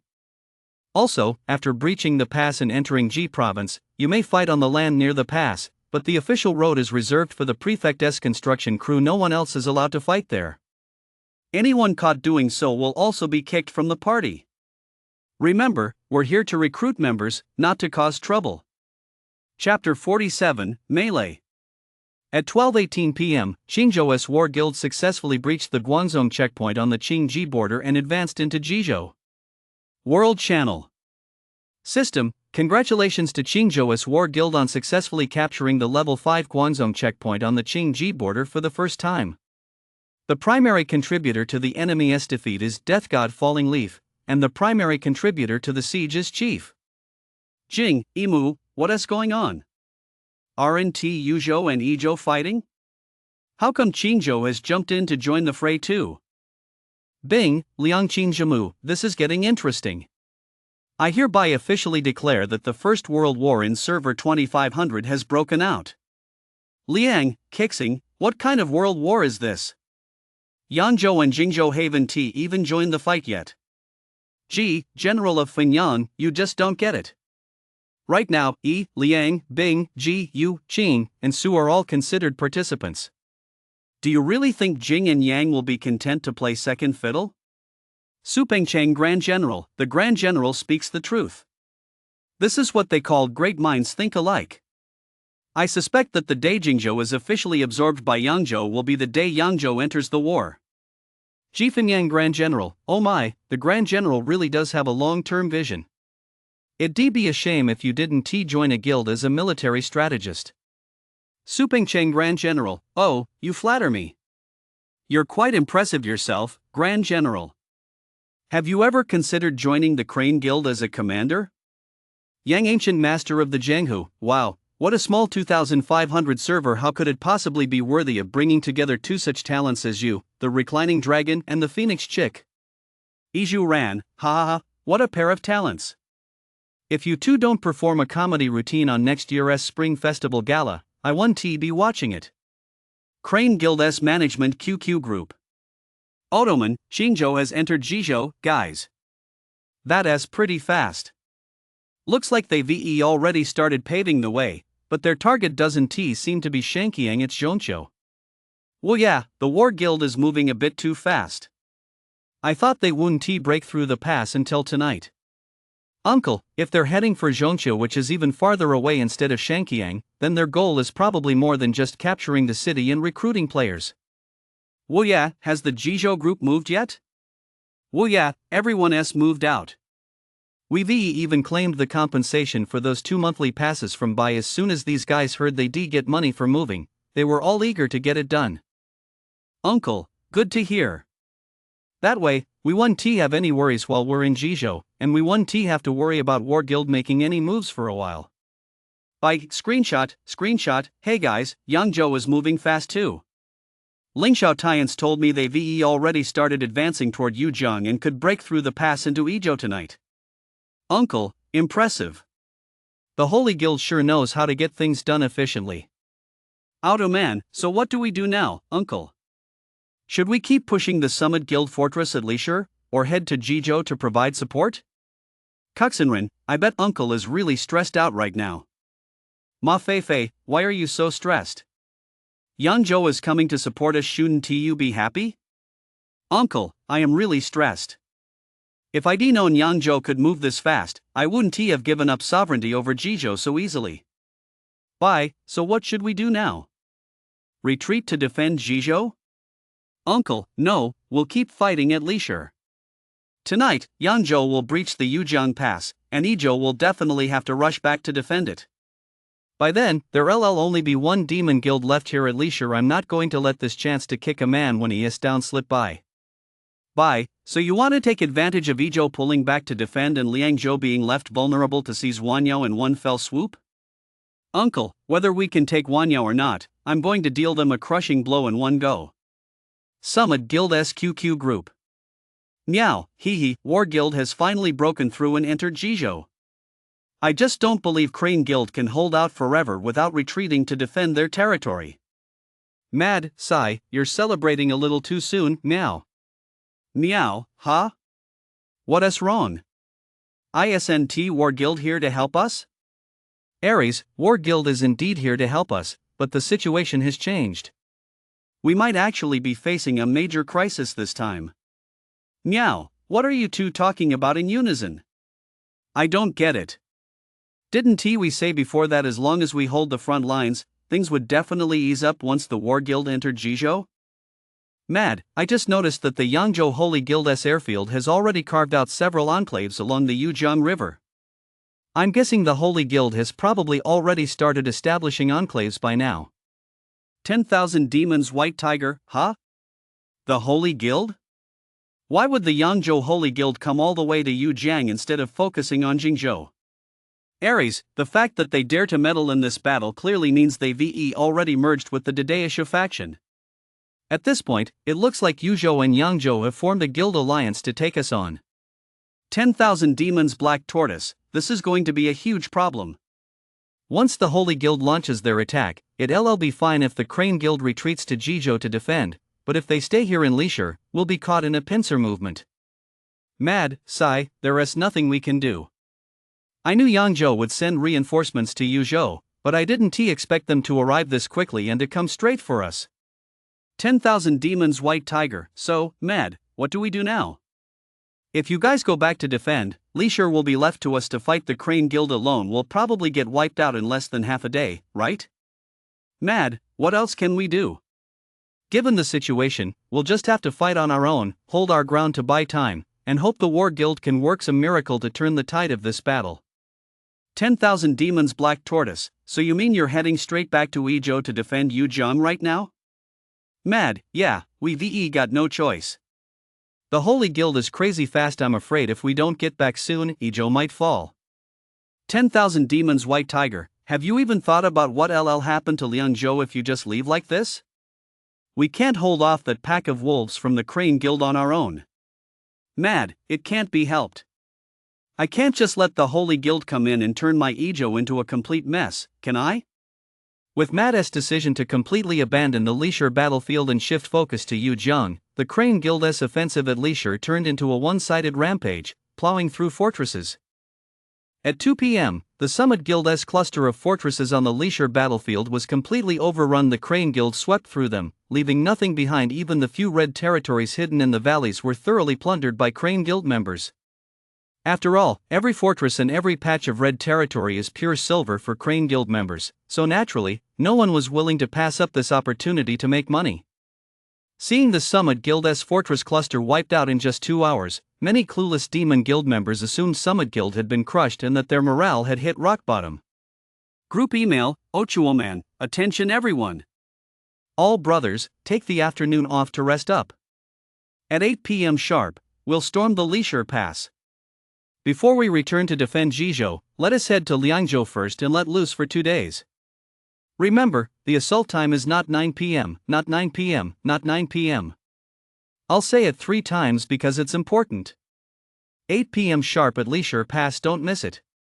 Don't be late, everyone, just think of it as a 5,000 yuan red envelope. Chapter 48, Breaking Through the Pass. At 7:30 p.m., the entire area on both sides of Lishur, including the Crane Guild Fortress Cluster and the Demon Guild Fortress Cluster, was filled with a grim, tense atmosphere as everyone stood ready for battle. All member email, 10,000 Demon Xuanwu, the main force stationed at the Lishur Pass should first withdraw to the fortress. Wait for my next email before returning to hold the position. Let the garrison wear down the Crane Guild's main forces first. According to Wanyao Xuanwu's plan, the 12 squads of level 8 defenders at Lishur Pass would first wear down the Crane Guild's main force, after which their own main force would take over the garrison to absorb the Crane Guild's demolition attacks. Admittedly, at this stage, the 12 squads of level 8 defenders were no longer a formidable threat. In fact, there was a high probability that you alone could wipe them out. But after all, even a fly's leg is still meat. Any wear and tear is better than none. Group email, Ochuoman, attention all. Everyone's main force cards are set for 7:59, and demolition cards for 8 o'clock sharp. Time your moves carefully. This is a constant reminder, don't jump the gun, don't be late, and follow commands closely. Receiving this email still came as a bit of a surprise to you. When he saw that the Liangzhou troops stationed at the checkpoint had all retreated to the fortress, he knew exactly what the Demon Guild was up to. Clearly, Otsuman had also realized that the enemy intended to use their main force to counter their demolition unit, so the main force was set to deploy 1 minute early, while the demolition unit was timed for exactly 8 o'clock. Email, Otsuman, Uncle, you, Xiao Xiao, Tu Ba, and Yunmeng, your 3 fortresses are the closest to the front. The enemy will definitely station troops there to block our demolition. It's up to you three to take out those garrisons and minimize our casualties. Email, Uncle, don't worry about it. Otokumane's decision to take command was truly a last resort after all. The stronghold had 20,000 HP, and if he descent only his main forces to attack it, it would likely have taken an hour just to breach the defenses. So, with no other choice, he had to grit his teeth and face the challenge head-on. At 7:50, as the deadline for clearing the outpost drew nearer, the first blue arrow shot toward the Leisure outpost, followed immediately by a second, then a third, until the entire Leisure outpost was covered in arrows. Demon Guild Channel. Wanyao Xuanwu, brothers, get ready, they're coming. Tama returns, here they come. The battle for the survival of Liangzhou has finally arrived. Ma Mingqi, when are we taking up our positions? This tiny Leisure outpost probably won't even hold out for 10 minutes, right? 10,000 demons, White Tiger, don't panic. Wait for Xuanwu's message. When the time comes, we'll take their first wave of demolition attacks head-on. Qingyi, they're not idiots either. Once they've wiped out the garrison, they'll definitely send their main force to mix demolition attacks with regular fire. If that happens, we probably won't even take a few demolition squads. Lingfeng Tashui, we've got no choice, we'll have to try anything. We'll take as many demolition waves as we can, every minute we stall them is to our advantage. Zhulu Zhong Yuan, what's the point of stalling? Even Summit Guild has abandoned us.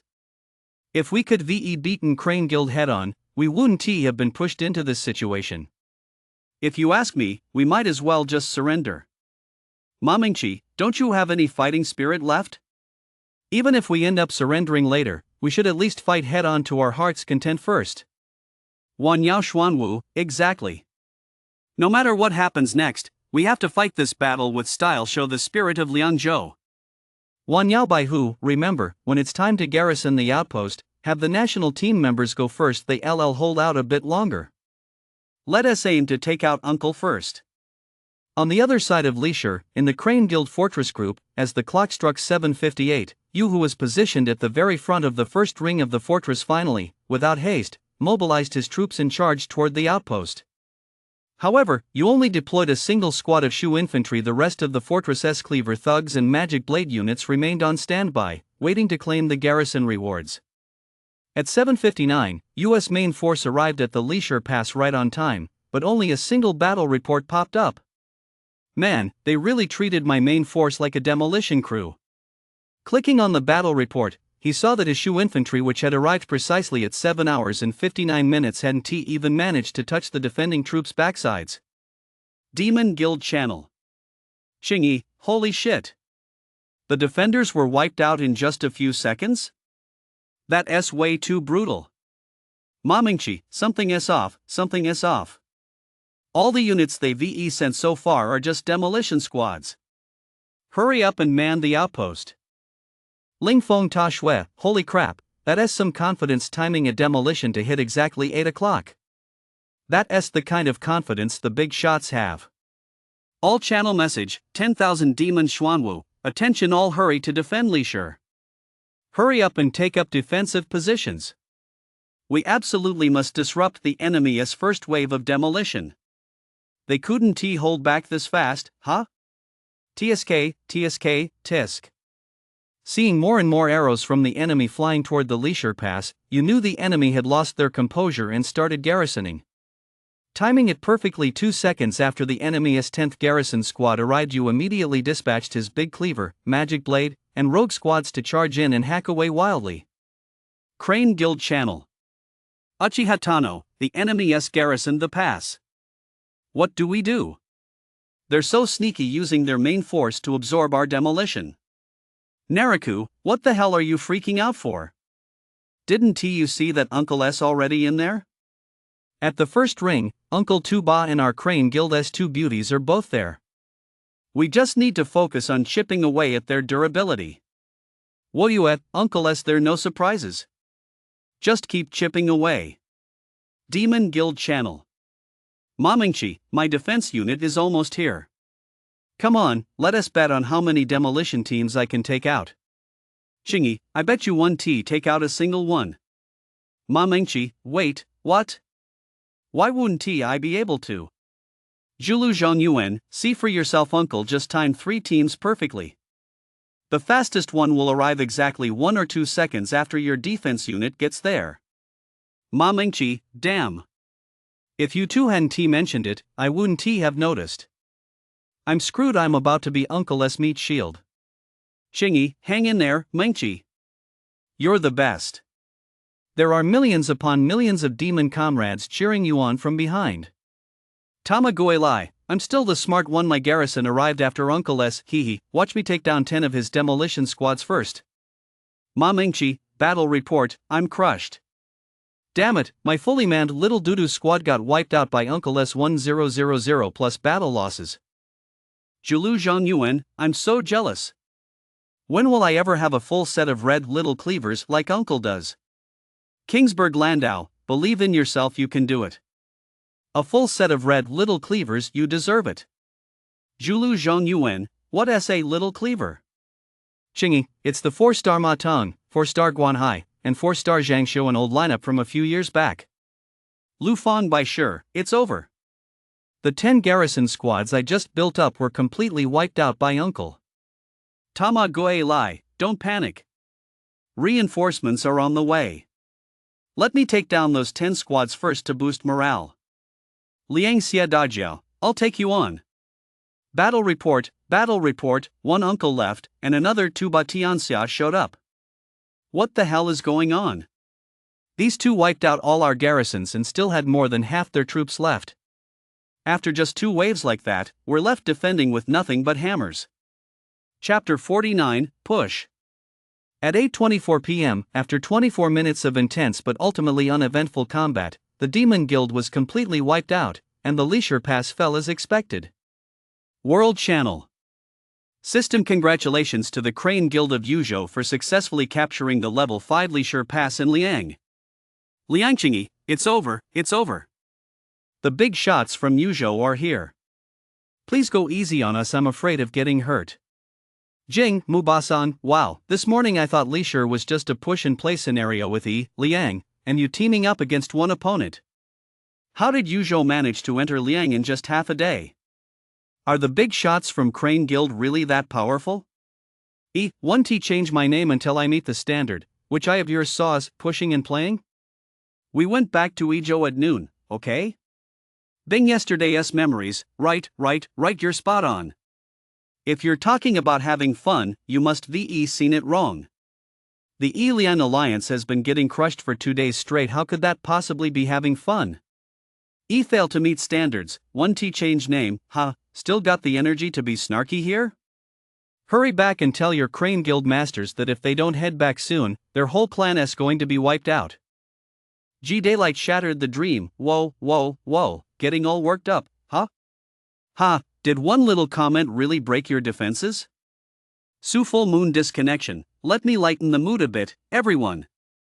Place your bets 5 mile per person on whether Yu Zhang or Yang will win this round. Xing Barcelona, I don't think Yizhou stands much of a chance. Holy Guild has consolidated the top players from Yangzhou and Jingzhou, plus the new Hejian troops backing them up. Now look at Yizhou, the Conquer the World faction has all followed Uncle. What do they have to fight Holy Guild with? No name change until goals are met, if Holy Guild ends up losing this round, I'll see how you eat your words. Crane Guild manages the QQ group. Well yeah, now that we VE entered Liangzhou, what is our next move? Uncle, first, let us wipe out Li Shi's fortress cluster. After that, you go contact their guild leader to see if there is any hope of merging with them. Got it. What about War Guild? I see they VE been expanding their territory. They VE already set up a fortress cluster in Zhongqiu and seem to be pushing forward. Atuman, looks like the War Guild's goal isn't just limited to Jizhou, they're probably still planning to fight us. Uncle, that makes sense. If they didn't want to test their strength against us, they wouldn't be in such a rush to lay down paths. Atuman, you can coordinate with the brothers who still have land in Jizhou to lay some paths toward Yecheng. Once things are ready, we'll fly to Yecheng and build a fortress there. Ochuo man, you want to go to war with the War Guild in Yi City? Uncle, it doesn't really matter where we fight.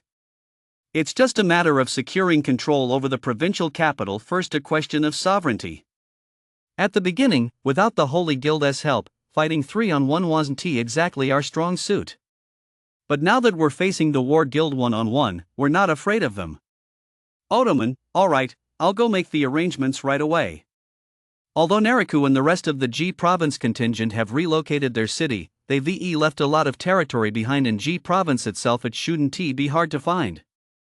Uncle, also, the Crane Guild brothers will have to put in some extra effort tonight. Not only do they need to completely demolish all the 10,000 demons fortresses here in Lishur, but they also have to take the level 4 city of Sungsong by tomorrow morning. Well yeah, that's definitely no problem. The Demon Guild has basically no resistance left in Lishur now, mostly just stragglers. It won't even take a full night. I estimate we'll have it mostly cleared by midnight. While the entire Crane Guild is brimming with morale, the Demon Guild members who suffered one setback after another these past few days have seen their morale plummet to an all-time low. A few days ago, they were forced to surrender at Ping Pass within 2 hours by the Ijo Summit Guild. After sending out high-level fighters and providing air support and having been frustrated for quite some time, the Demon Guild thought they might finally redeem themselves against the Tiger Guild.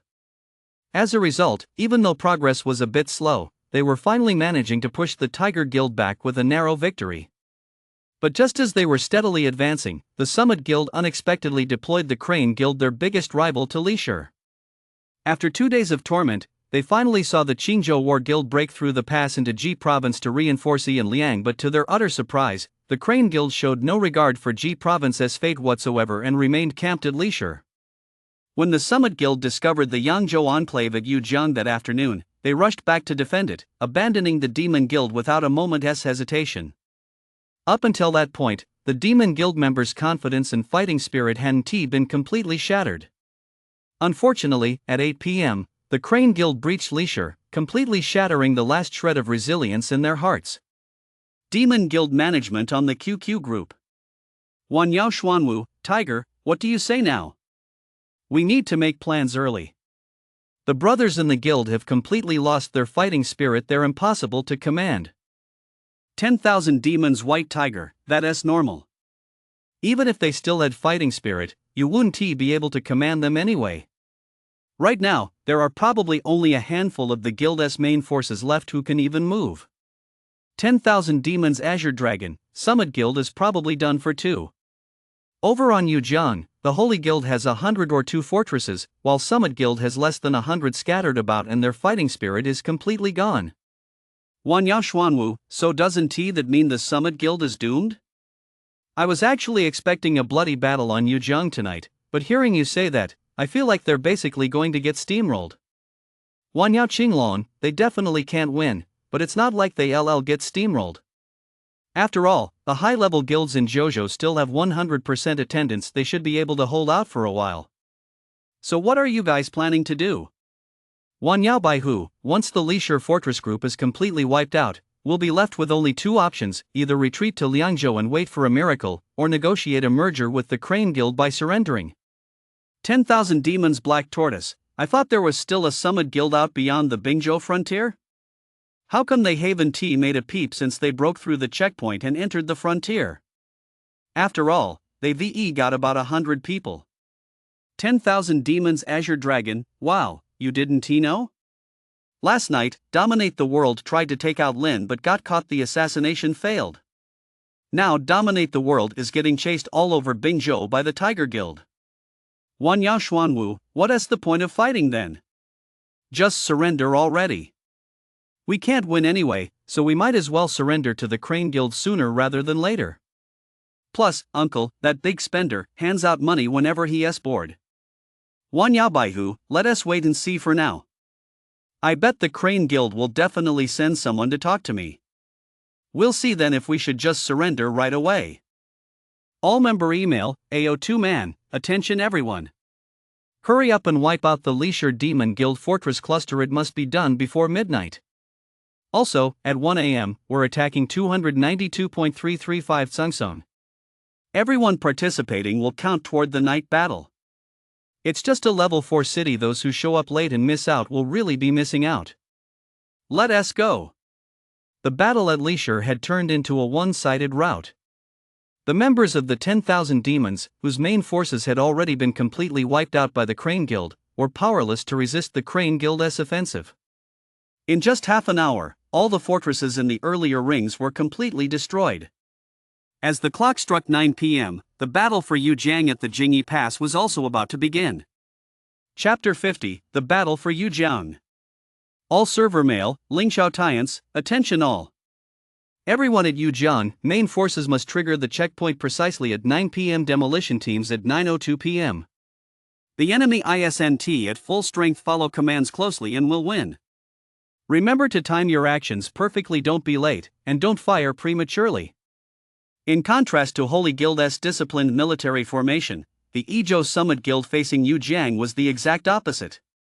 After several consecutive days of intense combat and setbacks, much like the Demon Guild, Summit Guild's morale had plummeted, and fewer than 100 players were present on the entire Yujiang battlefield. It seemed as though this battle was nearly over before it had even begun. The moment 9 o'clock struck, the Holy Guild launched a fierce assault on the Yujiang checkpoint. The defending forces were wiped out in an instant, and immediately afterward, Yujiang's durability began plummeting at a frantic pace. With every point of durability lost by Yujiang, the hearts of the Summit Guild members on the opposite side skipped a beat. Everyone knew that the Summit Guild could no longer afford to lose. If they suffered another defeat on the Yujiang battlefield, the only fate awaiting them would be absorption and integration. All server mail, Ares, everyone in the first 3 rings of Fortress, wait for my email before moving. Let us try to snag the Great Dragon and turn defense into offense. Ares' eyes were fixed intently on Yujiang's durability: 15,000, 11,000, 9,000, 8,000, 6,000, 5,000, 4,000. Finally. All member email, Ares, Fortress, leave no red buffs behind. Go all out, push forward with everything you've got.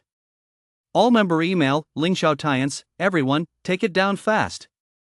Just as Yujiang's health dropped to less than 3,000, Summit Guild Commander Ares and Holy Guild Commander Ling Xiaotians sent out their all-out attack messages almost simultaneously. Hundreds of eyes from both guilds were fixed on Yujiang's durability: 2,000, 1,500, 1,000.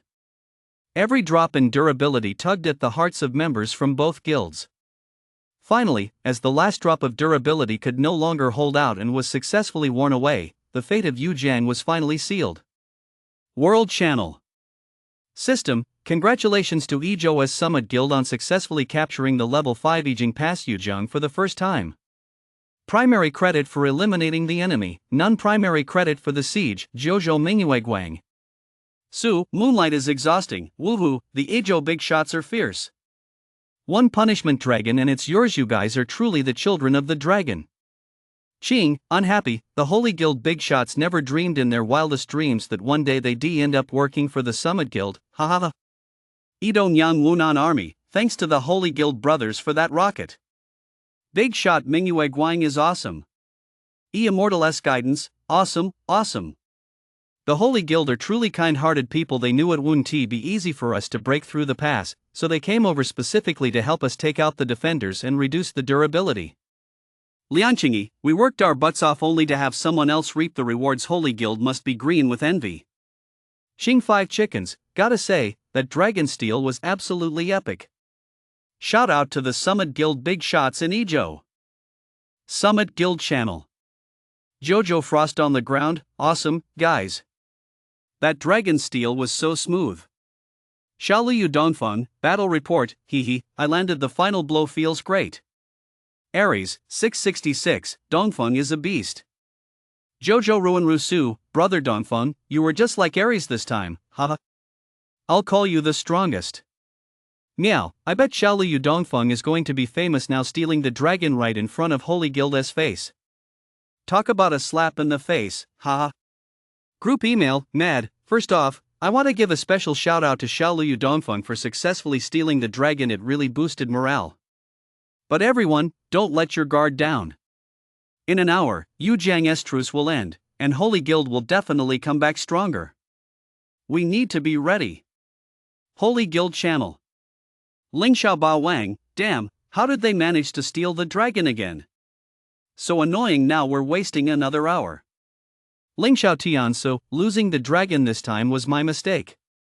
Once we finish the battle for Ezhou, I'll resign as commander to atone for my failure. I've let you all down, I'm sorry. Hajian new army, no need for that. The dragon is all about luck anyway. Worst case scenario, we'll just wait until the truce ends and try again. Dao Dao Chaotian, exactly. It's just making them jump around for an hour. That's right. Don't worry, Tiance. No one's blaming you. Just keep commanding as usual. Once Yu Jiang's truce ends, we'll just take it back. Ling Xiao Tiance, okay, I understand. But no matter what, it was my failure.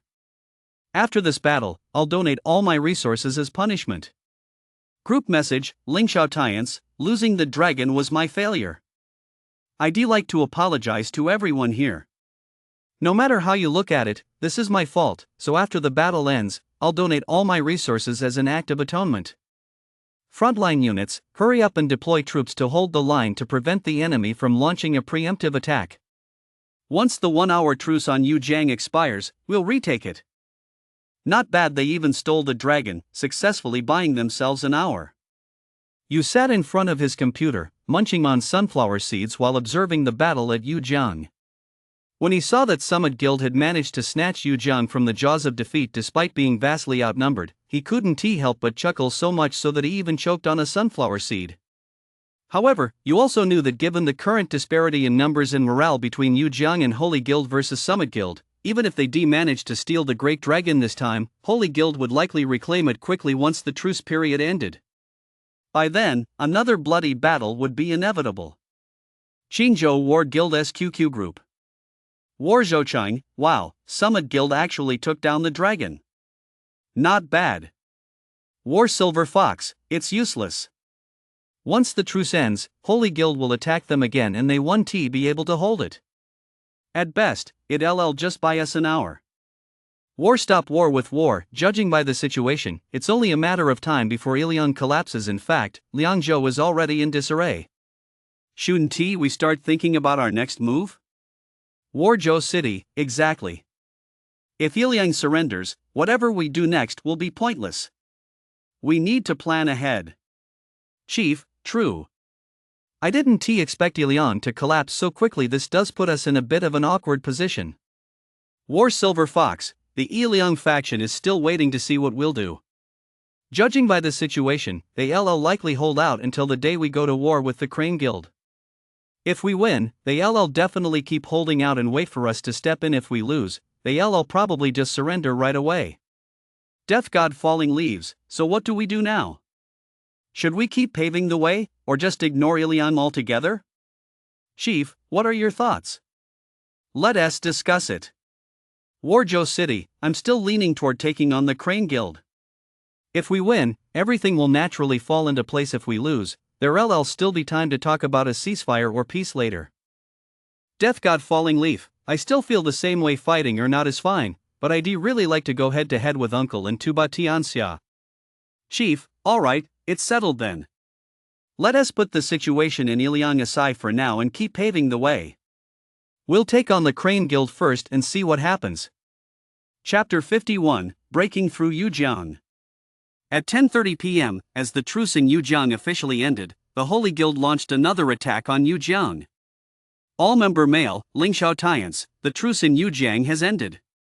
Attention all members, main force cards at 10:40 sharp, demolition cards at 10:41 sharp. After the first round of shots from the first ring fortress, return to the fortress and wait for my email before moving. Let us go, brothers. Let us aim to wrap this up in 20 minutes. As Ling Xiao Tiance's command message was sent out, the entire Holy Guild fortress force poured out, launching a new wave of attacks against Yujiang. All member message, Ares, attention, attention. Holy Guild has begun attacking Yujiang. All main forces level 30 and above, once the garrison at the checkpoint is cleared, push forward to hold the position. Time your moves carefully, take out as many demolition squads as you can. Seeing Holy Guild's moves, Summit Guild reacted just as quickly, springing into action under Ares' command. As Holy Guild effortlessly wiped out the 12 squads of level 8 defenders at Yujiang, Summit Guild's main forces began surging toward the outpost like a tidal wave. However, all of this was observed by Hajin New Army and his group, who were stationed at the first ring of Yujiang. Timing their move perfectly, several of their main forces launched an attack, firing at Summit Guild's defensive positions. Summit Guild Channel. The way is simple. Battle report. Holy crap, is my luck really this bad? My main force had just arrived when we ran right into Hajin New Army's main force.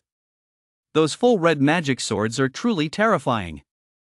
Jojo silent. Battle report, I'm done for. I finally managed to draw with Hajin's half-wiped main force, only for Lingxiao Overlord's 11 red magic sword to show up and wipe me out instantly. Jojo missing home. Battle report, just asking, we're both using magic swords, so why did he wipe me out without taking a scratch? Nan Kui Meng, no kidding, he's at 15 red while you're at 6 red. It'd be weird if that wasn't a total steamroll. Jojo bedside. Battle report, I managed to trade 1 for 1 and take out that Lingxiao Bawang red knife. Nan Kui Meng, 666, bedside, you're the man. The way is simple, gotta say, the rogue is always a god. A level 0 rogue actually sent that level 11 red big cleaver packing. Jojo bedside, just a fluke. Chengdu Wudong Army, battle report, I'm done for too. I guess we won't be able to hold Yujiang anymore. There are only about a dozen squads left to defend it. Nan Kui Meng, what do we do if we can't hold Yujiang? Where are we supposed to defend? Big shots. All member email, Ares, anyone with spare cavalry units that haven't been deployed yet, hurry to the exclave of Badong. We're establishing a second line of defense there. Holy Guild Channel. Lingxiao Overlord, battle report, damn it. Why did that no-name rogue manage to carry off my level 11 red cleaver? This is just ridiculous. Dao Dao Chaotian, it's probably Ba Wang's fate to be targeted by those thugs. Back when we fought Qingzhou, I remember Ba Wang and Star got dragged into a 1 versus 4 by them. Star, okay, stop cursing already. Fine, I'll admit those thugs are gods, is that good enough? Xuchang 19 riders, the enemy garrison is about to run out of troops. Shouldn't Yujiang be secure now? Lingxiao Tians, it's definitely in the bag. With Hajin still holding out, barring any surprises, I just don't believe they let us lose the dragon while attacking their pass. Lingxiao Overlord, Tians is still traumatized from getting that dragon stolen. What a rough day for Tians. Shihai Feijuan, it really has been a rough day for Tians. I feel so bad for the Tians pros right now. Lingxiao Tians, alright, enough banter. Let us hurry up and take Yujiang so we can head to Izhou and go wild. My greatsword is already itching for action. Hajin New Army, too bad Ba Tianxia from Izhou joined Crane Guild, otherwise, we could gone head to head with him. The last fight against Death God Falling Leaves wasn't satisfying at all. Sigh, what a shame. Unconvinced, don't worry, Xing, we're bound to clash with Crane Guild sooner or later, right? That Ba Tianxia was defeated by Uncle. When the time comes, you'll tear Uncle to shreds. That'd be way more satisfying than fighting Ba. Hajin New Army, Uncle, he's an interesting guy. I heard he set up a military merit system that has practically a money pit. I'll have to face him sooner or later. Lingxiao Tians, wow, so this is a showdown between the two pillars of the entire server? Xinga versus Uncle, that's nothing short of a battle of the century. Unconvinced, a clash between two full red monsters, it's probably going to be the most thrilling battle our server has ever seen. Looks like Izhou won't hold out much longer. You, who had been monitoring the pass's durability to gauge the situation, noticed that after a slow decline lasting about 10 minutes, the durability of Yujiang suddenly began to plummet. It was safe to assume that the Summit Guild no longer had the strength to hold the position. So where will the next battlefield be? Opening the game's world map and studying it closely, Yu gradually formed an answer in his mind. If I were the Summit Guild, I definitely wouldn't surrender until the War Guild and Crane Guild had settled their victory or defeat. And if I were the Holy Guild, I'd surely anticipate this as well. So, if it were me, I'd definitely choose to break through the pass and head north to block the Summit Guild's resource supply route. As you speculated, he scrolled across the world map, assessing the situation. Indeed, US reasoning aligned perfectly with the thinking of the Summit Guild and Holy Guild leadership, which was precisely why Ares had sent an email deciding to establish the second line of defense in Badong. However, Mad, Ares, and the rest of the Summit Guild leadership all knew full well that their chances of a comeback were already slim. In fact, it was highly unlikely unless a miracle occurred. The strength of the Qingzhou War Guild was, in fact, on par with that of the Summit Guild before Tuba had left. Even at its peak, the Summit Guild had been forced into retreat after retreat against the Crane Guild, let alone now, when the Crane Guild had successfully withstood the pressure, defeated a series of powerful foes, and was riding high on morale. But Mad was unwilling to give up the empire he had worked so hard to build so easily, so no matter what, he had no choice but to hold out until the War Guild and Crane Guild settled the outcome. At 11:10 p.m., Yujiang finally buckled under the Holy Guild's relentless onslaught and was successfully captured by the Holy Guild. World Channel System: congratulations to Yangzhou's Holy Guild on successfully capturing the level 5 Yijing outpost, Yujiang. Yang, Dao Dao Chao Tian, applause, applause. Holy Guild is the best. Yang, Ling Xiao Tians, that wasn't easy. After hanging around for 2 hours, I finally managed to get in. Bing, small bridge, flowing water, ha, Ling Xiao Tians, tormented by the Great Dragon. You, Achihatano, manually tagging Big Xiao. Big Xiao, I suspect the nickname above is a dig at you. You, Little Xiao Biluo, you're just asking for trouble. Equal Moonlight, what do I do? The Yangzhou big shots are here. I'm so scared, are they going to crush us? Yang, the Great Way leads to heaven, don't worry. We'll go as easy on you as possible and try to make it painless. Although the Holy Guild successfully cleared the stage and entered Yizhou, the massive battle everyone had predicted did not break out. On the contrary, the moment the Holy Guild breached the checkpoint, the Summit Guild had already evacuated all its members from Yujiang, leaving the Holy Guild with nothing but an empty fortress. Chapter 52, Friendly Match.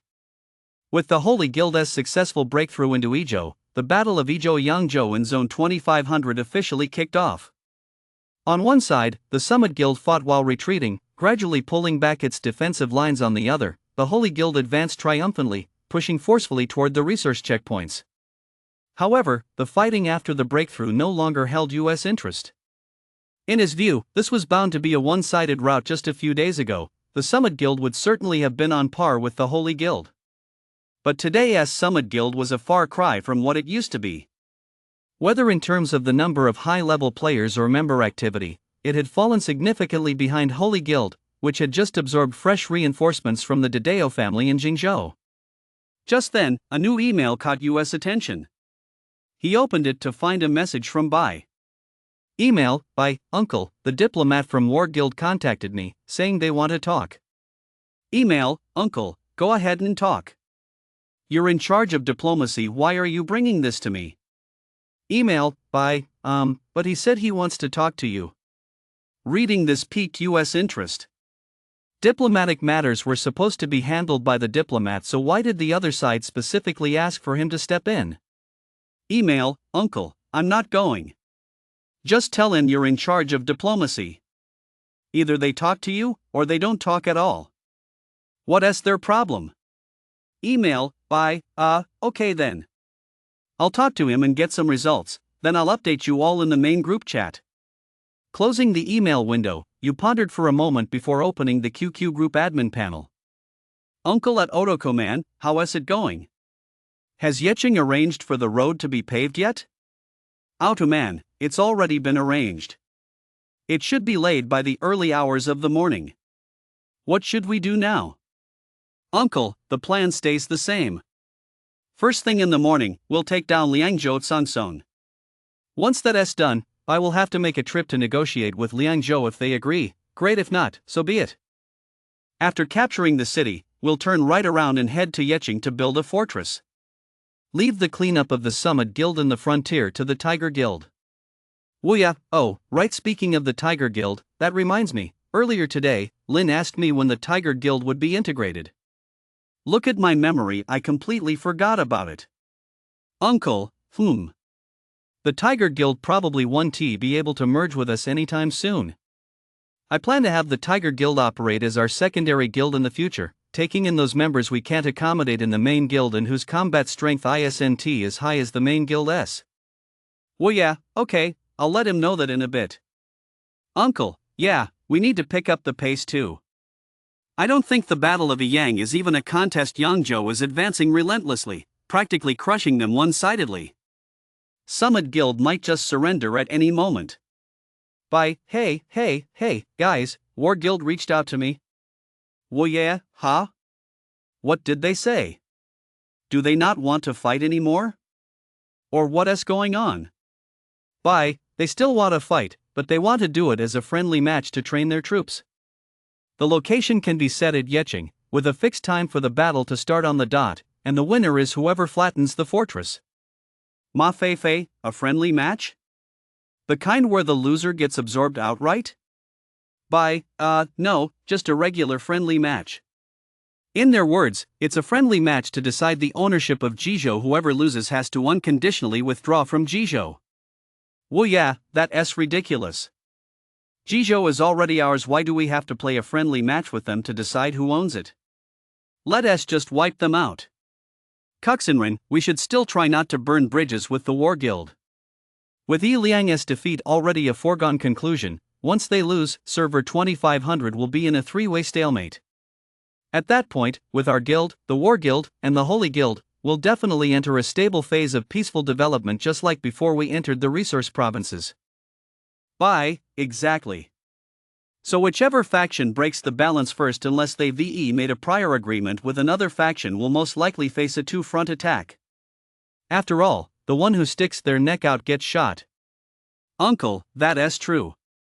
A friendly match isn't a bad idea. It'll let us gauge each other's strength without completely burning bridges.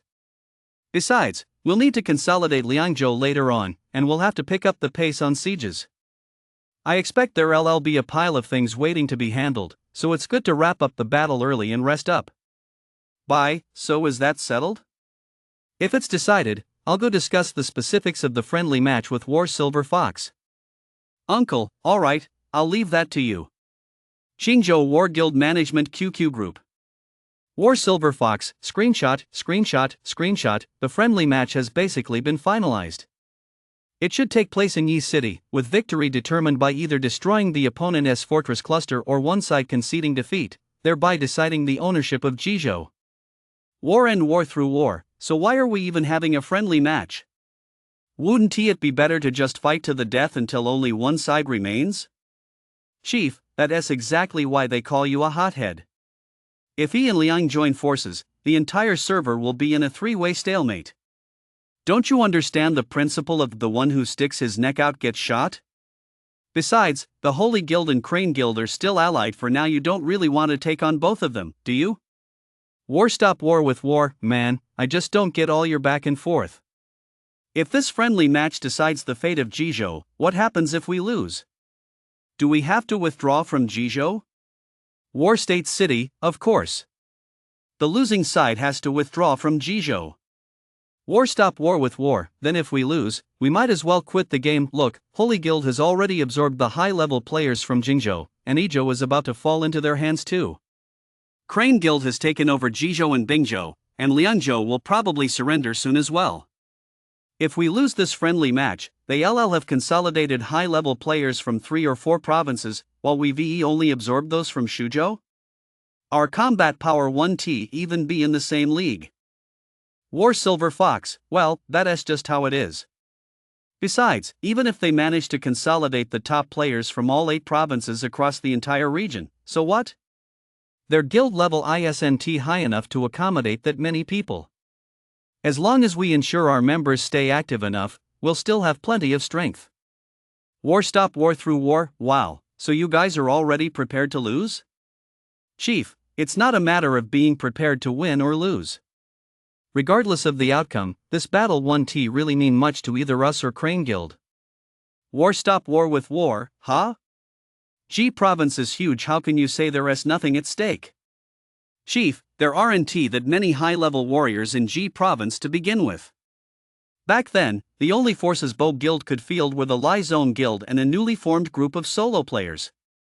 When the Crane Guild annexed Jizhou, Nailuo took his group of independent players to the Crane Guild, but the Lie Zone Guild due to conflicts with the Crane Guild was left behind in Jizhou. Now, once we capture Zhongzhou tomorrow, we'll be able to bring the Lie Zone Guild in. War State City, Chief, this Lie Zone Guild is a double-edged sword. If we don't handle it right, it could end up backfiring on us. Chief, no matter how many edges it has, it's still a high-level guild. We can't just throw away a high-level guild we VE acquired, can we? Chapter 53, Worries Pile Up. At 5 a.m. the next morning, the Crane Guild successfully captured Sansong, a level 3 city in Liangzhou. World Channel. Liang, Xingyi, holy crap, are the Yuzhou big shots really that fierce? Taking a city at 5 a.m.? Bing, Nairaku, keep it low-key, keep it low-key. Since you guys from Wanyao weren't defending anyway, pushing through the fortress was a breeze, so we just took a city to celebrate. Su, Huayu, that's something new. It's the first time I've ever seen a city taken at 5 a.m. No wonder they're the big shots who held off Liangzhou even when outnumbered 2-1.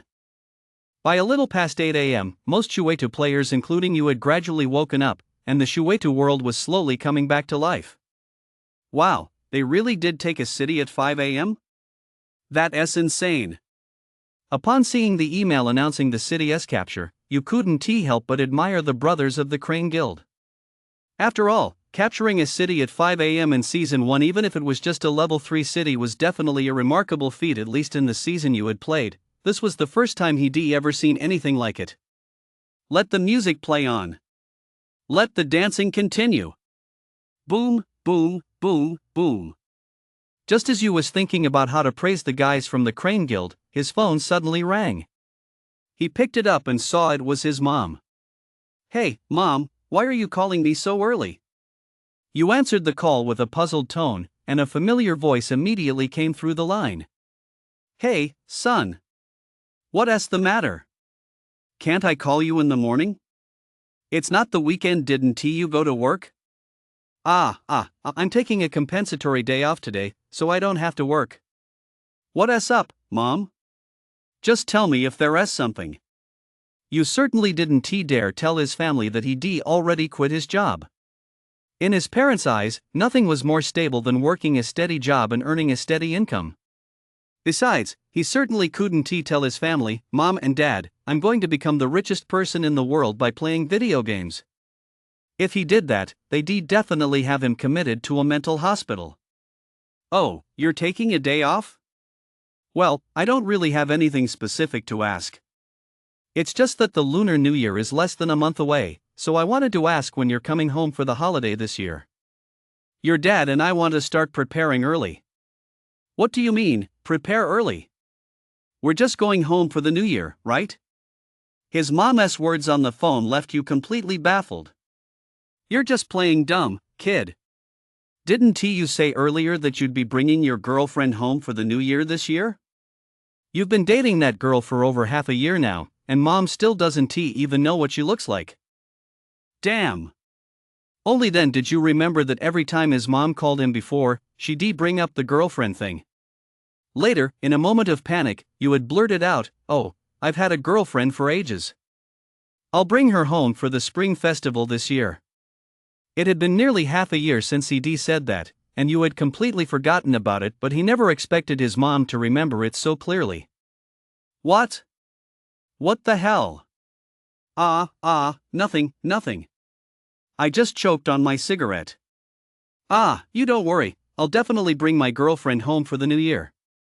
It wasn't that you was intentionally lying to his mom, it was just that, based on his 20+ years of knowing her, if he told her right then, Mom, I was just kidding, I don't actually have a girlfriend, he figured he might as well not come home for the New Year at all, no one would be there to answer the door anyway.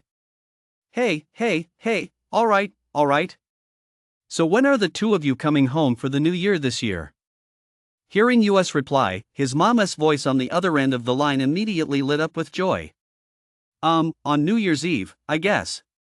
We can't get back any earlier, the company isn't giving us time off. Okay. Just make sure to come back early on New Year's Eve, okay? Oh my, I'll have to have a good talk with your dad later. He still says you definitely don't have a girlfriend and that you're just stringing me along. That old geezer, alright. It's a rare day off, you should get some rest. I'm hanging up now. The phone beeped and the call ended. You let out a long sigh. Although he managed to fob her off for now, where was he going to find a girlfriend when the time came? Damn it. I'll just have to rent a girlfriend somewhere. It's only a few days at home anyway, I just need to get by. But then he thought better of it. It was easier said than done. Where was he even going to rent one? Crane Guild chat group. Uncle, hey guys, I've got a question for you. Does anyone know where I can rent a girlfriend to take home for the new year? Uchihatano, what the hell? No way. Is even a young hotshot like Uncle getting pressured by his family to get married because he can't find a girlfriend? Naraku, what a joke, our esteemed uncle, you're telling me he is short on girlfriends. Debao, even though this seems pretty normal for Uncle, forgive me for not being able to help but laugh, ha ha ha. Fei, you can actually rent one? Is there such a thing? I thought you could only wait for fate to strike and have the government assign you one.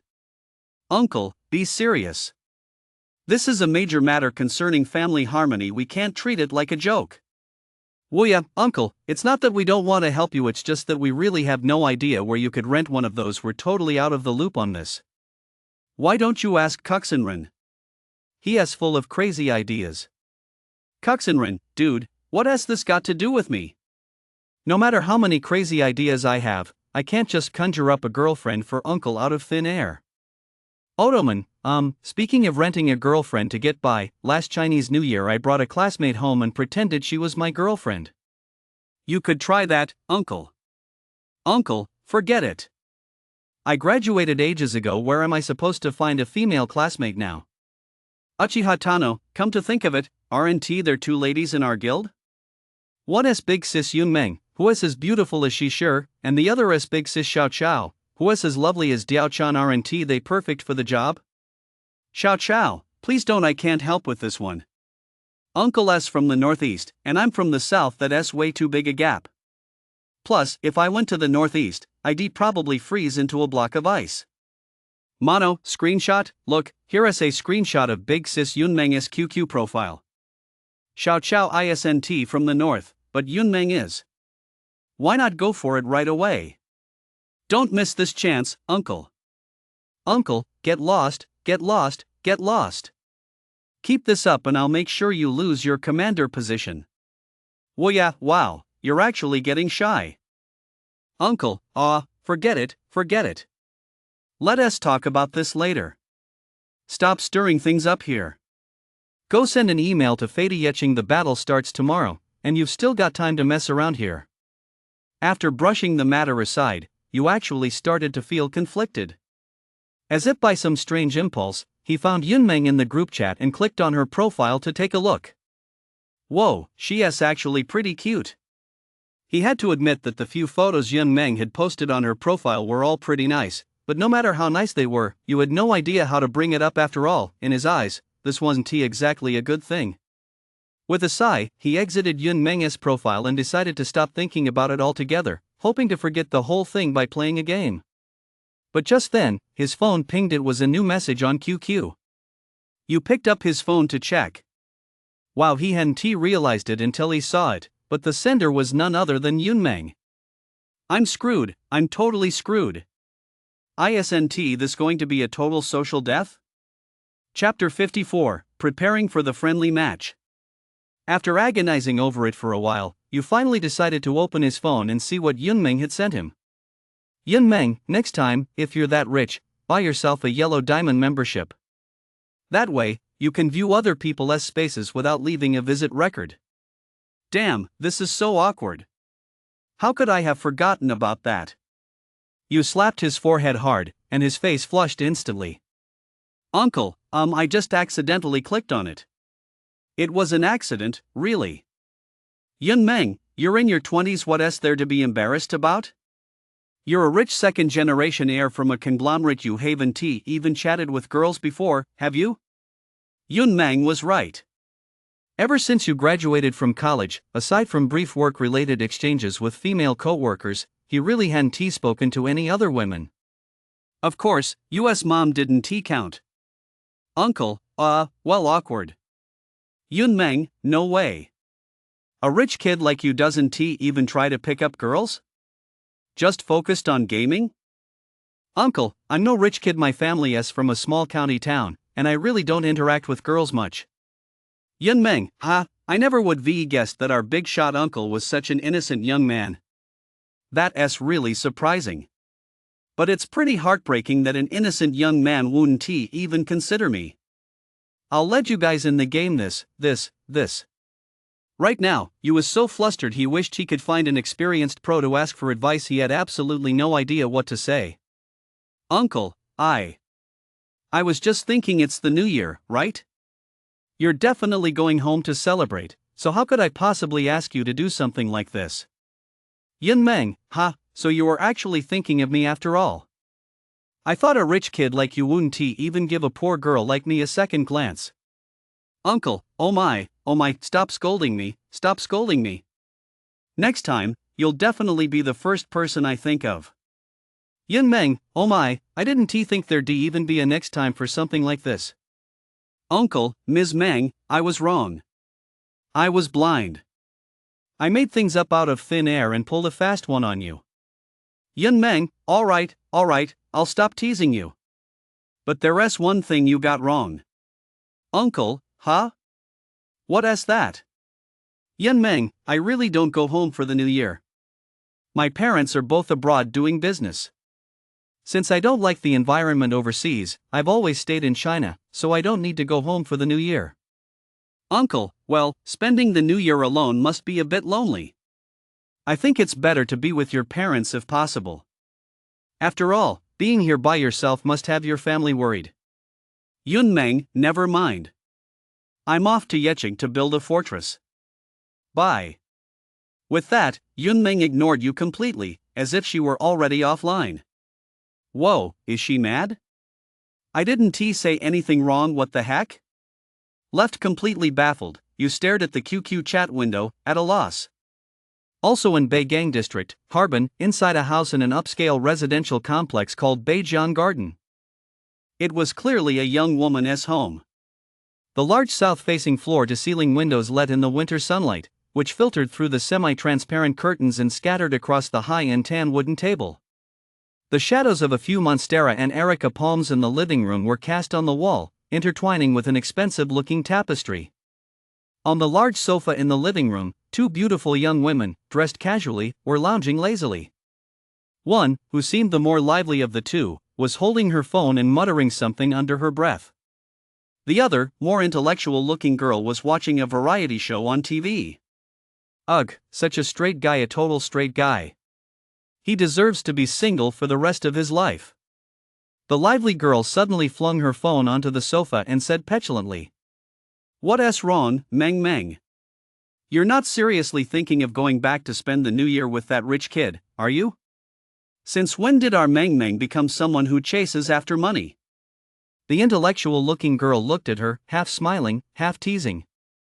"Pfft, you're just the rich man who doesn't know the hunger of the poor. You've got your old man, so of course you're not in a hurry, unlike me. My mom calls every day and says, 'Oh, Mang Mang, you're getting on in years, you'd better find a boyfriend soon.'" The girl called Mang Mang replied with a look of resignation, "Besides, Xing, you know as well as I do that my dad insists on a match of equal social standing. If I were to date a poor guy who is good to me, my dad would be the first to object. Someone like this rich and not a womanizer is hard to come by. Then how come this rich young man who doesn't chase after girls still managed to upset our Mang Mang?" Xing asked, covering her mouth and laughing. "Humph, don't even get me started. He really isn't the type to flirt with girls, he is just a clueless straight guy.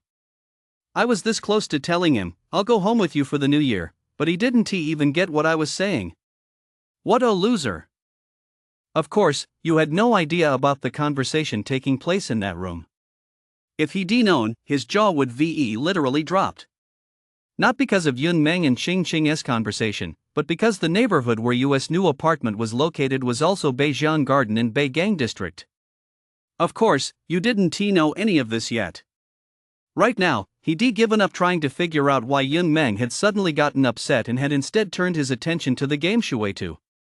After a night of deploying troops and strategizing, the Crane Guild had now almost entirely taken over Yecheng.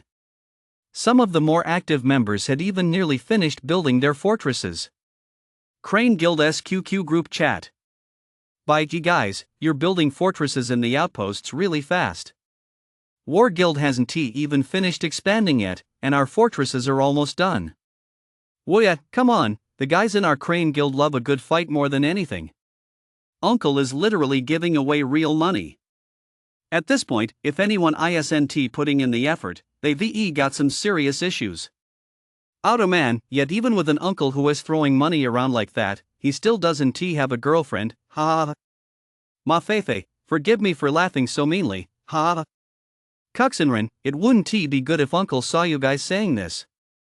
Although I'm pretty surprised too. I thought a rich second generation guy like uncle would be surrounded by women even while gaming every day. Uncle, get lost, get lost, get lost.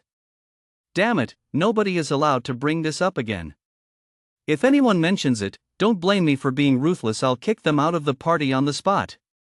Bye, okay. Nobody will bring it up again. Alright, let us get down to business. Let us discuss the specifics of tomorrow's friendly match. Well, yeah, specifics? Didn't we already work everything out with the other side? What's there to discuss? I mean things like tactics and battlefield command. Uncle, that's easy. Battlefield command will definitely be left to Ochuoman and Wuya. As for tactics, that vast plain around Yecheng, it's all about raw power in a fight. There aren't really any complex tactics involved. Alright then, I guess that's all. Let us get some good rest and prepare for the friendly match. Uncle, also, the same old rule applies for tomorrow's match. If we win, I'll shower the whole group with a 5,000 yuan red envelope rain. Good luck! Chapter 55, The Showdown at Yecheng. The night passed in the blink of an eye. By noon the next day, there was only half an hour left until the scheduled 12 o'clock friendly match. Group email, Uncle, attention everyone. The specific rules for the friendly match are as follows. We will launch our attack from the Yecheng Fortress Cluster 383.1006, with the goal of raising the War Guild as 409.1013 Zhao Fortress Cluster. I know there are still many brothers from the Jizhou faction within our Crane Guild. This battle will directly determine the fate of the entire Jizhou region. So whether it's for the sake of our Jizhou brothers' homeland or to help our Crane Guild advance further on the path to becoming the Conqueror Guild, I hope everyone will give this friendly match their absolute best effort. I know you've recently defeated one powerful foe after another. Since the server launched, we've decapitated the Shin Guild, breached Bingzhou, subdued Jizhou, repelled Izhou, and utterly crushed Liangzhou. It is precisely because of your collective efforts that the Crane Guild has been able to break out of tiny Yuzhou and even has a chance to vie for the Conqueror Guild title. Not a single one of you can be overlooked in this achievement, so I, Uncle, would like to thank each and every one of you right here. Now, however, the War Guild of Qingzhou has taken advantage of our vulnerability with our rear lines exposed after the battle at Lishur against Izhou and Liangzhou to launch a massive assault through the pass into Jizhou. For the sake of such a paltry gain, they've even gone so far as to renege on our past guild pact. Therefore, this battle is not merely a friendly match, nor is it simply a contest to determine the ownership of Jizhou. To put it another way, Jizhou has always been ours. Why should we let them decide its fate? This battle is a fight where my honor is on the line, the dignity of the Crane Guild is at stake, and the futures of these 100 or 200 Crane Guild brothers are at risk. There is no point in saying more. The friendly match officially begins at 12 o'clock. I hope you'll all give it your all, crush the War Guild, and let the entire server see the true strength of our Crane Guild. I, Uncle, would like to take this opportunity to wish you all good luck in battle. May you conquer every target and win every fight. Additionally, starting at 12 o'clock when the battle begins, the military merit system will resume its evaluations, with daily settlements. If we win this battle, as per the usual rule, a 5,000 yuan red envelope will be distributed in the main group chat. Crane Guild members were already fed up with War Guild after getting ambushed by Qingzhou, so morale was already sky high going into this battle. US email took the Crane Guild's fighting spirit and enthusiasm to a whole new level. Crane Guild channel. Nai Luo, wow, Uncle's email had me in tears. Sniff, I'm so moved, guys. Let us wipe out Qingzhou. Charge. Tuba Tianxia, to be honest, it was really getting my blood pumping at first, but when I saw those last two lines about the military merit system, it kind of took me out of the moment. Shuaiji, that's true, ha ha. Tuba hit the nail on the head. 1 second we're ready to give our all for Crane Guild, and the next we're ready to give our all for money. Uncle, I was just speaking from the heart. As long as we win battles, I'm more than happy to shell out for the military merit reward system. The more battles you win, the more I'll enjoy shelling out. Wuya, anyway, no matter what, if we win this battle, our status across the entire server will rise to a whole new level. We'll become the undisputed rulers. Naraku, well, with Uncle and Big Shot 2 Ba on our side, our chances of winning are pretty high, right? After all, the enemy only has one full red monster Shinigami falling leaves while we got 2. 1 plus 1 is definitely greater than 2. Otoko-man, get ready, guys. Battle starts in 20 minutes. Wait for my email before taking action. It's the same old advice, follow orders, and we'll win. War Guild admin group on QQ. Chief, Zhou Cheng, you'll be in charge of battlefield command once the battle starts. Win or lose, we have to show off War Guild's true spirit in this fight. War Zhou Cheng, don't worry. With Grim Reaper here, we might not actually lose to them. War Silver Fox, exactly. Besides, Zhou Cheng has been our commander for 8 or 9 seasons. His experience is top-notch. Death God Falling Leaves, as long as we beat Uncle, I'll be satisfied. Even though we got outmaneuvered by the Hajin new army last time, we didn't beat Uncle in the Conquer the World battle. If I beat Uncle again, at least we'll be second in the entire server. I can live with that. Chief, okay, but I don't agree that settling for second place is acceptable. If we're going to do this, let us aim for first. Let us have Death God go all out this time and wipe out both Uncle and conquer the world. War and war through war, but speaking of which, if we lose this round, are we really going to withdraw from Jizhou? Chief, definitely. We made a deal. If we lose, we'll have no choice but to withdraw from Jizhou and return to Qingzhou to plan our next move. War and war through war, that feels like such a waste. We traveled thousands of li to break through the pass, only to end up with a liaison guild and have to go back. War State City, wait, do you guys really have so little faith in me? If we win and withdraw from Jizhou, 1T we just become the Crane Guild? Chief, true, haha. Well then, let us give it our all. Let us aim for War Guild to achieve legendary status in a single battle and embark on the path to becoming the Conqueror Guild. All member email, Warjo City, 15 minutes until the battle begins. Brothers who haven't deployed their troops yet, hurry up. Once the battle starts, follow my command via email. Never act on your own. Everyone says the Crane Guild is strong, but I refuse to believe that. This time, we're going to crush the enemy and prove all those who doubted us wrong. Finally, the clock struck 12. All guild message, Okudo-man, attention all 2nd and 3rd battalions, form a 9-grid formation and hold the front-line fortress. 1st Battalion Jizhou Battalion, focus all fire on the enemy's front-line fortress 395.1013. Charge! Charge! Charge! All guild message, Warjo City is Spearhead Battalion and Luxter Battalion, concentrate fire on the enemy's frontline fortress. Everyone else, hold the front lines and withstand Crane Guild's first wave of attacks, then we'll launch our counterattack. The commanders of the two guilds issued their attack orders almost simultaneously, and the guild members on both sides who had long been lying in wait, ready for battle, surged forward like two torrents, swarming toward their targets. On the Crane Guild side, Yu and Yunmeng from the 1st Battalion charged ahead, working in perfect sync to arrive at the target several seconds ahead of the rest of the Crane Guild members. Meanwhile, Tuba Tianxia from the 2nd Battalion and Xiao Xiao from the 3rd Battalion had no choice but to station their entire main force to reinforce the Crane Guild's first and most solid line of defense. War Guild Channel. Lolo, here they come. Uncle S here. Let us go, everyone. With the Grim Reaper not on guard duty, whoever can carry Uncle off will make a name for themselves. Priest by Jia, my little doo-doo is already raring to go. I'll kill an uncle for you guys first to get the party started. Begu, I'm so nervous. Last time we fought, Hajian wiped me out completely, and this time I'm right at the top of the defense group, huh? I'm going to be the first to face Uncle S' baptism. It wasn't just the War Guild members who were nervous. Just as the troops were about to engage in close combat, you, who was glued to the screen, couldn't help but feel tense as well. After all, as the spiritual leader of the Crane Guild, if he were to fail, it would undoubtedly have a negative impact on the entire guild's morale. Chapter 56, The Battle of Yuqing. As the troops' arrival time grew ever shorter, they finally crashed into the War Guild's defensive formation, and U.S. heart, which had been hanging in the balance, finally settled. The feared disaster didn't happen. After a flurry of combat effects, as all 4 of U.S. main squads charged into the enemy lines, over 20 battle reports appeared in the lower left corner of the screen.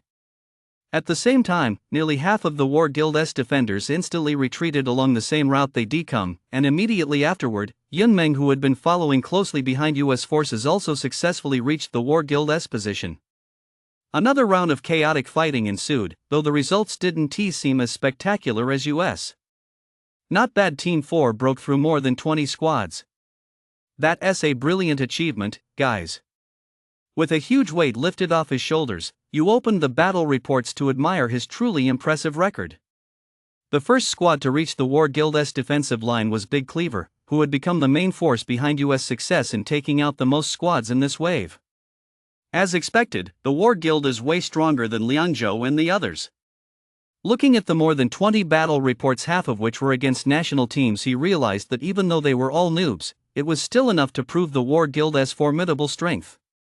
What surprised you even more, however, was seeing an old acquaintance in the battle report. Several entries bearing the liaison prefix stood out clearly. Why are they all as persistent as a ghost, just like my lover? Crane Guild Channel. Well, yeah, holy crap, Uncle S still as formidable as ever. A classic 1 versus 20 run. Naraku, Uncle was brutal this time. I watched with my own eyes as Uncle S' 4 main squads penetrated deep into enemy territory, and the enemy defenses crumbled like paper. More than half of them were wiped out in an instant. Uchiha Tano, battle report, why couldn't my 2 main squads even take down one of their squads? Otoku man, that's some serious Spirit Emperor show off with those 4 red stars, Uchiha. But with a Spirit Emperor at that red level, you're better off going the spell casting route, it gives you a higher return. Uchiha Tano, huh? I saw everyone else using warm wine slaying and consecutive battles with their Spirit Emperors, so I used them too. Moya, warm wine slaying and consecutive battles are the default setup for a base Spirit Emperor. You'd be better off going the spell casting route, otherwise, you're just wasting those 4 red stars. Uchiha Tano, oh, okay. I'll switch it back after this friendly match. Yun Meng, this is so frustrating. Why can Uncle run over 20 teams, while I'm stuck with just a dozen or so? Naraku, guys, do you think Yun Meng is genuinely complaining here, or is he just being a show-off? Shueiji, my guess is. I bet Dream Boss is a seasoned Versailles player too. Tuba Tianxia, match report, I ran into Death God Falling Leaves. East China Lion Dog, holy crap, Tuba is so badass.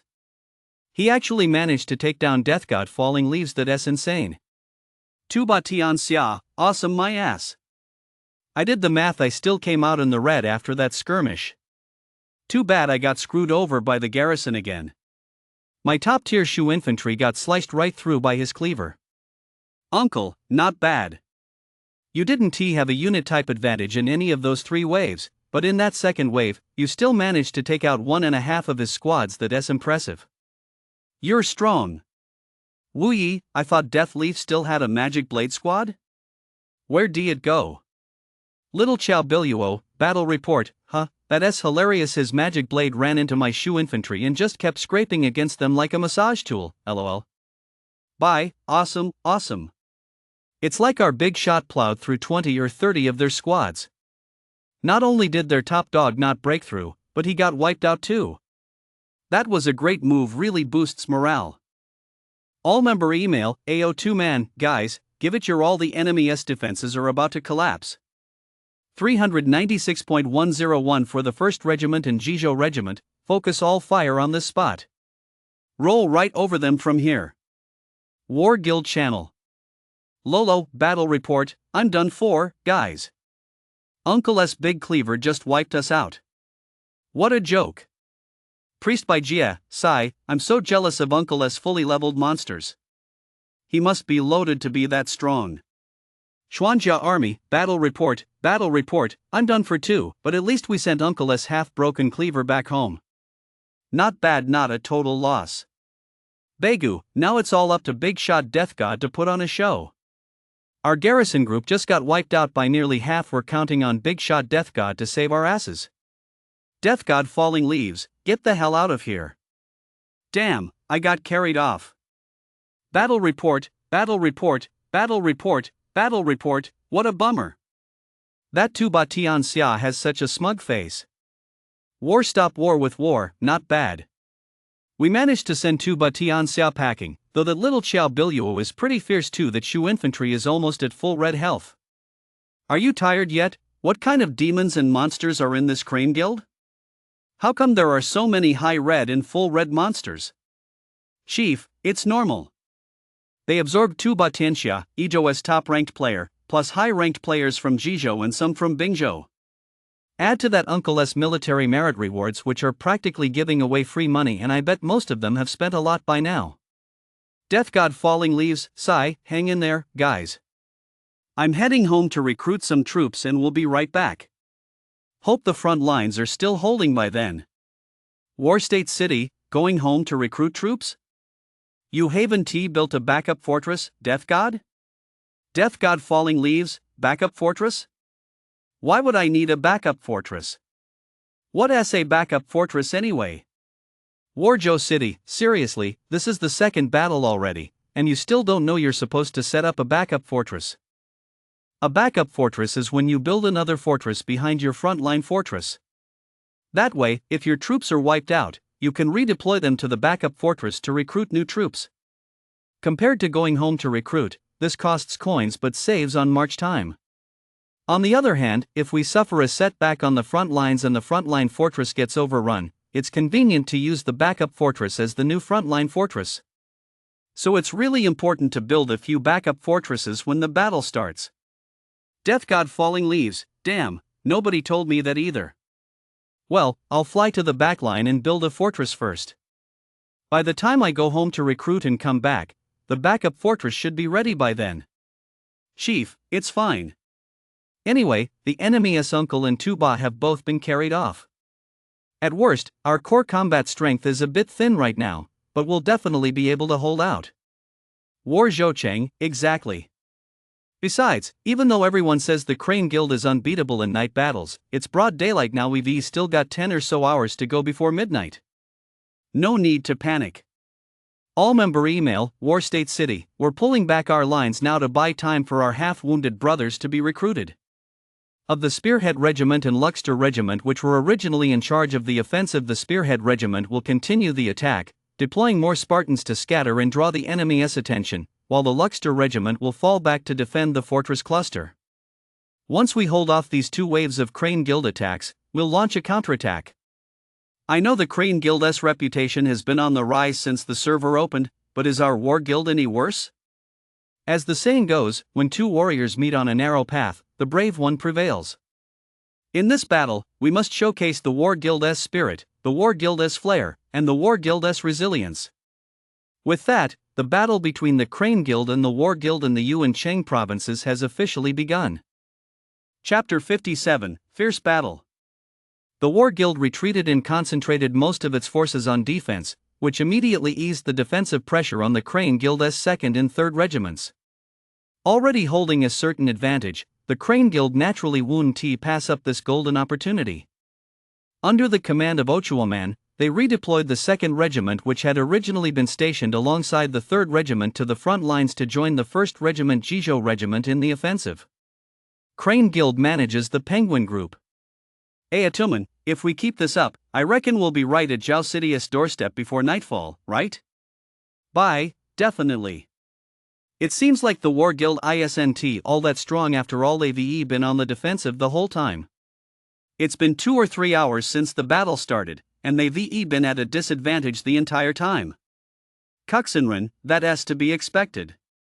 Our two factions' core combat power is pretty much on par, but when it comes to top-tier fighters, just Uncle and Tuba alone are enough to match their only comparable player, Death God Falling Leaf, not to mention we've got Yunmeng, Xiao Xiao, and the others. Outa man, damn, back when I was a commander in the old server, I never had such an easy fight. It was precisely because I got chased around for 2 seasons in the old server that I came to the new one.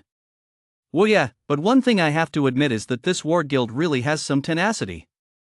Even after being pushed around by us for several hours and despite retreating step by step, their formation hasn't fallen apart at all. Ma Feifei, whether they fall apart or not, if we keep fighting like this, they definitely won't make it through tonight. We're probably going to win this friendly match by a landslide. Bye, that's true, but once we win, I think we might face a new problem. Well yeah, what's up? Is someone pulling another stunt? Bye, not exactly. It's just think about it, Liangzhou has already started reaching out to me, and I suspect Zhou isn't far from collapse either. It's only a matter of time before the Elian alliance falls apart. Once we defeat the war guild, we become the strongest guild? If I were Yang Qing, the guild leader, I'd definitely choose to form an alliance to take on the Crane Guild, right? Ma Feifei, bye, what are you getting at? Are you suggesting we intentionally lose this friendly match to the War Guild? Bye, it's not quite that extreme, but I just think this could become a potential threat. If Yangqing and Xingzhou form an alliance, they'd be on a whole different level compared to the Izhou-Liangzhou coalition. It'd definitely be a tough nut to crack. Uncle, no need to worry about that. Just play the friendly match the way it's supposed to be played. I is right, this scenario is indeed very likely to happen. But what we need to do isn't to throw the game on purpose. Instead, we need to work even harder to wrap up this friendly match as quickly as possible. This isn't just about demonstrating the strength of our Crane Guild, it's also meant to serve as a deterrent to the Yangzhou Holy Guild, so that in the future, when they decide to team up with the Qingzhou Alliance to take us on, they'll think twice about their own capabilities. Woo yeah, awesome. No wonder it's Uncle, you really know how to talk tough. Uncle, I've said this many times before, we'll meet force with force, and water with earth. You've all seen drawing the sword, right? When two warriors meet on a narrow path, the brave one wins. We need to channel the drawing the sword spirit. If we're going for the Conqueror Guild title, we have to conquer the entire server, otherwise, winning it won't mean a thing. Outa man, alright, let us pick up the pace and aim to flatten the War Guild Fortress cluster before nightfall. War Guild Channel. Lolo, holy crap, why does it feel like Crane Guild's offensive has suddenly gotten even more intense? It's just insane. Begu, it definitely feels more intense than at noon. I just recruited some troops, thinking I'd get a bite to eat, but damn, they were wiped out in less than 2 minutes after taking up position. War little bro, battle report, looks like the enemy's offensive team has reinforced their ranks. Even Tuba, the big shot, has stopped defending his own base and started shooting at our defenders. Bachan Iron Cavalry, battle report, Yunmeng is here too, but I haven't seen Uncle in ages, no idea where he is off to.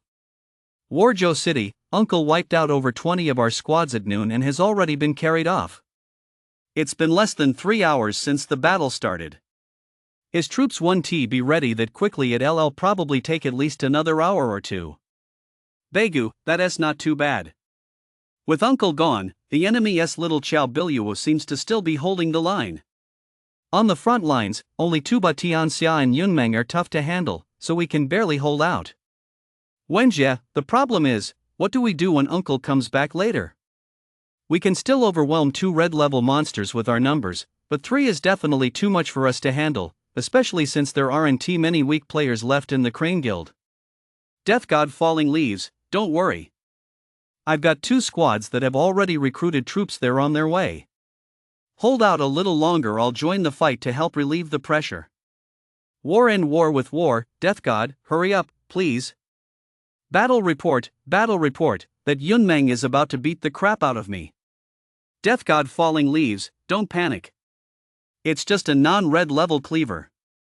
Wait till I let my full red cleaver go up against it, I'll smash it to pieces in 3 turns.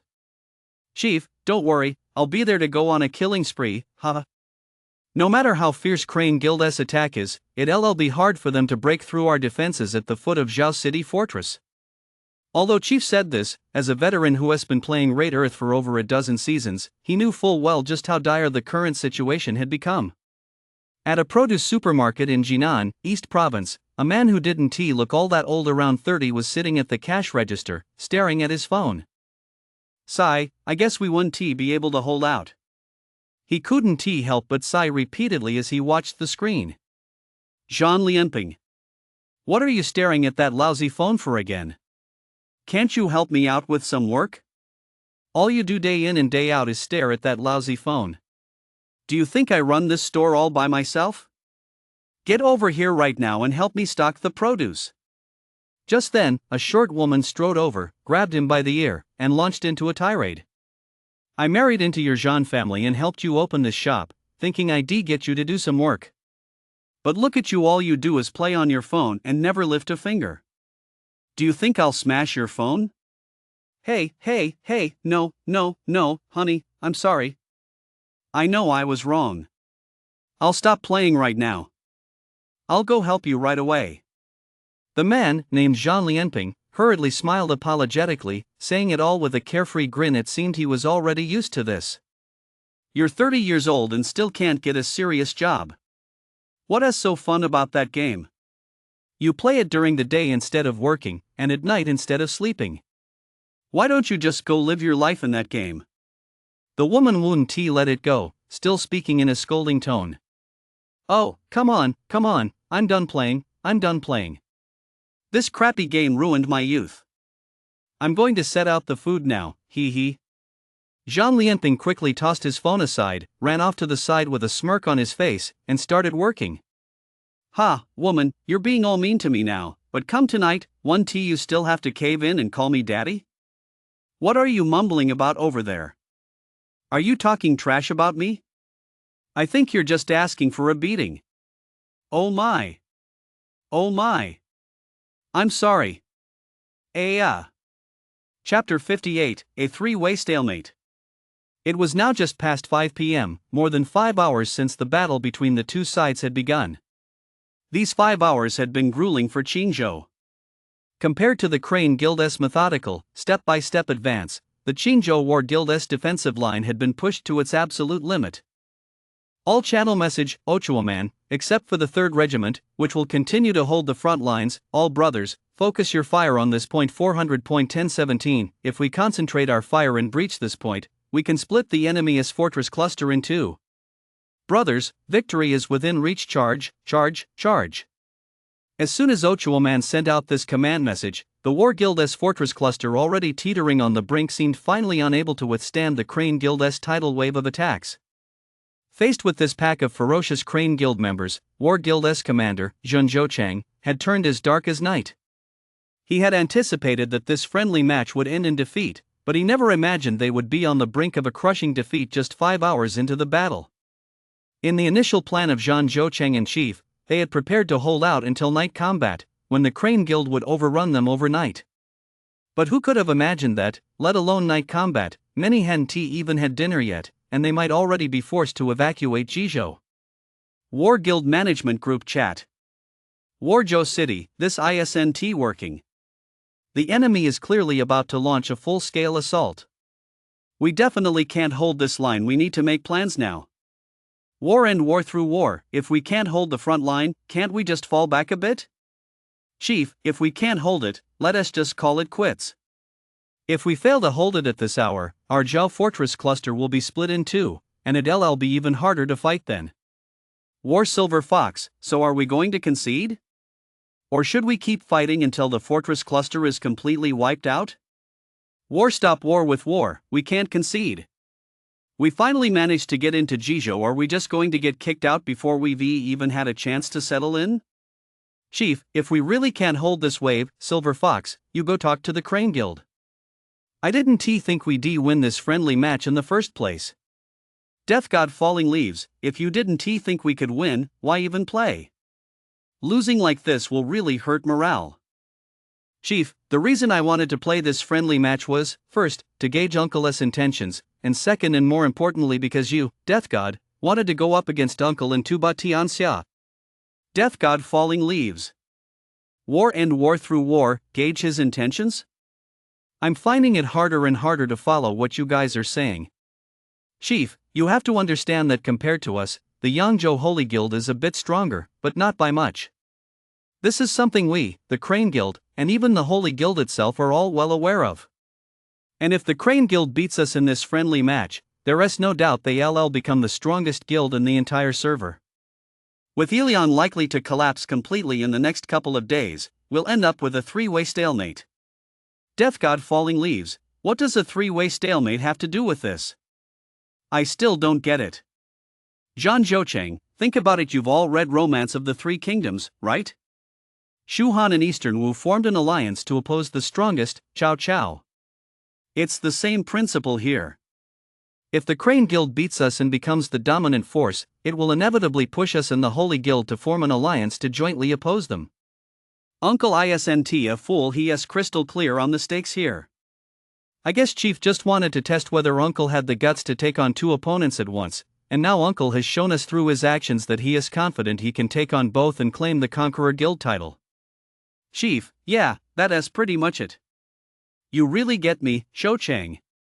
Zhan Silver Fox, so how should I approach this? Should I just negotiate a truce? Or? Chief, of course we'll negotiate a truce. Since Uncle is confident he can take on two guilds at once, there is absolutely no way we're going to surrender outright. First, we'll negotiate a truce, then focus on building up our strength for a while. Later on, we'll join forces with the Holy Guild to face the Crane Guild in a decisive battle. War Silver Fox, got it. Watching the Crane Guild sweep through everything in their path like a force of nature on the screen before him, U.S. heart was filled with satisfaction. It hasn't been easy. After more than half a month, we've gone from being the 13th ranked small guild in the entire server to a force capable of crushing the War Guild. Thinking of this, he couldn't help but feel a flood of emotions. But just then, you received a new email. He clicked to open it and to his surprise, it was none other than Chief, the leader of the War Guild. Email, Chief, are you there, Uncle? Got time to chat? Although he didn't know what Chief was up to, you decided to reply anyway and see what it was about. Email, Uncle, yeah, I'm here. What's up? For matters between our two guilds, you can contact by he handles diplomacy. Email, Chief, don't worry, it's not about diplomacy. We really can't beat your Crane Guild, so I've already had Silver Fox handle the peace talks. Email, Uncle, if it's not about diplomacy, then what is it about? Email, Chief, nothing much, really. I just admire your courage, so I wanted to exchange a few thoughts and have a chat with you. Email, Uncle, I'm not exactly confident I could take on two of you at once either, but I just feel that if we want to challenge the Conqueror Guild, we've got to show some backbone. If we're not even willing to be the first to step up, then what is the point of even talking about the Conqueror Guild? Email, Chief, that's true, that's exactly why I admire you. I'm not one for underhanded schemes, I like to handle everything in the open. So I reached out today to tell you this. I admit defeat in this friendly match with no hard feelings, but the next time we go to war, it's very likely that we'll team up with Yangzhou to take you down. Email, Uncle, okay. You're the first guild leader I've met who is this straightforward. Even though we're still enemies now, I'm already looking forward to working with you in Season 2. After exchanging some pleasantries and chatting about everyday life, the two tacitly agreed to stop emailing each other.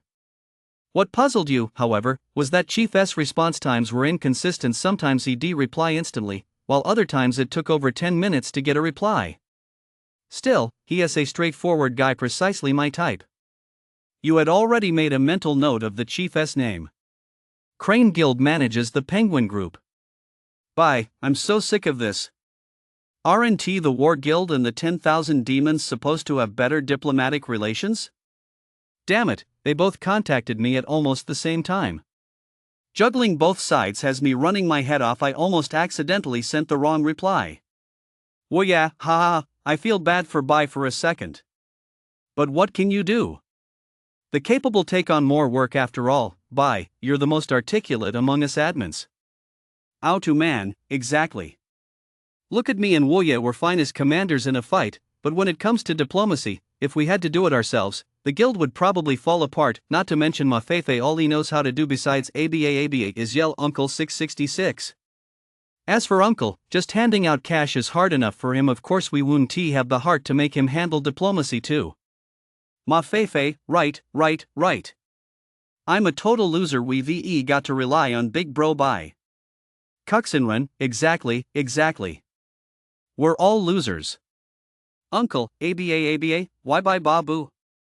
Chapter 59, The Unification of Liangzhou. Wan Yaobai, who had been closely monitoring the course of the battle ever since the war between Yuqing and Qingzhou began. Deep down, he really hoped Qingzhou could win this friendly match. Although he always acted nonchalant in the admin group, the Demon Guild was, after all, a guild he and a few brothers had painstakingly built up over more than a month of preparation. If Qingzhou won, at least their 10,000 demons and the Summit Guild would have something to look forward to, a reason to keep going. But since the start of the war, Qingzhou's War Guild had been suffering defeat after defeat, and in just 5 or 6 hours, they'd been pushed all the way to the outskirts of Jiao City by the Crane Guild in one relentless surge. Wan Yao White Tiger knew that although this battle hadn't lasted long, it was a major conflict affecting the entire region, and it might very well end abruptly with a resounding victory for the Crane Guild. Just as he was agonizing over the future of the Demon Guild, news broke out of nowhere that the War Guild had conceded defeat and was already negotiating a truce with the Crane Guild. Demon Guild Admin QQ Group. 10,000 Demons Azure Dragon, Summit Guild just sent an email announcing a full ceasefire with the Holy Guild within Ezhou. I guess the admins on both sides have already started discussing a merger. What do you guys think? Should we follow Summit Guild and switch allegiance to the Holy Guild? Or do we have a different plan? 10,000 Demons Black Tortoise, holy crap, did that guy mad just switch sides like that? What happened to that we got this attitude he had back then? 10,000 Demons Azure Dragon, ugh, don't even get me started. These past few days, the Holy Guild has basically been steamrolling through Ezhou. They breached 7 or 8 of our defensive lines, both inside and out. At first, Summit Guild had about 100 active, combat-ready members. But by today, the only ones still fighting on the battlefield are a few high-level players from Liangzhou and their Jojo squad. Even that Ares guy hasn't been sending many command emails lately. It's probably for the best that they switched sides. This fight has been so frustrating. Wan Yao White Tiger, yeah, let the brothers who went to Ezhou with us know they can log off early. I'll go talk to the Crane Guild in a bit. We're not defecting to the Holy Guild, we're defecting to the Crane Guild. Wan Yao Qinglong, wait. Are we just cutting ties with Ezhou like this? Matt and the others definitely won't be happy about that, right? 10,000 Demons White Tiger, he can't even manage his own guild. Why should I care if he is happy or not? He didn't listen to me back then. Instead of taking Jingzhou first to compete with Yangzhou for its high-level players, he insisted on breaking through the pass into Bingzhou. In the end, he turned a great hand into a total mess. The two guilds combined have about 300 members, and they're almost getting crushed by a single Crane Guild. Besides, things are already like this. The Jingzhou players in Yangzhou haven't been fully absorbed yet, and by the time they're done taking over the high-level players in Ezhou, who knows how long that'll take? We might as well join the Crane Guild. Wan Yao Xuanwu, that works too. Plus, the Crane Guild's military merit rewards are pretty good. If we brothers join the Crane Guild, we'll still get rewards. 10,000 Demons White Tiger, yeah.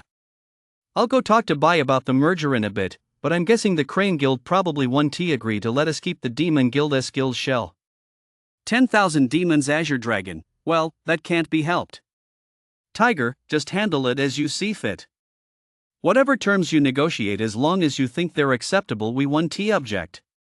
With Chinjo unwilling to continue fighting and Jean Silver Fox approaching him to discuss a truce, Bai hasn't he had a moment's rest.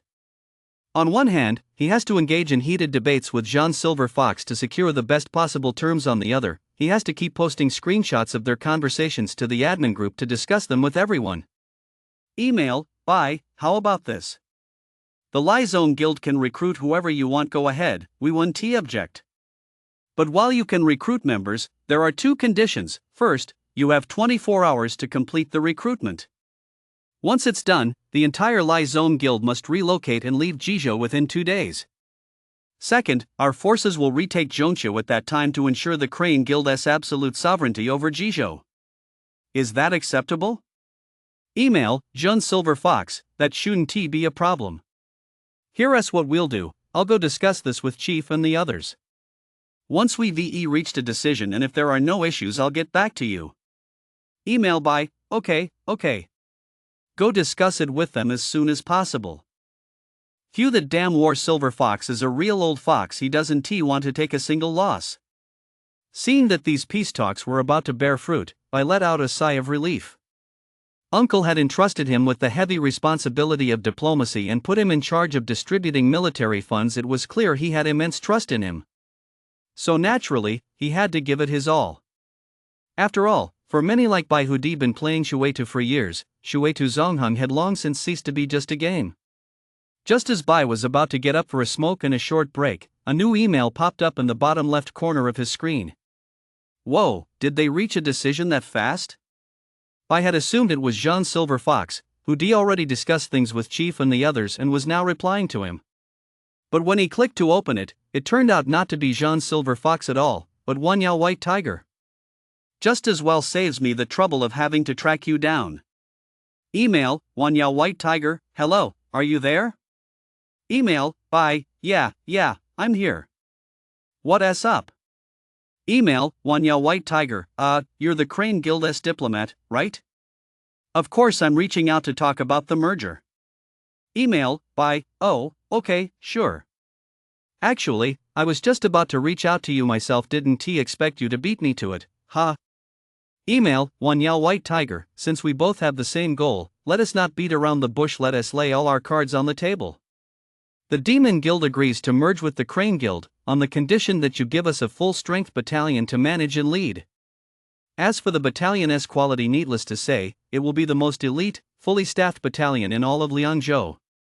Is that okay? Email by, of course, that's no problem. And to show our sincerity, we can also offer you 2 officer positions. Since you've brought this up, I'm sure there's a second request, let us hear it all at once.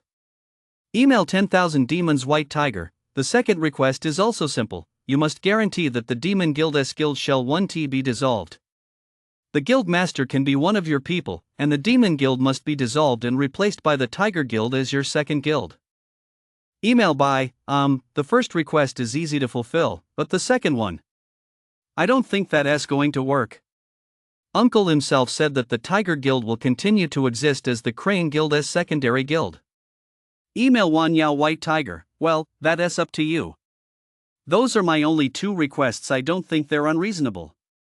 If the Crane Guild is willing to accept us from Liangzhou, we're naturally willing to help the Crane Guild take down the Conqueror Guild. I've come to discuss this merger with you in good faith, surely you can't refuse such minor requests, can you? Email, bye, let us do this, I'll go back and ask Uncle what he thinks, and I'll get back to you later. Email, Wan Yao White Tiger, okay, fine. I'll wait for your reply. Chapter 60, Merger. The Crane Guild manages the QQ group. Bye, screenshot, so, what do you guys think? Wan Yaobai, who wants the Demon Guild to dissolve the Tiger Guild. Well, that definitely depends on what Uncle says. Lin, I don't mind either way, the Tiger Guild can stay or be dissolved. Whoa, Lin, when did you join this group? I didn't even notice. Lin, I'd been here for 2 or 3 days. Uncle added me, but I haven't said a word since joining, so you probably just didn't notice me. Uncle, that's definitely not going to happen.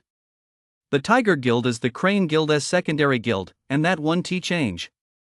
Bye, you can let Wanyao White Tiger know if he agrees to the merger. I'm all for it, and we can keep the Wanyao Guild shell as well. However, first, all high-level players must join the Crane Guild, while the rest can join the Tiger Guild. Second, starting from the moment the merger is agreed upon, the 10,000 Demons faction will no longer be allowed to attack cities in Lianzhou. These 2 points are non-negotiable requirements. As for the specific tone and wording to use when discussing this with him, that's your responsibility. Bye. Upon reading Uncle S' message, Lin didn't say anything further, but he was still somewhat moved deep down. Although he said that it wouldn't matter if the Tiger Guild were to disband immediately, just like with 10,000 Demons White Tiger, the Tiger Guild was, after all, something he worked so hard to build up, so naturally, he still had a special attachment to it. Bye, okay, I get what you mean. I'll go talk to him. Unlike Lin's inner emotion, Bai didn't have as many complicated thoughts. What troubled Bai wasn't whether the Tiger Guild existed or not. After all, the Tiger Guild had little to do with him anyway. What worried him was whether Wanyao White Tiger would still be willing to proceed with the merger after learning that Uncle didn't approve. If he refused to merge, and Holy Guild ended up benefiting in the end, it would be a case of the costs outweighing the benefits. Back in the game, after much deliberation, Bai sent an email to Wanyao White Tiger. Email, Bai, bro, are you still there? Email, Wanyao Bai Hu, yeah, I'm here. How's it going? Did you reach a conclusion with Uncle? Email, Bai, we've reached a conclusion, but it might not be what you're hoping for. Uncle doesn't agree, so the Tiger Guild will continue to exist as the second guild under the Crane Guild. Email, Wanyao Bai Hu, pretty much what I expected. It's still acceptable. Let us go with that, then. As you said at the beginning, I agree to the merger. It's fine for the high-level players to join the Crane Guild and the others to go to the Tiger Guild, but I want you to give us a separate guild structure, and you can't skimp on the 2 officer positions you promised. Holy crap, he agreed so readily. If I'd known, I wouldn't have worried about him refusing the merger in the first place. Although surprised, Bai didn't think too much of it. Mail, Bai, alright, then we can start organizing the high-level players to leave the guild tonight. We'll make room for you. Mail, Wanyao White Tiger, okay, it's a deal. Wanyao White Tiger was fairly satisfied with the outcome of this merger. From the very beginning, he had assumed that Uncle would never agree to establish the Demon Guild as a secondary guild. But he had made the request anyway, not to try his luck at turning a bicycle into a motorcycle, but for the 2 officer positions Bai had promised him. When people refuse what seem like reasonable requests, they inevitably feel a sense of guilt, and Bai was no exception. So, after turning down his request, he agreed to give the Demon Guild 2 officer positions. Otherwise, the fact that they were even offered 1 official position was likely due to the Demon Guild's ability to provide a full-strength squad. Demon Guild manages the QQ group. 10,000 Demons White Tiger, it's settled, Xuanwu. You handle the logout arrangements. Including Qinglong and the others, bring a full-strength high combat power squad into the Crane Guild tomorrow. The rest of the brothers will log out and join us once the Tiger Guild joins in a couple of days. 10,000 Demons Xuanwu, so does that mean our 10,000 Demons Guild shall won't be of any use anymore? 10,000 Demons White Tiger, well, that's normal. If I were Uncle, I wouldn't have agreed to make 10,000 Demons a secondary guild either. The only reason I brought this up with Crane Guild's diplomats was to squeeze out a few more perks. 10,000 Demons Azure Dragon, so what extra perks did you manage to get? 10,000 Demons White Tiger, they gave us 2 officer slots. I think that's not bad after all. Ever since the Zhuke server launched, we've been coasting along, with just the 3 of us managing the guild the whole time. 10,000 Demons Black Tortoise, that's true. If they'd known our entire guild was run by just the 3 of us, they probably wouldn't have even offered those 2 officer slots. After wrapping things up with 10,000 Demons White Tiger, Bai hadn't even had a chance to catch his breath when War Silver Fox tracked him down again. Fortunately, this time there was no need for another heated debate over that tiny bit of benefit. The War Guild agreed readily this time, promising to complete the takeover of the Lai Zone faction within a day and withdraw completely from Jizhou within 2 days. And with the Crane Guild and the War Guild having formally reached an agreement, new news finally came from the Summit Guild, located on the far side of the map. World Channel. Jihua Sha, have the Crane Guild and War Guild called a truce? Why yes, it's so quiet. Su, descendant of the Han Dynasty, you don't know yet? Didn't they say the War Guild had already conceded defeat? That pathetic War Guild clicked surrender just 5 or 6 hours into the battle. It was the same last time they fought Yangzhou. They negotiated a truce after just 2 or 3 hours. They got absolutely no backbone. Qing Lolo, why don't you get your power up to 4 digits before you start stirring things up here? Talking like that on the World Channel with just over 100 power, don't you realize you have zero credibility? Su, descendant of the Han Dynasty, oh my, you're getting all worked up. You can't win a fight yourself, so you're picking a fight with a slacker like me? Liang Haishi Eastward Expedition Army, come on, just cut him some slack. Xingzhou hasn't won a single fight since the server opened. Of course they're bitter. Just let him vent a little. Qing Lolo, I really can't be bothered to waste words on trash like you guys. I hate to dirty my typing hands. Xing Beigu, instead of spending your time being snarky, you two should focus on improving your skills. Once you're confident enough, come find me in Qingzhou. Big brother will teach you a lesson. Su, descendant of the Han Dynasty, wah, I'm so scared. Qing Warzhou City, War Guild brothers, log off. Log back on, and we'll deal with you offline. Liang Haishi Eastward Marching Army, your commander's word really carries weight. One sentence from him, and you two stopped causing trouble. EMAD, announcement, Yangzhou's Holy Guild and Yizhou's Summit Guild have officially reached an agreement. Effective today, Summit Guild will unconditionally merge into Holy. From now on, the two guilds will put their past grievances behind them and join forces as Conqueror Guild. Yang Mo, announcement, Yangzhou's Holy Guild and Yizhou's Summit Guild have officially reached an agreement. Effective today, Summit Guild will unconditionally merge into Holy. From now on, the two guilds will put their past grievances behind them and join forces as Conqueror Guild. Chapter 61, The Philanthropist. Just moments ago, the World Channel was filled with snide remarks and sarcasm, but Matt and Ling Xiao Xuanhuo's announcement sent shockwaves throughout the entire server. Even though, in the eyes of most admins, the merger of Yizhou and Yangzhou had long been a foregone conclusion. However, to most newbies and casual players, both the Summit Guild and the Holy Guild were colossal forces in server 2500. The merger of these two giants was far more shocking than the previous surrenders of Bingzhou and Jizhou, so much so that many had already mentally written off this season as Conqueror Guild as destined to fall into the hands of the Holy Guild. World Channel. Su, descendant of the Han Dynasty, holy crap, am I seeing this right?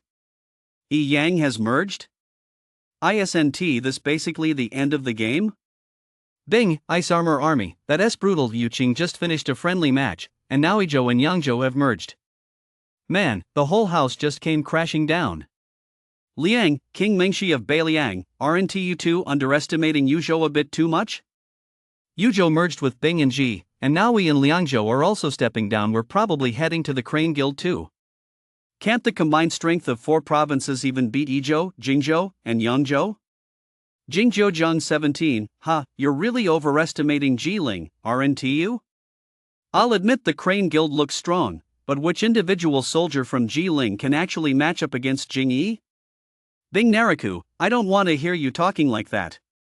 What's wrong with Jiling? You seem so cocky. Which guild are you in? Let us face off when we get the chance. Jingzhou 17, I'm in the Dumb Beast Battalion of the Holy Guild. Just be careful not to get crushed by us if we ever cross paths. Yanglingxiu Tians, alright, the Holy Guild is next in line. Qingbeigu, Nairaku, I thought you were from Ji Province? How do you end up in Bing Province? Am I mistaken? Bingnai Luo, well, the Qingzhou brothers broke through into Jizhou, so I was forced to relocate my city to Lai Lo for a while. The buzz surrounding Yang's consolidation on the World Channel gradually died down, and you had been keeping a close eye on the updates there the whole time. Right after Qingzhou conceded defeat and withdrew from Jizhou, Yizhou immediately chose to surrender as well, a turn of events that took you a bit by surprise. What a shame. I thought they'd be the two giants of the entire server when the server launched, but one of them has fallen so quickly. You couldn't help but shake his head, reflecting on the unpredictability of life. Back when the server launched, looking at the leaderboards, the two guilds in server 2500 with the best shot at becoming the Conqueror Guild were none other than Ejo's Summit Guild and Yangzhou's Holy Guild. It really is a twist of fate. You and I are both dark horses. It hadn't even been a month since the server launched, and Yuzhou, which had been the least recognized and widely considered the least promising, had quietly emerged as one of the top forces in the entire server. Crane Guild's management WeChat group. By we settled things with Liangzhou. As long as Qingzhou doesn't go and betray us, there shouldn't be any problems there either. So what's our next move? Well yeah, we should start thinking about what's next. Now that Ejo has joined us, I guess we won't be fighting for a while. Uncle, wow, you guys have actually gotten addicted to fighting, haven't you? No battles to fight is actually perfect. I've been grinding non-stop lately. I'm practically worn out. I'll use these few days to rest up and get my health back. We still need to form a fifth squad, then this season will be complete. Well yeah, it's not that we're addicted to fighting, it's mainly, we're just thinking about how to let our Crane Guild fight more so we can reach Conqueror Guild status faster. Otoku-man, I can't even bring myself to call you out on this. You just want to reach Conqueror Guild status faster, don't you? You're clearly just after Uncle's money. Kuxinwen, spot on. Well yeah, you saw right through it, but didn't he call it out? You're asking to be drowned in a pig's cage. Uncle, alright then, Wuye and Automan, you two need to keep working hard these next few days. There are still a few days left until the 18 Feudal Lords event. During this time, sweep as many cities as you can in Yu, Bing, Ji, and Liang. Aim to overtake Yangzhou and take first place. Otoman, sweeping cities is pretty easy. Since most of our guild is made up of elite troops, it's no problem for a single regiment to take 2 or 3 cities a day. We've got 4 regiments, we should be able to take 8 or 10 a day, right? Uncle, I don't care how many you take a day. Anyway, here's the deal, we're introducing a reward system for city taking over the next few days. The regiment with the highest quality of city captures each day will get a 1000 red envelope from me in the regiment chat. By quality? How do you even measure that? Uncle, it's simple. The squad leaders should make a spreadsheet. Level 3 cities are worth 5 points, level 4 cities 7 points, level 5 cities 10 points, and level 6 cities 15 points. Keep track of the scores as you go. Every night, Woya and Automan will tally up each squad's points. Whichever squad has the highest score is considered to have the best quality in city sieges. Otoman, uncle, if you put it that way, the squad I lead is made up of the most elite high-level players in all of Yuzhou. Doesn't that guarantee us first place? Well yeah, so you're looking down on our second squad a little, aren't you? Back then, our second squad might not have been as strong overall as your first squad. But things are different now. We've got Map Dominator in our squad. As for that 1000 red envelope every day, I think you'll have no choice but to hand it over to our second squad, Otoman. Automan, I think you're just daydreaming. Well yeah, give it up, there's no light left in this world. Hey, what if both regiments end up with the same score? How will that be settled? Uncle, that's even simpler. If scores are tied at 20 points or below, we split the prize evenly.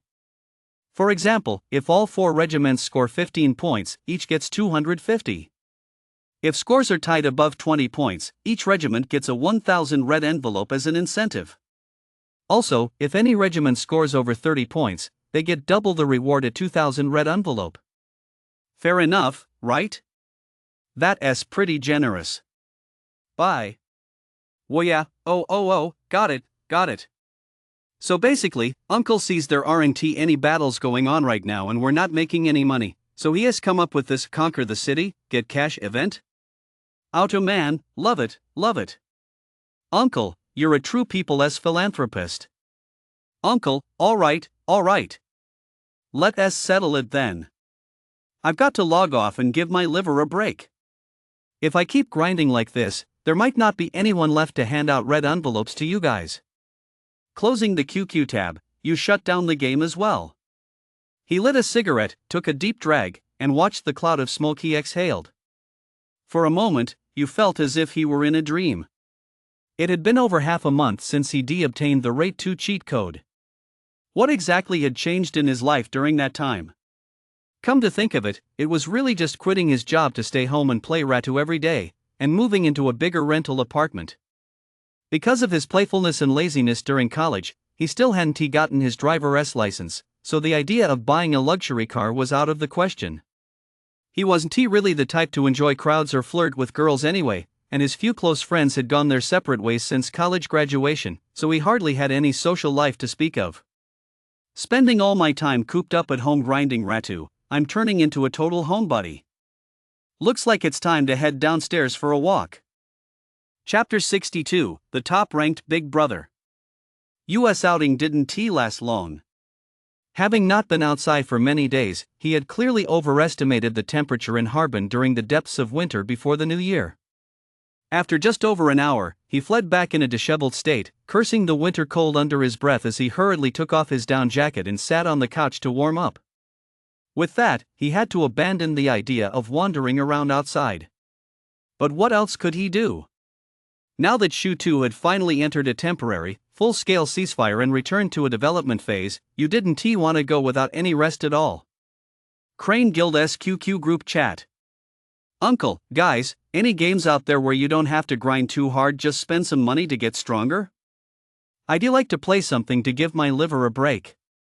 Well yeah, a game where you don't have to grind and can just pay to get stronger? Uncle, you're probably talking about one of those one swing, 999 damage games where everyone says, if you're a brother, come slash me. Uncle, get lost, get lost.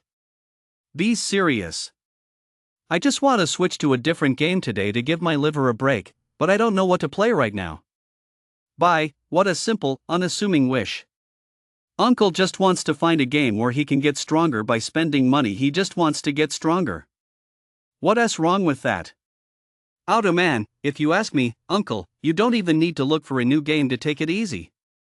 When you've got nothing to do, watch a movie or a live stream, and chat and joke around with the guys in the guild. Isn't that fun enough? Well yeah, exactly.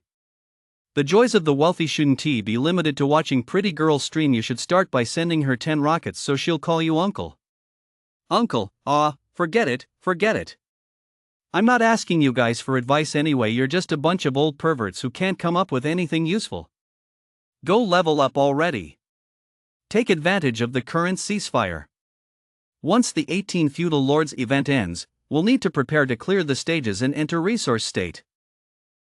Oh, right, I was actually about to ask you what's the plan for the resource provinces? Are we going into Yang Province or Yin Province? Uncle, why are you even asking that? Only kids have to choose. Of course we're taking them all. Auto man, all of them? If we really go for both resource provinces, Xinjiang definitely won't go for it, right? Uncle, here's my preliminary plan. First, we'll break through the pass from Ji Province into Yin Province. Ji Province is the closest to the Silly Pass. Once we're in, we'll farm while blocking Yanjin. I don't plan on letting Qing Province into Silly. Auto man, what about Yang Province? If we're blocking Qing Province at Yanjin, what is our strategy for Yang Province? Uncle, I'm still leaning toward keeping the main battlefield at Yanjin.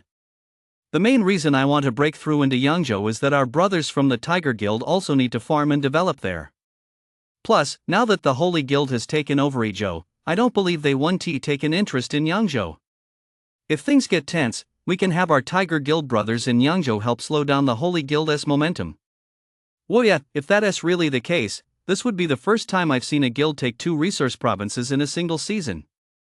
That's impressive. Uncle, let us tentatively stick to this basic strategy for now. We'll reassess the situation and discuss it when the time comes. Alright, I'm going back to grinding.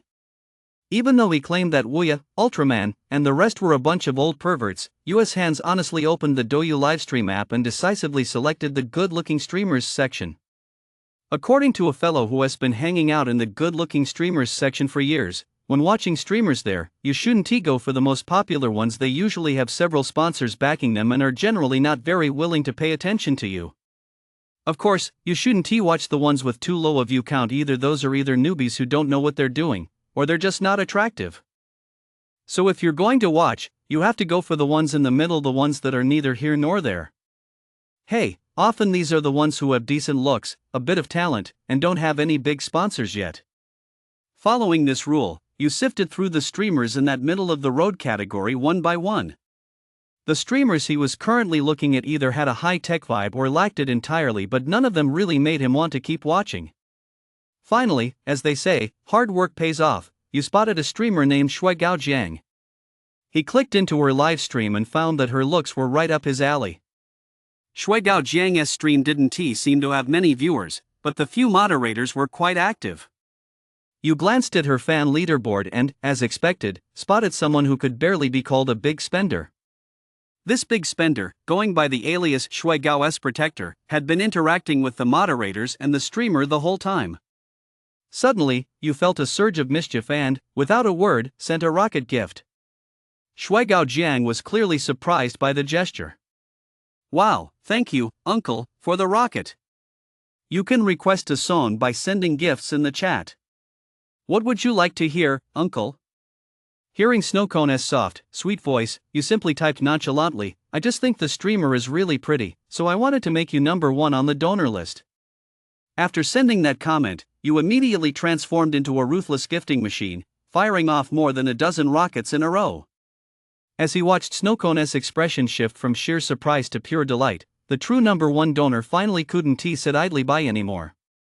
Several moderators in the chat were also enjoying the spectacle and didn't shy away from stirring up trouble, constantly fanning the flames from the sidelines. It's over, it's over. Looks like Guardian won't be able to hold on to the top spot today. Poor guy. This uncle came in and sent over a dozen rockets right off the bat. He must have some serious financial clout. That is for sure. Let us see how Guardian plans to fight back. As the tension in the chat grew thicker by the second, you chuckled and stopped sending more rockets. But just as everyone in the stream thought he was about to wrap things up, you tapped the super fire button. Wow! Thanks, uncle, for those 10 super fires. Oh my, thanks again, uncle, for another 10 super fires.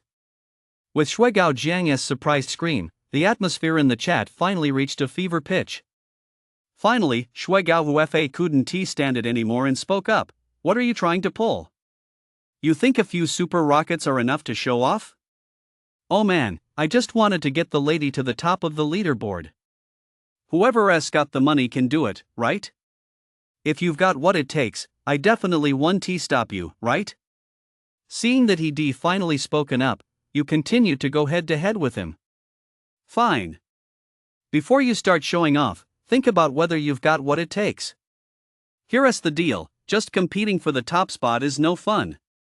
Let us have a showdown. Whoever loses deletes their account, okay? Sure. It's on you, though. I'm not forcing you. You lay on his bed watching the livestream, grinning from ear to ear. To put it mildly, this kid was being a bit delusional, thinking he could compete with him in terms of financial clout. Sorry, kid, you're just out of luck today. You happened to catch me in a bad mood. I'm definitely taking that top spot.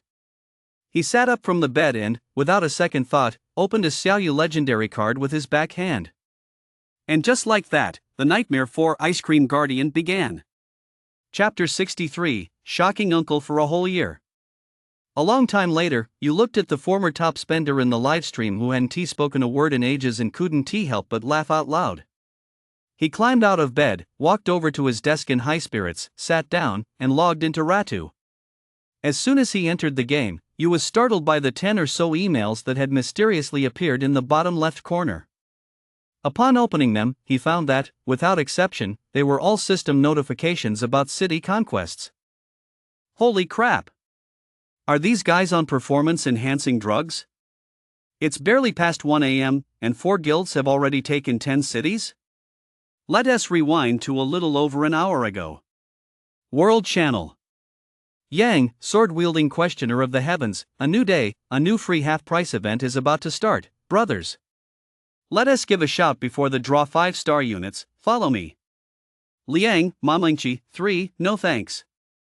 Qing, Begu, it's finally midnight. I've been fighting non-stop these past 2 days and still haven't recovered my resources. I'm relying on the training grounds to stay alive. System, congratulations to the Yuzhou Guild Crane Guild on successfully capturing the level 3 city of Lingzhou in Jizhou for the first time. Primary contributor to defeating the enemy, Ottoman. Primary contributor to the siege, Ottoman.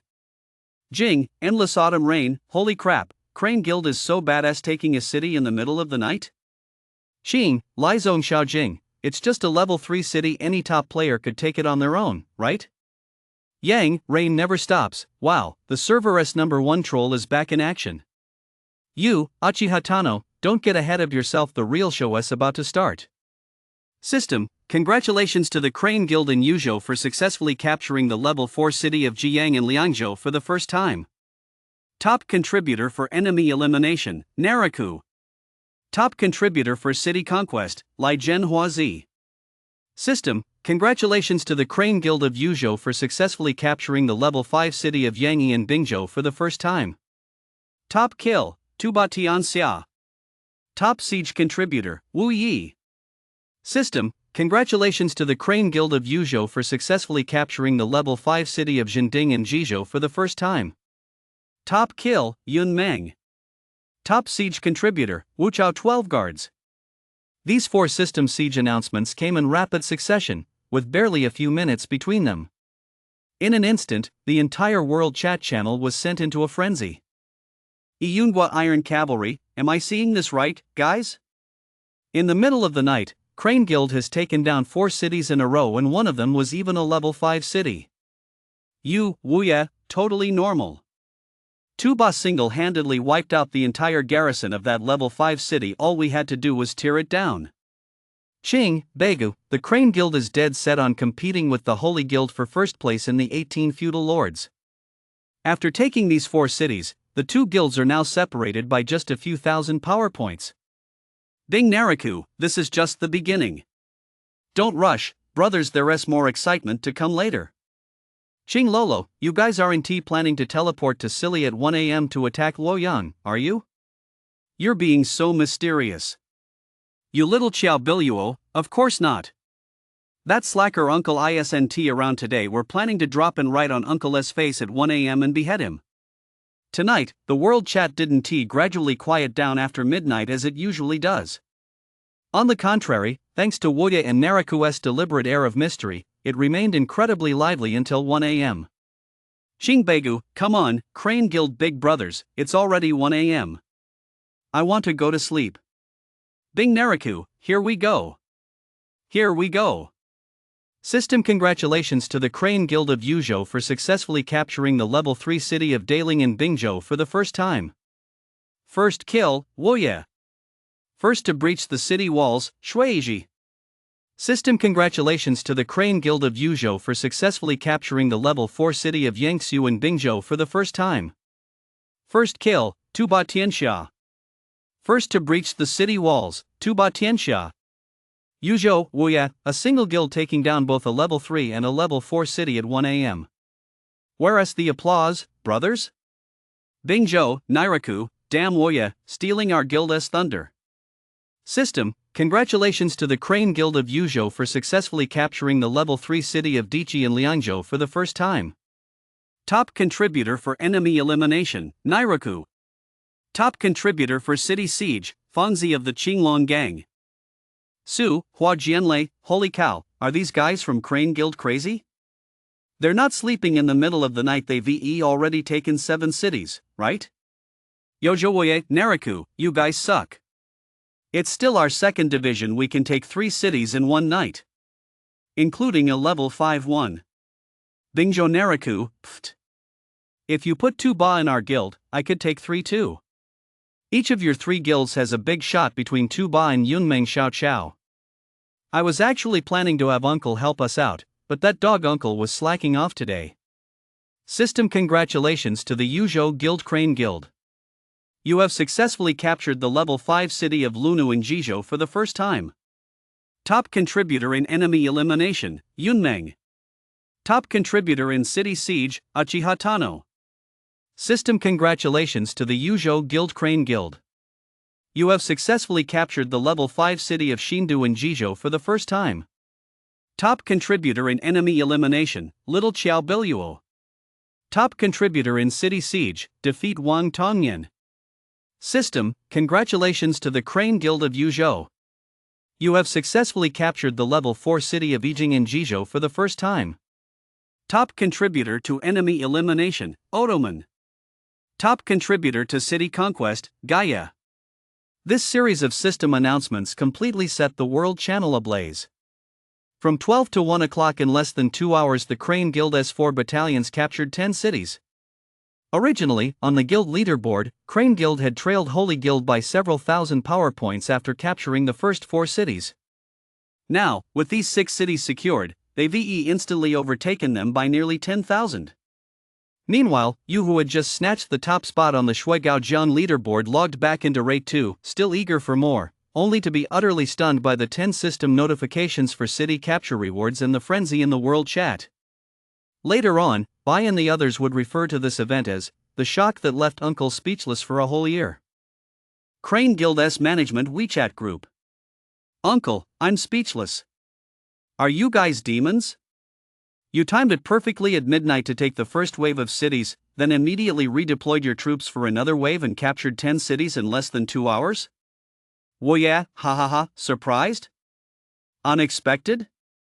Uncle, this is just the night shift. We'll definitely keep attacking during the day too. Don't worry, we won. Slack off.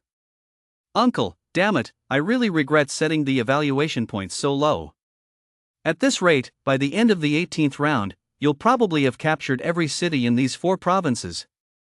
Out a man, that's nothing, Uncle. Our whole regiment has been talking about whether we could spend all 24 hours a day capturing cities. Hey, it's still more important to balance work and rest, you know? Lin, you guys are insane. Capturing 10 cities in the middle of the night?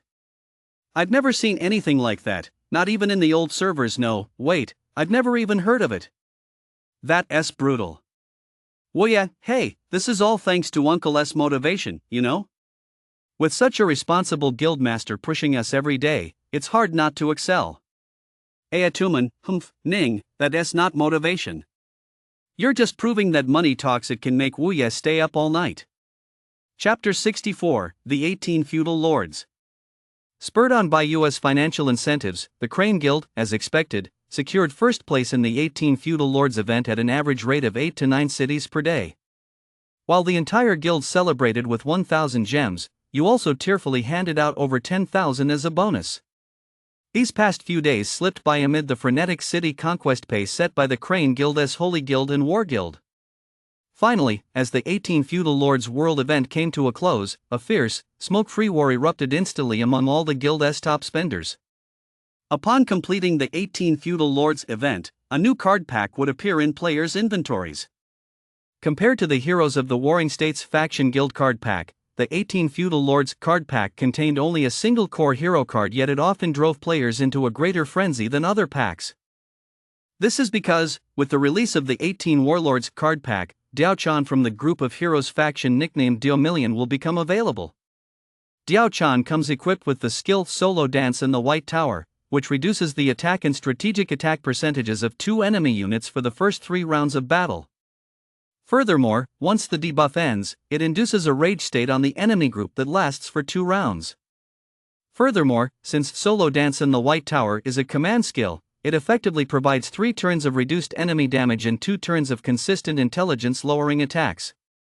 The existence of the Kun faction Diaochan makes her a highly coveted card for both the Shu infantry, known for its defensive prowess, and the Kun infantry combination led by Jia Su and Zhang Ning.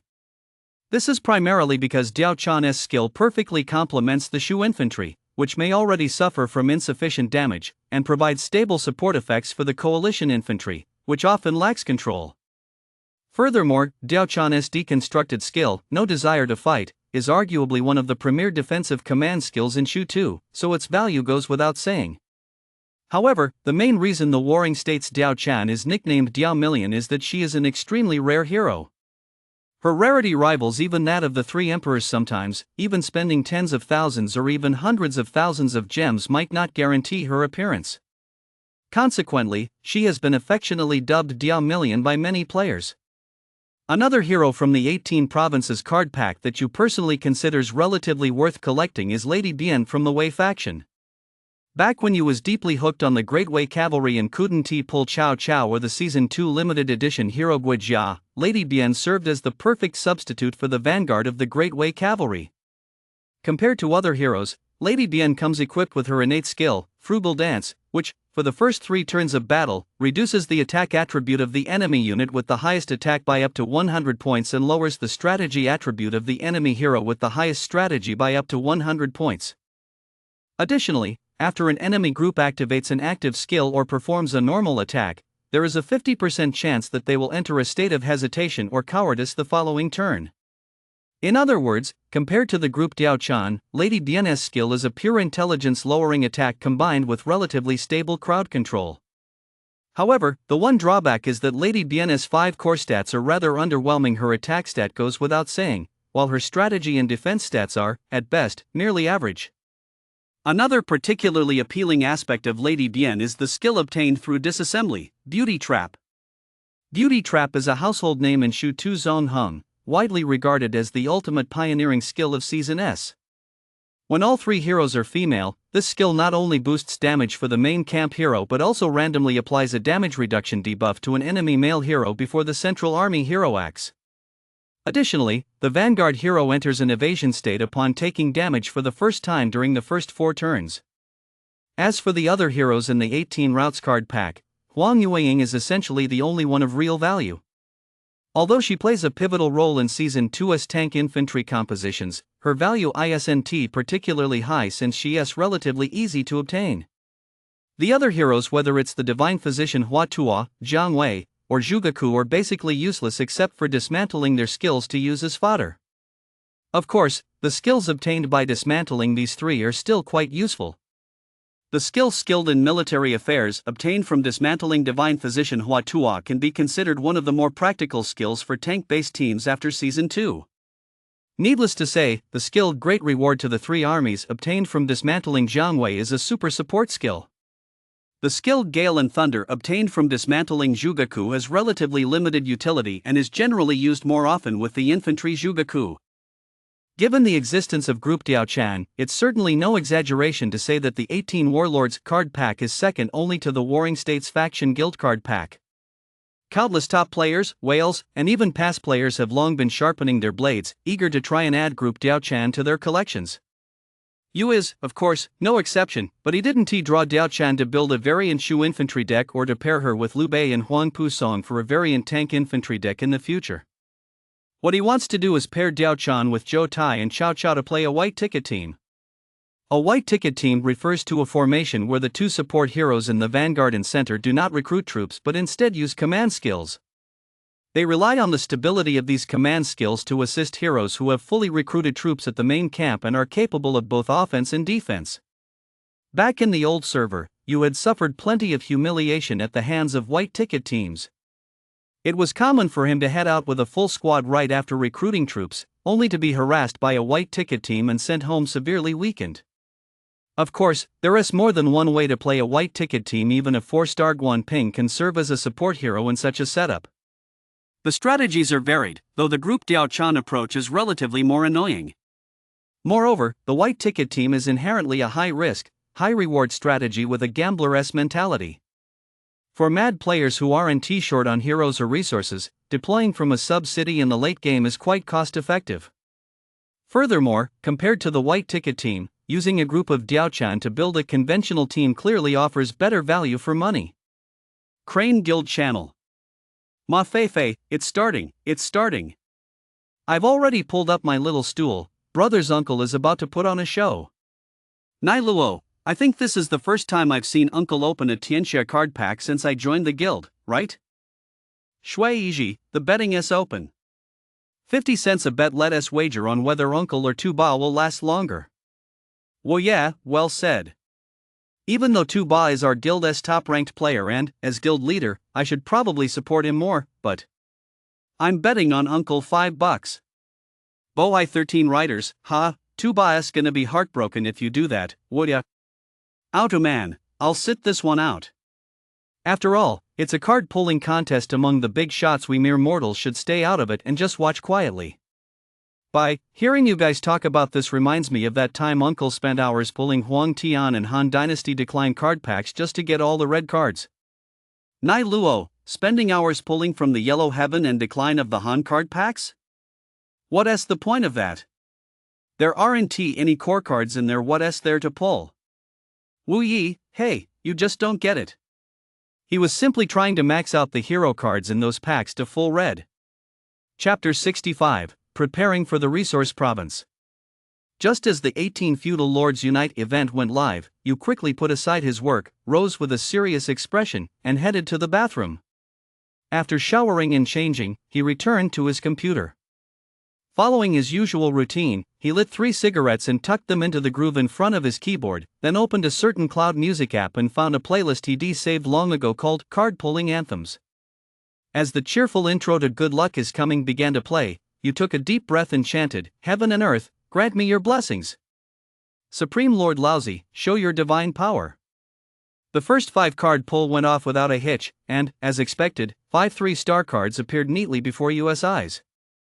The second and third pulls yielded another 9 3-star cards in a row. Only the second 5 card pull produced a single 4-star hero. A rough start, but things will turn around. A good omen, a good omen. Come on, give me a 5-star hero. You wasn't discouraged. With a shriek, he clicked the 5 pull button again. With a click and a flash of purple light, a graceful figure appeared before you, accompanied by the 5-star hero special effects. Damn it, why is it this thing? To US disappointment, the woman before him wasn't the Diaochan he'd been longing for, but rather the 5-star Lady Bian, whom he'd once used as a substitute for Gui Jia in his Wei cavalry formation. Pa. Bad luck. You blared at the woman, seething with anger. Without a word, he immediately dismantled Lady Bian to remove her beauty trap skill and tossed her into the skill library to vent his frustration. He then began his daily routine of pulling cards until he maxed out his red star collection. Over an hour flew by in the blink of an eye, and you had been pulling cards non-stop for more than an hour, yet he was still 2 cards short of maxing out his Diaochan set. But Yu was now facing a frustrating problem. His deck was fully completely packed with 5-star heroes.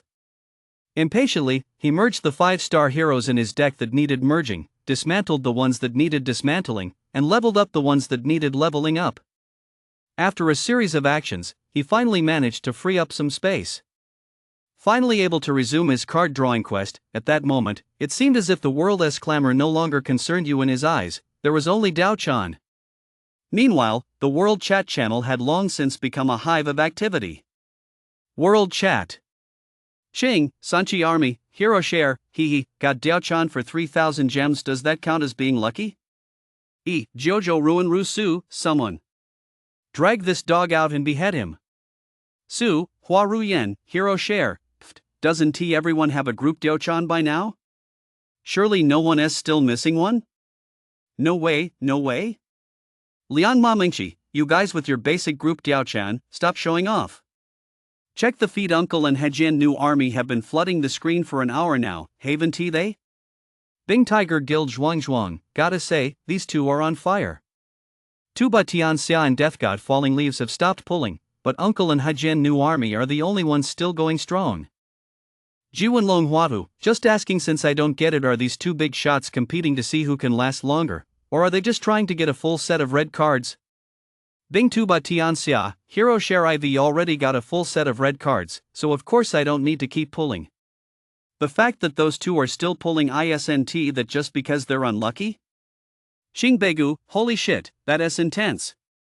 This is the first time in my life I've seen a full red group of Diaochan in Season S. Xing Death God Falling Leaves, Hero Share at just a group of Diaochan. It only took over 10,000 to get them to full red. Looks like Million Diaochan is just an empty title after all. Yangling Xiao Jiji, wow, these 2 are a real Versailles duo, aren't they? I suggest sending them to the African server next season. Holy shit. It finally came out. Finally, you looked at the pink figure leading the red hair on his computer screen and was so excited he almost fell off his chair. Overjoyed, you quickly shared a screenshot of his fully maxed out Diao-chan in the guild channel. Crane Guild channel. Uncle, hero share, not easy, finally maxed her out. Bye, holy crap. I knew you'd been pulling for so long because Diao-chan wasn't maxed out yet. I was right after all, just like your OCD with Dongzhuo back then, huh? Well yeah, it's impressive, sure, but it took you over 2 hours to get Diao-chan to full red. That really does feel like you're from Africa.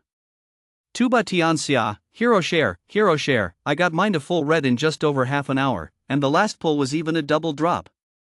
Ugh, so annoying, the extra 1s just fodder. Uncle, you don't understand my joy. Gotcha isn't just about who's luckier, it's also about who can keep at it the longest. So, am I the one with the most stamina? Naraku, hey, guess what? The Hajien new army has even more stamina than you, uncle. They haven't stopped yet. Yun Meng, is there actually someone even unluckier than uncle? Hero share, I barely managed to fill my red slots after seeing you guys do it, so I gave it a shot too. Feels like this group S Diao-chan drops really easily. Uncle, alright. I admit you guys are lucky. I'm the unlucky one, okay? You're all bringing me down like this, watch out, or I might get so demoralized I'll quit the server, and then no one will give you any perks. Otoman, I knew it. Man. You've gotta have stamina, you've gotta be as enduring as uncle. Look at that Hajien guy in the world rankings, is that what you call endurance? That's just plain unlucky. Our uncle is the one with real staying power. Well yeah, exactly. Uncle has the most stamina. Uncle is the best. Bye, you two, I'd like to call you Uncle S number 1 sycophants. Having pulled the final group Diao-chan card, you felt deeply satisfied and was in high spirits. Crane Guild SQQ Group. Uncle, the 18 Feudal Lords event is over, and there is nothing left that requires us to rush the pace. I feel like we can start planning to clear the game and move into the resource state. What do you guys think? Well yeah, exactly. It's time to move into the resource provinces. I've run out of land to farm, let us hurry in there and level up some more. Kuxinrin, damn, you've got 26,000 power and you're still out of land to farm? How am I supposed to survive with just over 10,000? Ayatuman, we definitely should move into the resource provinces. Getting in early gives us the upper hand, but the question now is, which province should we enter first? Uncle, my suggestion is to enter Yangzhou first. For one thing, compared to Yangzhou, we're a bit closer to Yangzhou. If we get in early, we can capture the city and lay siege to Chang'an, aiming to gain the greatest possible advantage. On the other hand, we need to keep an eye on Qingzhou's moves. If they plan to break through the pass into Yanzhou, we'll follow them in. After all, the route from Jizhou through the pass to Yanjin is all within the same commandery, so it's south very close. In contrast, they'll have to build roads for a long time. Diligent one, so, uncle, you're absolutely determined to keep the war guild out of Silly, are you? Uncle, right, and not only that, if it really comes down to fighting two enemies at once, I'd even prefer the main battlefield to be in Yanzhou rather than Luoyang and Silly. Either way, our first priority is to wear down the war guild. If the Holy Guild comes to their aid, they'll be wasting their time. If they don't, even better, it'll make it easier for us to take them down one by one. Chapter 66, Mei Fortress. All member email, Otoman, attention all members. Everyone, teleport to Mei Fortress immediately. Set up the fortress quickly. We'll breach the pass at noon tomorrow, sharp. Please don't be late. It was already past 9 p.m. when Otakuman sent the email instructing members to set up fortresses in the outpost. Fortunately, most Crane Guild members were online, and in an instant, countless arrows filled the newly paved roads of Meiwu. Seeing this enthusiastic response, you felt quite relieved. Crane Guild Channel. Nai Luo, it's been a long haul, but we're finally entering the resource state. If we don't get in soon, I won't have any land left to farm. Wah! Defeat Wang Tongyan, that's for sure. My power hasn't moved in 3 or 4 days. All the nearby land has long been cleared of crops, so every day I just have to stare longingly at the resource state through the resource gate. Pacifier, by the way, are we the first in our server to break through and enter the resource state? It looks like Qingzhou and Yangzhou Haven T made a move yet. Xi'an, after all, we're the top guild in the server. Breaking through to the resource zone is exactly the kind of thing we need to do to set an example for them. Jima Shababu, but the first bird to stick its head out gets shot. 1T being the first to break through make us stand out too much? I'm a little worried if Qingzhou and Yangzhou form a guild alliance against us, things could get messy. Well yeah, screw that. Back when we fought the joint forces of Bingji and Ilyang, they formed a guild alliance against us too and we still won, didn't we? Nai Luo, exactly. Besides, our Crane Guild isn't the same as it used to be. We got the Jizhou faction, plus the new high-level players from Liangzhou. Plus, with the 4 big shots Uncle Tuba, Yun Meng, and Xiao Qiao holding down the fort, how could such a star-studded lineup be taken down so easily? Jima Shababu, why didn't T mean anything by it? I'm just a little worried. Bye, as Uncle always says, when the enemy comes, we'll fight them. When water comes, we'll block it. As long as he is here, there is no need to panic. As more and more members of the Crane Guild arrived at the foot of Meiwu, this massive expedition was discovered by players across the world, including, of course, the administrators of the Yangzhou Holy Guild and the Qingzhou War Guild. Holy Guild Admin Group Chat.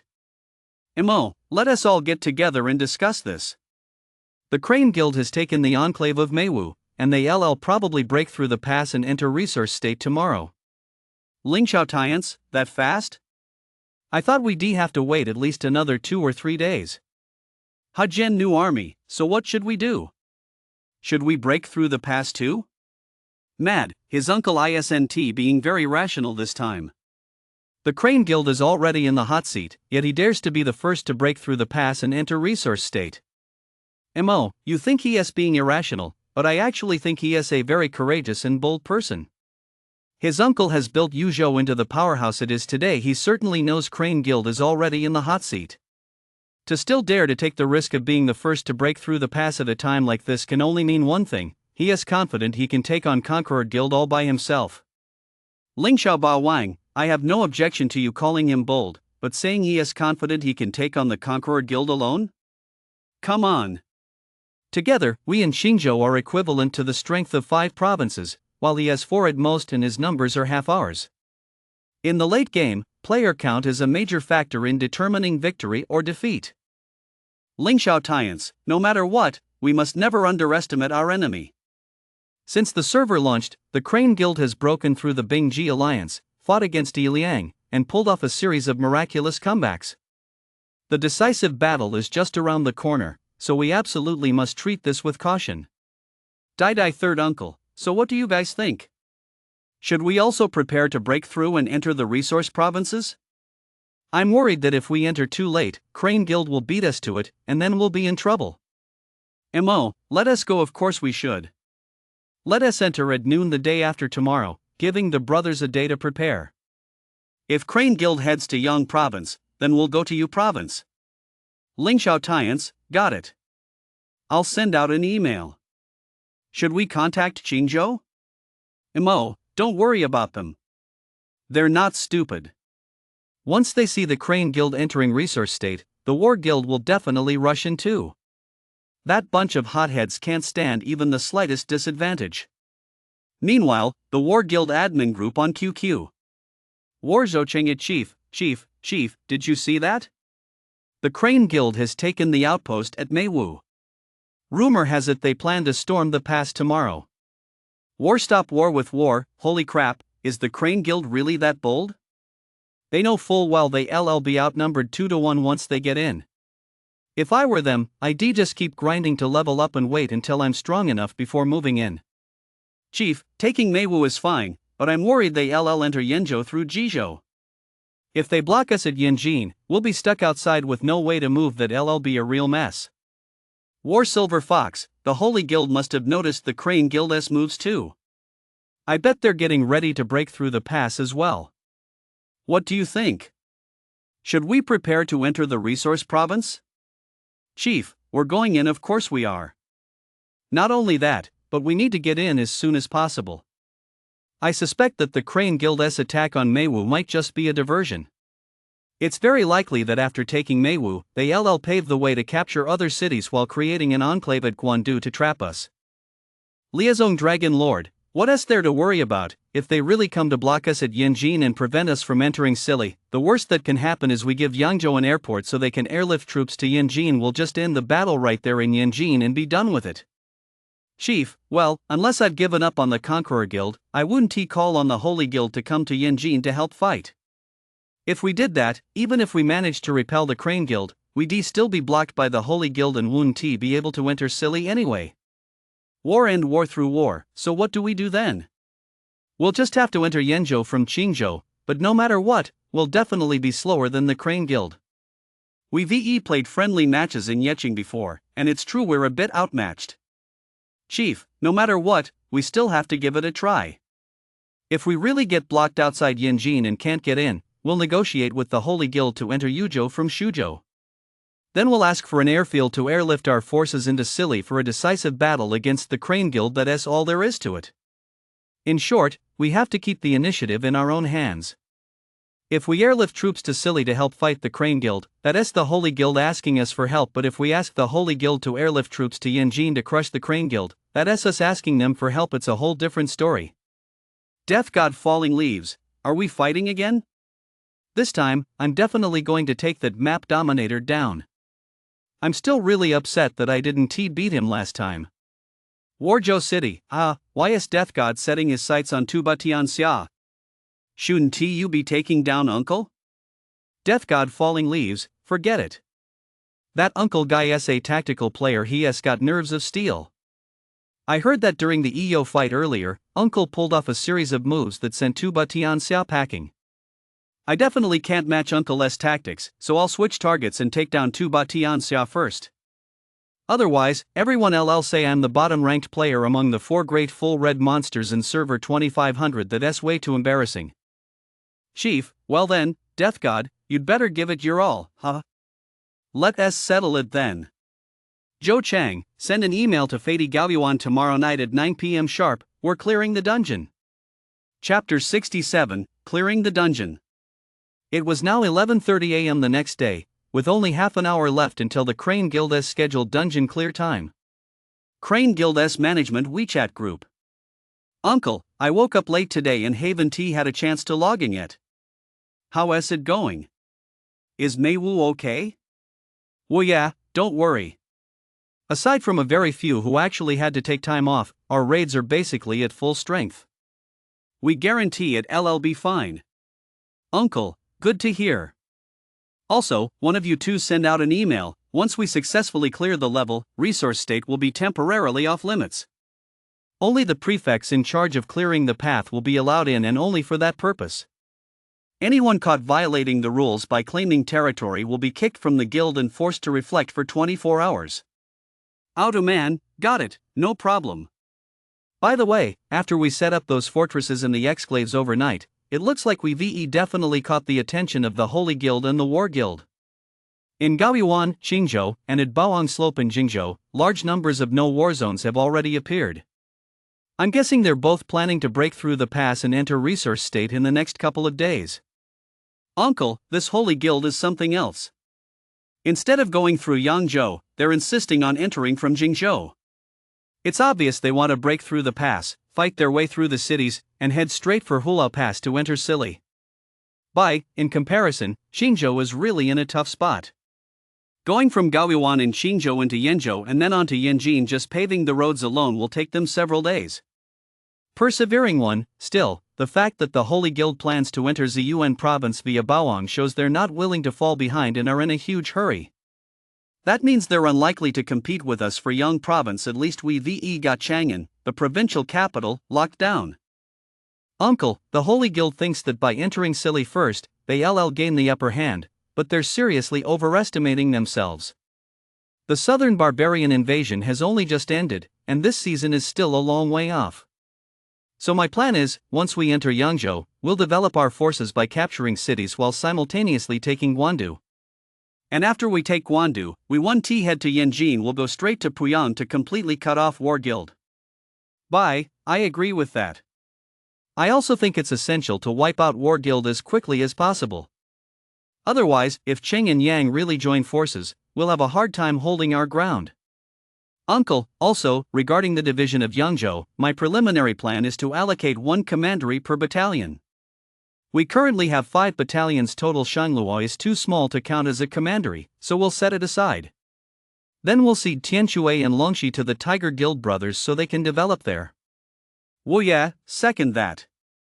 Lin, although the Tiger Guild has now absorbed other active members from Liangzhou, Jizhou, and Yuzhou, their combat strength is, to be honest, pretty average. I think we should reserve the resource provinces for the main Guild S members who need to level up. Uncle, no need for that.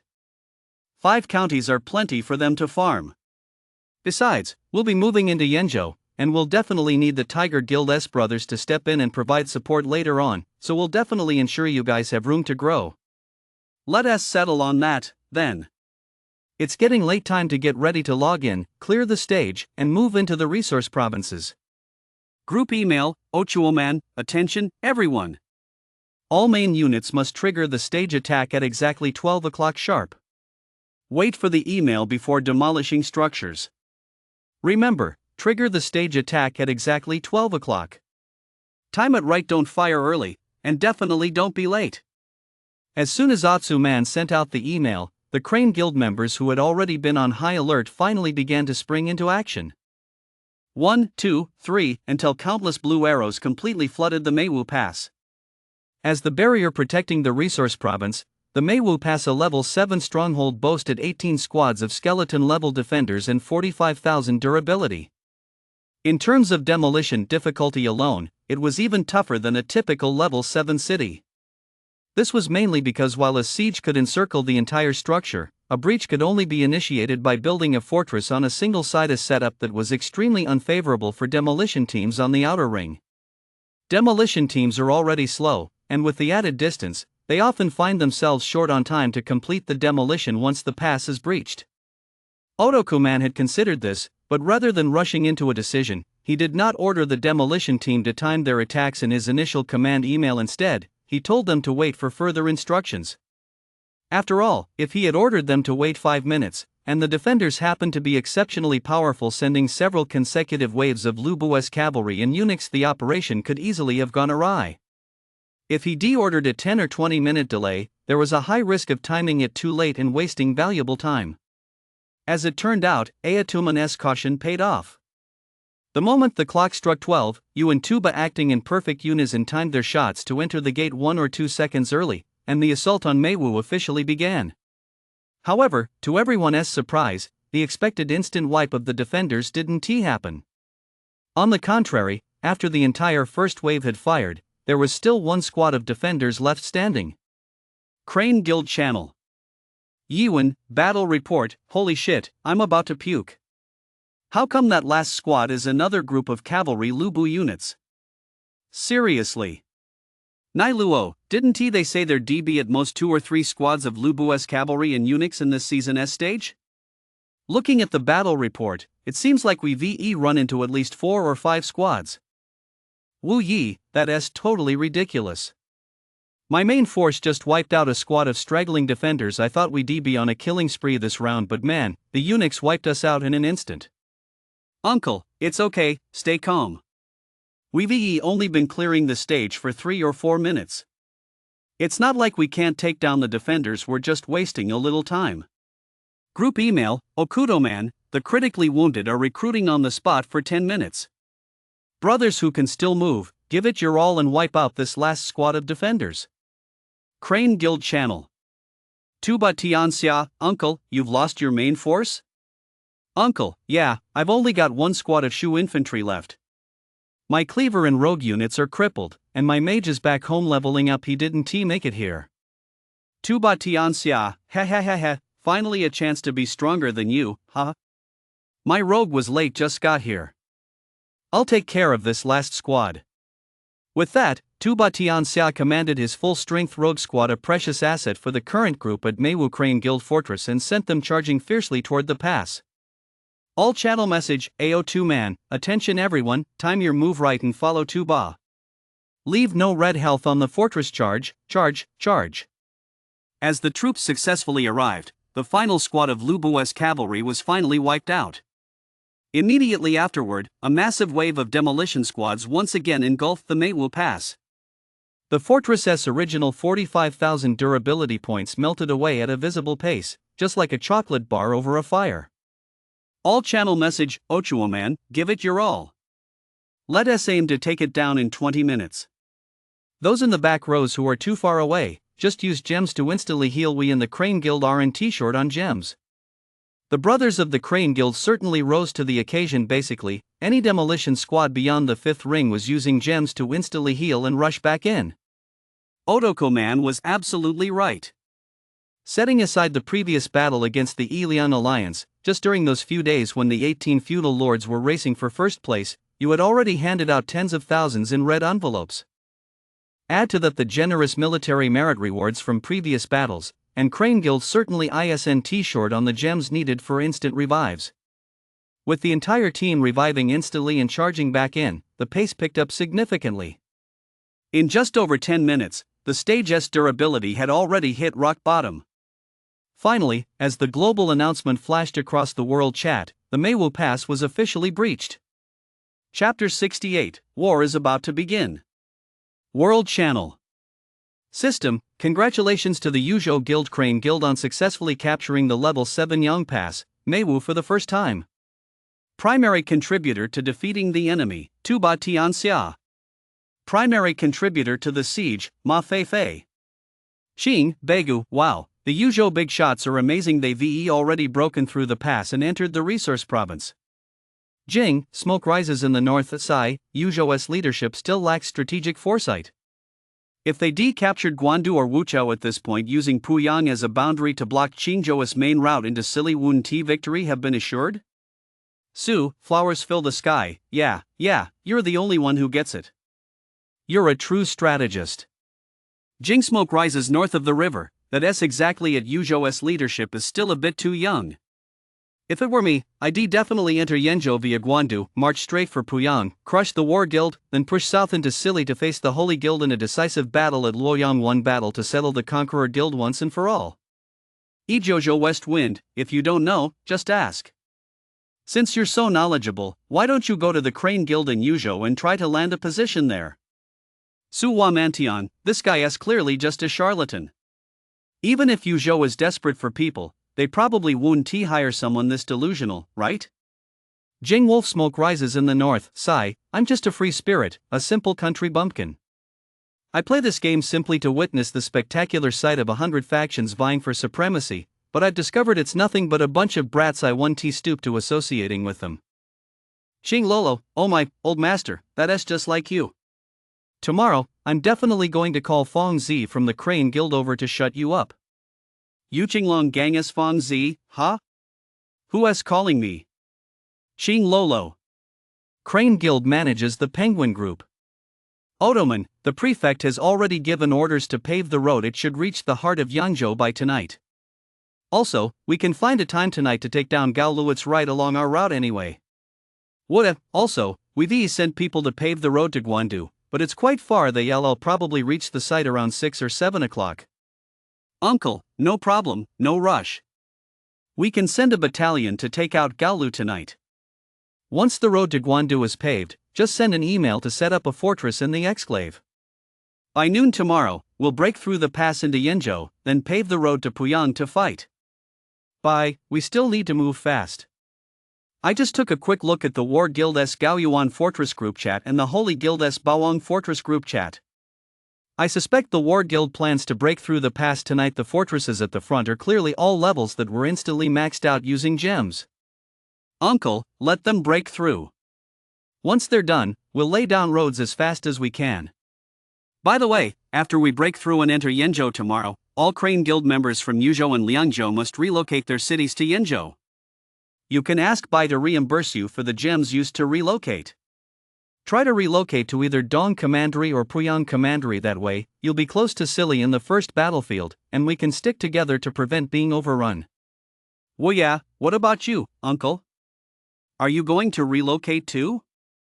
I think it'd be better if you didn't move to Yenzhou. Even though you're really strong, if something goes wrong, it won't be worth the risk. Uncle, I'm definitely relocating to Yen province. As the top-tier player you all talk about, I have to lead by example. Besides, if even I get subjugated, then our Crane Guild really won't stand a chance against the Conqueror Guild. Bye, no problem. When the time comes, the few of us admins will relocate together and stick together for mutual support. Uncle, no way, I don't move your city to be with us. If something really does go wrong, I can still hand over the reins to you. If we're all together, we'll just end up getting wiped out all at once. Diligent one, let Bai move his city to the front lines. As the deputy guild master, he should lead from the front and inspire morale. Ever since the Crane Guild successfully breached Meiwu, they've been laying the groundwork on two fronts. The first column, consisting of several governors, marched boldly from Meiwu all the way toward Chang'an. The second column, however, consisted solely of Ma Feifei, who drove his governor's carriage stealthily from Handan and Jizhou toward Guandu. For a time, the Crane Guild's advance toward Guandu went unnoticed. Most players across the server genuinely believed that you had no intention of competing with the War Guild for Yenzhou, but merely intended to proceed steadily, starting from Yangzhou.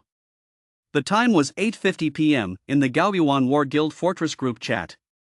All channel message, War Provincial Capital, everyone, time your moves carefully. The main force will engage the city walls sharp at 9 o'clock. Demolition teams, strike at 9:10. Remember, once the breach is successful, Yen province will be temporarily designated a restricted zone. The governor's vehicle will clear the path first. Anyone entering the resource province without authorization will forfeit all resources on the first offense, be kicked from the guild for 1 day on the second offense, and be permanently expelled on the third offense. As the seconds tick by, War Guild finally launched its all-out assault on Gaoyuan. The massive army closed in, and countless arrows rained down from the sky. At 9:43, Gaoyuan officially fell. World Channel. System, congratulations to the Qingzhou Guild War Guild on successfully capturing the level 7 Xingyan Pass, Gaoyuan for the first time. Top kill, Death God Falling Leaf. Top siege contributor, Begu. Xing, Begu, oh ho ho, Yenzhou, Big Brother is coming in to ply you guys. Yang, hard to swallow, wow, now that I look at it, even Qingyu has entered a resource province. Only we in Yangzhou are the weakest. Wah, please go easy on us when you enter silly later. Jing, smoke rises north of the river, forget it. Who doesn't know that right now, the only two guilds in the entire server with a shot at conqueror status are, first and foremost, the Crane Guild, and second, your Holy Guild? You're just a measly war guild and faction guild. Lian Mamengchi, Brother Wolf, you're so knowledgeable and have such a long-term perspective, why don't you break down the situation for us? That way, us lowly grunts can get a handle on where this server is headed. Jing Wolf, smoke rises in the north, alright, since you want to hear it, I'll explain. Right now, the Crane Guild has captured Meiwu, is marching south to take Chang'an, and will then advance east into Sili.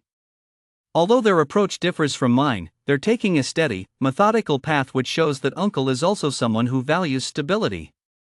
As for the Holy Guild in Yangzhou, they breached the pass a day later than Yuqing, but they remained calm and composed, truly befitting a major guild.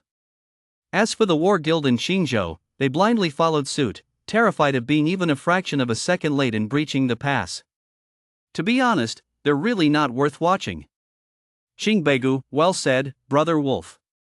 If you didn't only have 300 power, I'd definitely believe you. Jing Wolf, smoke rises in the north, power is just an external thing. I'm merely expressing my opinion on the current situation. If you don't want to listen or don't believe me, feel free to ignore me. Bing Naraku, so, Wolf brother, which one do you think has a better chance of becoming the Conqueror Guild right now, the Holy Guild or our Crane Guild? Jing Wolf, smoke rises in the north, naturally, the Holy Guild. Your Crane Guild may be strong, dominating 4 provinces, but 2 fists can't fight 4 hands. I predict a 1/3 split. Bing Naraku, why, you're so down on our Crane Guild you don't love us anymore. Yuma Feifei, I've been saying this all along, reading Romance of the Three Kingdoms and seeing Zhuge Liang was just for fun. The real badass is our wolf brother. If this big brother were transported back to the Three Kingdoms era, Zhuge Liang would have to say, since I was born, why was Wolf also born? Chapter 69, Blitzkrieg. War Guild manages the QQ group. War stop war with war, that old charlatan on the World Channel is really annoying. He is always rambling on, thinking he is so cool, but I think he is just a moron. Chief, well, every server has a few of those old charlatans. Just treat them as a joke. If you take such self-important people seriously, you've already lost. Warjo City, exactly. And even though our chances with the Conqueror Guild aren't great right now, they're not zero either. The Crane Guild not entering Yenzhou is already giving us a lot of face. Death God Falling Leaves, I think you guys are overestimating the Crane Guild. Warjo City, huh? What's up, Death God? Death God Falling Leaves, just go check out Guandu yourselves. Divine troops are raining down. There are already tons of red zones there. I bet others are flying in too. Chief, damn it. The Crane Guild really doesn't want to leave us any breathing room. Zhou Chang, send a message to the prefect to hurry up and pave the way. We definitely want to make it to Yanjin in time, but we absolutely must secure the initiative in Puyang. Zhan Zhoucheng, I'll do my best, but it feels a bit tough. Guandu is too close to Yanjin and Puyang. We only have one night to work with. With the Crane Guild's successful airborne assault on Guandu, not only the War Guild but also the Holy Guild realized U.S. intentions. Holy Guild manages the QQ group. Ling Xiao Tiance, this uncle is amazing. He has got real guts. He knows full well that the Crane Guild's current dominance will force us to form a guild alliance with Qingzhou, yet he still dares to attack a province with dual resources? Ling Xiao Baowang, this uncle is either truly bold or genuinely foolish. By attacking Guandu to enter Yenzhou, if the War Guild suffers a setback, they'll definitely come to us for help. Besides, now that the 18 Feudal Lords event is over, the march distance has increased to 500 squares, so it'll be much easier for us to teleport to Yenzhou. Unless he is confident he can crush the War Guild in a lightning war, if he gets bogged down by them, we can just teleport to Yenzhou to create a 2-on-1 situation. The Crane Guild has no chance of winning. Ling Xiao Baowang, that's why I think he is genuinely foolish. He'd be better off taking a steady, methodical approach, advancing from Yangzhou into Sili and proceeding cautiously. Doesn't he understand the saying, haste makes waste? Mad, we shouldn't underestimate the Crane Guild. Overlooking the enemy can lead to serious consequences. I dare say that this Crane Guild is, among all I've seen and heard of, one of the top-tier guilds of the season in terms of execution, cohesion, and combat power. Back when our Elian Alliance Guild broke into Bingzhou with the intention of absorbing them, to be honest, I was genuinely surprised by the strength the Crane Guild displayed. Ling Xiao Tiance, don't worry about that. We definitely won't underestimate the enemy. Overlord is just bragging. Once you're on the battlefield, if Overlord has to face Uncle, he definitely won't dare to engage him. Ling Xiao Baowang, bullshit. I could crush that scrawny little body of his. The thing is, Uncle is Xian Guo's opponent, so I can't steal his kills, right? Haijian new army, it's fine. I'll leave him to you. I'll go take on Tu Ba Tianxia. Ling Xiao Baowang, this is awkward. Star, it's over. Baowang's run out of ammo. Ever since Ma Feifei successfully paved the way and reached Guandu, Automan sent an email directing the entire guild to establish outposts. The efficiency of the Crane Guild goes without saying. In just one short night, fortresses were erected in layer upon layer outside Guandu, creating an atmosphere of grim determination. All member email, Automan, attention all members. We're opening Guandu at 11 a.m. sharp today. Everyone must not be late. Time is money. After clearing the stage, follow the usual procedure. Do not enter the resource province for now. Let the governor handle the path laying, and everyone keep one cavalry squad at the fortress, ready to establish an outpost at any moment. Crane Guild Management QQ Group. Otoku-man, everything's ready. We're just waiting for the right moment.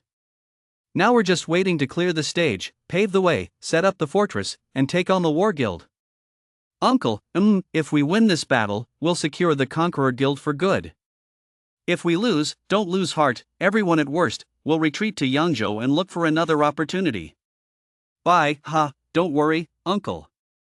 We're following you because we respect you. As long as the final reckoning hasn't come, there is still a chance. Well, yeah, no, why are you guys talking as if we're going to lose before we even fight?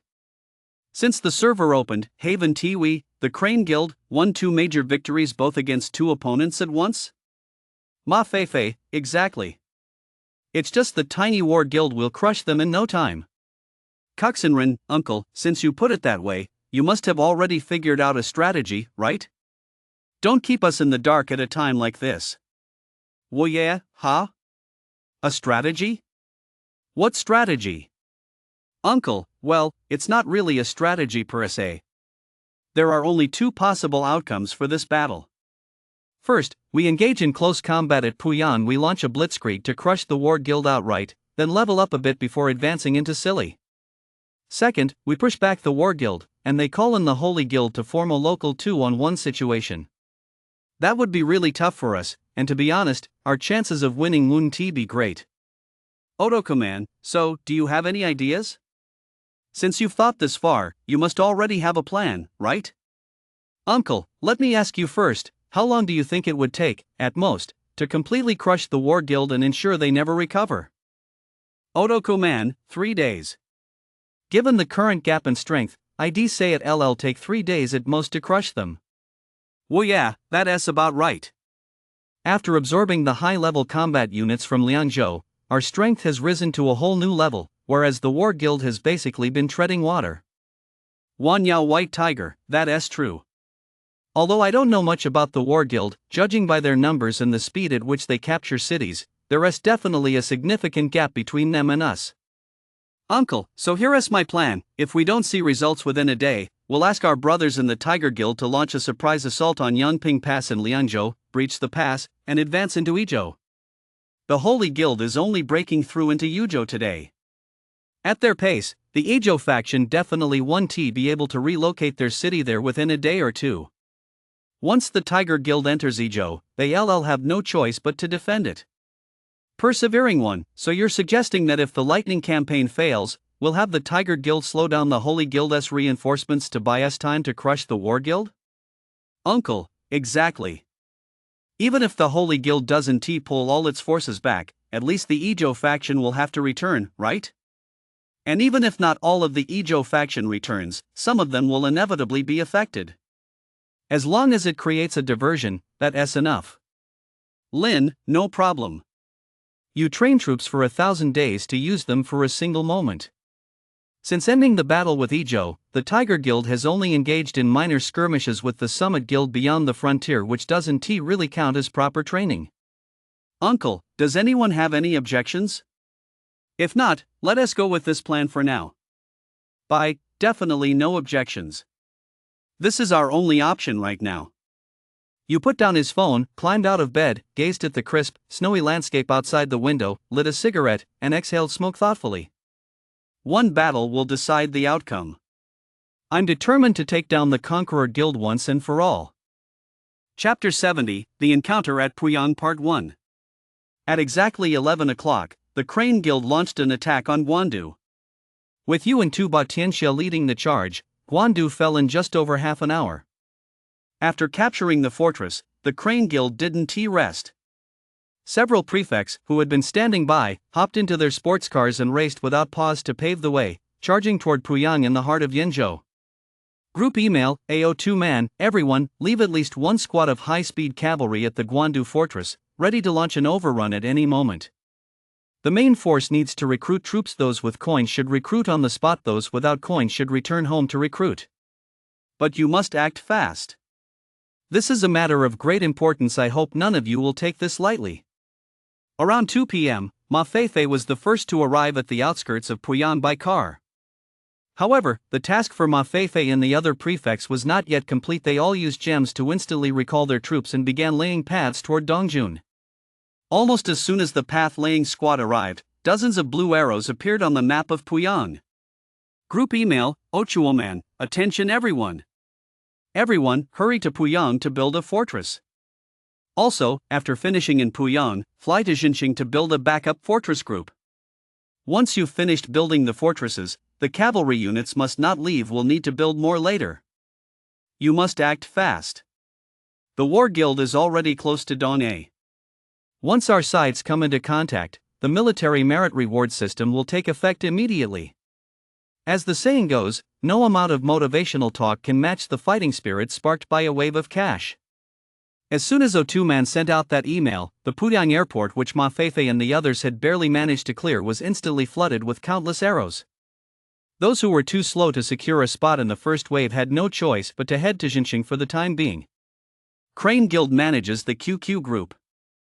Ochuoman, the route laying is all set, Uncle. Both Puyang and Dongjun are good to go. Uncle, make sure to keep a close eye on War Guild's route laying direction at all times.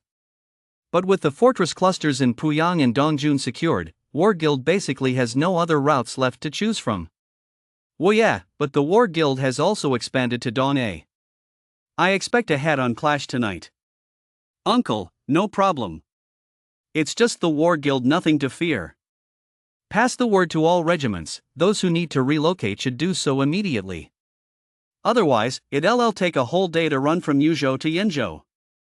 That diplomatic officer from the opposing side, Silver Fox, contacted me. He is accusing our Crane Guild of breaking our agreement and claims we're despised by the entire realm. Well, yeah, despised by the entire realm, he says. Are we supposed to wait until those two factions join forces in Silly to crush us before we fight back? That's a pretty nice fantasy. Uncle, you don't need to pay him much attention. By now, anyone who can see the facts clearly knows that the War Guild has no hope of taking down the Conqueror Guild. What we need to do now is crush them before the War Guild and Holy Guild join forces. You could say that regardless of whether the Holy Guild comes to the War Guild's aid, as long as we can crush the War Guild in 3 days as we discussed earlier, the Conqueror Guild will most likely be ours. Diligent one, Uncle is right. On the surface, they see the Qingyang Alliance as 5 states against 4. But if we split the battlefield, locally, whether we're fighting the War Guild or the Holy Guild, one side is effectively 4 against 2, and the other is 4 against 3. That's an advantage for us. So all we need is time. Defeating the War Guild isn't the goal is to crush them completely, leaving them with no chance of recovery. Uncle, that's right, You've got it. Since it's still early, let us all get some rest. We'll be engaging the War Guild head-on tonight, and I suspect it'll be another sleepless night. In contrast to the Crane Guild's seething battle fervor, the War Guild's morale was much lower. Originally, successfully breaking into Resource Province and getting one step closer to Luoyang should have been a cause for celebration. That is, until they discovered that the Crane Guild, which had just defeated them in Yecheng, Jizhou, had suddenly appeared as if sent by the heavens, capturing Guandu and advancing all the way toward Puyang. It's important to note that quite a few members of the War Guild harbored a deep-seated fear of the Crane Guild.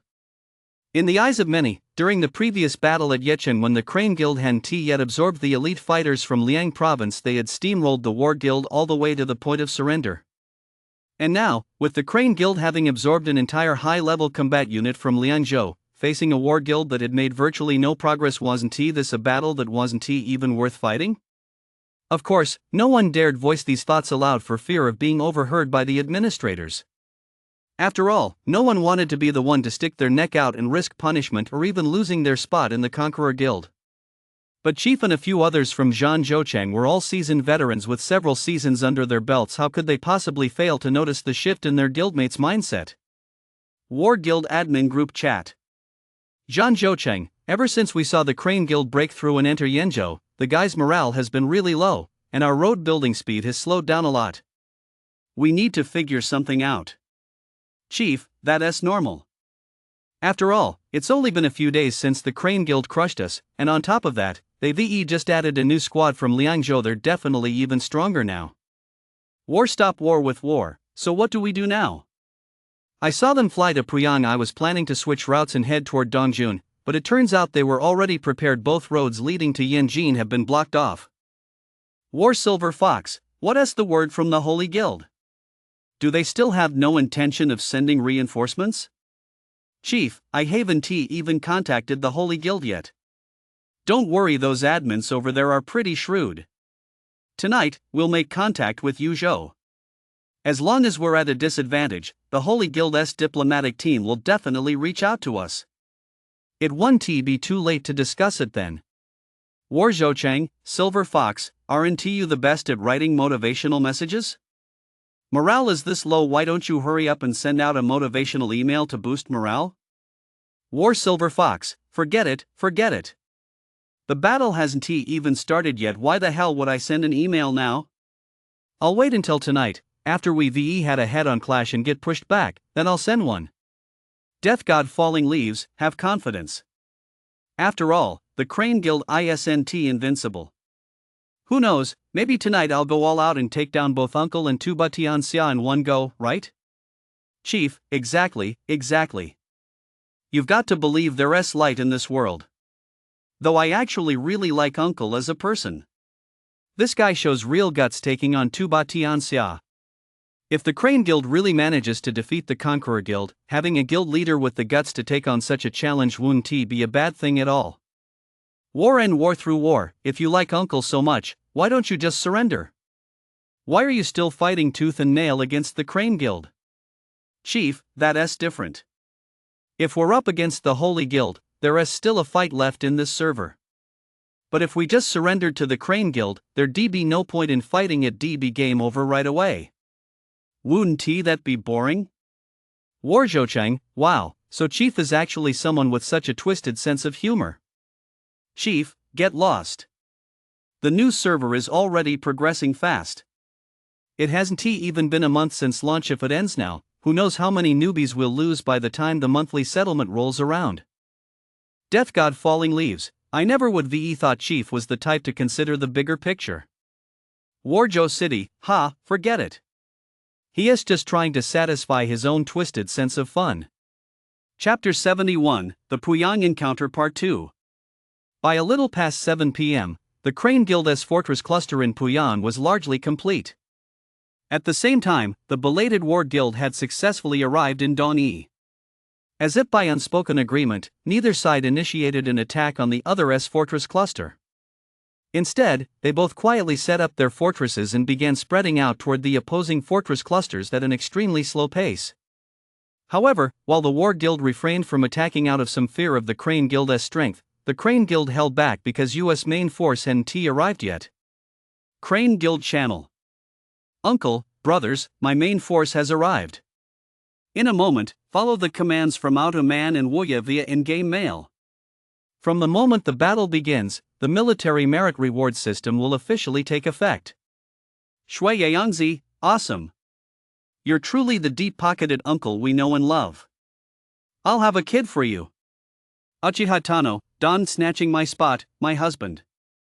You can have yours later. Woya, damn it, don't you two have any pride? It's just a measly military merit. You should have the spirit of the ancients who wouldn't bow for 5 dough of rice. Uncle, got it. Sai, looks like my big brother Woye isn't too keen on this little reward. Well, I can't force anyone, right? Let us just cancel Woye's reward then. Woye, hey. No, I'll always love Uncle. I'll fight to the death for Uncle. Woye, will take down 100 enemies today to bring glory to Uncle. Bye, I'll lead you guys into battle, this is so real, man. Uncle, alright. My 4 main squads are all here, let us get this show on the road.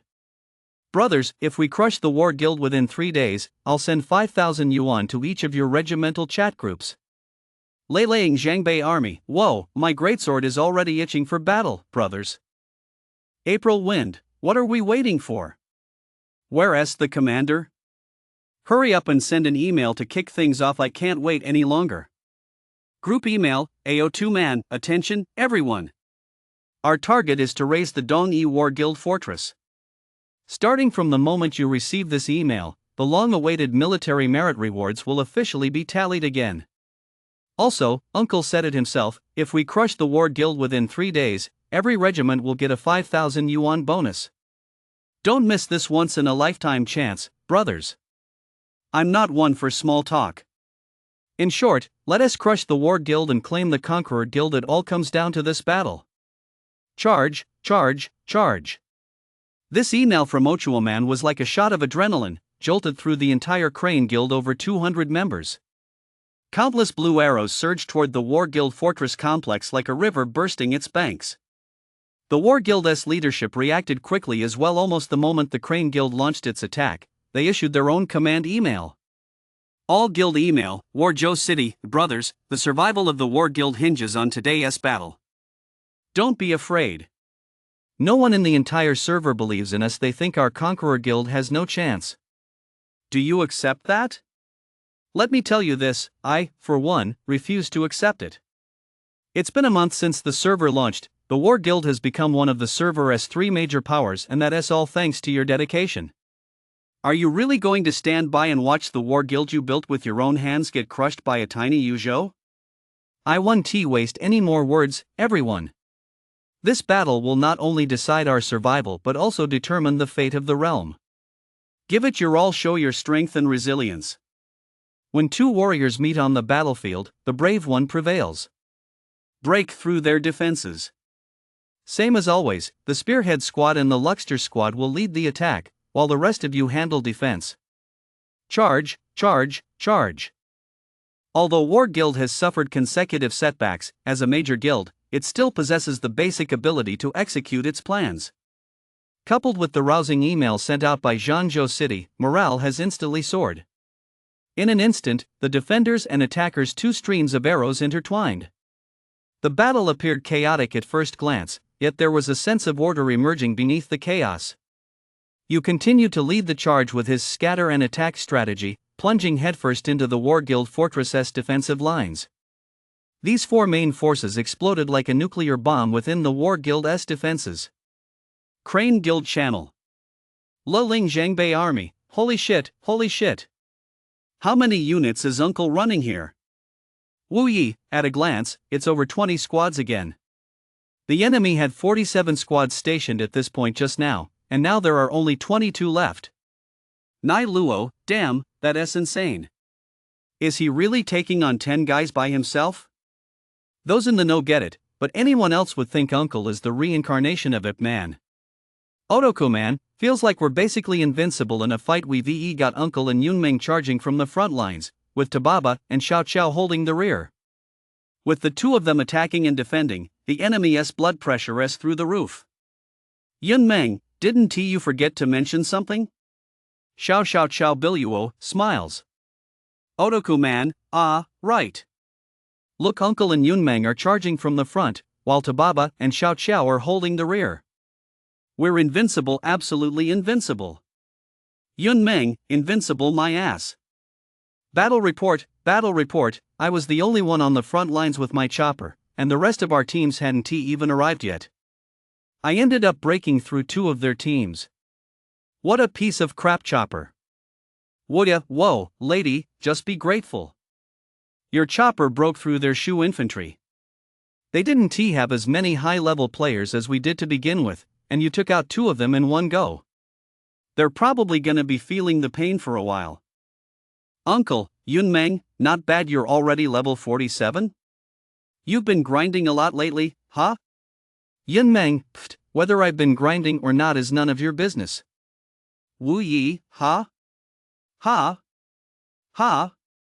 Grinding what? I didn't catch that. Little Lube, oh man, the car doors are welded shut, no one's getting out. Bye, Uncle, what did you do to piss off Yunmeng? Haha, covers mouth and laughs. Uncle? I'm innocent. While bantering with his guildmates, you still clicked on the 20-odd battle reports that had popped up in the bottom left corner. Compared to the last major battle against the War Guild in Yeqing, you wasn't particularly satisfied with these reports. Last time, they also wiped out over 20 squads, but most of those were War Guild's top-tier or mid-tier fighters. This time, however, the battle reports were littered with Han archers, even the lowest-tier ones. Yet it was precisely these Han archers who managed to deal consistent damage to his 4 main squads, with his magic blade taking the worst of it. As expected, Han archers are always god tier. Damn it, my mage blade was literally worn down to death. Guild Channel. 10,000 Demons Azure Dragon, holy crap, I got cut down by the enemy's Death God Falling Leaves. So brutal of full health rogue, terrifying as hell. Battle Report. Lunian Xing say, Battle Report, I got carried off by that Reaper Falling Leaves too, but my little Wei cavalry managed to snag some merit from him, not too shabby. Tuba Tian Xia, so annoying. Why isn't that Reaper Falling Leaves coming after me for a 1-for-1 trade this time? There are too many arrows flying around. If he doesn't come for me, I can't even find him. It's driving me crazy. Little Xiao Biluo, same here. He didn't even touch the spot I was defending this time, he just picked other spots to shoot at. Persevering one, don't panic. Even if he keeps hiding while the two of you fight, he has only one person, he won't last long. Bye, looks like this Death God has grown up, too. He knows how to sacrifice his own desire to win for the sake of the entire guild's victory. Chapter 72, The Puyang Encounter Part 2. War Guild Channel. Begu, Battle Report, we're screwed, ran into Tuba Shubu and got one shot. Moonlight Alluring, Battle Report, same here, I got completely wiped out by the enemy's Xiao Biluo. Not a scrap left. Death God Falling Leaves, Battle Report, not bad, I've taken out over a dozen squads. War End War Through War, awesome, Death God. Nice work. Death God Falling Leaves, I'm running out of steam. I only managed to take out a lot in the first wave. After that, as soon as they saw me charging, they just ran off. If I keep running like this, my stamina will be gone in no time. War Zhoucheng, when you're down to 20 stamina, just hold your ground. Our front line has been getting hammered by Uncle and Yunmeng, it's pretty rough. Begu, my main force is wiped out, I've only got a few Spartan squads left. Wah! White Emperor, just be grateful. You at least managed to hold off Tuba Shu with a few thousand troops. As for me, I got completely wiped out by Uncle without taking a single hit. That cleaver was way too powerful, it took me out in just 3 rounds. Fingerdip, that's normal. If he couldn't take us out instantly, he wouldn't be a top tier player with full health. Zhun Zhoucheng, don't lose heart, brothers. Just wear them down slowly, they won't be able to outlast us. Liaison Xiaojing, bad luck, I got soloed by that woman from Yunmeng. Battle Report. Warzhou City, the toughest fighters on the enemy side we know of right now are Uncle Tuba Tianxia from Yunmeng and Xiao Biluo. If you see those 4, try to avoid them. After all, a team only has 150 stamina total, and running away too many times will wear them out. Lolo, don't worry, boss show. We've been in so many fights, we're tough as nails. Let us just wear them down. Worst case scenario, none of us will make it into silly. Although the War Guild chat channel was filled with passionate rhetoric, everyone could see that barely an hour into the battle their positions were already being gradually eroded. If they couldn't find a way to turn the tide, Puyang would become the next Yecheng. Holy Guild manages the QQ group. Lingxiao Tians, is the Crane Guild just that strong, or is the War Guild that weak? It's only been an hour since the battle started, and we've already been pushed back several squares. At this rate, given the Crane Guild's night combat capabilities, the War Guild will be wiped out before morning even comes. Star, I feel like, it's both reasons. The War Guild only absorbed the Lai Zone clans from Cheng and Su provinces, plus 1 from Ji province, so their strength is definitely far inferior to the Crane Guild's. Mad, should we reach out to the War Guild? If we don't take the initiative to talk, we might end up collapsing completely. I was originally planning to wait for the War Guild to contact us first, but judging by the situation, it looks like they're also waiting for us to approach them. Lingxiao Tians, that makes sense. After all, nobody wants to be at a disadvantage. If we approach them, the War Guild will have the upper hand in negotiations. Oh well. I was planning to wait until tomorrow to talk to them, but I didn't expect the War Guild to be such a letdown. Tians, why don't you go talk to their diplomatic channel? We're pretty much ready to jump in too. Lingxiao Tians, okay, I'll go talk to them. Chief has been in a bad mood ever since the war started. He had long anticipated that we wouldn't be able to beat Crane Guild, but he never imagined we'd be on the defensive less than an hour into the war. Logically speaking, Crane Guild had absorbed the high-tier Liangzhou faction, while his own guild had absorbed the Lai Zone faction. Although the quality of the Lai Zone faction was mixed, at least most members had a first-line squad which, for Season 1, definitely qualified as a high-tier faction. But he never expected that before the front lines had even been established, Uncle and Yunmeng would work in perfect harmony to completely tear his forces to shreds. Now, with only one Team Weiji remaining intact from his main force, Chief stared at the battle situation on his phone screen in a state of agitation, pondering what War Guild's next move should be. Unexpectedly, he received an email at that very moment. He tapped to open it and found it was from Ling Xiao Tiansu, the commander of Holy Guild. Email, Ling Xiao Tiansu, hey, bro, wanna chat? Upon seeing this email, Chief immediately understood Ling Xiao Tiansu's intentions. Email, Chief, sure, what's on your mind? Email, Ling Xiao Tiansu, Chief, you're a smart guy. With Crane Guild dominating the scene right now, it's not good for either of our guilds, so I'd like to discuss a partnership with you. Email, Chief, what kind of partnership are you talking about? Just get to the point. Email, Ling Xiao Tians, of course, it's about joining forces to fight the Crane Guild. If our two guilds keep fighting on our own, the Crane Guild will definitely pick us off one by one. You've worked so hard to build the War Guild into what it is today, can you really bear to let it be swallowed up just like that? Email, Chief, no need to rile me up. Just lay out your specific ideas. Email, Ling Xiao Tians, my idea is simple, you provide us with an airfield, and we'll airland in Yenzhou to drive the Crane Guild out first. Email, Chief, what's the plan after that? Since you came to me, you must have already mapped everything out, right? Email, Ling Xiao Tians, let us set aside other details for now. The War Guild and Holy Guild will team up to crush the Crane Guild. Afterward, we'll hold a friendly match to determine the Conqueror Guild. Regardless of who wins or loses, the losing side will grant the other 100 Conqueror Guild slots. Sound good? Email, Chief, sure, it's a deal. You guys have territory in Shuzhou too, I'll find someone there to set up an airfield for you. Airlift your troops in as soon as possible, otherwise, we might not even be able to discuss this partnership. Email, Ling Xiao Tians, Chief, you really are a straight shooter. It's a deal then. War Guild Management QQ Group. Chief, screenshot, the opposing commander has already talked to me. Zhou Cheng, find an airfield for them and have them airlift reinforcements to Yenzhou to help out. Zhan Zhou Cheng, wow, that has some efficiency. You wrapped that up that fast? Chief, it's normal. We went into the talks with the same goal in mind, and the terms we offered weren't exactly harsh, so they agreed right away. After all, Crane Guild doesn't want to drag this out, and we can't afford to drag it out either. War Silver Fox, yeah, we really can't afford to drag this out any longer. If we drag it out a bit longer, the last of our brothers' resilience and passion will probably be crushed. By then, forget about 100 spots, they might not even be willing to give us 50. Chief, at Yangzhou's pace, they'll probably finish recruiting tonight and start the airlift. If we really can't hold the line, we can temporarily abandon the Dongyi fortress cluster and retreat toward Jiqiu.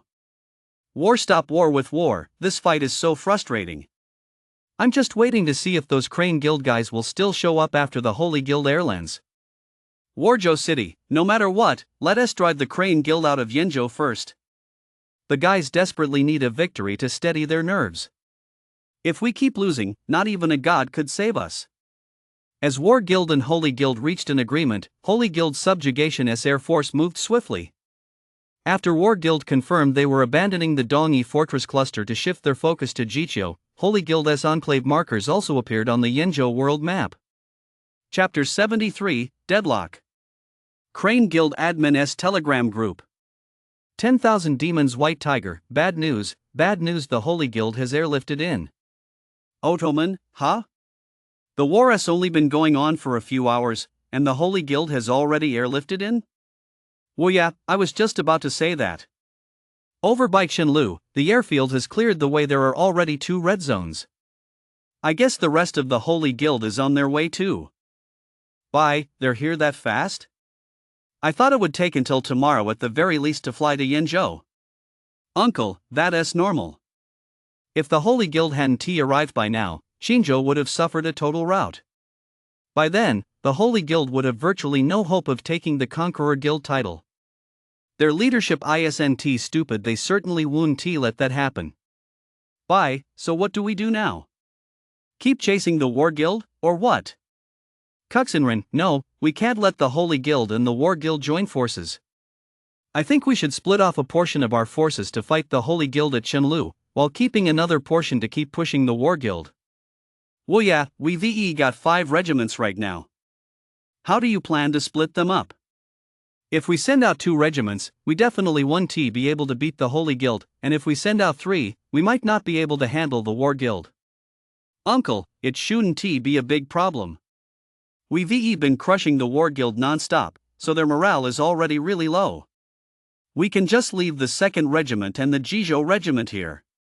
With 2 Ba around, even the Grim Reaper won't be able to stir up much trouble. Ottoman, so, Uncle, are you saying the 1st, 3rd, and Liangzhou battalions should take on the Holy Guild? Can we really beat them? After all, they've gathered high-level fighters from 3 provinces. Uncle, we definitely can't beat them, but we should be able to buy some time, right? Lin, whether we can turn this around depends entirely on you guys at the Tiger Guild. Lin, don't worry. Yangping Pass is already in Enclave, we'll breach it and enter Ezhou by noon tomorrow. Uncle, alright. Remember to tell your men that the Tiger Guild will offer the same military merit rewards as the Crane Guild. Make sure they take this seriously. Once we enter Ezhou, start burning, killing, and looting right away. We need to throw Ezhou into total chaos. Atuman, whether we can break this deadlock this time really depends on the brothers of the Tiger Guild. Good luck, Lin. Lin, yeah, I'll definitely do my best to provide you with support. All member email, Uncle, attention everyone.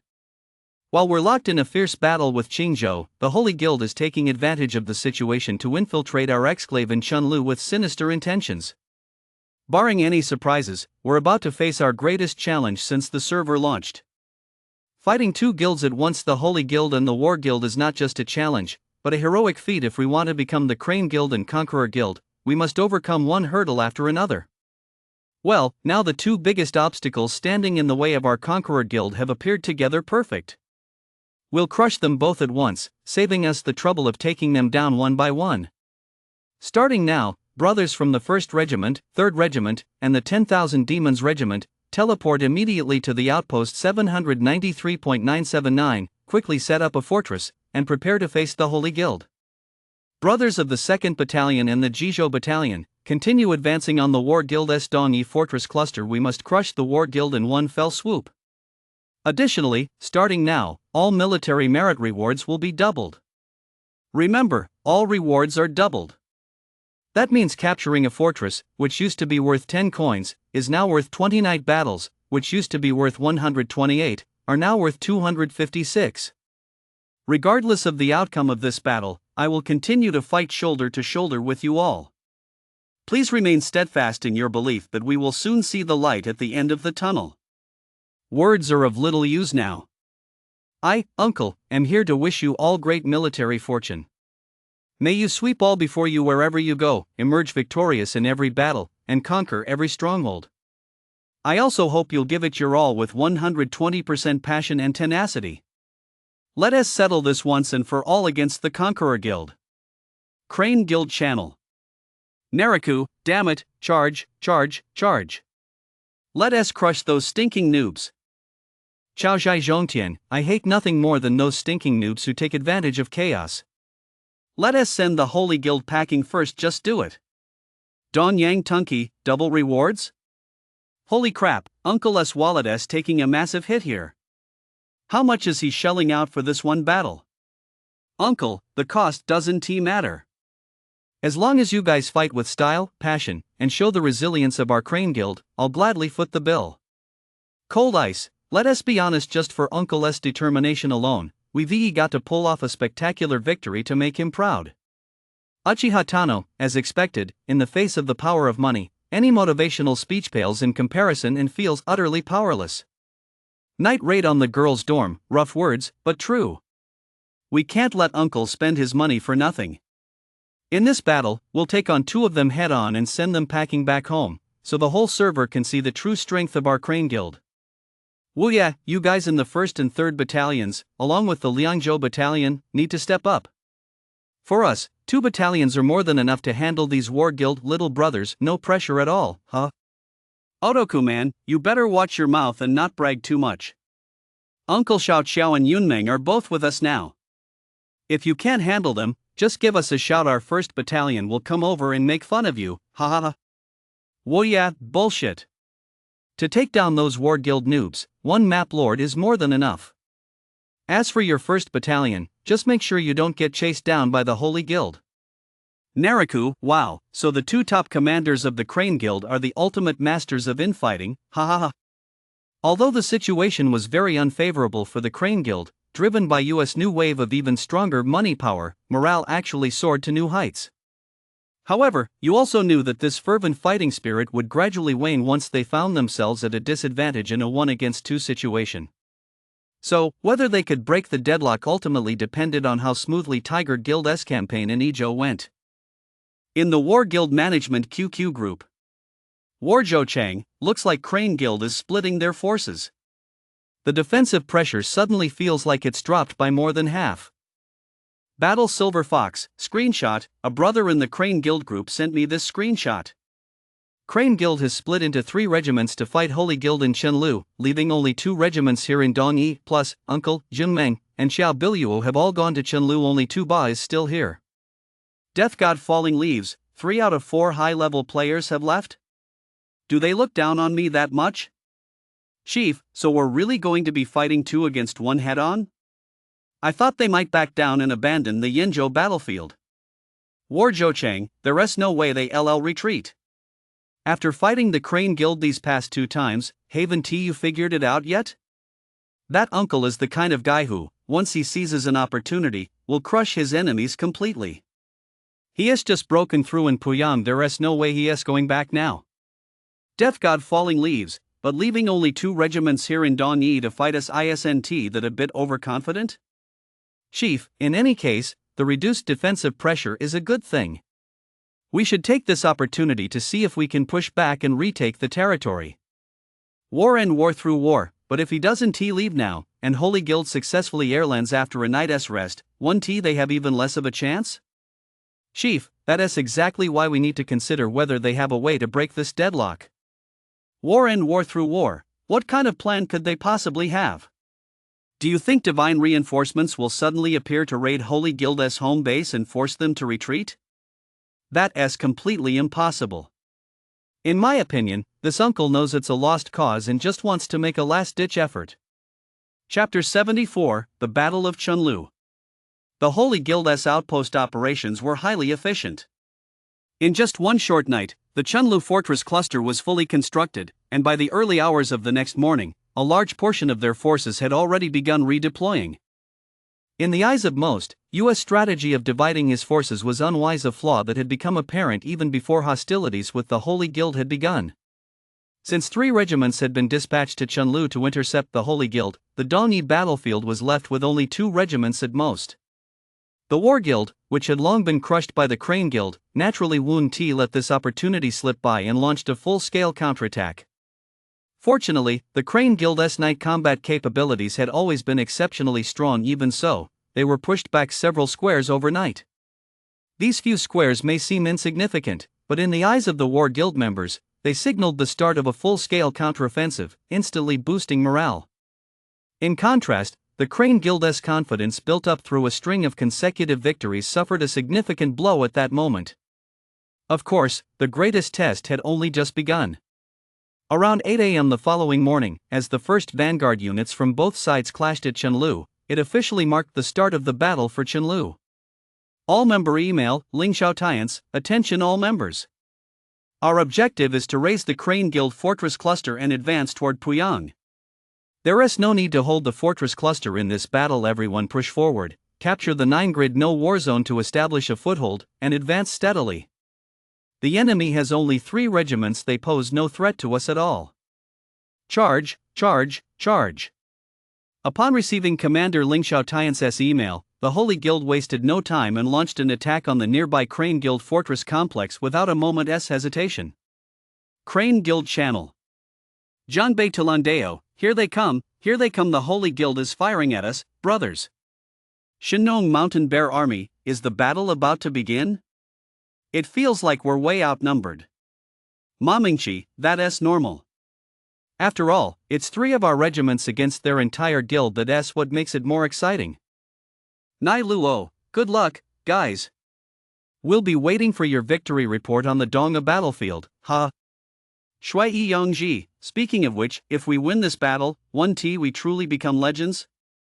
3 regiments defeating the entire Holy Guild, just thinking about it is awesome.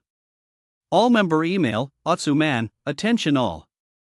Maintain a 360-degree, no blind spot defense on the front lines and hold off the enemy's first wave. As long as we can stall them during the first wave, the situation will gradually turn in our favor.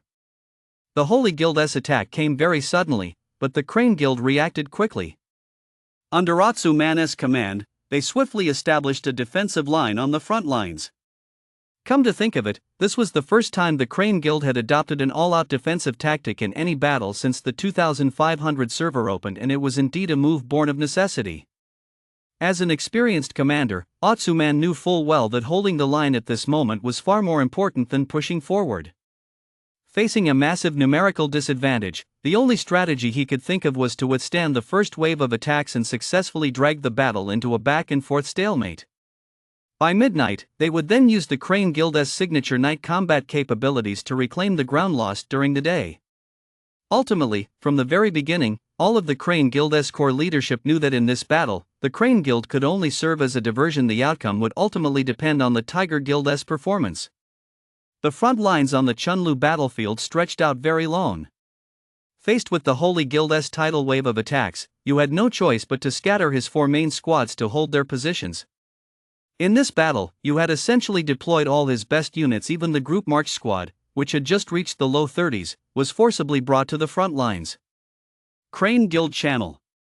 Hongyun Jin Shang, battle report, holy crap, need backup. The Haijian New Army is on my side.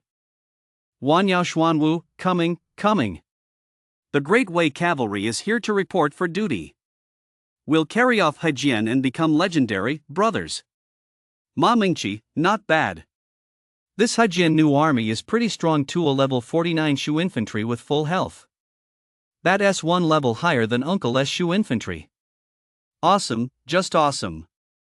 Yun Meng, battle report, my rogue got carried off, what bad luck. Ran into Lingxiao Ba Wang's Shu infantry. I cast a demon spell, and my Guan Yu sister accidentally dealt 10,000 damage to her own team. Shenong Mountain Bear Army, holy crap, big shots. Don't you guys have any good battle reports to share? All you're posting are reports from battles I haven't even fought yet. It's making me a little anxious. Uncle, battle report. Here you go, no thanks needed. Hongyun promotion, wow, that's uncle for you, truly a one-man fortress that no one can breach. Tuba Tianxia, big deal. I just wiped out 10 squads. Uncle, if your Chunlu can't hold the line, I'll look down on you, you know. Little Xiao Biluo, battle report, hehe, what great luck, ran into 2 of Star's main squads and carried him off. Feels great. Wei Yefeng, 794.964 Uncle, a squad from the Haijian New Army is heading toward your fortress. Seeing his guildmate's alert, you also noticed the Haijian New Army's movements. Just 1 squad? Is it their main force, or just a scouting party trying to scare me and wear down my stamina?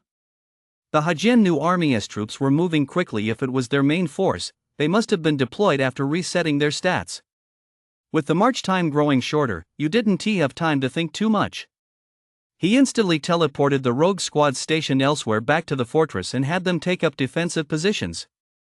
US level 5 fortress provided an additional 10 defense points, which could make a difference in a battle between 2 top-tier players at full health.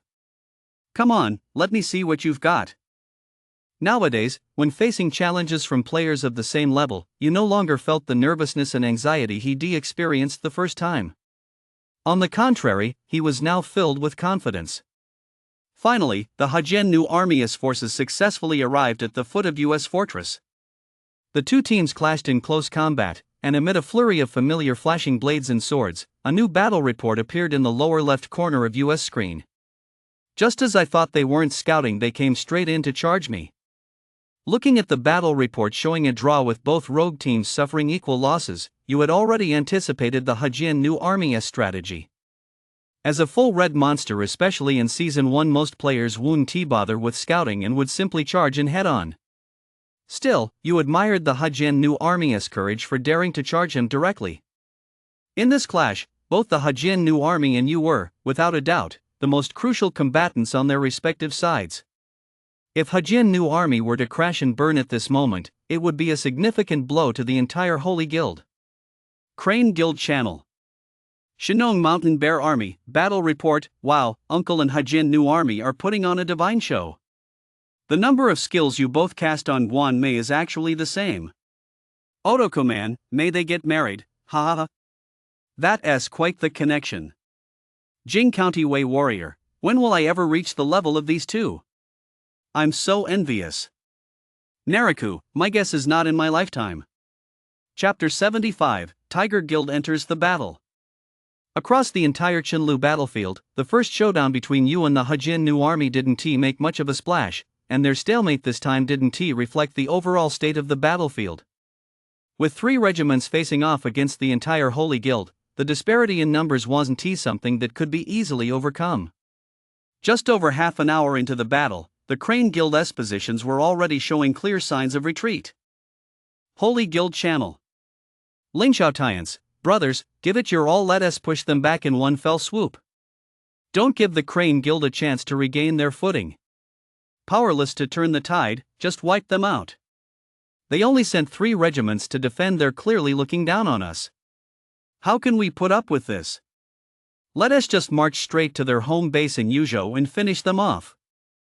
But I have to admit, those high-level players on the other side are really fierce. 2 out of my 3 main squads were carried off by that Xiao Bilyu. Over 13 red Great Cleaver is practically as good as full health. Ling Xiaotians, Crane Guild is incredibly resilient. They've won several 2-on-1 battles against us before, so we absolutely cannot let our guard down or be complacent this time. Group email, Ling Xiaotians, strike while the iron is hot, don't hold back even a little. Push through their fortress cluster in one go. If we win this battle, Conqueror Guild is practically in the bag, brothers. As the battle turned in their favor, the Holy Guild grew increasingly bold, already outmatching the Crane Guild in sheer momentum. In contrast, on the other side of the battlefield, the Crane Guild under constant pressure seemed to be scrambling just to keep up. Crane Guild Admin Group. Atuman, things are looking a bit grim, brothers. If we keep fighting like this, we'll probably be pushed all the way back to Puyang and Dongjun by this afternoon. Wuya, are you guys losing over there? Things are still okay here in Dongwu, we're barely holding our ground, but it's a close call. Uncle, it's okay, don't panic. This 1 against 2 battle is different from before, it's a clash between the top 3 guilds in the entire server. It would be strange if we could push them back steadily under these circumstances. Ma Fei, but getting pushed back like this isn't sustainable either. The way the Holy Guild and War Guild members are acting, it's as if they've already secured victory over the Conqueror Guild. Uncle at Lin, how long until you break through the pass? Lin, by tonight at the latest, or as early as noon today. The enemy's attention is completely focused on the Yenzhou battlefield, no one is paying any attention to our cluster of fortresses at Yangping Pass. Uncle, great, that's fantastic. We can't delay any longer, let us break through by noon. I'm afraid if we drag this out any further, our brother's morale will take a serious hit. Lin, got it. So, noon it is. Wait for my good news. Will breaking through the pass and entering Yizhou really force the Holy Guild to abandon their advantageous position in Yenzhou and send reinforcements back? I'm a bit skeptical. Woulda, true, I don't think they'll send reinforcements either. Uncle, come on, of course they won't send reinforcements. If you know they won't pull back, why are we doing this? Uncle, for 2 reasons. First, if they pull back their entire force or even just 1 or 2 regiments, the pressure on our Chunlu front will ease significantly, giving us a better chance to turn the tide. Second, if they refuse to let the Ijo regiments return, some of their troops will lose morale. When that happens, I'll have a plan up my sleeve. Kuxinrin, I'm guessing if the enemy doesn't pull back, Uncle isn't going to resort to his money-spending tactics again, is he? Laughs, covering mouth. Uncle, hard to say, but if necessary, I won't hesitate to spend money. After all, the power of cash is a kind of power too, isn't it? The 2 battlefields in Yenzhou were still raging fiercely. On the Dongyi battlefield, with only 2 regiments of the Crane Guild remaining, it was clearly becoming difficult to engage the War Guild head-on. However, thanks to Wu Ye's intense command and to Bei Xiangxia's outstanding performance, they were still managing to hold their ground. The situation on the Chunlu battlefield, on the other hand, was far from simple. As time passed, by a little past 11 a.m., the Crane Guild's fortress cluster had been pushed back by more than 10 grid squares. The frontline fortresses had been almost entirely razed to the ground, forcing them to use reserve fortresses as the new front line while continuing to build more reserves further back to hold the line. However, what infuriated commanders Ling Xiao Tiansu and Zhang Zhou Chang was that every time they thought they were on the verge of crushing the Crane Guild's fortress formation, their next strike felt like punching a pillow. The Crane Guild always managed to weather the storm with remarkable resilience. So, for the several hours since the battle began, the Crane Guild's fortress cluster has looked on the verge of collapse, but it's only been an illusion. Holy Guild manages the QQ group. Ling Xiao Tians, our advance is a bit slow, guys. Can't a single guild push back 3 of their regiments? Mad, can't help it. Our Ijo squad is too far from the battlefield. We just decided to relocate the entire guild to Yangzhou when the war in Yenzhou broke out. Most of our brothers flew over from Ijo, and if they all die in one go, they'll be out of commission for nearly a day. Didn't we say ages ago to save coins for fortress recruitment? Why do we still have to go home to recruit? Mad, that's normal. At least half the guys won't be willing to spend coins on recruitment. There's no way around it. Hajian new army, my main force is out of stamina. What should I do? Should I hold the front lines or go back to the fortress to recruit? Ling Xiao Tians, go recruit. The Crane Guild has been holding the line the whole time, so we're not under much defensive pressure. We're counting on you, Xing, to recruit some fresh troops and lead us in another push.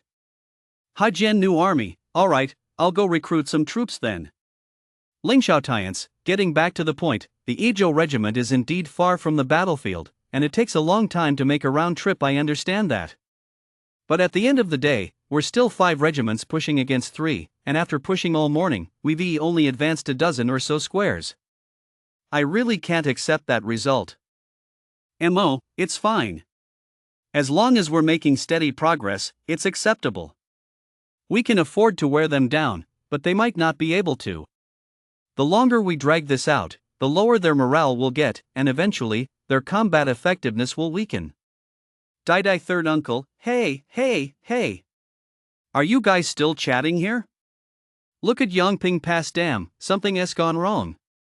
World Channel. System, congratulations to the Bingzhou-based Tiger Guild on successfully capturing the level 5 Iliang Pass Yongping Pass for the first time. Primary credit for eliminating enemies, Lin. Primary credit for capturing the fortress, Tiger Guild Zhuangzhuang. 1T do it for anyone? What is going on? How did Bingzhou get in here? Bing, Tiger Guild Dandan Good Brothers, I planted this tree and paved this road. Tiger Guild, the first team of 2,500 Green Forest heroes has arrived in Ijo. Welcome, everyone, time to pay your toll. Xing Lolo, how come Holy Guild didn't even notice they got ambushed from behind? Ilase Garrison, I'm stunned, guys. I was still watching the situation in Yenzhou, and now my own house has collapsed? Ijojo Mingyue Guang, I'm dumbfounded too, buddy. My home is right in Wudu, my own house just collapsed. Chapter 76, MOS Dilemma. Tiger Guild's breakthrough into Ijo sent shockwaves throughout the entire server. With almost everyone's attention focused on the Yenzhou battlefield, Tiger Guild suddenly appeared out of nowhere. Of course, the shock was most severe among the players in Ijo after all, their home territory had been conquered out of the blue. Who knows? They might wake up one day to find they've already been subjugated. Holy Guild Channel. Jojo Bright Moonlight, what are we gonna do, guys? My main city is right in Wudu. This really FCKs with my head. Joyphone, brothers from the Ijo faction, hurry up and relocate your cities. Don't hesitate at a time like this. Jojo Run Rusu, easier said than done. Most of us in the Ijo faction Haven T even had time to set up a sub-city and resource province, yet how are we supposed to relocate? Bugyo, speaking of which, aren't Ares and Meow still in the Summit Guild? Why aren't they organizing a counterattack? Jojo Shi Wushing, how are we supposed to counterattack? All of Ijo's elite are in the Holy Guild now. I'd guess there aren't even 40 or 50 active members left in the Summit Guild. Tiger Guild, at least, has absorbed quite a few people. They're not even in the same league as us. Jojo Frost on the ground. Anyway, we've got a huge advantage on the Yinjo front. One more of us 1T make a difference, and one less 1T either. Why not just have our Ijo unit return to defend our home turf? Anlu Flying Army, yeah, with Tiger Guild's limited strength, I feel like just sending our Ijo unit back alone should be enough to hold the line. Jojo Missing Home, let us not get into this right now. The admins will make a decision, and besides, Big Boss Jiwon T just stand by and watch our home turf get raided. Lingxiao Tians, exactly, everyone. The Tiger Guild has only just broken through the gate. They won't be able to stir up much trouble in the short term. Give us some time to discuss a strategy before we act. Our priority right now is to fight well on the Yinjo front. Holy Guild Admin QQ Group. Lingxiao Tians, so, what's the plan? We need to come up with a strategy. Mo, let us hear your ideas first. Lingxiao Tians, I think the Tiger Guild's decision to break through the defenses in enter Ijo at this time is clearly an attempt to divert our firepower, thereby easing the pressure on the Crane Guild on the Yinjo battlefield. We absolutely cannot let them get their way so easily. Mad, that makes sense, but Ijo is the home turf of our Ijo faction. If our home is breached and we can't return to defend it, it's bound to cause discontent among our brothers. Dai Third Uncle, I also think we should take the Tiger Guild's breach seriously.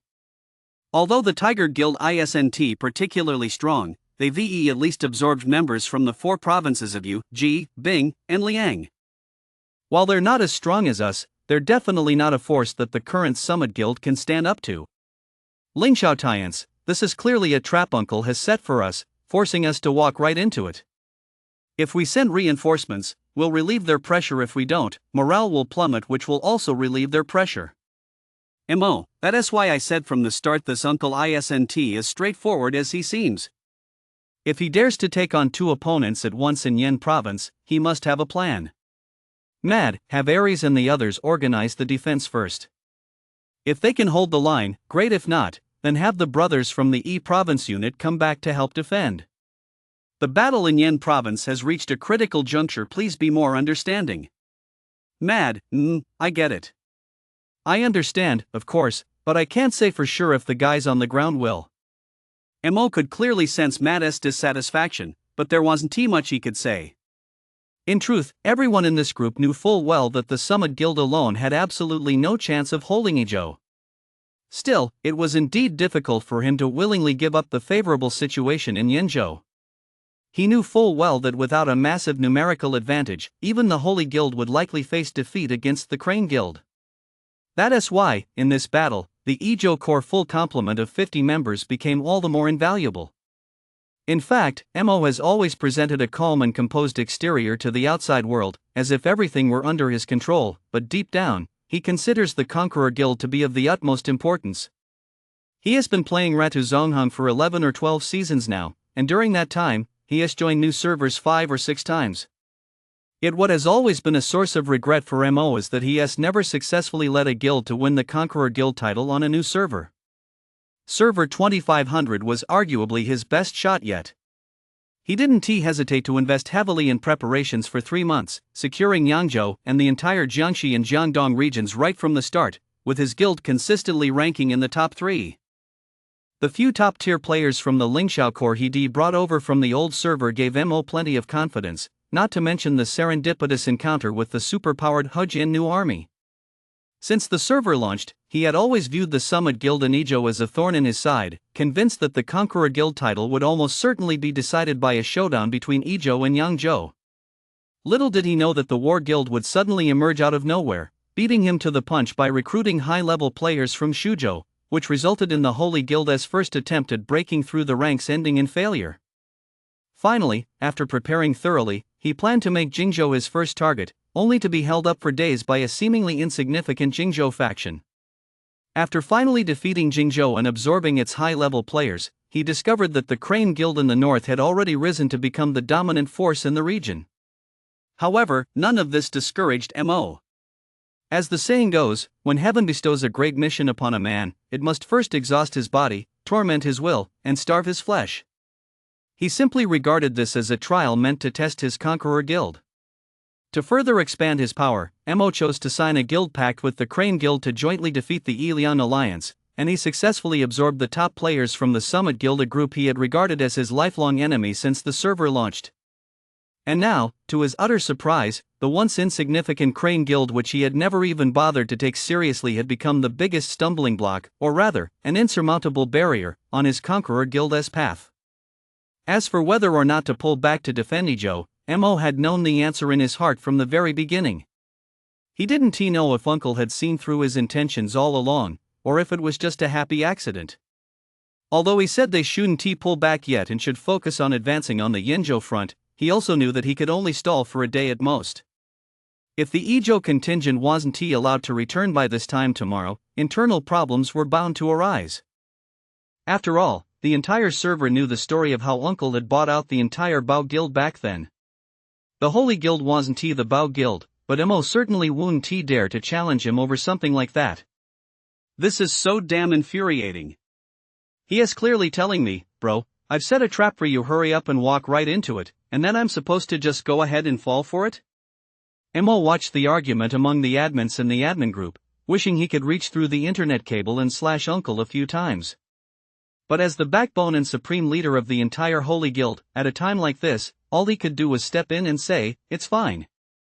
The overall situation on the Yinzhou battlefield is already settled. Just focus on fighting well, don't overthink it. If any problems arise, I'll handle them. Single chapter, Sunday bonus update preview. Game top-ups get cashback. Single chapter, Sunday bonus update preview. Currently being typed, please wait a moment. Once the content is updated, please refresh the page to get the latest updates. Game top-ups get cashback. Full text updates on the novel website, remember the URL. Game top-ups get cashback. Single chapter, Sunday bonus update preview. Currently being typed, please wait a moment. Once the content is updated, please refresh the page to get the latest update. Game top-ups can get you cashback. Full text update on the novel website. Remember the URL. Single chapter, donation acknowledgements. Game top-ups can get you cashback. Single chapter, donation acknowledgements. Currently being typed, please wait a moment. Once the content is updated, please refresh the page to get the latest update. Game top-ups get cashback. Full text update on the novel website. Remember the URL. Game top-ups get cashback. Single chapter, thanks for donations. Currently typing, please wait a moment. Once the content is updated, please refresh the page to get the latest update. Game top-ups get cashback. Full text update on the novel website. Remember the URL. Single chapter, donation acknowledgements. Game top-ups can get you cashback. Single chapter, donation acknowledgements. Currently being typed, please wait a moment. Once the content is updated, please refresh the page to get the latest update. Game top-ups get cashback. Full text update on the novel website. Remember the URL. Game top-ups get cashback. Single chapter, thanks for donations. Currently typing, please wait a moment. Once the content is updated, please refresh the page to get the latest update. Game top-ups get cashback. Full text update on the novel website. Remember the URL. Single chapter, preview of tomorrow's extra update.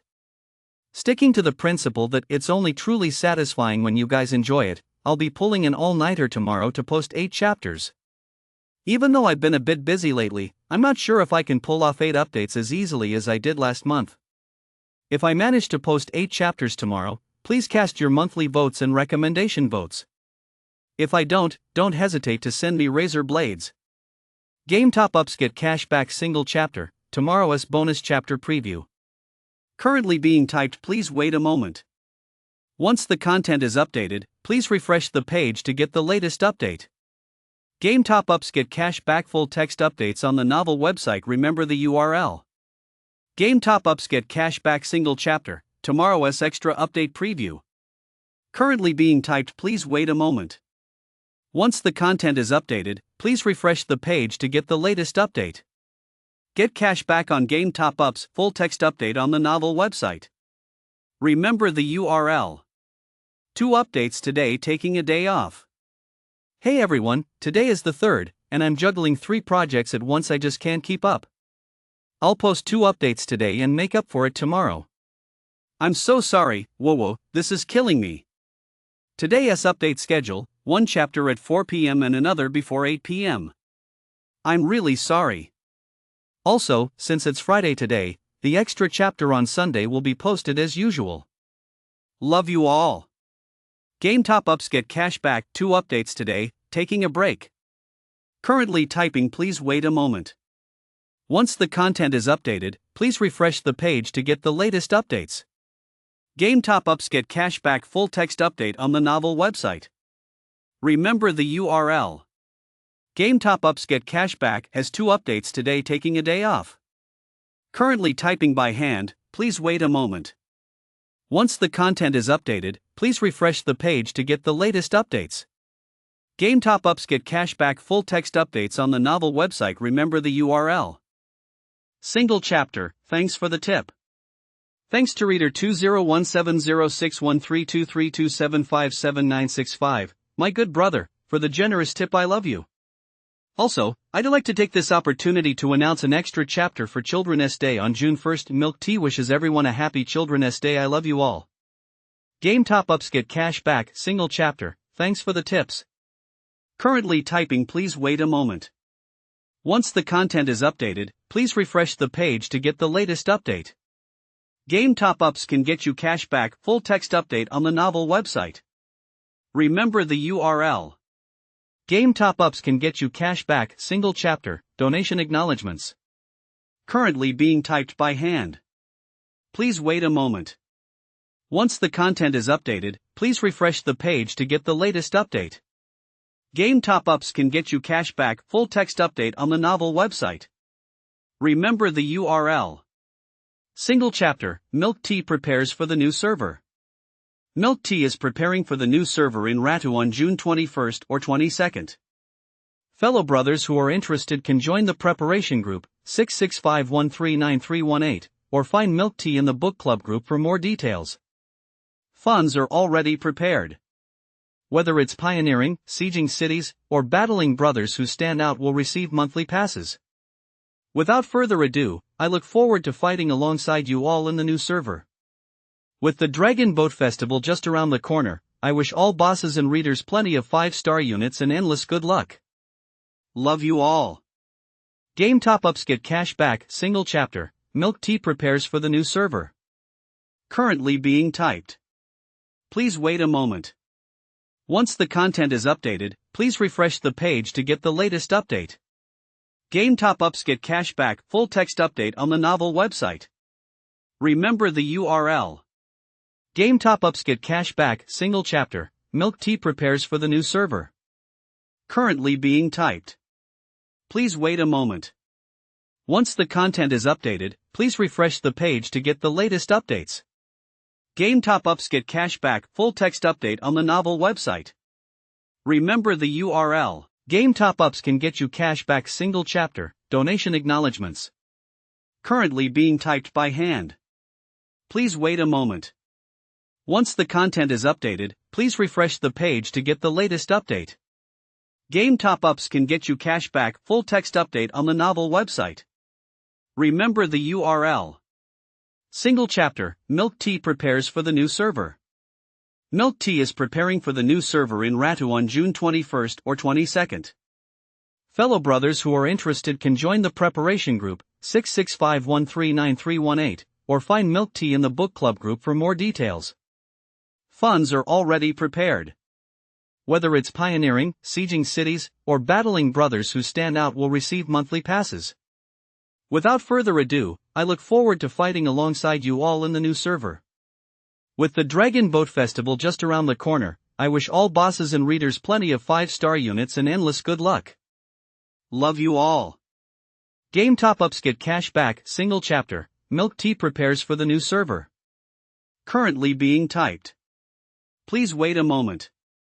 Once the content is updated, please refresh the page to get the latest update. Game top-ups get cash back. Full text update on the novel website. Remember the URL. Game top-ups get cash back. Single chapter, Milk Tea prepares for the new server. Currently being typed. Please wait a moment. Once the content is updated, please refresh the page to get the latest updates. Game top-ups get cash back. Full text update on the novel website. Remember the URL. Single chapter, taking a day off. Taking a day off today. The opposing faction in the new Shuetu server is trying to take me out. While once I'm done with these busy days, I'll drop a massive update for everyone. Love you all. Game top-ups get cash back. Single chapter, taking a day off. Currently typing. Please wait a moment. Once the content is updated, please refresh the page to get the latest update. Game top-ups get cash back. Novel website. Full text update. Remember the URL. Game top-ups get cash back. Single chapter, taking a day off. Currently typing by hand. Please wait a moment. Once the content is updated, please refresh the page to get the latest update. Game top-ups get cash back. Novel website. Full text update. Remember the URL. Taking a day off. I'm feeling really under the weather today, so I'm taking a day off. Normal updates will resume tomorrow. Game top-ups get cash back. Day off. Currently typing. Please wait a moment. Once the content is updated, please refresh the page to get the latest update. Game top-ups get cash back. Novel site. Full text update. Remember the URL. Game top-ups get cash back. Day off. Currently typing. Please wait a moment. Once the content is updated, please refresh the page to get the latest update. Game top-ups get cash back. Full text update on the novel website. Remember the URL. Taking a day off. I'm sick and really not in the mood to write. Taking a day off. Update tomorrow. Game top-ups get cash back. Taking a day off. Currently typing on my phone. Please wait a moment. Once the content is updated, please refresh the page to get the latest update. Game top-ups get cash back. Full text update on the novel website. Remember the URL. Game top-ups get cash back. Taking a day off. Currently typing by hand. Please wait a moment. Once the content is updated, please refresh the page to get the latest update. Game top-ups get cash back. Novel site has been fully updated. Remember the URL. Taking a day off. Slacking off for another day. Update tomorrow. Love you all. Game top-ups get cash back. Taking a break. Currently typing. Please wait a moment. Once the content is updated, please refresh the page to get the latest update. Game top-ups get cash back. Novel site. Full text update. Remember the URL. Game top-ups get cash back. Taking a break. Currently typing. Please wait a moment. Once the content is updated, please refresh the page to get the latest update. Game top-ups can get you cash back. Full text update on the novel website. Remember the URL. Leave request. I'm taking a break. You guys know that my updates have been pretty lackluster lately, mainly because I've been feeling under the weather these past few days, spending all my time at the hospital getting MRIs and injections. Plus, my veins are so thin and crooked that I'd had 3 shots in 2 days, leaving me with 10 needle marks on my hand. I just can't take it anymore. So, I had no choice but to get in 4 catheter inserted, which has left my right hand immobilized. Typing with just one finger is really getting to me. So I'm taking a break for now. Tomorrow, I'll try to type slowly with one finger and do my best to avoid a prolonged hiatus. Love you all. Game top-ups can get you cash back, leave of absence notice. Currently typing, please wait a moment. Once the content is updated, please refresh the page to view the latest updates. Game top-ups can get you cash back, full text updates on the novel website, remember the URL. Game top-ups can get you cash back, leave of absence notice. This is being typed manually, please wait a moment. Once the content is updated, please refresh the page to view the latest updates. Get cash back on Game Top UPS novel website, full text update. Remember the URL. Chapter 77, The Horn of Counterattack, please subscribe. Crane Guild manages the QQ group. Otoku-man, this isn't working. The Tiger Guild has already broken into Ijo, and the Holy Guild shows no intention of splitting their forces to reinforce their defenses. Instead, they're attacking even more fiercely. Wu Yi, if this keeps up, we definitely won't hold out. Morale here in Dongyi is plummeting, we're constantly being pushed back. That death god Falling Leaf is frantically seeking one-for-one trades with 2 Bai. Without him, we simply can't hold our positions. Bai, what should we do? Should we abandon the Yanzhou front and retreat to Yangzhou for now? Uncle, what are you guys afraid of?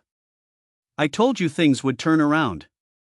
Do you know why the Holy Guild isn't splitting their forces to reinforce their defenses but is actually stepping up their offensive? Ma Fei, why? What else could it be? They want to wipe us out in one fell swoop, that's why. Uncle, that's right, but not entirely. The reason they want to wipe us out in one fell swoop is because they're scared, they're panicking. They're desperate to reinforce their own lines, but they're unwilling to give up the advantage they've gained on the Yanzhou front, so they're rushing to expand their gains. Persevering one, exactly. So at this point, not only can we not retreat, but we have to fight them tooth and nail, the kind of fight where we won't back down a single step until the very last soldier is gone. Otoman, is that even a thing? Uncle, don't worry. In less than a day, their Ijo Division won't be able to sit still anymore. That's when we'll sound the horn for our counterattack. The situation on the Chunlu battlefield in Yanzhou wasn't going the way the Holy Guild had hoped. On the contrary, after advancing fiercely in the morning, the Holy Guild began to show signs of running out of steam in the afternoon following fierce resistance from the Crane Guild. Eventually, they ended up just shuffling back and forth between Chunlu and Dongjun. The sudden plunge in morale was something the entire Holy Guild leadership never could have anticipated. After some inquiries, they discovered it was yet another online forum smear campaign. Holy Guild admin QQ group.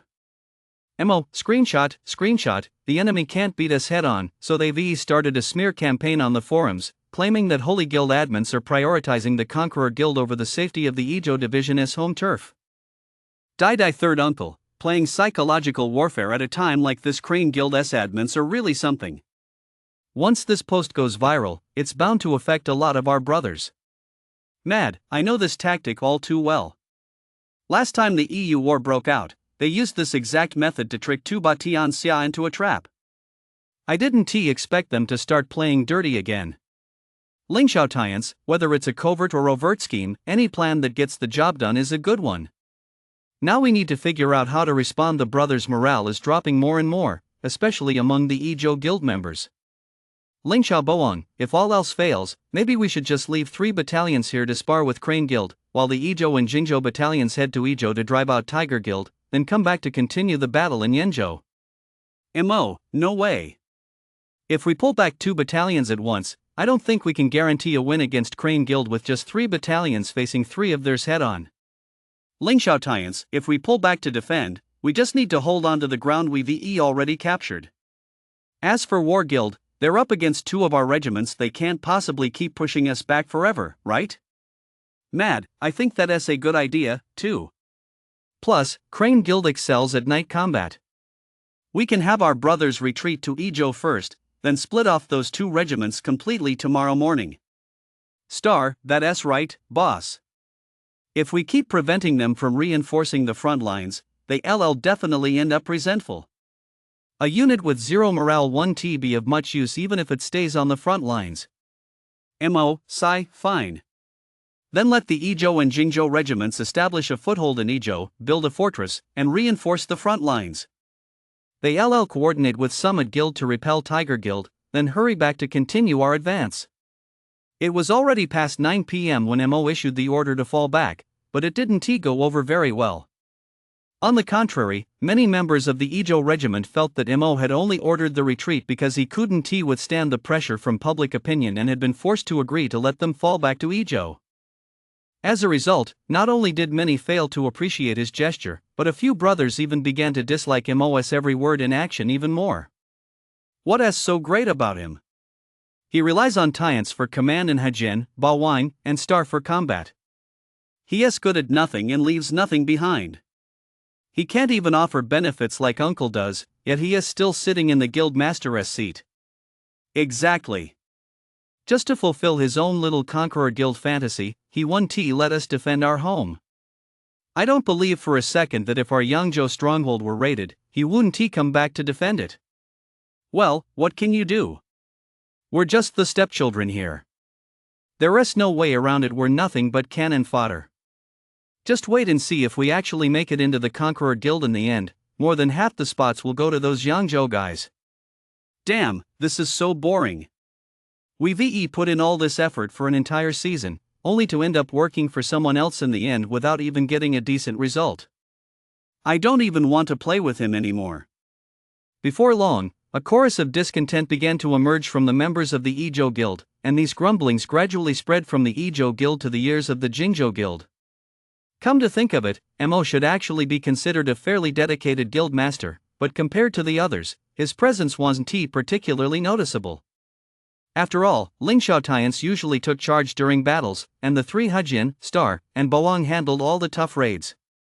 As for Mo, his position was rather awkward. And since no comparison, no pain, he didn't have the means to lavishly hand out military merit rewards like you, nor could he mingle with the entire guild like Chief Mo, who usually likes to act aloof, isn't very close with the guild members to begin with. Combined with his low profile and inability to spend money, this negative sentiment spread like wildfire as soon as it surfaced, even gaining widespread approval. Meanwhile, news that the Holy Guild had decided to split their forces to reinforce their defenses finally reached the War Guild's leadership. War Guild Management QQ Group. Warzhou City, the Holy Guild is splitting their forces to reinforce their defenses. They pulled out 2 regiments at once. I have a feeling they're going to start losing. War Silver Fox, I really don't know what Mo is thinking. Even with 3 regiments, our guild is barely making headway against the Crane Guild. Now that they pulled out 2 regiments, if we face them head-on in a one-on-one battle, they get crushed? Chief, it can't be helped. After all, the Tiger Guild has breached the pass and entered Ijo. If they don't send reinforcements, it's like selling out the entire Ijo regiment and then Mo won't stand a chance. Warzhou Cheng, now that the Holy Guild has split its forces, the pressure is on us. If we can't quickly advance and break through the Crane Guild's Dongyi Fortress cluster, once the Crane Guild reacts, we'll be the ones in trouble. Death God Falling Leaf, screenshot, this is hilarious. That Conquer the World player's defenses are down. I've been trying to get a 1-for-1 trade with him, and now he is getting mad at me. If you guys want to push forward, let me take him out first. Once he is gone, they won't have any high-level defenders left. Chapter 78, The Showdown at the Summit. After some discussion, the War Guild finally decided to launch a full-scale attack first thing tomorrow morning, determined to raise the Crane Guild's Dongyi Fortress complex, successfully link up with the Holy Guild, and crush the Crane Guild in one fell swoop. However, to the War Guild's surprise, the Crane Guild, which had been putting up a tenacious resistance on the Dongyi battlefield, actually abandoned their specialty of night combat, remaining completely silent throughout the night.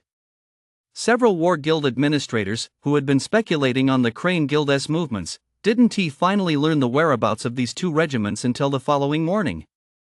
It turned out that upon seeing the Holy Guild's Ijo and Jingzhou regiments redeploy to Ijo, you immediately decided to abandon the Dongyi battlefield and have his entire force launch a full-scale assault on the Holy Guild's fortress cluster first thing the next morning. As for the Dongyi battlefield, only a group of Spartans remained to hold the line and maintain the appearance of a defense. It was now early the next morning on the Yenzhou battlefield. On one side stood the Crane Guild, poised and ready to sound the horn for a counterattack. On the other, the War Guild, completely baffled and clueless as to where their enemies had gone. Meanwhile, the Holy Guild had just redeployed 2 regiments and was now focused on consolidating their positions, waiting for the War Guild to break through their defenses so the two sides could join forces. Group email: Uncle, brothers, I know you've all been holding your breath during these 2 days of fighting. It couldn't be helped, our numerical disadvantage forced us to split our forces. These past 2 days have been tough on all of you. However, the tide has turned. Our brothers from the Tiger Guild have successfully breached the defenses and entered Ezhou, forcing the Holy Guild to split their forces to reinforce their rear. Now, our chance has come. Crush the Holy Guild fortress cluster's success or failure hinges on this single battle. You don't have to hold back any longer, everyone. Aim for the Holy Guild's fortress cluster across the map and unleash your fury. If we can break through the Holy Guild's defenses and reach the foot of Chunlu within one morning, we've succeeded. At that point, a massive group red envelope worth 10,000 will be waiting for you. Charge, charge, charge. With U.S. command, the Crane Guild members who had been bottling up their frustration for so long finally got the chance to vent, especially with the temptation of a 10,000 reward. To most Crane Guild members, the Holy Guild's red territory and fortress before them were no longer just a red territory or a fortress, they were more like glistening silver dancing before their eyes. In an instant, the Crane Guild members, having mustered all their forces, transformed into countless arrows shooting toward the nearby Holy Guild. The scene was nothing short of spectacular. Crane Guild Channel. You and the stars, charge, charge, charge, brothers. Let us crush the Holy Guild, then turn around and crush the War Guild too. The Conqueror Guild will be ours for sure. Xinxiang, bullshit. Is that even the Holy Guild? That is clearly a 10,000 yuan red envelope. 2 sleeves of the Azure Dragon, no need for more talk, brothers. Just watch my Great Way cavalry put on a show. First, let us take down that overlord over there. Uncle, 785,966. Don't touch that Hajin new army fortress, leave it to me. I'll go take him on. I've clashed with him once in the last couple of days, but we didn't settle it then. Tuba Tianxia, okay, I'll leave Hajin to you. I'm going to take on that Bawang and Star over there. Let us take down those high-level players first. Once they're down, they won't be able to put up much of a fight. Wuya, charge, charge, charge, brothers. I've been so frustrated these past couple of days, constantly getting pushed around. Let us crush them. Ochuo man, I'll go announce it in the guild chat in a minute. Wuya, am going to take down 100 today. I guarantee I'll make your gaming experience, big brother, absolutely amazing.